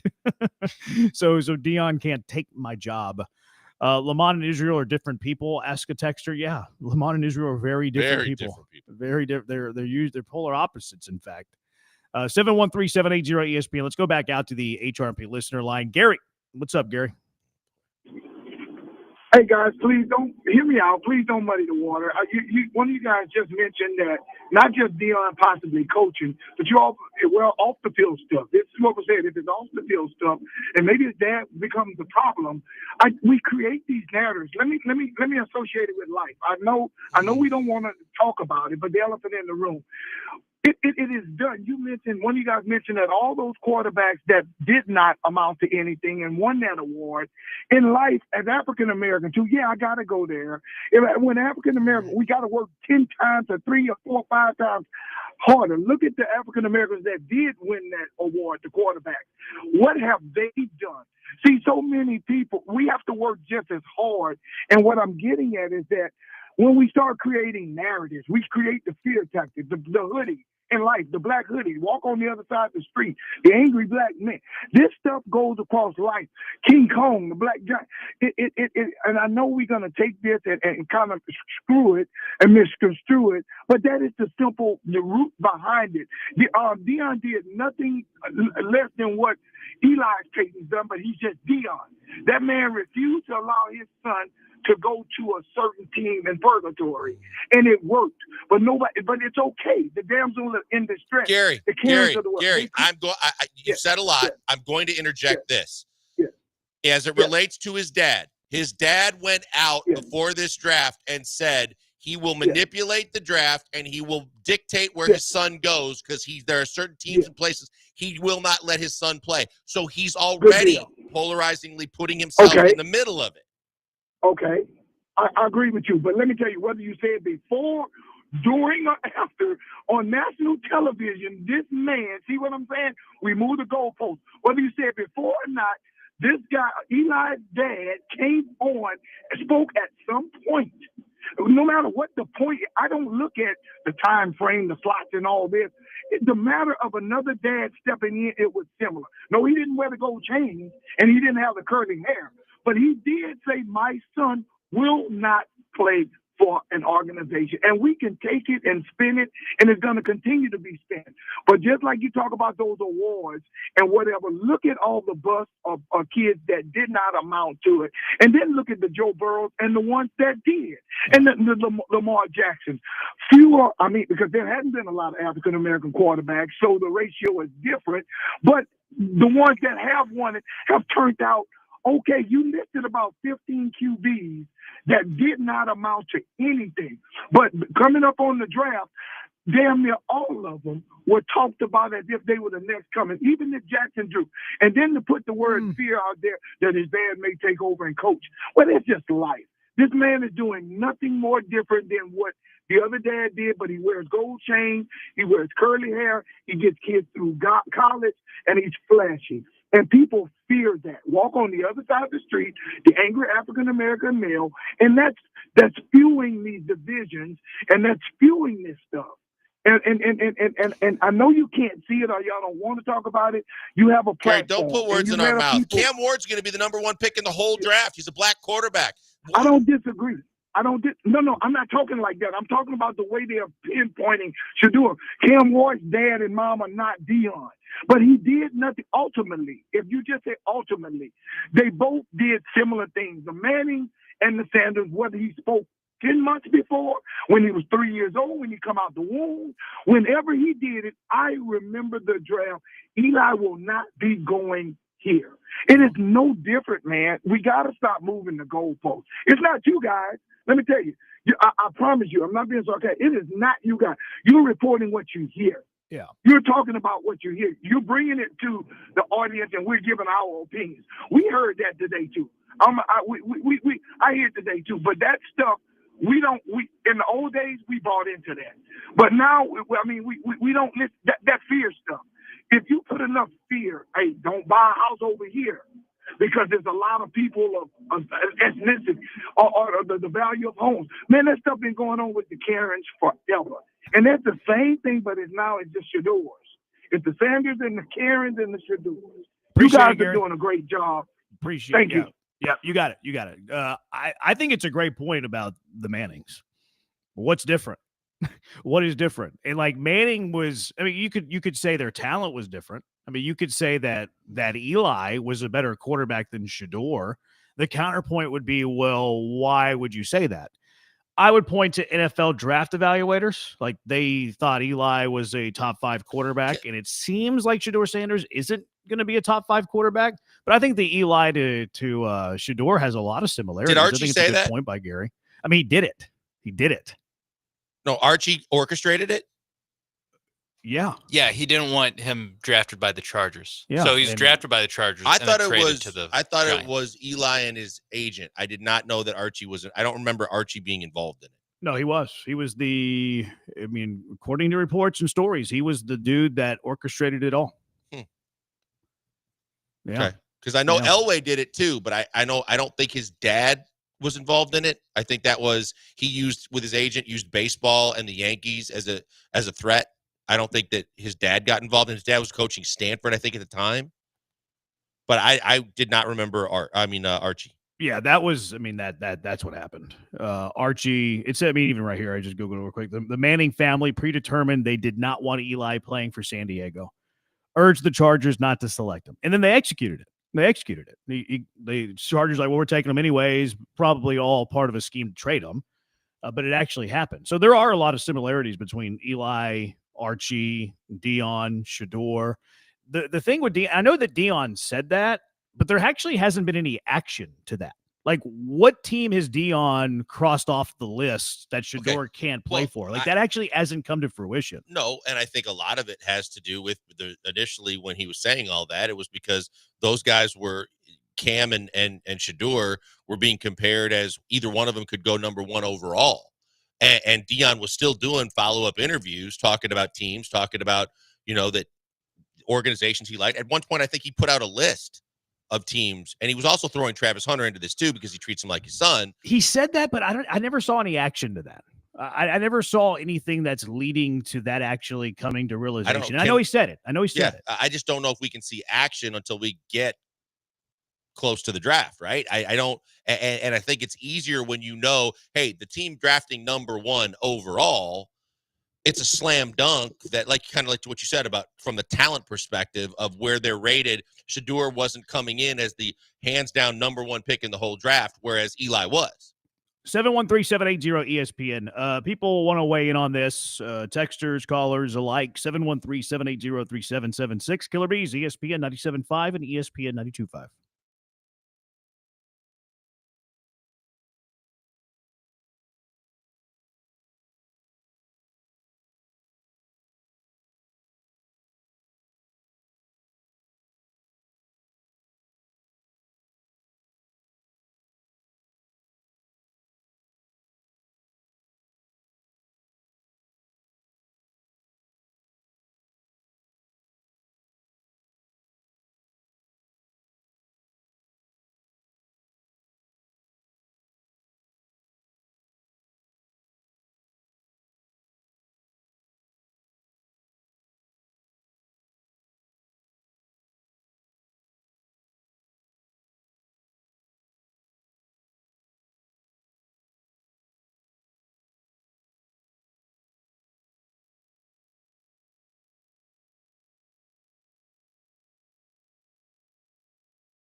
It's the Paul Gallant Show.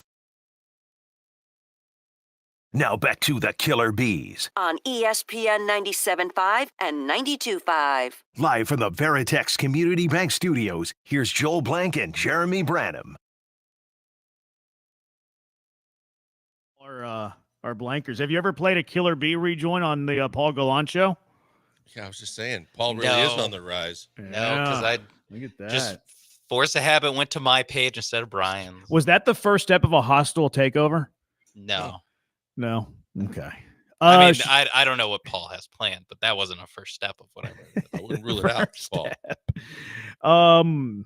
Anytime Gary calls, we get a lot of reaction. Texter, you wasted 10 minutes of my life. Cut this guy.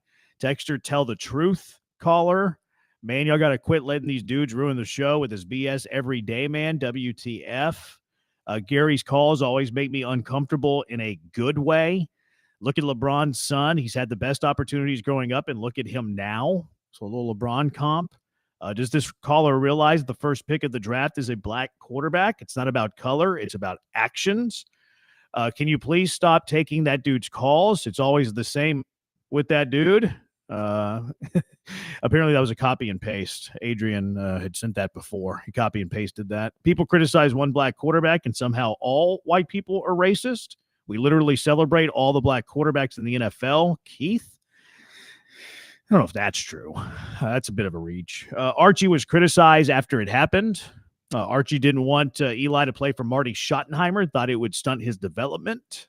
It's not different based on race. Could say Dion is more polarizing character and is also always in the media as more of a face like LeVar Ball. Teams probably don't want that. Archie wasn't on TV 24/7. Did the Mannings really not catch any criticism for what they pulled with the Eli Chargers scenario? They did. They did. Gary's such a race baiter. He calls the bench with his garbage. Gary 2028. So see, it's very polarizing. You have people on his side, people not on his side. It is a very polarizing topic, and I appreciate Gary's input. I think he argues it I think he argues his point well. I will say this, though. He said all of those quarterbacks on that list were the next coming. I promise you Max Duggan was not the next coming. Nobody thought that Max Duggan was the next coming in the NFL. So I know that's a nitpick. That wasn't his point. I just wanted to point that out, that Max Duggan was not the next coming. Was he a seventh or was he undrafted? I can't remember. Anyways, 713-780-ESPN. Let's go back out to the HRP listener line. Jim, you're in the hive with the bees. What's up? Hey, yeah, I was just calling in with the Shador thing. I don't think I've ever seen a prospect be so hyper-focused on as him, obviously with his dad being Dion. I know that's a big factor in it, but, it is gotten out of football realm, and it just becoming weird at this point with the way that people are like, you forget that there's other quarterbacks in the draft. And for example, like the people who brought up Tyler Shuck and Jackson, if you watch college football, there is no world Jackson Dart is better than Shador. Like objectively, you could say potential, but as an NFL evaluator, drafting a quarterback with no real empirical evidence and just saying it's kind of weird at this point. I mean, the dude won the United Golden Arm. Like people act like he's some bum. Like you look up Eli's stats. Eli there's no season where Eli was better than Shador at quarterback. And once again, you could talk about potential, and I think people always talk about what he doesn't do well.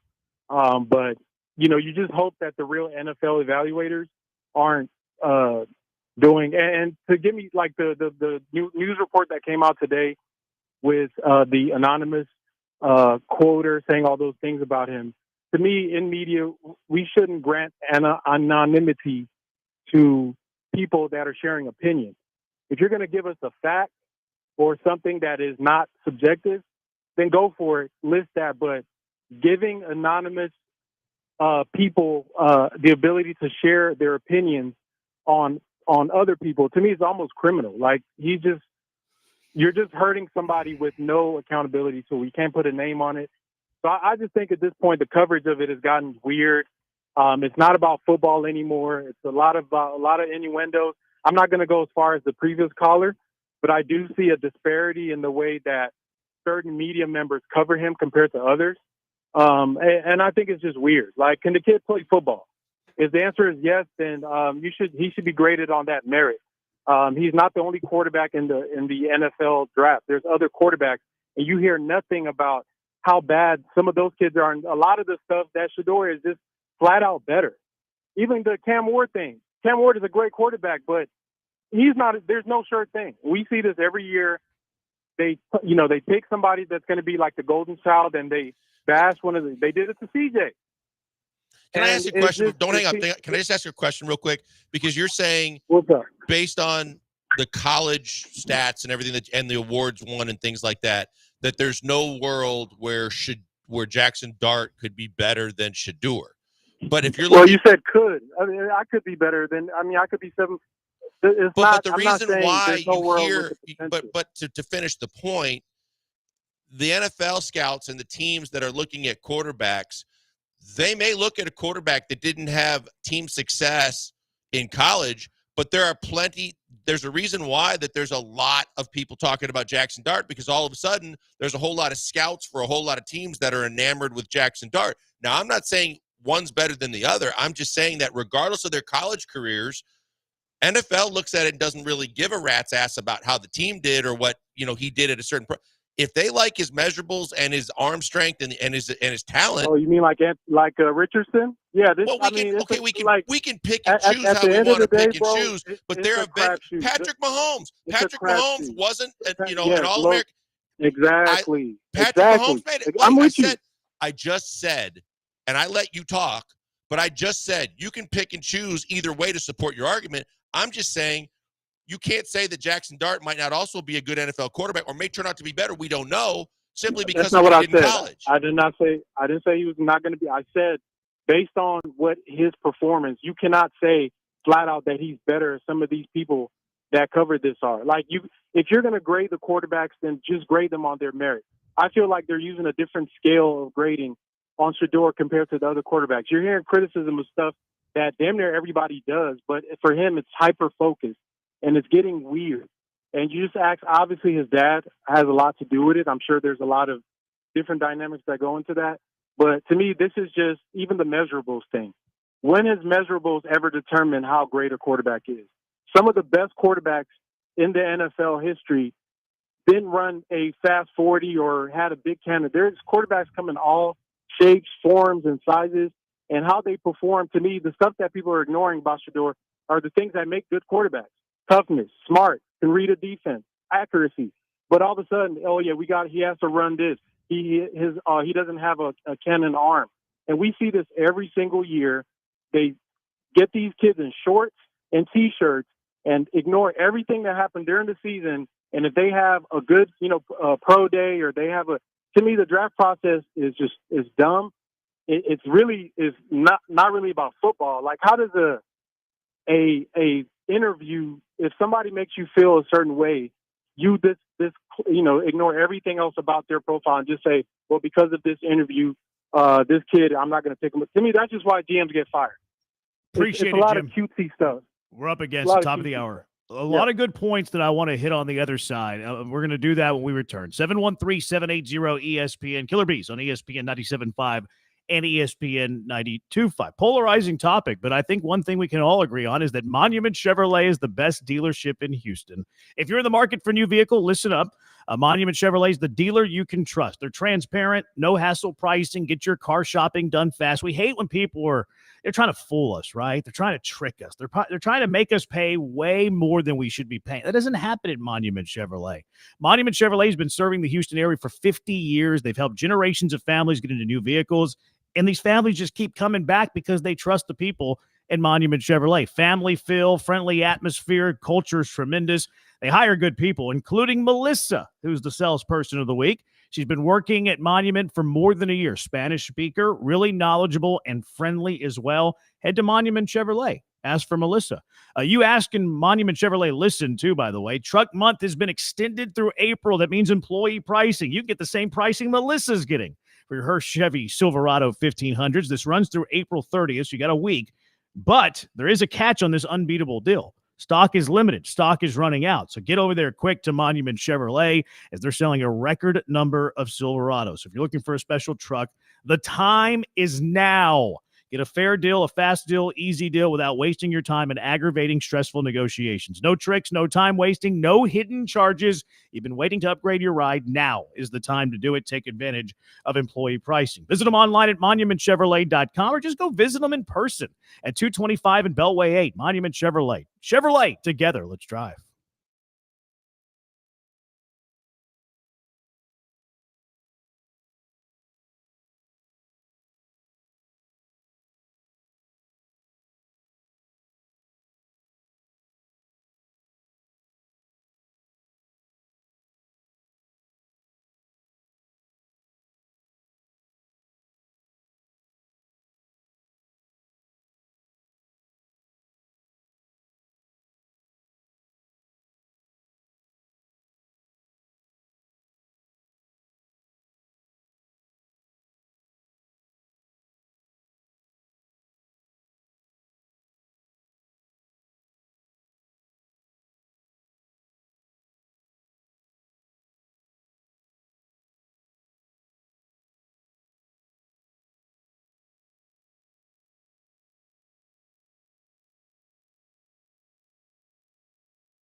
Jim just called in, talking Shadur. Mega Blast said Larry and Stafford got suspended quite a while for racist calls on cardiac arrest. 97.5 should do the same for Gary. Laughing emoji.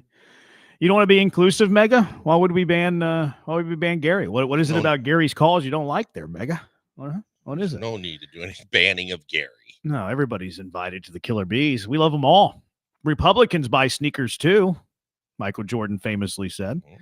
713-780-3776. Here, a couple points that Jim brought up, which I think Jim brought up a lot of good points. Like, I agree with him that there's not a great way to like evaluate quarterbacks. The process of trying to find like the off the field stuff can be pretty weird. Like, wasn't it Des Bryant? They asked if his mom was a hooker. Yes. Yep. Like, I mean, that stuff is that's ridiculous.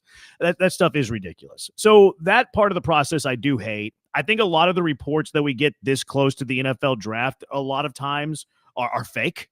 I think they're planted by teams trying to get the players' stock to fall, quite frankly. So it's hard to sort through what is real and what is not. Now, I don't think that college stats is a great way of determining NFL success. So that's a point that I disagree on. Like I just pulled up the all-time passing leaders in college football history. Case Keenum, greatest college football quarterback of all time. Go Cougs, love him.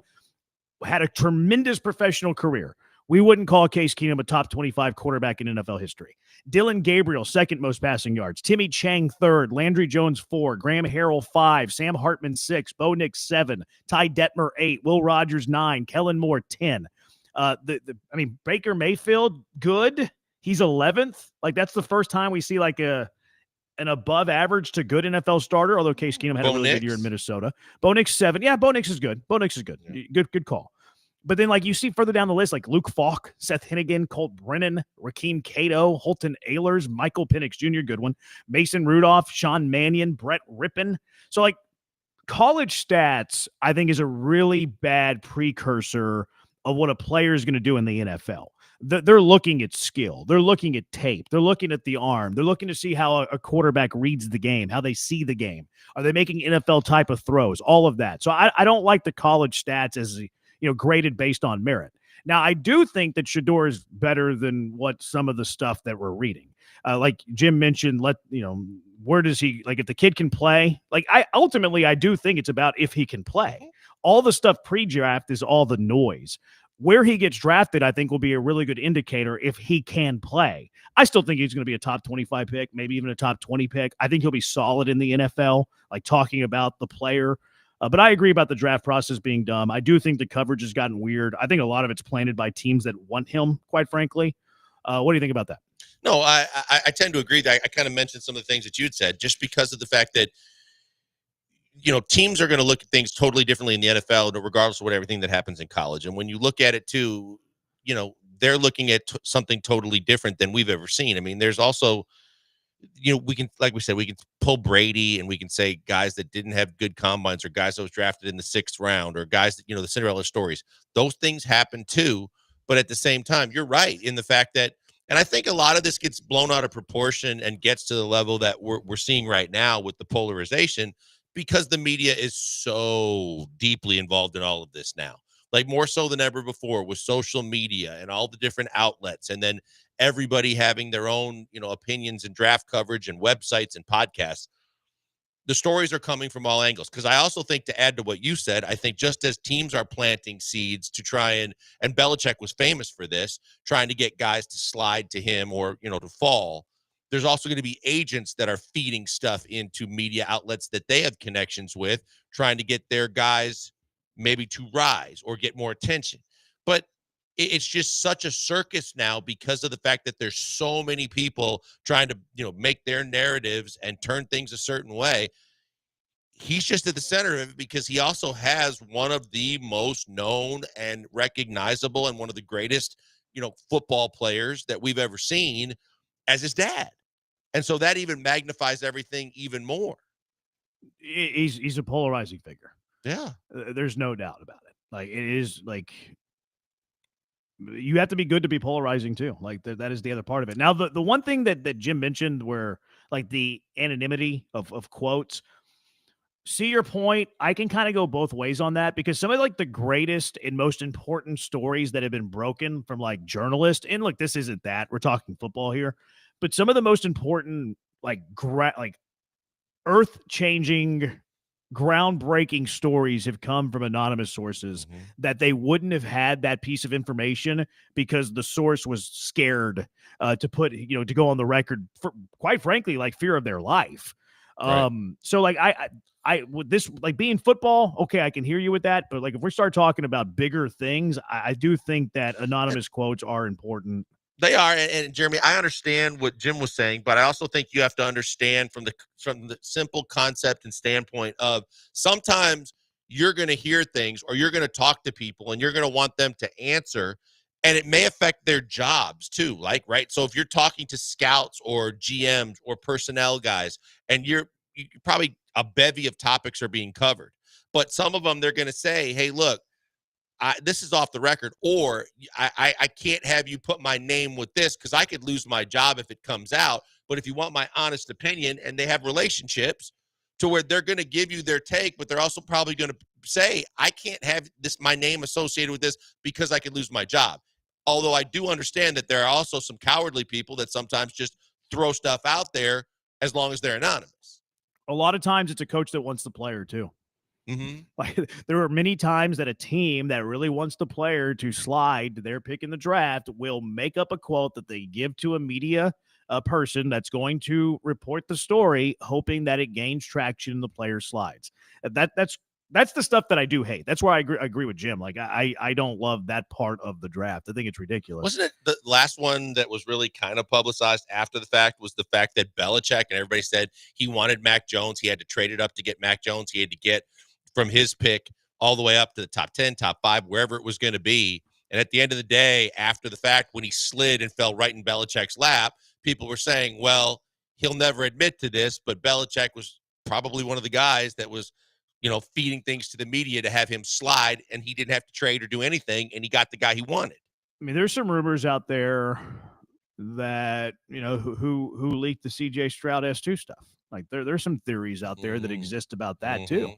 Now he didn't slide very far in the draft, went number 2.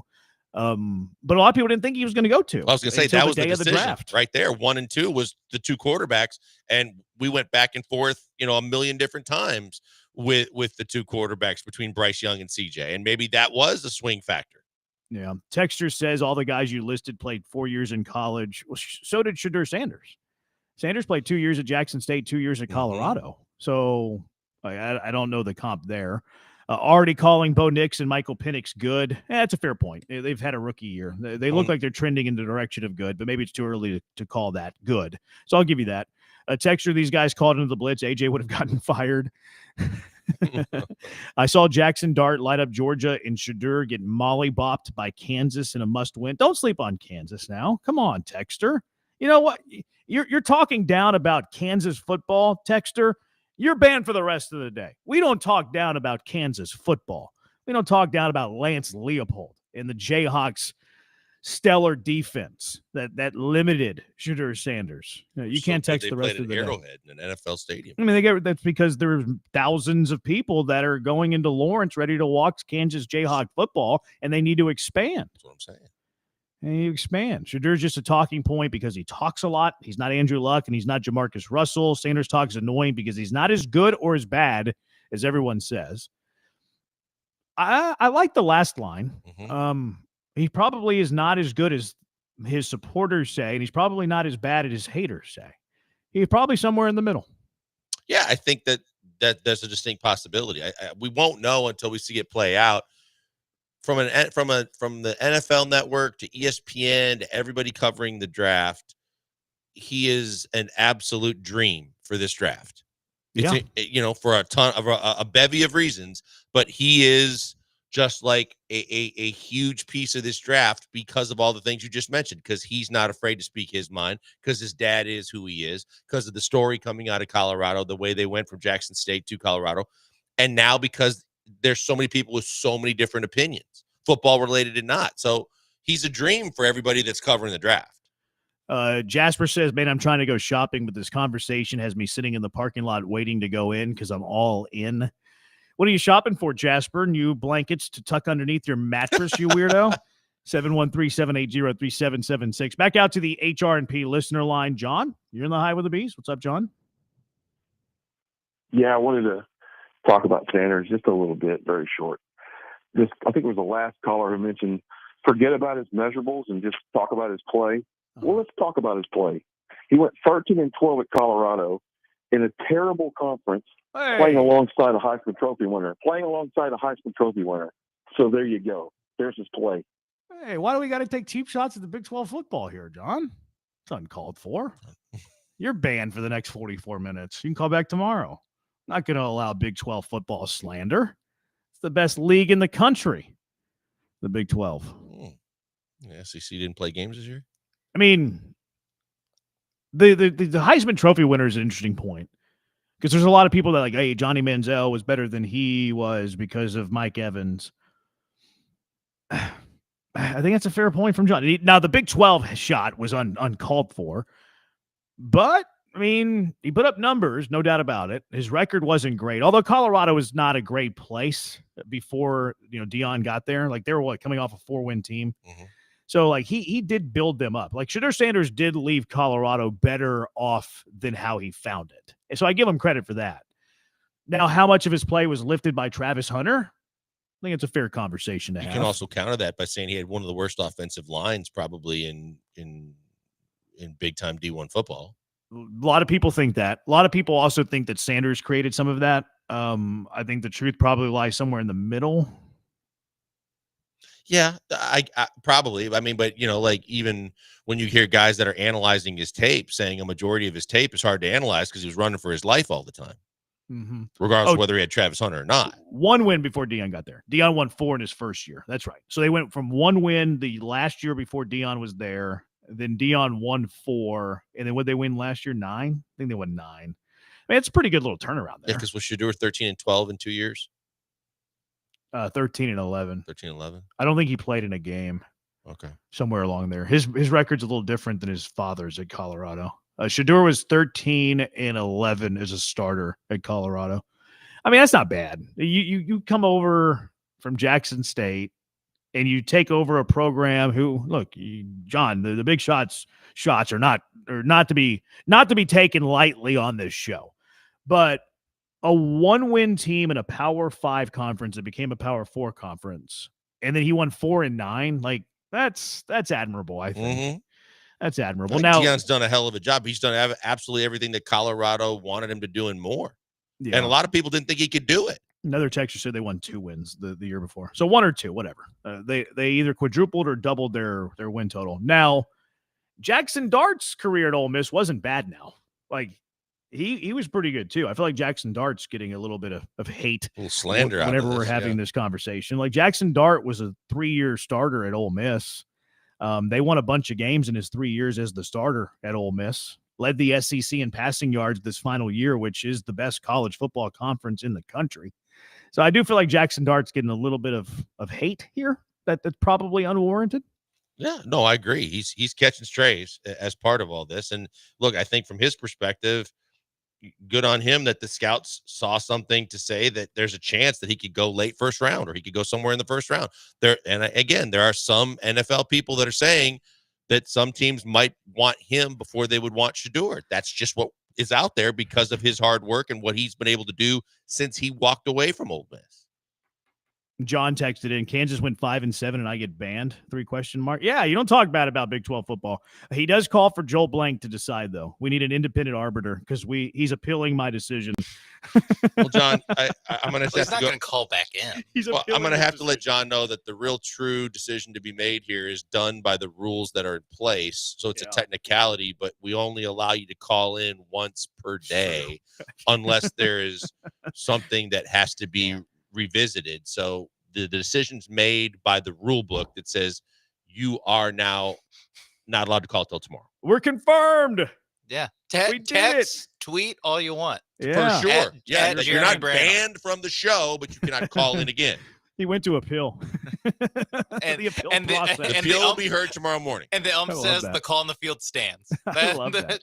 Not confirmed, it just stands. John, you know what? I'm reversing my decision because that was next level, and I respect it. Now, you can't call. They're right. But you can continue text, tweet. Don't Twitch, though. That's going away soon. All right, 713-780-ESPN. Is tonight a must-win for the Rockets? 713-780-3776. Killer Bees, ESPN 97.5 and ESPN 92.5. Ownwell is a must-sign up for you because they're going to save you big money. Being a homeowner comes with great cost, and Ownwell's here to help you save some money. Let them take a little bit off your plate, but also put some money on your plate. A lot of homeowners are overpaying on property taxes, and it shouldn't be you. I'm telling you about Ownwell because I love you, and I want you to save some money. Head to ownwell.com, sign up in less than 3 minutes, and their experts will be fighting for you. Their cutting-edge technology can start saving you money with no upfront cost. That's right. There is no risk. It's all reward, and all it takes is 3 minutes to sign up. Ownwell handles it all from start to finish and delivers top results. No upfront cost, only pay if you save. You can't beat that. Put your property tax savings back in your pocket. Maybe buy your buddy a gift on his birthday. However you want to spend it. I'm not in your wallet. Ownwell levels the playing field, eliminates the concern of paying too much on property tax for the everyday home and property owner like you and me. Here's some numbers for you. 86% of Own Wealth's customers receive a reduction, with the average customer saving over $1,100. What are you waiting for? Head to ownwell.com right now. Now, the deadline to protest is May 15th, so you're running out of time. You better act now. Go to ownwell.com, sign up in less than 3 minutes, start that protest today. Ownwell.com, OWNWELL.com. It's ownwell.com.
Coming to you live from the Veritex Community Bank Studios, it's the Killer Bees. On ESPN 97.5 and 92.5. Here's Joel Blank and Jeremy Branham.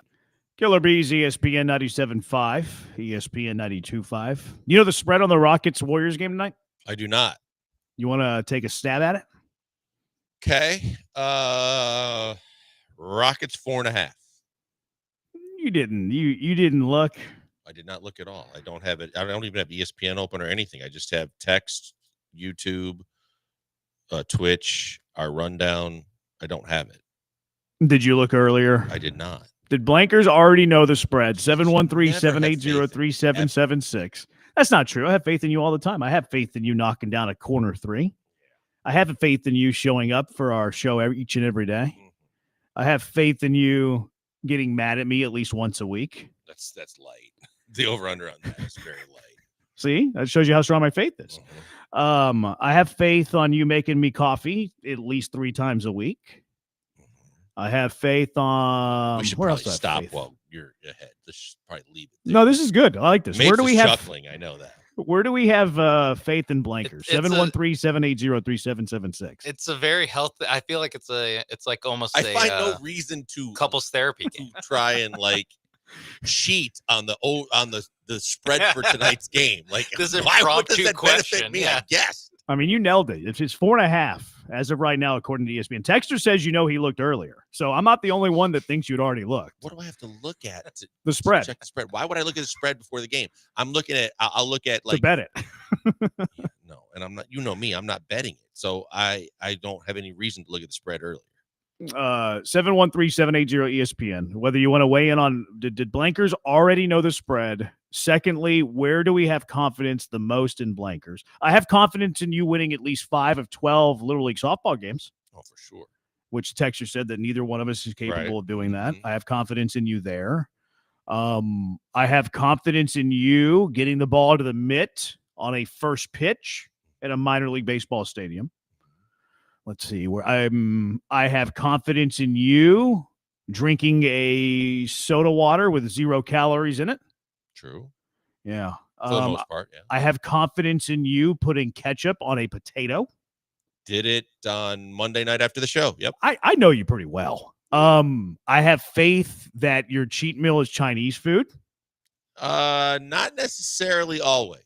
Oh, okay. Well, it sounds like most of the It's time. in the rotation on Friday nights normally. Is it chicken and broccoli? Yep. And you say I don't listen to you. Texter, where do you have faith in him, Mapes? 713-780 ESPN Hive. Where do you have faith in Blankers? The venti water from Starbucks. Oh, yeah. Every day. Are they still writing you messages? Yeah.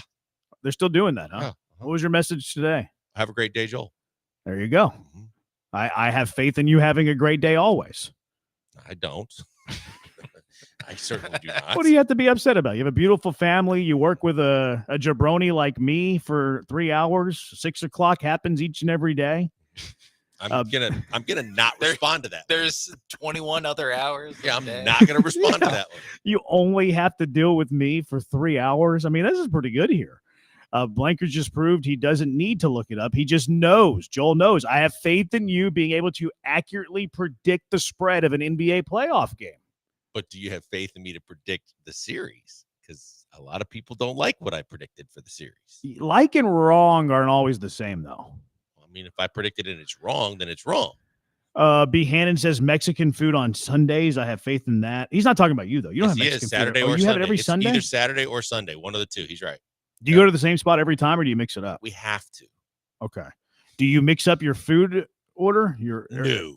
So that's always all reliable. That never changes, huh? Okay. Always got to get the fajitas. But you always go with the boil? You don't switch it up and go with the carne from time to time? Always the grilled chicken. Yep. Texture says I have faith in Blankers getting flustered daily. Do you think that's true? Flustered? No. Pissed I don't think off? you get That's it. different. I don't think you get. You think you get ticked off every day? Yeah, I do. Every day? Pretty close, yeah. I mean, I think segment 2 of the Shredder Sanders talk. I think that's where I get like, Joel got I mean, ticked off. I think that, like obviously I get a little ticked off behind the wheel. So I think that just driving the car, there's a pretty damn good chance I'll get ticked off at least once a day. You know what we should start doing once a day is just like Google a random Google quote on how like to control your emotion. You don't have to control your thoughts. You just have to stop letting them control you. Like Stuart Smalley? Yeah. That was Dan Millman. I know, who but I'm said saying that. we could do our own version of like Stuart Smalley messages every day. Yeah. Just like a little serenity, a little moment of zen. What's it? I'm going to run this upstairs, actually. I'm going to run this up the ladder. Yeah. Who was his name? Stuart Smalley? Yeah. All right. We're going to see if we can do something here. I think it's a good idea. Channel 11's morning show every day comes back from at least one commercial break with a moment of zen. Yeah, There we where go. it's like Yeah, and they either raindrops play like hitting a leaf. raindrops or the bubbling ocean or gurgling this or whatever. Like, okay. I think this would help you. Why I is think it this is a just good me? idea because I don't get flustered like you. I don't get ticked off once a day. Just a little sounder. Just because you don't a little harp. I do care. I just don't let anger get to me. Okay. You don't think I care? Besides your family, I and the Cougs, I don't know that there's a lot of things that really affect you on a care perspective. Really? Yeah. I care about everything. I care about you. Look how much information I just knew about you. I care for your well-being. I care for your mental health. I don't want you to get ticked off every day. I care that it's Maeve's birthday. Thank you. I care about our Twitchers. You care enough to get I him care something? about Gary. What's that? You care enough to get Sean something? No, I think it's weird. Oh. I think it's weird for men to buy other men gifts. Look how much I care about that. Yeah, you're principled. Yeah. I have ethics and morals. I care about the Astros winning, Texans winning, Rockets winning. I care about my well-being. I care about driving safely to work each day. I care about eating good food. Like I care about a lot. I think you're underselling my care. Okay. I have faith in Blankers making some of the worst dad jokes ever. That's a good point. Yeah. What makes Joel mad today? Well, Shredder Sanders talk got him a little bit. I don't think it made me mad. It's just I got a little flustered, I think. I get frustrated sometimes. I think it was frustrated. Yeah. Blanks hates puppies, kids, nickel There corners, you the go. Rockets, property taxes, and beef fajitas. There you go. There you go. I knew that was coming up at some point. Man. We need a Joel rant every day for one segment. Yeah, I'm with you. Anytime that he has one, we're ready to go. We're ready to rock out a Blankers rant anytime. What was the last really epic rant you had? Was it the dog pooping in your yard? Or the kid driving? Oh no, it was that young lady that told you couldn't do something at the store. At the store? Yeah. I don't remember that. Yeah, you did something like, oh no, it was the you parked next to a car that had their door open and you went in, I think it was a trampoline place, and you were telling like the 14-year-old girl that worked there how dumb she was and yelling at her. No, I didn't tell her she was dumb at all. I asked her if she could use the loudspeaker to make an announcement that someone's car That's right. in the parking lot had their door open. Yeah. And she goes, "No, I just started here and I'm only 16. And What then the you hell stared, does and then that you have stared to at do- her creepily Yeah, for 5 'cause, minutes. Because then I asked the person directly next to her who went, "Oh yeah, that's no problem. Let me give you the microphone," and did it. And I looked at her like, "Why was that so hard? And why could you have not done that?" Yes, that was something that This is how you know there's something every day. Is that it took so long for to remember that. Yeah, I didn't remember that. Getting mad at a but I also 14-year-old. didn't deny that it happened. I have faith that he loves cheese. More faith in Blankers. Texture says it's when he got mad at you the other day. I don't know. That could have been any day. That could have been any day. Some of Texture says minimally, but it's pretty much daily, but I love it. It shows passion. I think he's talking about your rants. Yeah. I mean, you can't force them, though. They have to come up No. organically. No. Yeah, you It can't happened at force the them. gym the other day. What happened? There's a moron that, and I actually found out who it was, but I was putting my weights back where they belong, and too many people the don't fives? do this. No, Jeremy, they were 75s, and I was putting them back, and someone had put 30s in the slot where the 75s go. And I'm like, what the hell is this? So I fixed it, didn't say anything, went back to doing my workout, and right in front of me, I noticed that there were 35s that were missing. And I watched some complete Yahoo put 20s in there. And I went, "Hey, whoa, And he pretended like his music was so loud. He just walked away like he didn't hear me. And I was like, and then you start bringing up the conversation like, what does your house look like at home? You can't pick up after yourself at the gym. Does your house look like a pigsty? Like, why said is that that to so him? hard? Yes. What did he say? He was like, "Hey, man, they pay people around here to do that kind of stuff." Do they, though? Is that their job, to clean up after dumbasses that don't know how to put their stuff back? How old was he, you think? Probably like mid-20s. Did you see the guy that was on the boat that confronted the other guy on the boat who was like 18 years old, and he raged onto his boat and was about to like throw him overboard? No. That just reminded me of that. Like, you're the gym version of that. The reason you couldn't find all the 45s, though, is because I had them all. Yeah. You were weighting down something like a table leg that wasn't sitting right. See, this is why you shouldn't work out. If you don't work out, you don't have to have gym problems like this. Okay. Yeah, you might die 10 or 15 years earlier, but it's a problem. I mean, it's a trade-off. There's pros and cons to everything in life. They make 75-ounce weights, says a texter. Have faith. No, we have video of that, by the way. The one time that we went to that's Joe's place. The place that's in the Woodlands, there's multiple ones around the city. But anyway, we did a remote from there, and Paul thought that it'd be cool if Sam followed him around with a camera and followed his workout. So I just went in during a break and took the 75s and rattled off reps of like 12 to 15. So slow down. There's video proof of that. Herschel Walker never lifted a weight. He just did all free weights. Push-ups, pull-ups. Ralph Sampson also set the record for dumbbell curls at Virginia when he was there, better than the football team. He was curling hundos. Really? Yep. That little skinny guy? Yeah. Wow.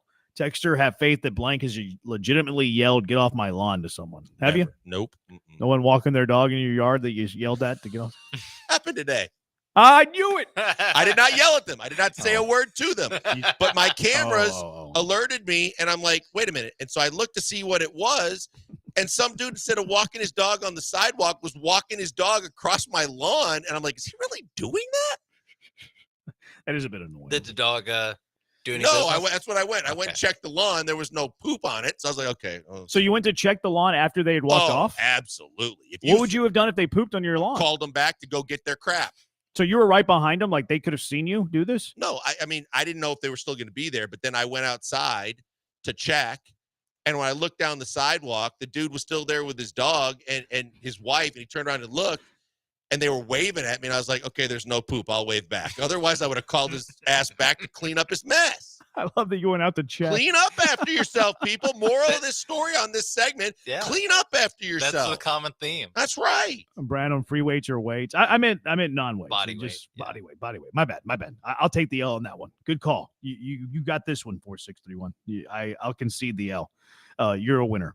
Blankers probably grunts super loud while lifting. Do you No, not that guy at all. And also, hot button that we discussed at the gym, little guy who wants everyone to know that he's strong, that will drop the weights so that they make a really, really loud noise, and everybody looks, and then you go, and then makes the pose like, yeah, that was tough. So if you don't do a loud grunt, do you do like a gentle whimper?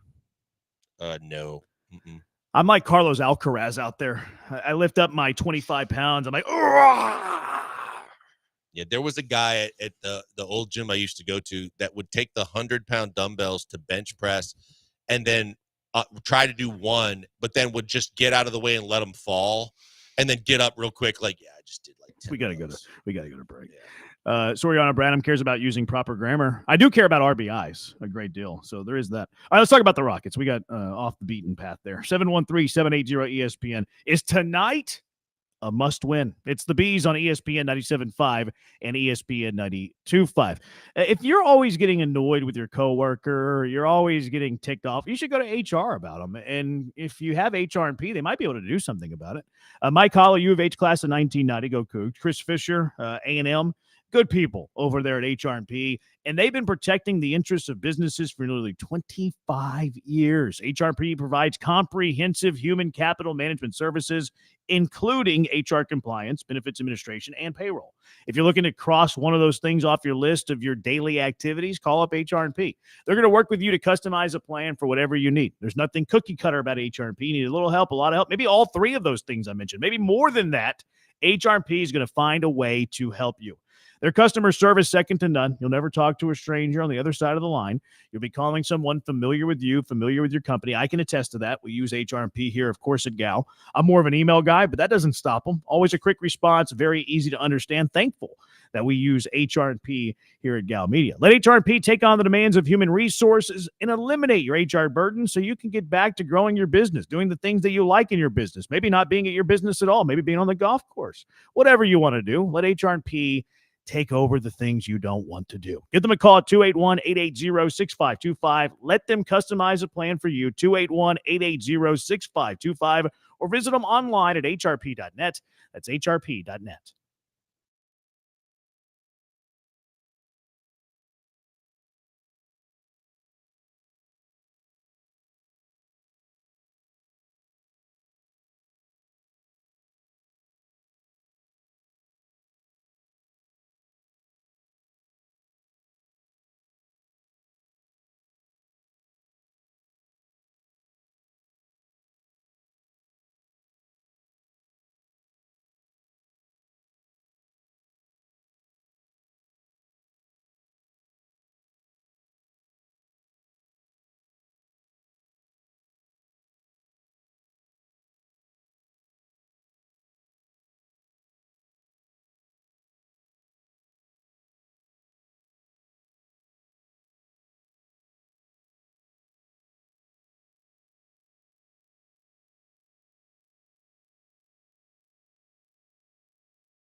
Coming to you live from the Veritex Community Bank Studios, it's the Killer Bees. On ESPN 97.5 and 92.5. Here's Joel Blank and Jeremy Branham.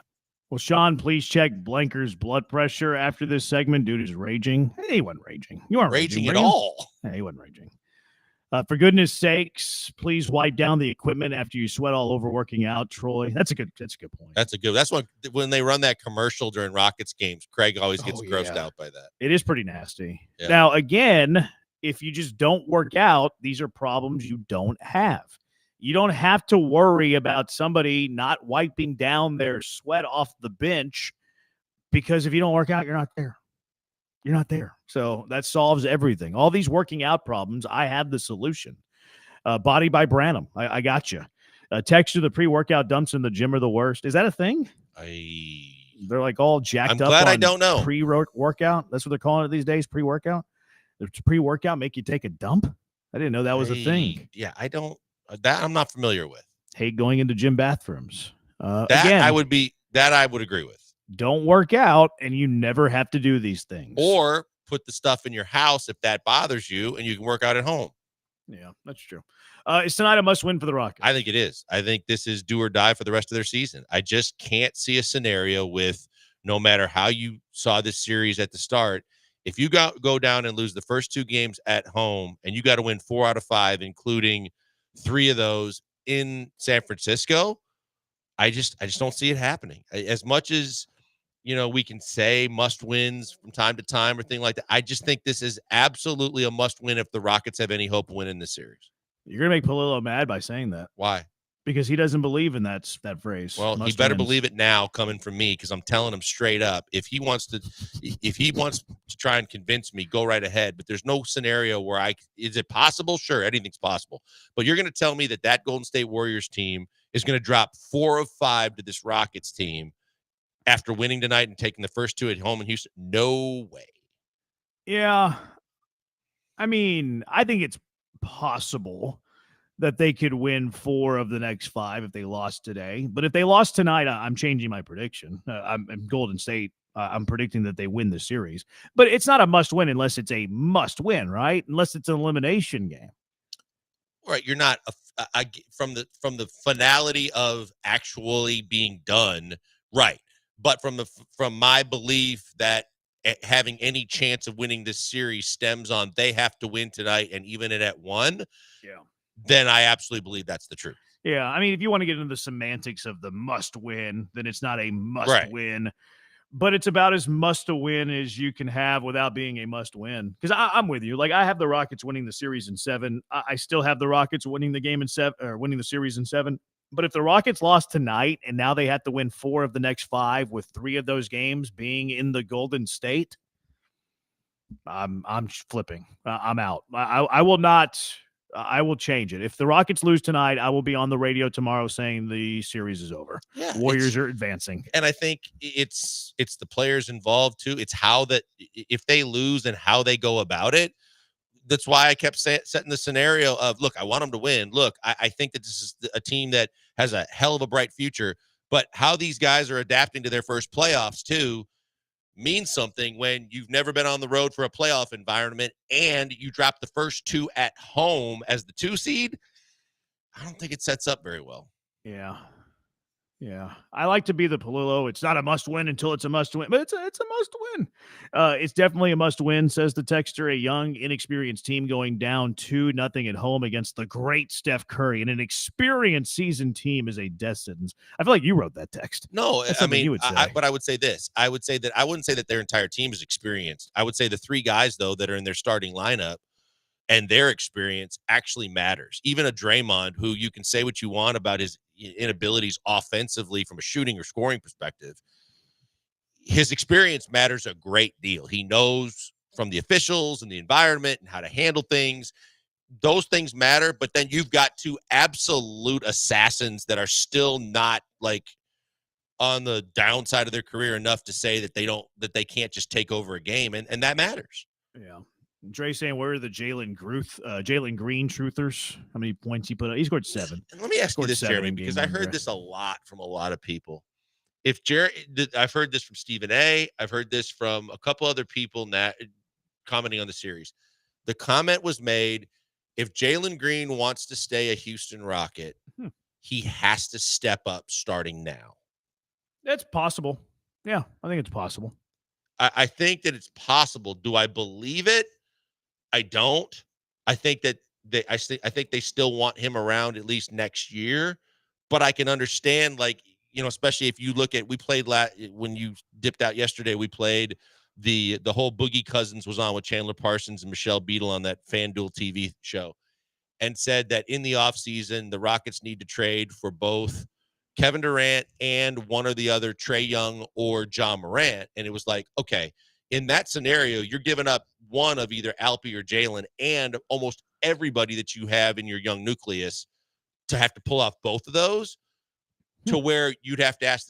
I made the assumption that if you're going to get John Morant or Trae Young, they're going to want Jalen Green. I thought we weren't doing trade talk until after the playoffs. I'm just saying because I asked you the question about, would Jalen Green's performance in this playoff series dictate whether he's a Rocket or not next year? It could. If he's bad, if he's really bad, yeah, I think it could for sure. If he continues to play subpar, I think it can. Yeah, for sure. All right, 713-780-ESPN. Car wreck of the day. What are the car wrecks of the day? 713-780-3776. It is the Bees on ESPN 97.5 and ESPN 92.5.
from Houston Golden State. Somebody is sick and is questionable for tonight's game 2. Stick around till after the break and we'll tell you. Just kidding. Brandon Podzetsky. Pods. Yeah, Pods is hey, look at you showing off that you can say his name. He's from Milwaukee. It's a Polish name. I You know didn't it. know how to say his name 3 weeks ago. Yes, I did. I don't think so. I always did. I think I asked you and you're like, I don't know. That's not true. Well, then you big leagued me. But anyways, he's sick. Pods is sick. I heard Questionable Dell for call him game Pods. 2. Dell wanted no part of it this morning. He It's called a him hard name to Pods. say. He was spotted at morning shoot around sitting off to the side. He caught whatever Lance McCullers got whenever he was supposed to pitch in Midland. Did you see what was I don't want to. The other story out of the Warriors shoot around is they had 2 of their player development guys in red jerseys representing with the names and numbers of Dylan Brooks and Tari Eason as part of shoot around. And Kelly Eco put the picture out there and people were like, what are they doing? That's brutal. I was like, dude, I mean, okay. What's wrong with that? Yeah, exactly. So it's They're like probably scout team guys. it's like the scout team. I was just going to say for football, Yeah. when they have more the same number and ever the quarterback they're playing or whatever it is. Yeah, I bet you that's exactly what it was. I'm I sure bet you they it were was. running those guys in scout To team. show What's where so they wrong go with in that? terms of defensive assignments when they have the ball. Man, Kelly, tell me you don't know. No, shoot Kelly around. didn't do it. The people responding to Kelly showing that that was okay. a deal. Okay, Kelly commenters. Yeah. Tell me you don't know ball without telling me you don't know ball. That's right. All right, let's get to our. What do you think? By the way, real quick, what do you think if Pods is questionable? What do you think it does to the line?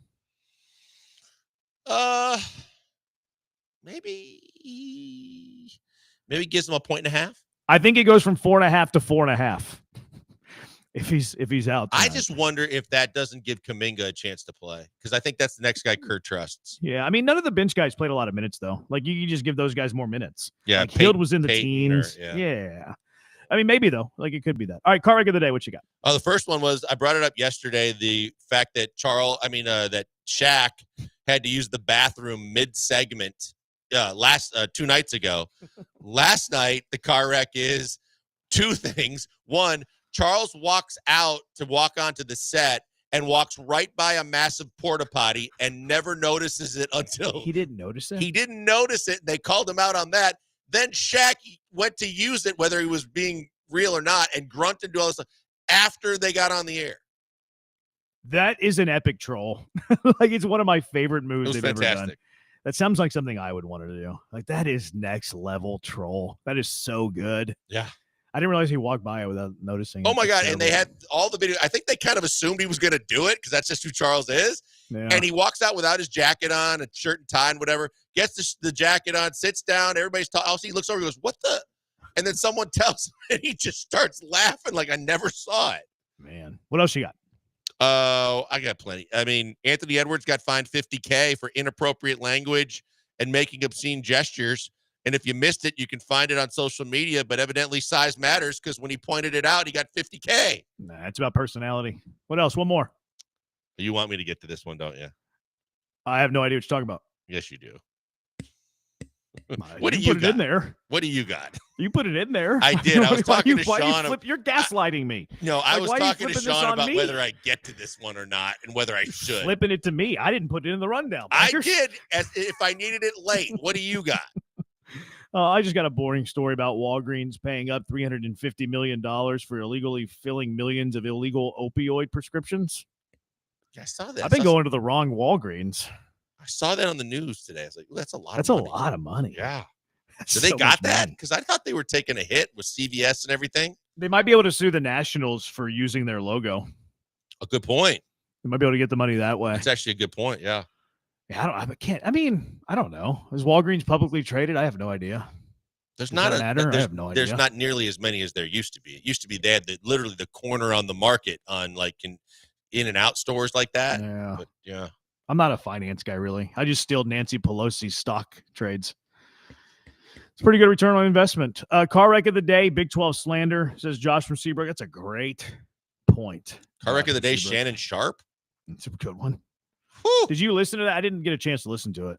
I listened to everything, including Stephen A's response, and now how he was, without saying it, he said it, that ESPN people are watching it extremely carefully going forward. I was a little surprised he was on the air the last 2 days. What's the point? Like, just take him off the air until you figure it all out. Like, it was so dumb. What do you think he gets canceled? I think there's a good chance. I mean, the other thing is, even if you know you're right, I don't think you put out the text messages with the content of the text messages. Mm-hmm. Yikes! You got to do it in court for sure.